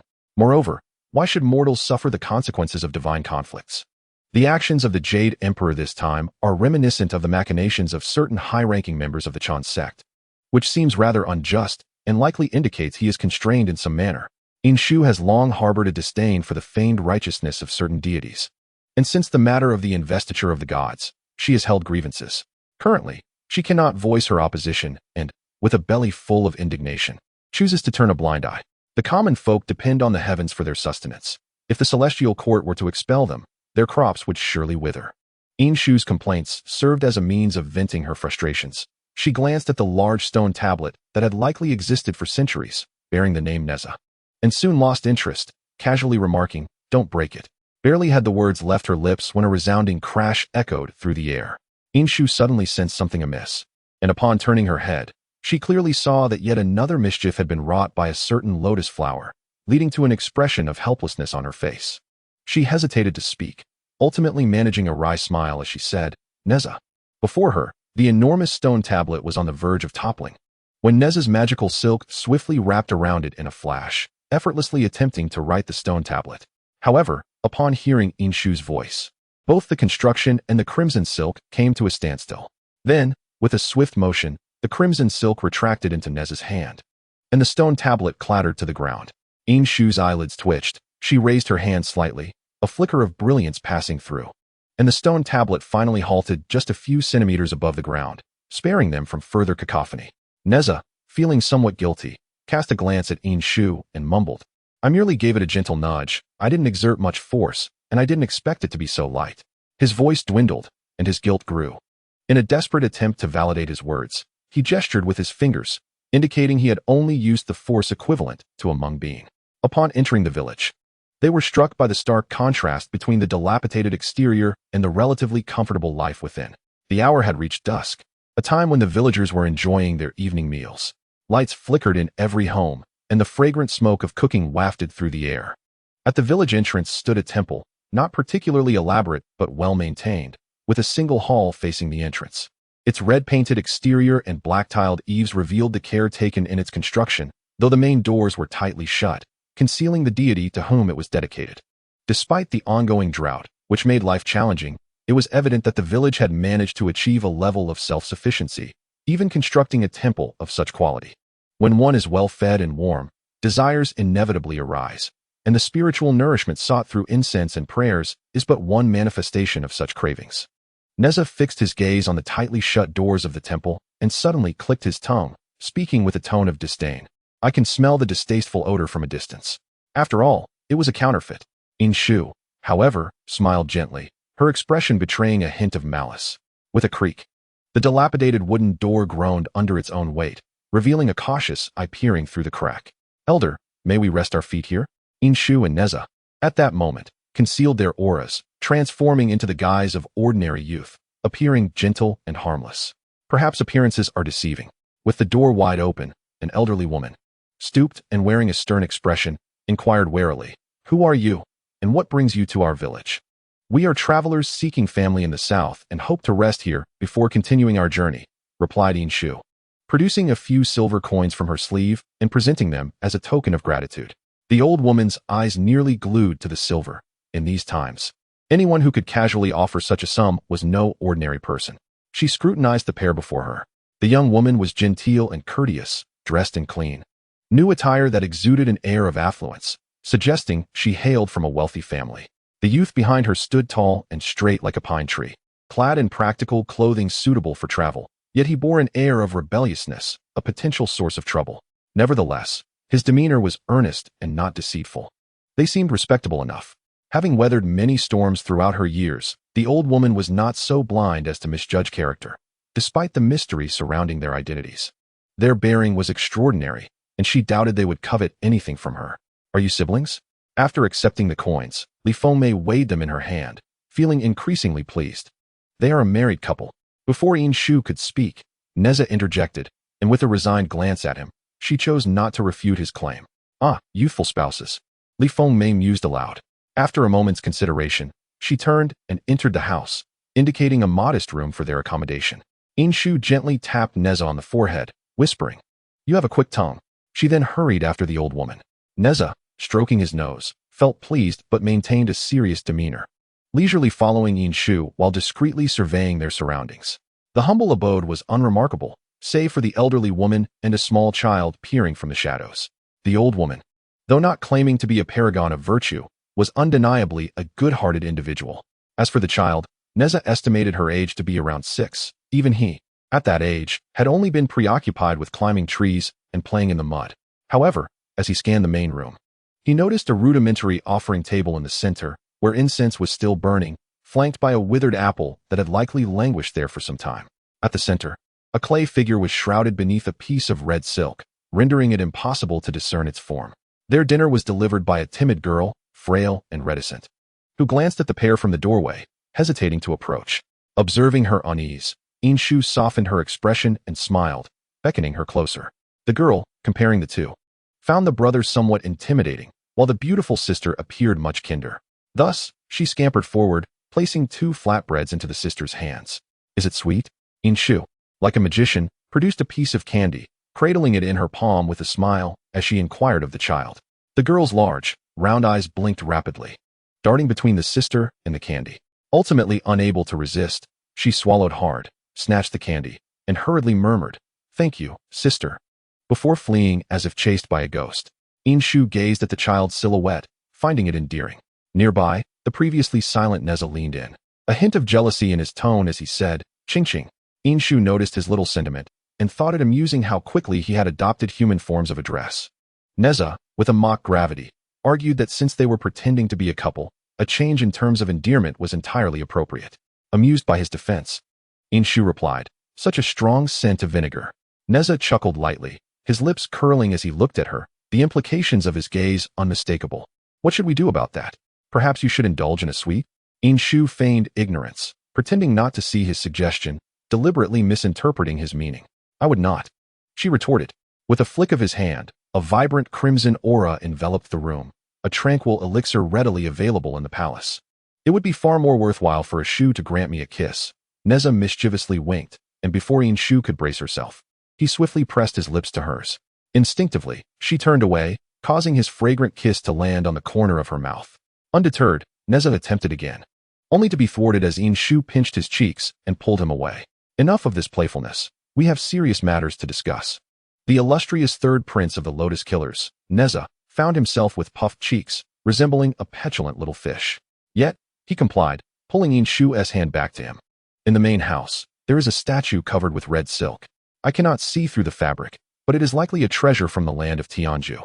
I suspect that this village is rife with those grotesque clay figures. Once I thoroughly search this place, all will be revealed. Nezha recalled some details, but soon felt a headache coming on. He decided to abandon the pursuit of specifics, opting instead to rely on his strength.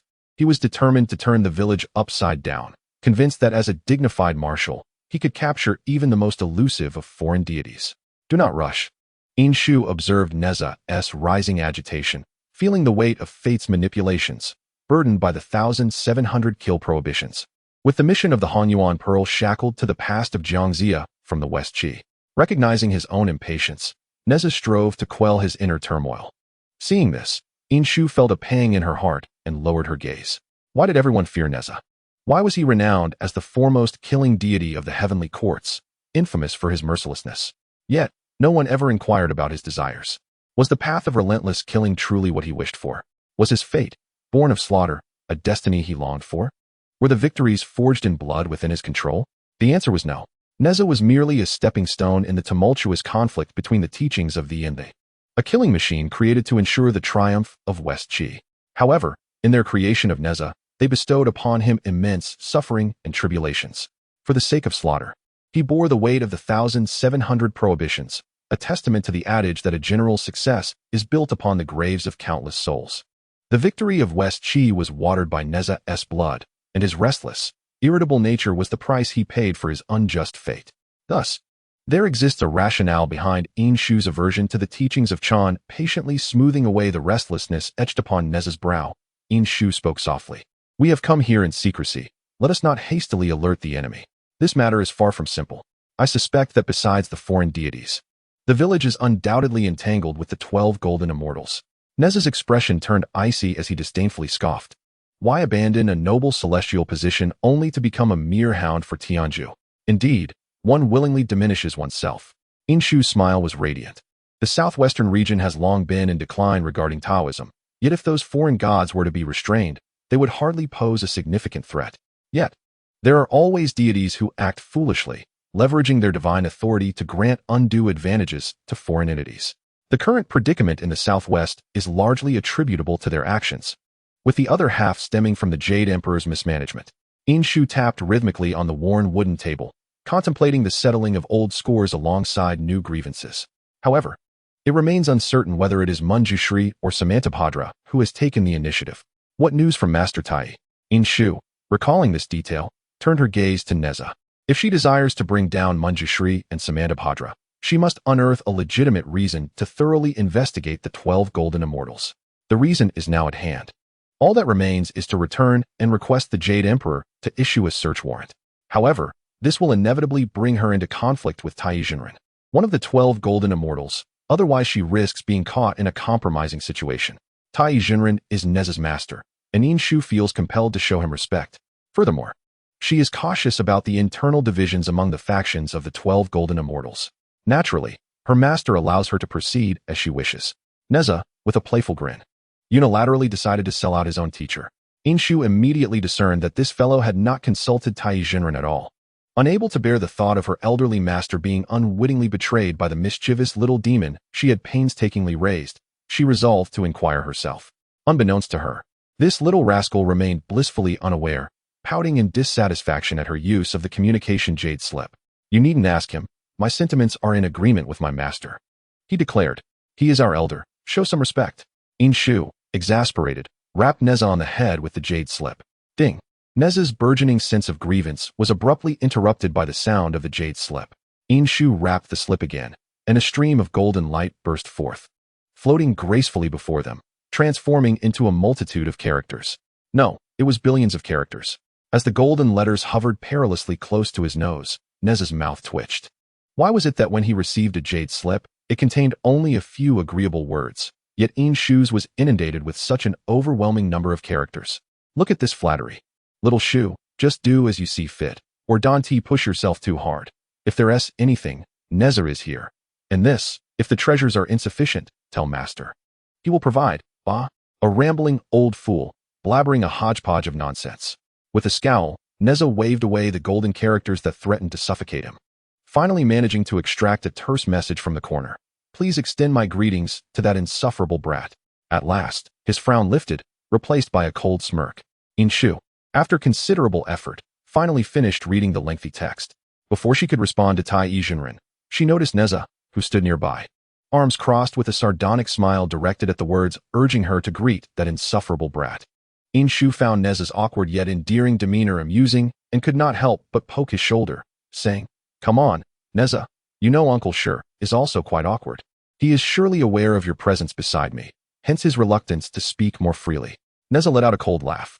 As Inshu chuckled and attempted to pry his arms apart, she recalled who had advised her against questioning Uncle Sure. Why the sudden change in demeanor? Nezha, having been exposed for his stubbornness, resorted to his second tactic to divert the conversation. The old man has consented. What does a Shu wish to do? This strategy proved effective on Inshu, causing her momentarily to falter, and she quickly dismissed her urge to tease Nezha, following his lead to suggest, "Let us first ascertain the number of clay sculptures in the village. This would undoubtedly pull him off his pedestal. Do you not relish power? Do you not enjoy meddling in the affairs of the Southwest? Are you not eager to play the lapdog for the deities of Tianzhu? Then let them perish." In Buddha village, the celestial rise and fall of the sun and moon are governed by the Qian Kuan timekeeper. Wherever the sound of bells resonates, another day's toil begins. Yet, in the mortal realm, there exists no such divine apparatus. As the clouds ascend to unveil the crimson sun, the tranquil fields are pierced by the crowing of roosters, heralding the dawn of a new day. The morning light gently caresses the village, shrouded in a delicate mist. The silence dissipates, replaced by the quintessential liveliness of the human world. Standing amidst the fields, Inshu, clad in resplendent garments that seemed incongruous with the rustic surroundings, appeared almost ethereal. Sensing a stir beside her, she refrained from turning, merely sighing. In truth, it matters little whether one follows this or that doctrine. The change of rulers is of no consequence. To the common folk, the one who ensures their sustenance and warmth is the true benefactor. While Tianzhu's unwarranted interference in the affairs of the Central Plains is indeed reprehensible, can the heavenly court claim innocence? For the sake of a trifling aspiration, they have plunged the Southwest into chaos, leading to countless lives lost and families shattered, leaving devastation in their wake. Does the heavenly court bear witness to this? They appear perpetually devoid of remorse, steadfast in their belief that they embody the righteous path of humanity, the epitome of public expectation. How exceedingly arrogant. Ahem. A bunch of senile old men who seem to revel in such matters. Nezha, brimming with ire, raked his fingers through his hair in agitation. Inshu sympathized with the common people, and he too shared their plight. It was only a matter of time before he dragged them down to experience the tribulations of mortal life. Initially wearing a frown, Inshu found herself nearly amused by Nezha's outburst, contemplating that he might indeed seize the opportunity to enact such a plan. Upon further reflection, it seemed somewhat plausible. Unbeknownst to her, her thoughts were gradually being shifted by Nezha's bandit-like force. Fearing exposure of their divine powers, the two resolved to traverse the area cautiously, intending to let Nezha scout the location of the clay figures once they drew nearer. Fortunately, this village is not vast, and as we meandered, we gathered a wealth of information. The midday sun blazed mercilessly, scorching the earth into a parched expanse of fissures that crisscrossed everywhere. Most villagers had retreated into their homes, yet the two of them strolled leisurely, unfazed. The villagers whispered that the clay sculptures and red silks were gifts from the temple at the village's edge. They dared not unveil them, fearing that to do so would be blasphemous and invite divine retribution. Inshu synthesized the information. Such methods were hardly sophisticated, merely commonplace. It was evident that a certain deity had assumed a guise to descend to the mortal realm, crafting its own effigy while shrouding it in red silk to deceive the unsuspecting populace. To fabricate a faade for the source of dubious desires was a folly that could lead one astray. To unveil it and be accused of sacrilege? It seemed to be as hideous as a nightmarish demon, unfit for the light. Nezha chuckled disdainfully, noting the arrogance and repugnance. Inshu recalled a casual conversation with Li Fengmei the previous night. It had begun with Nezha nearly trampling a stone tablet, prompting her to question why the village, which did not seem to suffer too greatly, had not engraved a new one. The materials the temple's priest had selected were dismissed by Nezha. Otherwise this matter would not have lingered unresolved. Thus, Inshu nodded, committing this clue to memory, resolved to visit the temple the following day. An unexpected thought crossed her mind, recalling the stone tablet that Nezha had nearly cracked. She casually continued the conversation. "What is the name of your village, dear elder?" "Buddha village," came the reply. Upon utterance of those three words, a palpable tension enveloped the already subdued atmosphere within the room. Inshu's expression remained unchanged, her smile unwavering, though her gaze grew icy. Even Nezha, who had been leaning against the doorframe in a distracted manner, turned his attention sharply. "What a peculiar name. Does it hold any significance?" Inshu inquired, forcing a smile as she probed further. "Buddha village. Truly a remarkable name," she mused. This provocative title seemed to disregard whether the heavenly court was aware, or perhaps it was a deliberate ploy to invite the celestial beings to discover it. Naming a humble village after oneself was an audacious act, claiming it as a possession. How brazen indeed. "We have arrived," Inshu intoned coldly, as the crimson doors of the temple loomed before her. "Let us see who dares to court disaster." The tightly sealed doors swung open, sunlight spilling into the dim hall only to be swiftly engulfed by encroaching shadows. In a distant land, the Bodhisattva Vajrapani suddenly opened his eyes, a compassionate visage gracing his face, yet a peculiar smile crept upon it, rendering the expression eerily dissonant, like a mask shattering to reveal the true form hidden beneath. "Two little mice have arrived," he remarked, descending gracefully from his lotus throne, the golden-capped Vajra in his grasp radiating with mystical red streaks. While the three-faced Buddha above him appeared to mock the celestial court's hubris, the silence echoed. Upon pushing open the crimson gates of the hall, one was greeted not by attendants but by an eerie stillness, save for the grotesquely shrouded clay statue. The silence within was unsettling. Nezha subtly positioned himself in front of Inshu, his gaze casually sweeping across the clay effigies until it caught sight of something glimmering faintly behind the Buddha's altar. "How audacious to ambush me!" Nezha scoffed, fury and magical energy surging within him. In an instant, as the fiery spear materialized in his grasp, the counterfeit mask became utterly ineffective, revealing a visage of unmistakable significance. The spear blazed with an intense flame, and in a flash, it pierced through the altar, prompting dozens of hidden figures within the hall to scramble in a panic. Just as they sought to flee, a blinding flash of light enveloped them, and they soon found themselves writhing in agony, groaning helplessly on the ground. Let it be known that Nezha, with ease, could face down 10 of them alone. Even the deities they revered would falter before him, rendering them mere appetizers before the feast. The celestial silk unfurled, ensnaring the multitude as if they were chives bound by a crimson string, trembling as they retreated. The fear etched upon their faces was palpable. As they caught a glimpse of the figure before them under the blazing sun, terror seized their souls. "Ah, a ghost!" "Silence!" Nezha thundered, his irritation flaring at their shrill cries. The deadly intent radiated from him as he pointed the spear at one man's throat, his expression a chilling mask of authority. The world fell silent. The man, ensnared by Nezha's fiery spear, resembled a chicken caught by its neck, his scream trapped within, swallowed back down in a desperate gulp. He struggled to swallow. The oppressive heat singeing his hair, and the sheer force of Nezha's murderous intent left him trembling uncontrollably. Yet, the moment he laid eyes on Nezha, even the right to tremble was stripped away. In that instant, he comprehended the true nature of a killing god. Even the ability to shiver was a luxury he could not afford. Wherever the murderous intent directed, only fear remained. This was the true embodiment of a god of slaughter. "The unyielding Lotus Prince, Nezha, who sent you to lie in wait here?" A voice broke through the tension, belonging to a woman of moderate beauty who stood nearby. Her tone was crystalline, imbued with an undeniable authority, as if she were a natural-born leader. She positioned herself beside Nezha, yet was instantly overshadowed by the striking features of the Grand Marshal. The Grand Marshal was extraordinarily handsome, with a face akin to jade, lips red and teeth white, and eyes sparkling with vigor. Even without a smile, he exuded a subtle aura of menace that was captivating.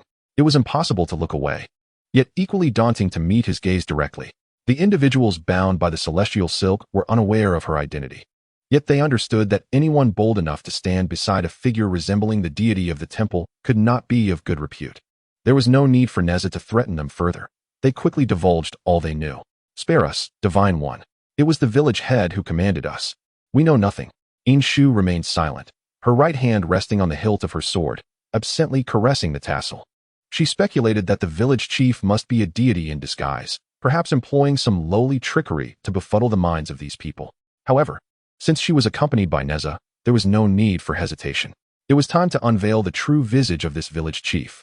Without uttering a word, Inshu's silence prompted Nezha to disregard the trembling crowd on the ground, allowing their pleas for mercy to echo in the air. "Let us summon the village chief." Inshu finally spoke, shattering the hushed atmosphere of the hall. A gentle smile graced her lips, and Nezha, understanding her intent, acted in perfect harmony with her. The demon binding rope around his waist, resembling a golden python, soared into the air at the slightest gesture of his hand, gracefully darting out of the hall. Inshu approached the enormous crimson cloth, studying it intently. She circled the sizable clay sculpture, which was thrice her width, her movements exuding elegance and composure, as if she were in her own backyard rather than the lair of an enemy. Suddenly, she grasped the massive red fabric and glanced at Nezha with a mischievous smile. "Nezha, watch me." Nezha paused, realizing that Inshu intended to exact her vengeance. The murderous intent that had previously clouded his eyes dissipated, replaced by a flicker of delight, akin to a radiant galaxy. Inshu smiled faintly, gently tugging at one end of the enormous red silk. As her aura converged, an immense wave of ethereal energy flowed seamlessly, and in an instant, the red silk was shredded to pieces, cascading down like a crimson rain. "Is it him?" As Inshu's gaze fell upon the gilded statue revealed beneath the crimson fabric, she furrowed her brow in surprise. "Who is this?" Nezha was equally astonished. The figure that had been concealed by the red silk was now fully exposed, a golden statue clad in a cassock, hands clasped in prayer, exuding an air of compassion, a typical image of a celestial Buddha. Yet, that face was hauntingly familiar. Wenshu, that old ghost. Nezha's eyes widened in disbelief. How absurd. This old specter, who always carried himself with an air of superiority, treating others with disdain, now appeared with a countenance of benevolence? Inshu shared his sentiments, feeling as if she had swallowed a fly, an utterly unpleasant experience. As the saying goes, an enemy's pretentiousness warrants 1,000 deaths. Unable to tolerate Wenshu's grotesquely smug expression any longer, Inshu swiftly reversed her wrist, unleashing a streak of light that pierced directly through the statue's brow, severing the flow of divine energy without hesitation. Suddenly, a fierce wind swept past her ear, and Inshu instinctively sidestepped to avoid the impending danger. A thunderous crash resonated as she turned to see the opulent Wenshu statue cleaved in half. Inshu's expression turned icy, while Nezha seethed with rage. How dare one act with treachery, yet shy away from accountability? "Come out," he bellowed.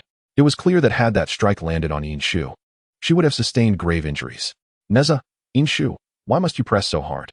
The figure cloaked in black concealed their features and aura, but there was no doubt the two recognized them as Wenshu. "The Lingbao artifacts and the power of will. The desires I can fulfill are boundless. Enough of the trivialities. Who would covet your trifling offerings?" Nezha, growing impatient with the incessant chatter, recalled the near mishap involving Inshu, and with a fierce resolve, he charged forth wielding the fire-tipped spear, each strike brimming with ferocity. As Nezha's assault bore down upon him, the cloaked Manjushri was left with no choice but to activate his Lingbao for passive defense.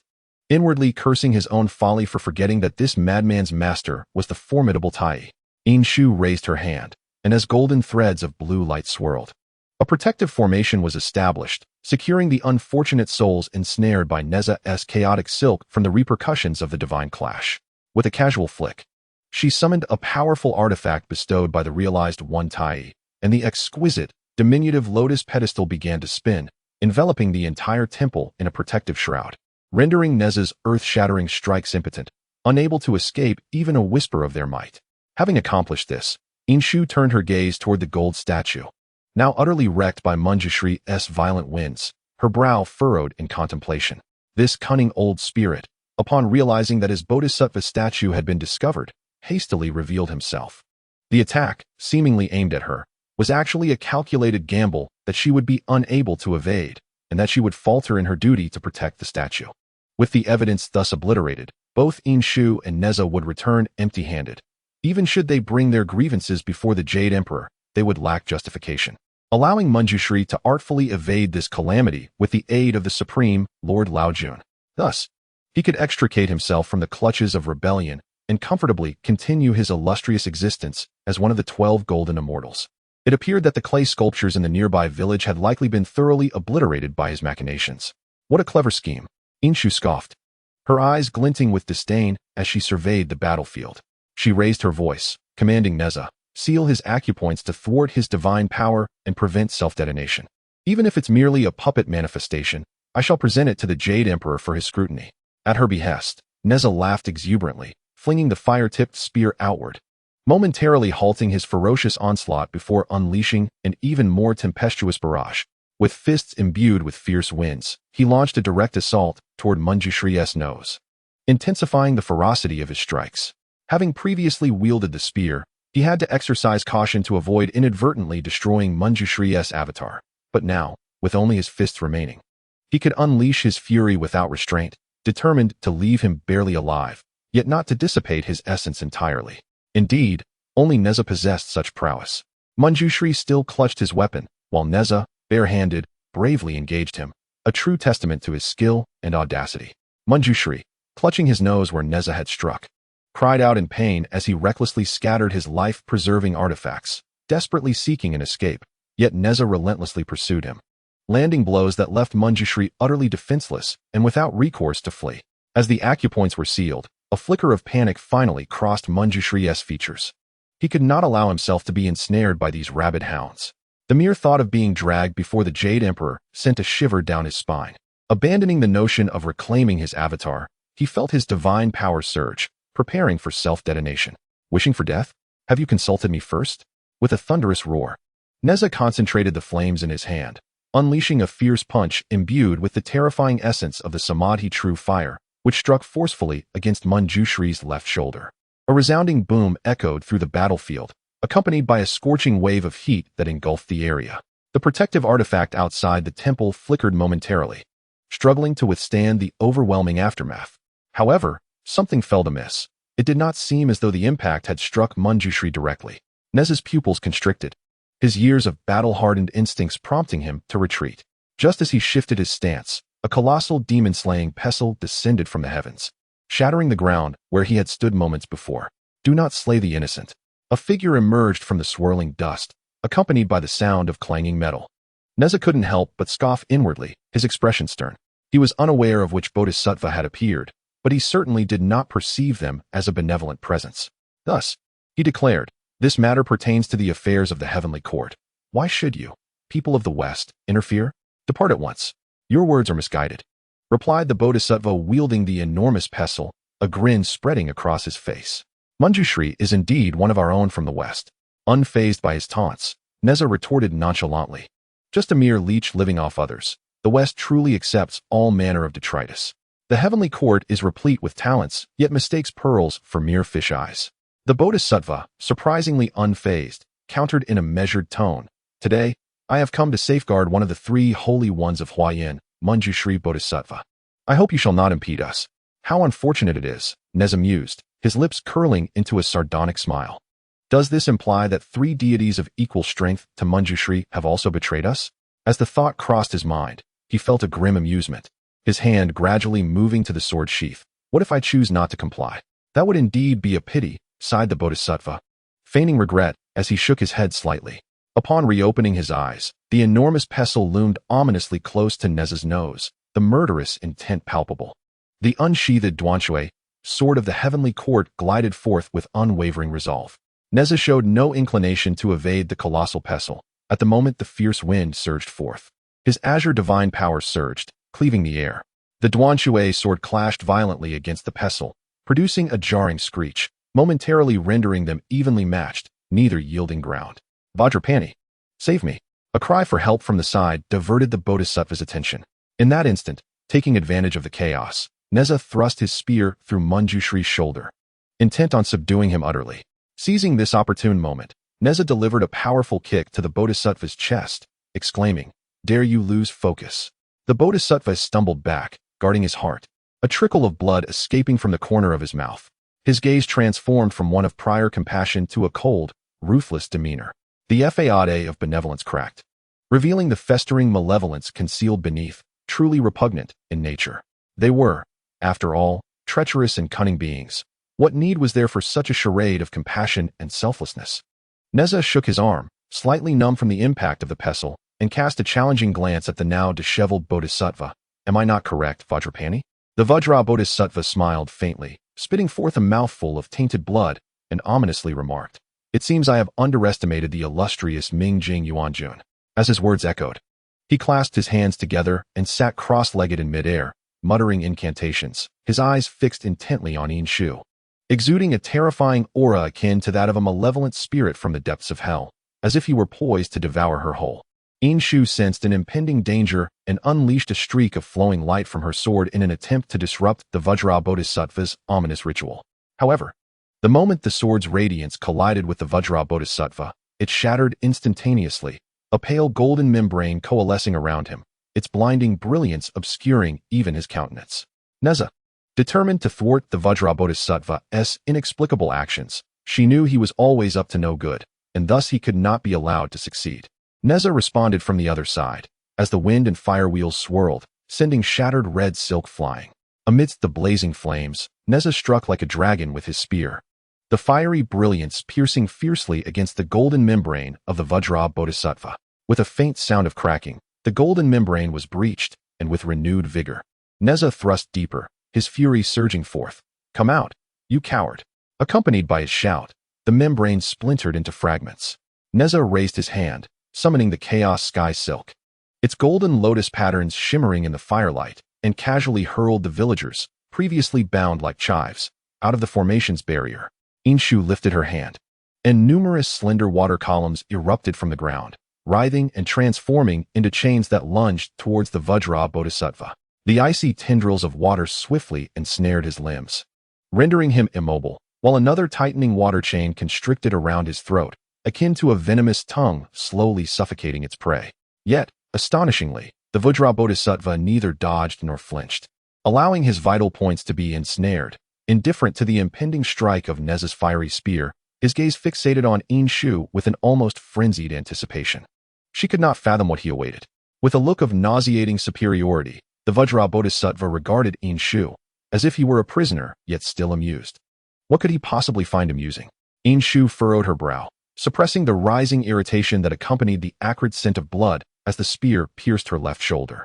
Whatever the case, he was certainly doomed. There was no reason for alarm. Yet, as blood splattered, the Vajra Bodhisattva, in a fit of madness, raised his arms and let out a wild laugh, shouting at the top of his lungs. What was he exclaiming? Before Yin Shu could react, she saw Nezha, in a panic, abandon the fiery spear and rush towards her, only to be intercepted by the Vajra Bodhisattva. Yin Shu furrowed her brow, about to warn Nezha to be cautious, when a sudden, excruciating pain pierced her chest. She could not suppress the surge of blood that erupted from her mouth, the agony in her internal organs threatening to tear her apart. Her fingers spasmed uncontrollably. In the next instant, her dagger was drawn. Yin Shu felt blood incessantly pouring from her, as if a piece of her abdomen had been hollowed out. Coldness enveloped her, leaving only pain. She barely managed to cover the gaping wound with her hand before darkness consumed her, causing her to collapse.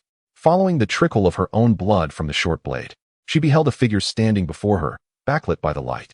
Yin Shu felt her blood run cold, as if she had plunged into an icy abyss. Yet a wave of nausea surged in her throat. Ignoring the blood spilling forth, she looked at that person in disbelief. The incredulity overshadowed the despair and rage of betrayal. Her trembling voice intertwined with the maniacal laughter of the Vajra. Both echoed the name Fulling. Seeking death, Nezha abandoned restraint, pivoting to unleash a punch that sent the blocking Vajra crashing through the wall, landing far beyond the boundary of the barrier.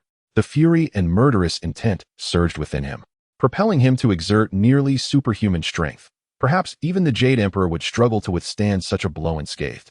He swiftly delivered another strike, hurling Fulling, who had lowered her head to shield herself with the dagger before Yin Shu, away. Once the path was unimpeded, Nezha knelt in a state of frantic disarray, his knees touching the damp ground stained with mingled blood and dirt. He could think of nothing else, upon seeing Yin Shu drenched in blood, her complexion as pale as paper, A ringing filled his head, and an uncontrollable panic engulfed the young god of slaughter. Divine power surged forth, streaming into Inshu's body. As tears fell, merging with the blood before vanishing. Inshu's face was ashen, yet she averted her gaze from Nezha. She pressed her hand against the wound, which gradually ceased bleeding under Nezha's divine influence. Her already slender shoulders, visible through the agony, were starkly pronounced. She raised her eyes to Fulling and asked, "Why? Fulling, why? Why leave heaven? Why become an ally of the Western paradise? Why betray?" Fulling pressed her lips together in silence, resembling a gourd with a sawed-off mouth, leaving all in the dark regarding her true thoughts. "Why? Of course, it was because your heavenly court is high and mighty, hypocritical, infested with the most rancid vermin."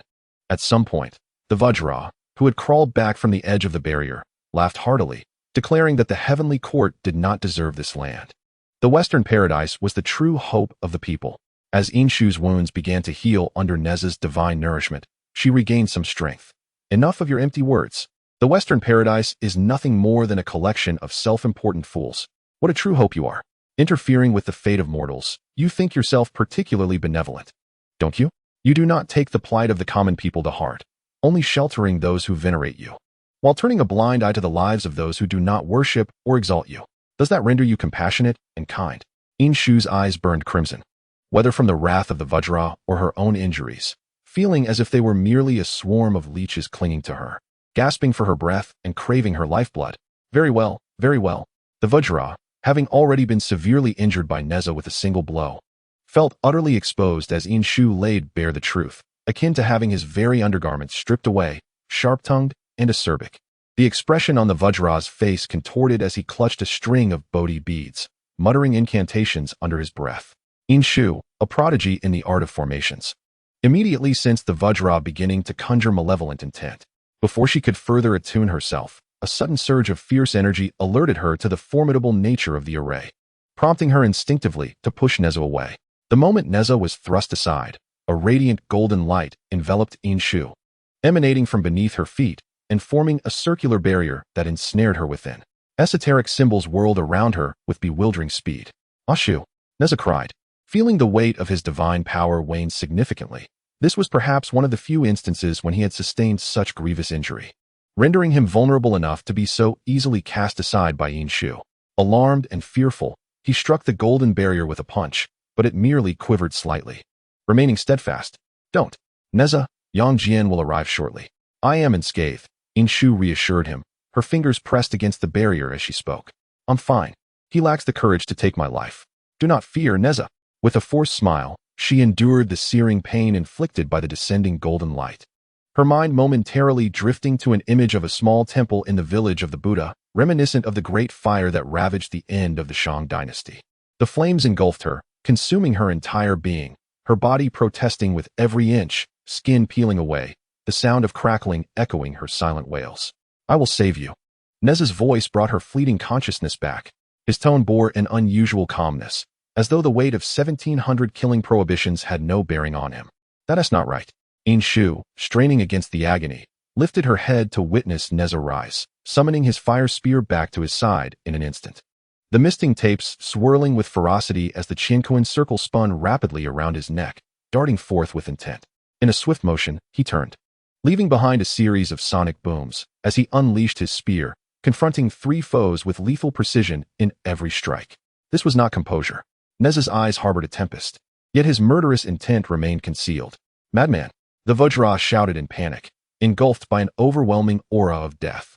The trio was reduced to a state of frantic retreat, with Manjushri barely clinging to life after Nezha's onslaught. "Is it not merely to compel me to dispel the formation?" The Vajra, in a flurry, dodged a slash from the fire spear, only to be struck hard on the head by the Qianquan circle. "I shall do so." "Dispel it?" Nezha scoffed, gripping the Vajra's neck with one hand, tightening his hold until the Vajra's eyes bulged and his complexion turned ashen. "I do not wish for you to dispel it." When Nezha truly intended to kill, he would reveal not a trace of murderous intent. "I want to end your life." The gentle breeze swayed as Ji Jingang's face turned a mottled shade of blue and purple. His hands desperately attempted to pry apart Nezha's grip on his throat. Yet no matter how he struggled, Nezha's hand remained resolute, tightening inexorably. The sound of his neck began to emit a distressing crackle, while Ji Jingang's eyes bulged, resembling those of a suffocating goldfish. with dark pupils darting wildly, completely consumed by terror. In the lifeless gaze of Nezha, Ji Jingang suddenly realized that Nezha genuinely intended to end his life. All because Shu was injured and trapped, he was truly willing to kill him. He was nothing more than a reckless madman, indifferent to the consequences of his actions. Even the divine could not escape the specter of death. After tormenting Ji Jingang and witnessing his pitiful state, Nezha exerted his strength, coldly regarding this fool who dared to harm Shu as he crushed his eyes, turning them white. "Marshal of the central altar, cease your actions." An ethereal voice echoed, seemingly omnipresent. Nezha felt an immense force at his wrist. The depleted divine power he possessed could not withstand the intervention of another. His expression turned stern, ignoring the strange and arrogant voice. He pressed his foot forcefully upon the writhing Ji Jingang, who was retching incessantly. "Show yourself, you trickster. If you wish to save him, let us perish together." Nezha's voice was icy, laden with disdain. With a sigh, the ethereal voice seemed to express resignation at Nezha's murderous intent, accompanied by a gentle breeze. The wind swept away the barrier that had ensnared Shu, yet in the moment Nezha glanced over, the barely alive Shu and Fulling suddenly vanished. "This is bad." Nezha gritted his teeth, intending to use a sealing artifact to ensnare Ji Jingang, but suddenly felt his footing give way. The battered Ji Jingang Bodhisattva also disappeared without a trace. "Amidst, Marshal must tread carefully." The voice floated away with the wind, gradually receding. For the heavenly court still sought collaboration with my Tianju. Furrowing his brow, Nezha continued to emit divine power, striving to trace the last whereabouts of the three who had been rescued. However, such searching would surely jeopardize his foundation, as he remained in a state of divine power depletion. Should he recklessly exert himself once more, it could prove disastrous. "Nezha." Shu recognized the urgency and implored him to refrain from using his divine powers. Indeed, upon hearing her voice, Nezha, despite his reluctance, obediently approached her side. "Shu, how do you feel? Is your injury severe? I shall take you back immediately." Nezha knelt, the worry etched upon his brow deepening with each inquiry, as if he intended to deliver Shu directly to the great celestial physician, Su Sun. "It is nothing serious." Shu halted Nezha's movements. Her body felt as though it had been dragged from water, her clothes soaked with mixed blood and cold sweat. "Do not use your divine powers any further. Yang Jian will come. Do not harm yourself." Shu's tone grew stern and serious. Nezha dared not contradict her, fearing her agitation might lead to some misfortune, and thus silently nodded in agreement. Seeing this, Shu finally felt a sense of relief. The tension that had gripped her nerves due to worry and pain began to ease, only to be replaced by an overwhelming wave of fatigue. No longer able to maintain her composure, her vision blurred, a clear indication that the aftereffects were setting in. As she stumbled, her consciousness began to sink slowly. Nezha, startled, hurriedly supported Shu's almost collapsing form, but in his urgency, he noticed the flickering light surrounding her. Shu, in a state of muddled clarity, acutely sensed the dissipation of her divine power. To momentarily conceal this from Nezha, her hand instinctively brushed lightly against her chest and shoulders before falling again. "What has happened?" Yang Jian arrived, somewhat belatedly. Observing Shu's exhaustion and semi-conscious state, Nezha shot him a sharp glance. Yang Jian, understanding the situation, fell silent and leaned closer to Nezha, whispering, "What is going on? I came as soon as I received word. What is the current situation?" Nezha, cradling Shu in his arms, replied coldly, "With your speed. It seems I must resolve this myself." Yang Jian felt a sense of frustration, exclaiming, "You are almost at the southwestern border. I rushed from the Taoist temple, and it took me just a little over the time it takes to burn half a stick of incense. Shu and Fulling have defected and were rescued." Nezha, recognizing that this was not Yang Jian's fault, chose not to dwell on it, and succinctly recounted the entire affair. "Oh, they defected," Yang Jian replied, still unaware of the blind spot in the situation. After a moment, his expression froze. "Wait, who? Who defected?" Nezha, taken aback by the sudden shout, responded, "Calm down. It's just as you suspect.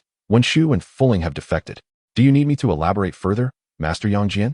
"Shu, the honorable one of the 12 golden immortals and your colleague, along with Shu's former adjutant, Fulling, has defected." Nezha spoke through gritted teeth, lowering his voice to avoid distressing Shu, and attempted to kick Yang Jian, only to have him evade the blow. "How audacious! You dare kick me, your elder brother!" Yang Jian admonished, pointing at him. Nezha, with a smirk devoid of genuine mirth, replied, "Elder brother? You dubbed yourself that. I have never acknowledged it." Yang Jian, rubbing his nose, decided to steer the conversation away from that topic and inquired about their next course of action. Shall we return to the heavenly court? Nezha, gazing down at the frowning Yin Shu in his arms, replied, we must return first. Shu has been weak for some time, and I am concerned for her injuries. Yang Jian hesitated to approach, calculating the situation and suddenly realizing, I see. The elemental power of earth is currently dominant, and earth overcomes water. This place belongs to the Earth Virtue Dynasty. Yin Shu was already unsuited for frontline combat, and during this period of dynastic upheaval, she happened to be at her weakest in centuries. The present moment marked a crisis as the Han Dynasty supplanted the Qin, with chaos and devastation spreading far and wide, leaving only the southwestern border as a small refuge amidst the turmoil. The grandeur of the De Dynasty is indeed remarkable, and it compels one to ponder the origins of King Chengtang's reign. It is said that during the agricultural endeavors of his ancestors, they unearthed silver from the soil, thus establishing Chengtang as the monarch of the Golden De Dynasty. When the Zhou Dynasty vanquished Chengtang, celestial phenomena manifested at its inception, with a crimson phoenix grasping a scarlet silk brocade swirling and converging within the ancestral halls of King Wen of Zhou. Fire, being the nemesis of gold, thus heralded the Zhou Dynasty as the fiery De Dynasty. Following this lineage, it becomes evident that the Qin Dynasty was the watery De Dynasty, while Liu Bang was on the verge of founding the earthen De Dynasty. During the Qin era, characterized by its watery nature, the realm was under the black supremacy, marking the zenith of Yin Shu's power. Yet, in the wake of the tumultuous Qin-Shu conflicts, the Han Dynasty emerged.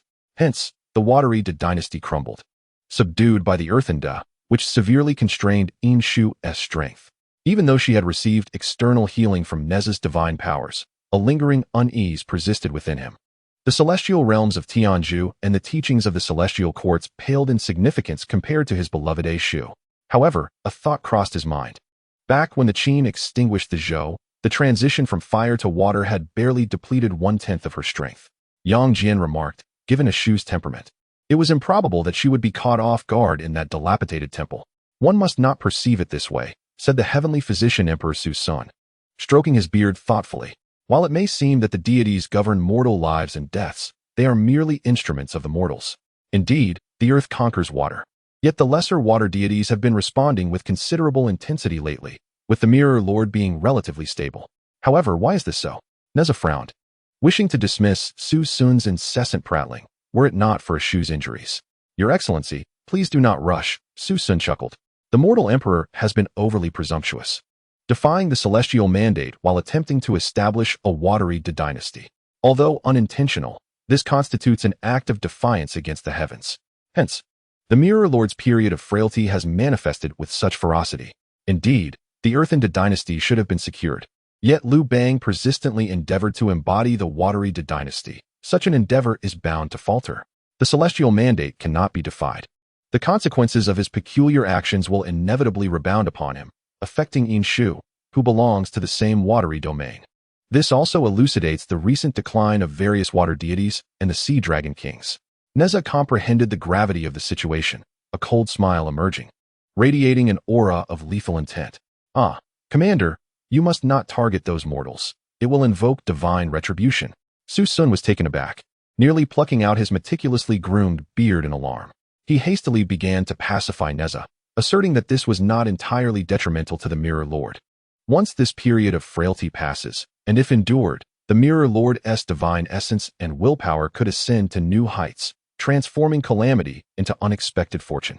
This trial marks the first tribulation since the Mirror Lord's ascension, and while I understand your concern for him, this is a matter that the commander must not interfere with.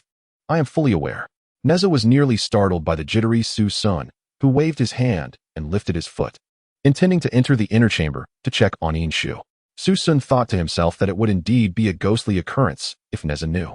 And just as he finished his inner musings, he saw Nezha poised to seek Yin Shu, which sent him into a state of sheer panic. With agility that belied his age, he swiftly positioned himself in front of the door, declaring, "The marshal must not enter. The Mirror Lord requires rest." Observing Su Sun blocking his path, Nezha sensed something amiss. In the past, he would have dared this old man 1,000 times over to impede him. Yet today was different. Nezha squinted, recognizing a perilous signal. He was determined to find Shu. Resolutely, he pushed aside Su Sun, disregarding his frantic shouts and hurried demeanor, and reached to lift the curtain.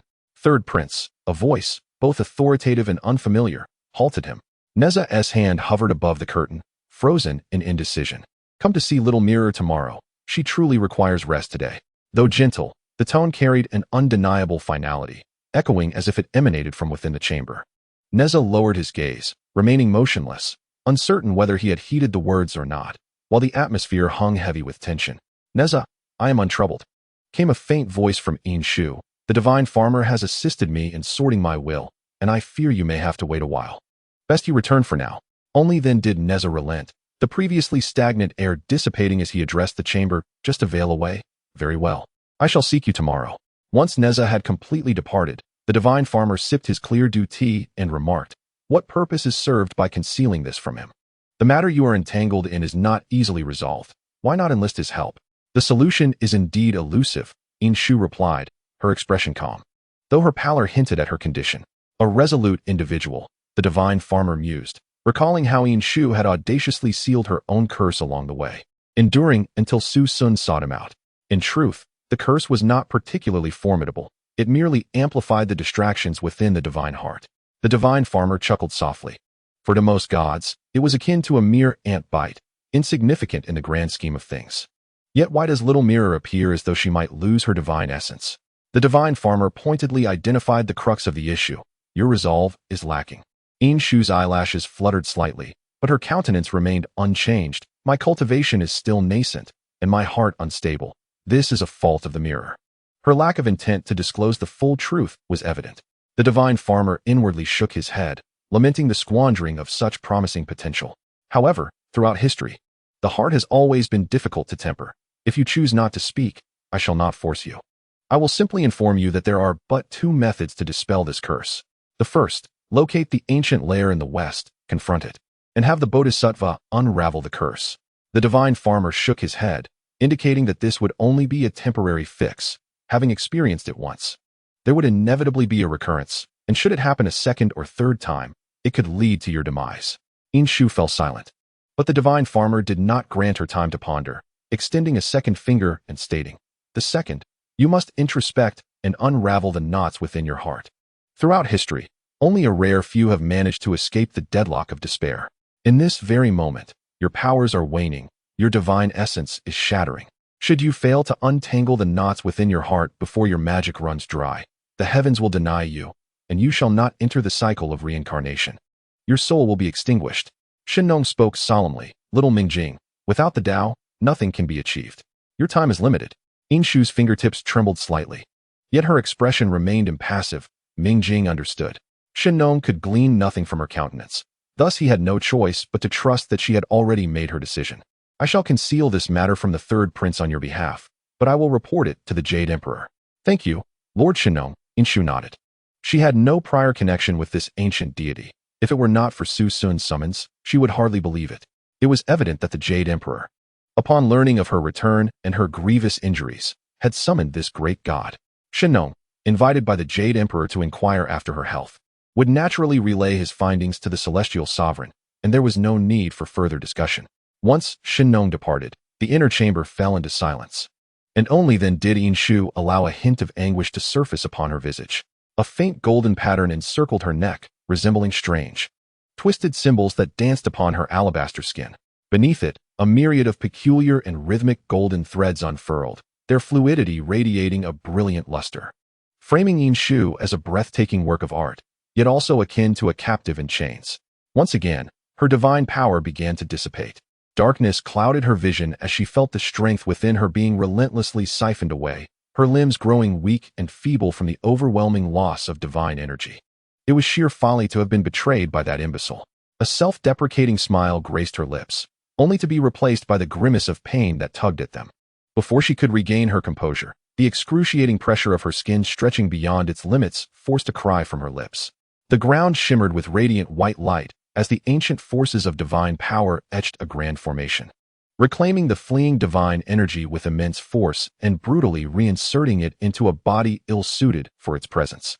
The pain surged, her snow-white skin, overwhelmed by the potent divine energy, wept crimson as blood trickled down, soaking the bedding and pooling beneath her, each drop echoing in the stillness.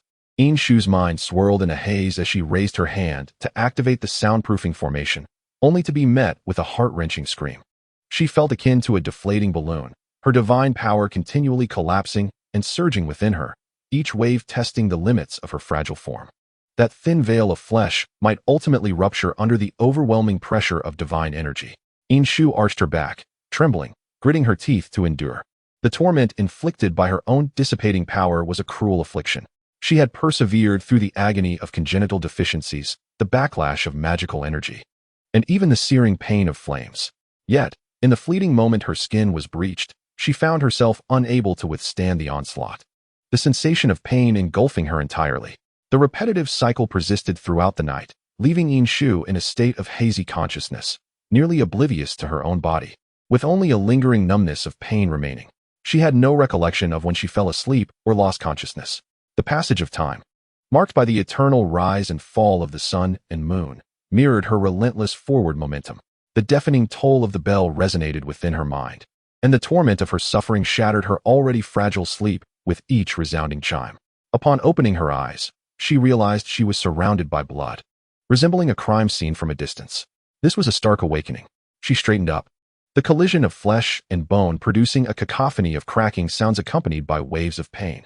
Ignoring the discomfort, she hesitated momentarily before invoking a cleansing spell, meticulously erasing the bloodstains from the room and her own body. Yet, soon her divine energy began to wane. In comparison to the agony she endured the previous night, this fleeting pain was negligible. With an air of nonchalance, Shu parted the curtains, disregarding the astonished expressions of the onlooking youths, and resolutely prepared to depart.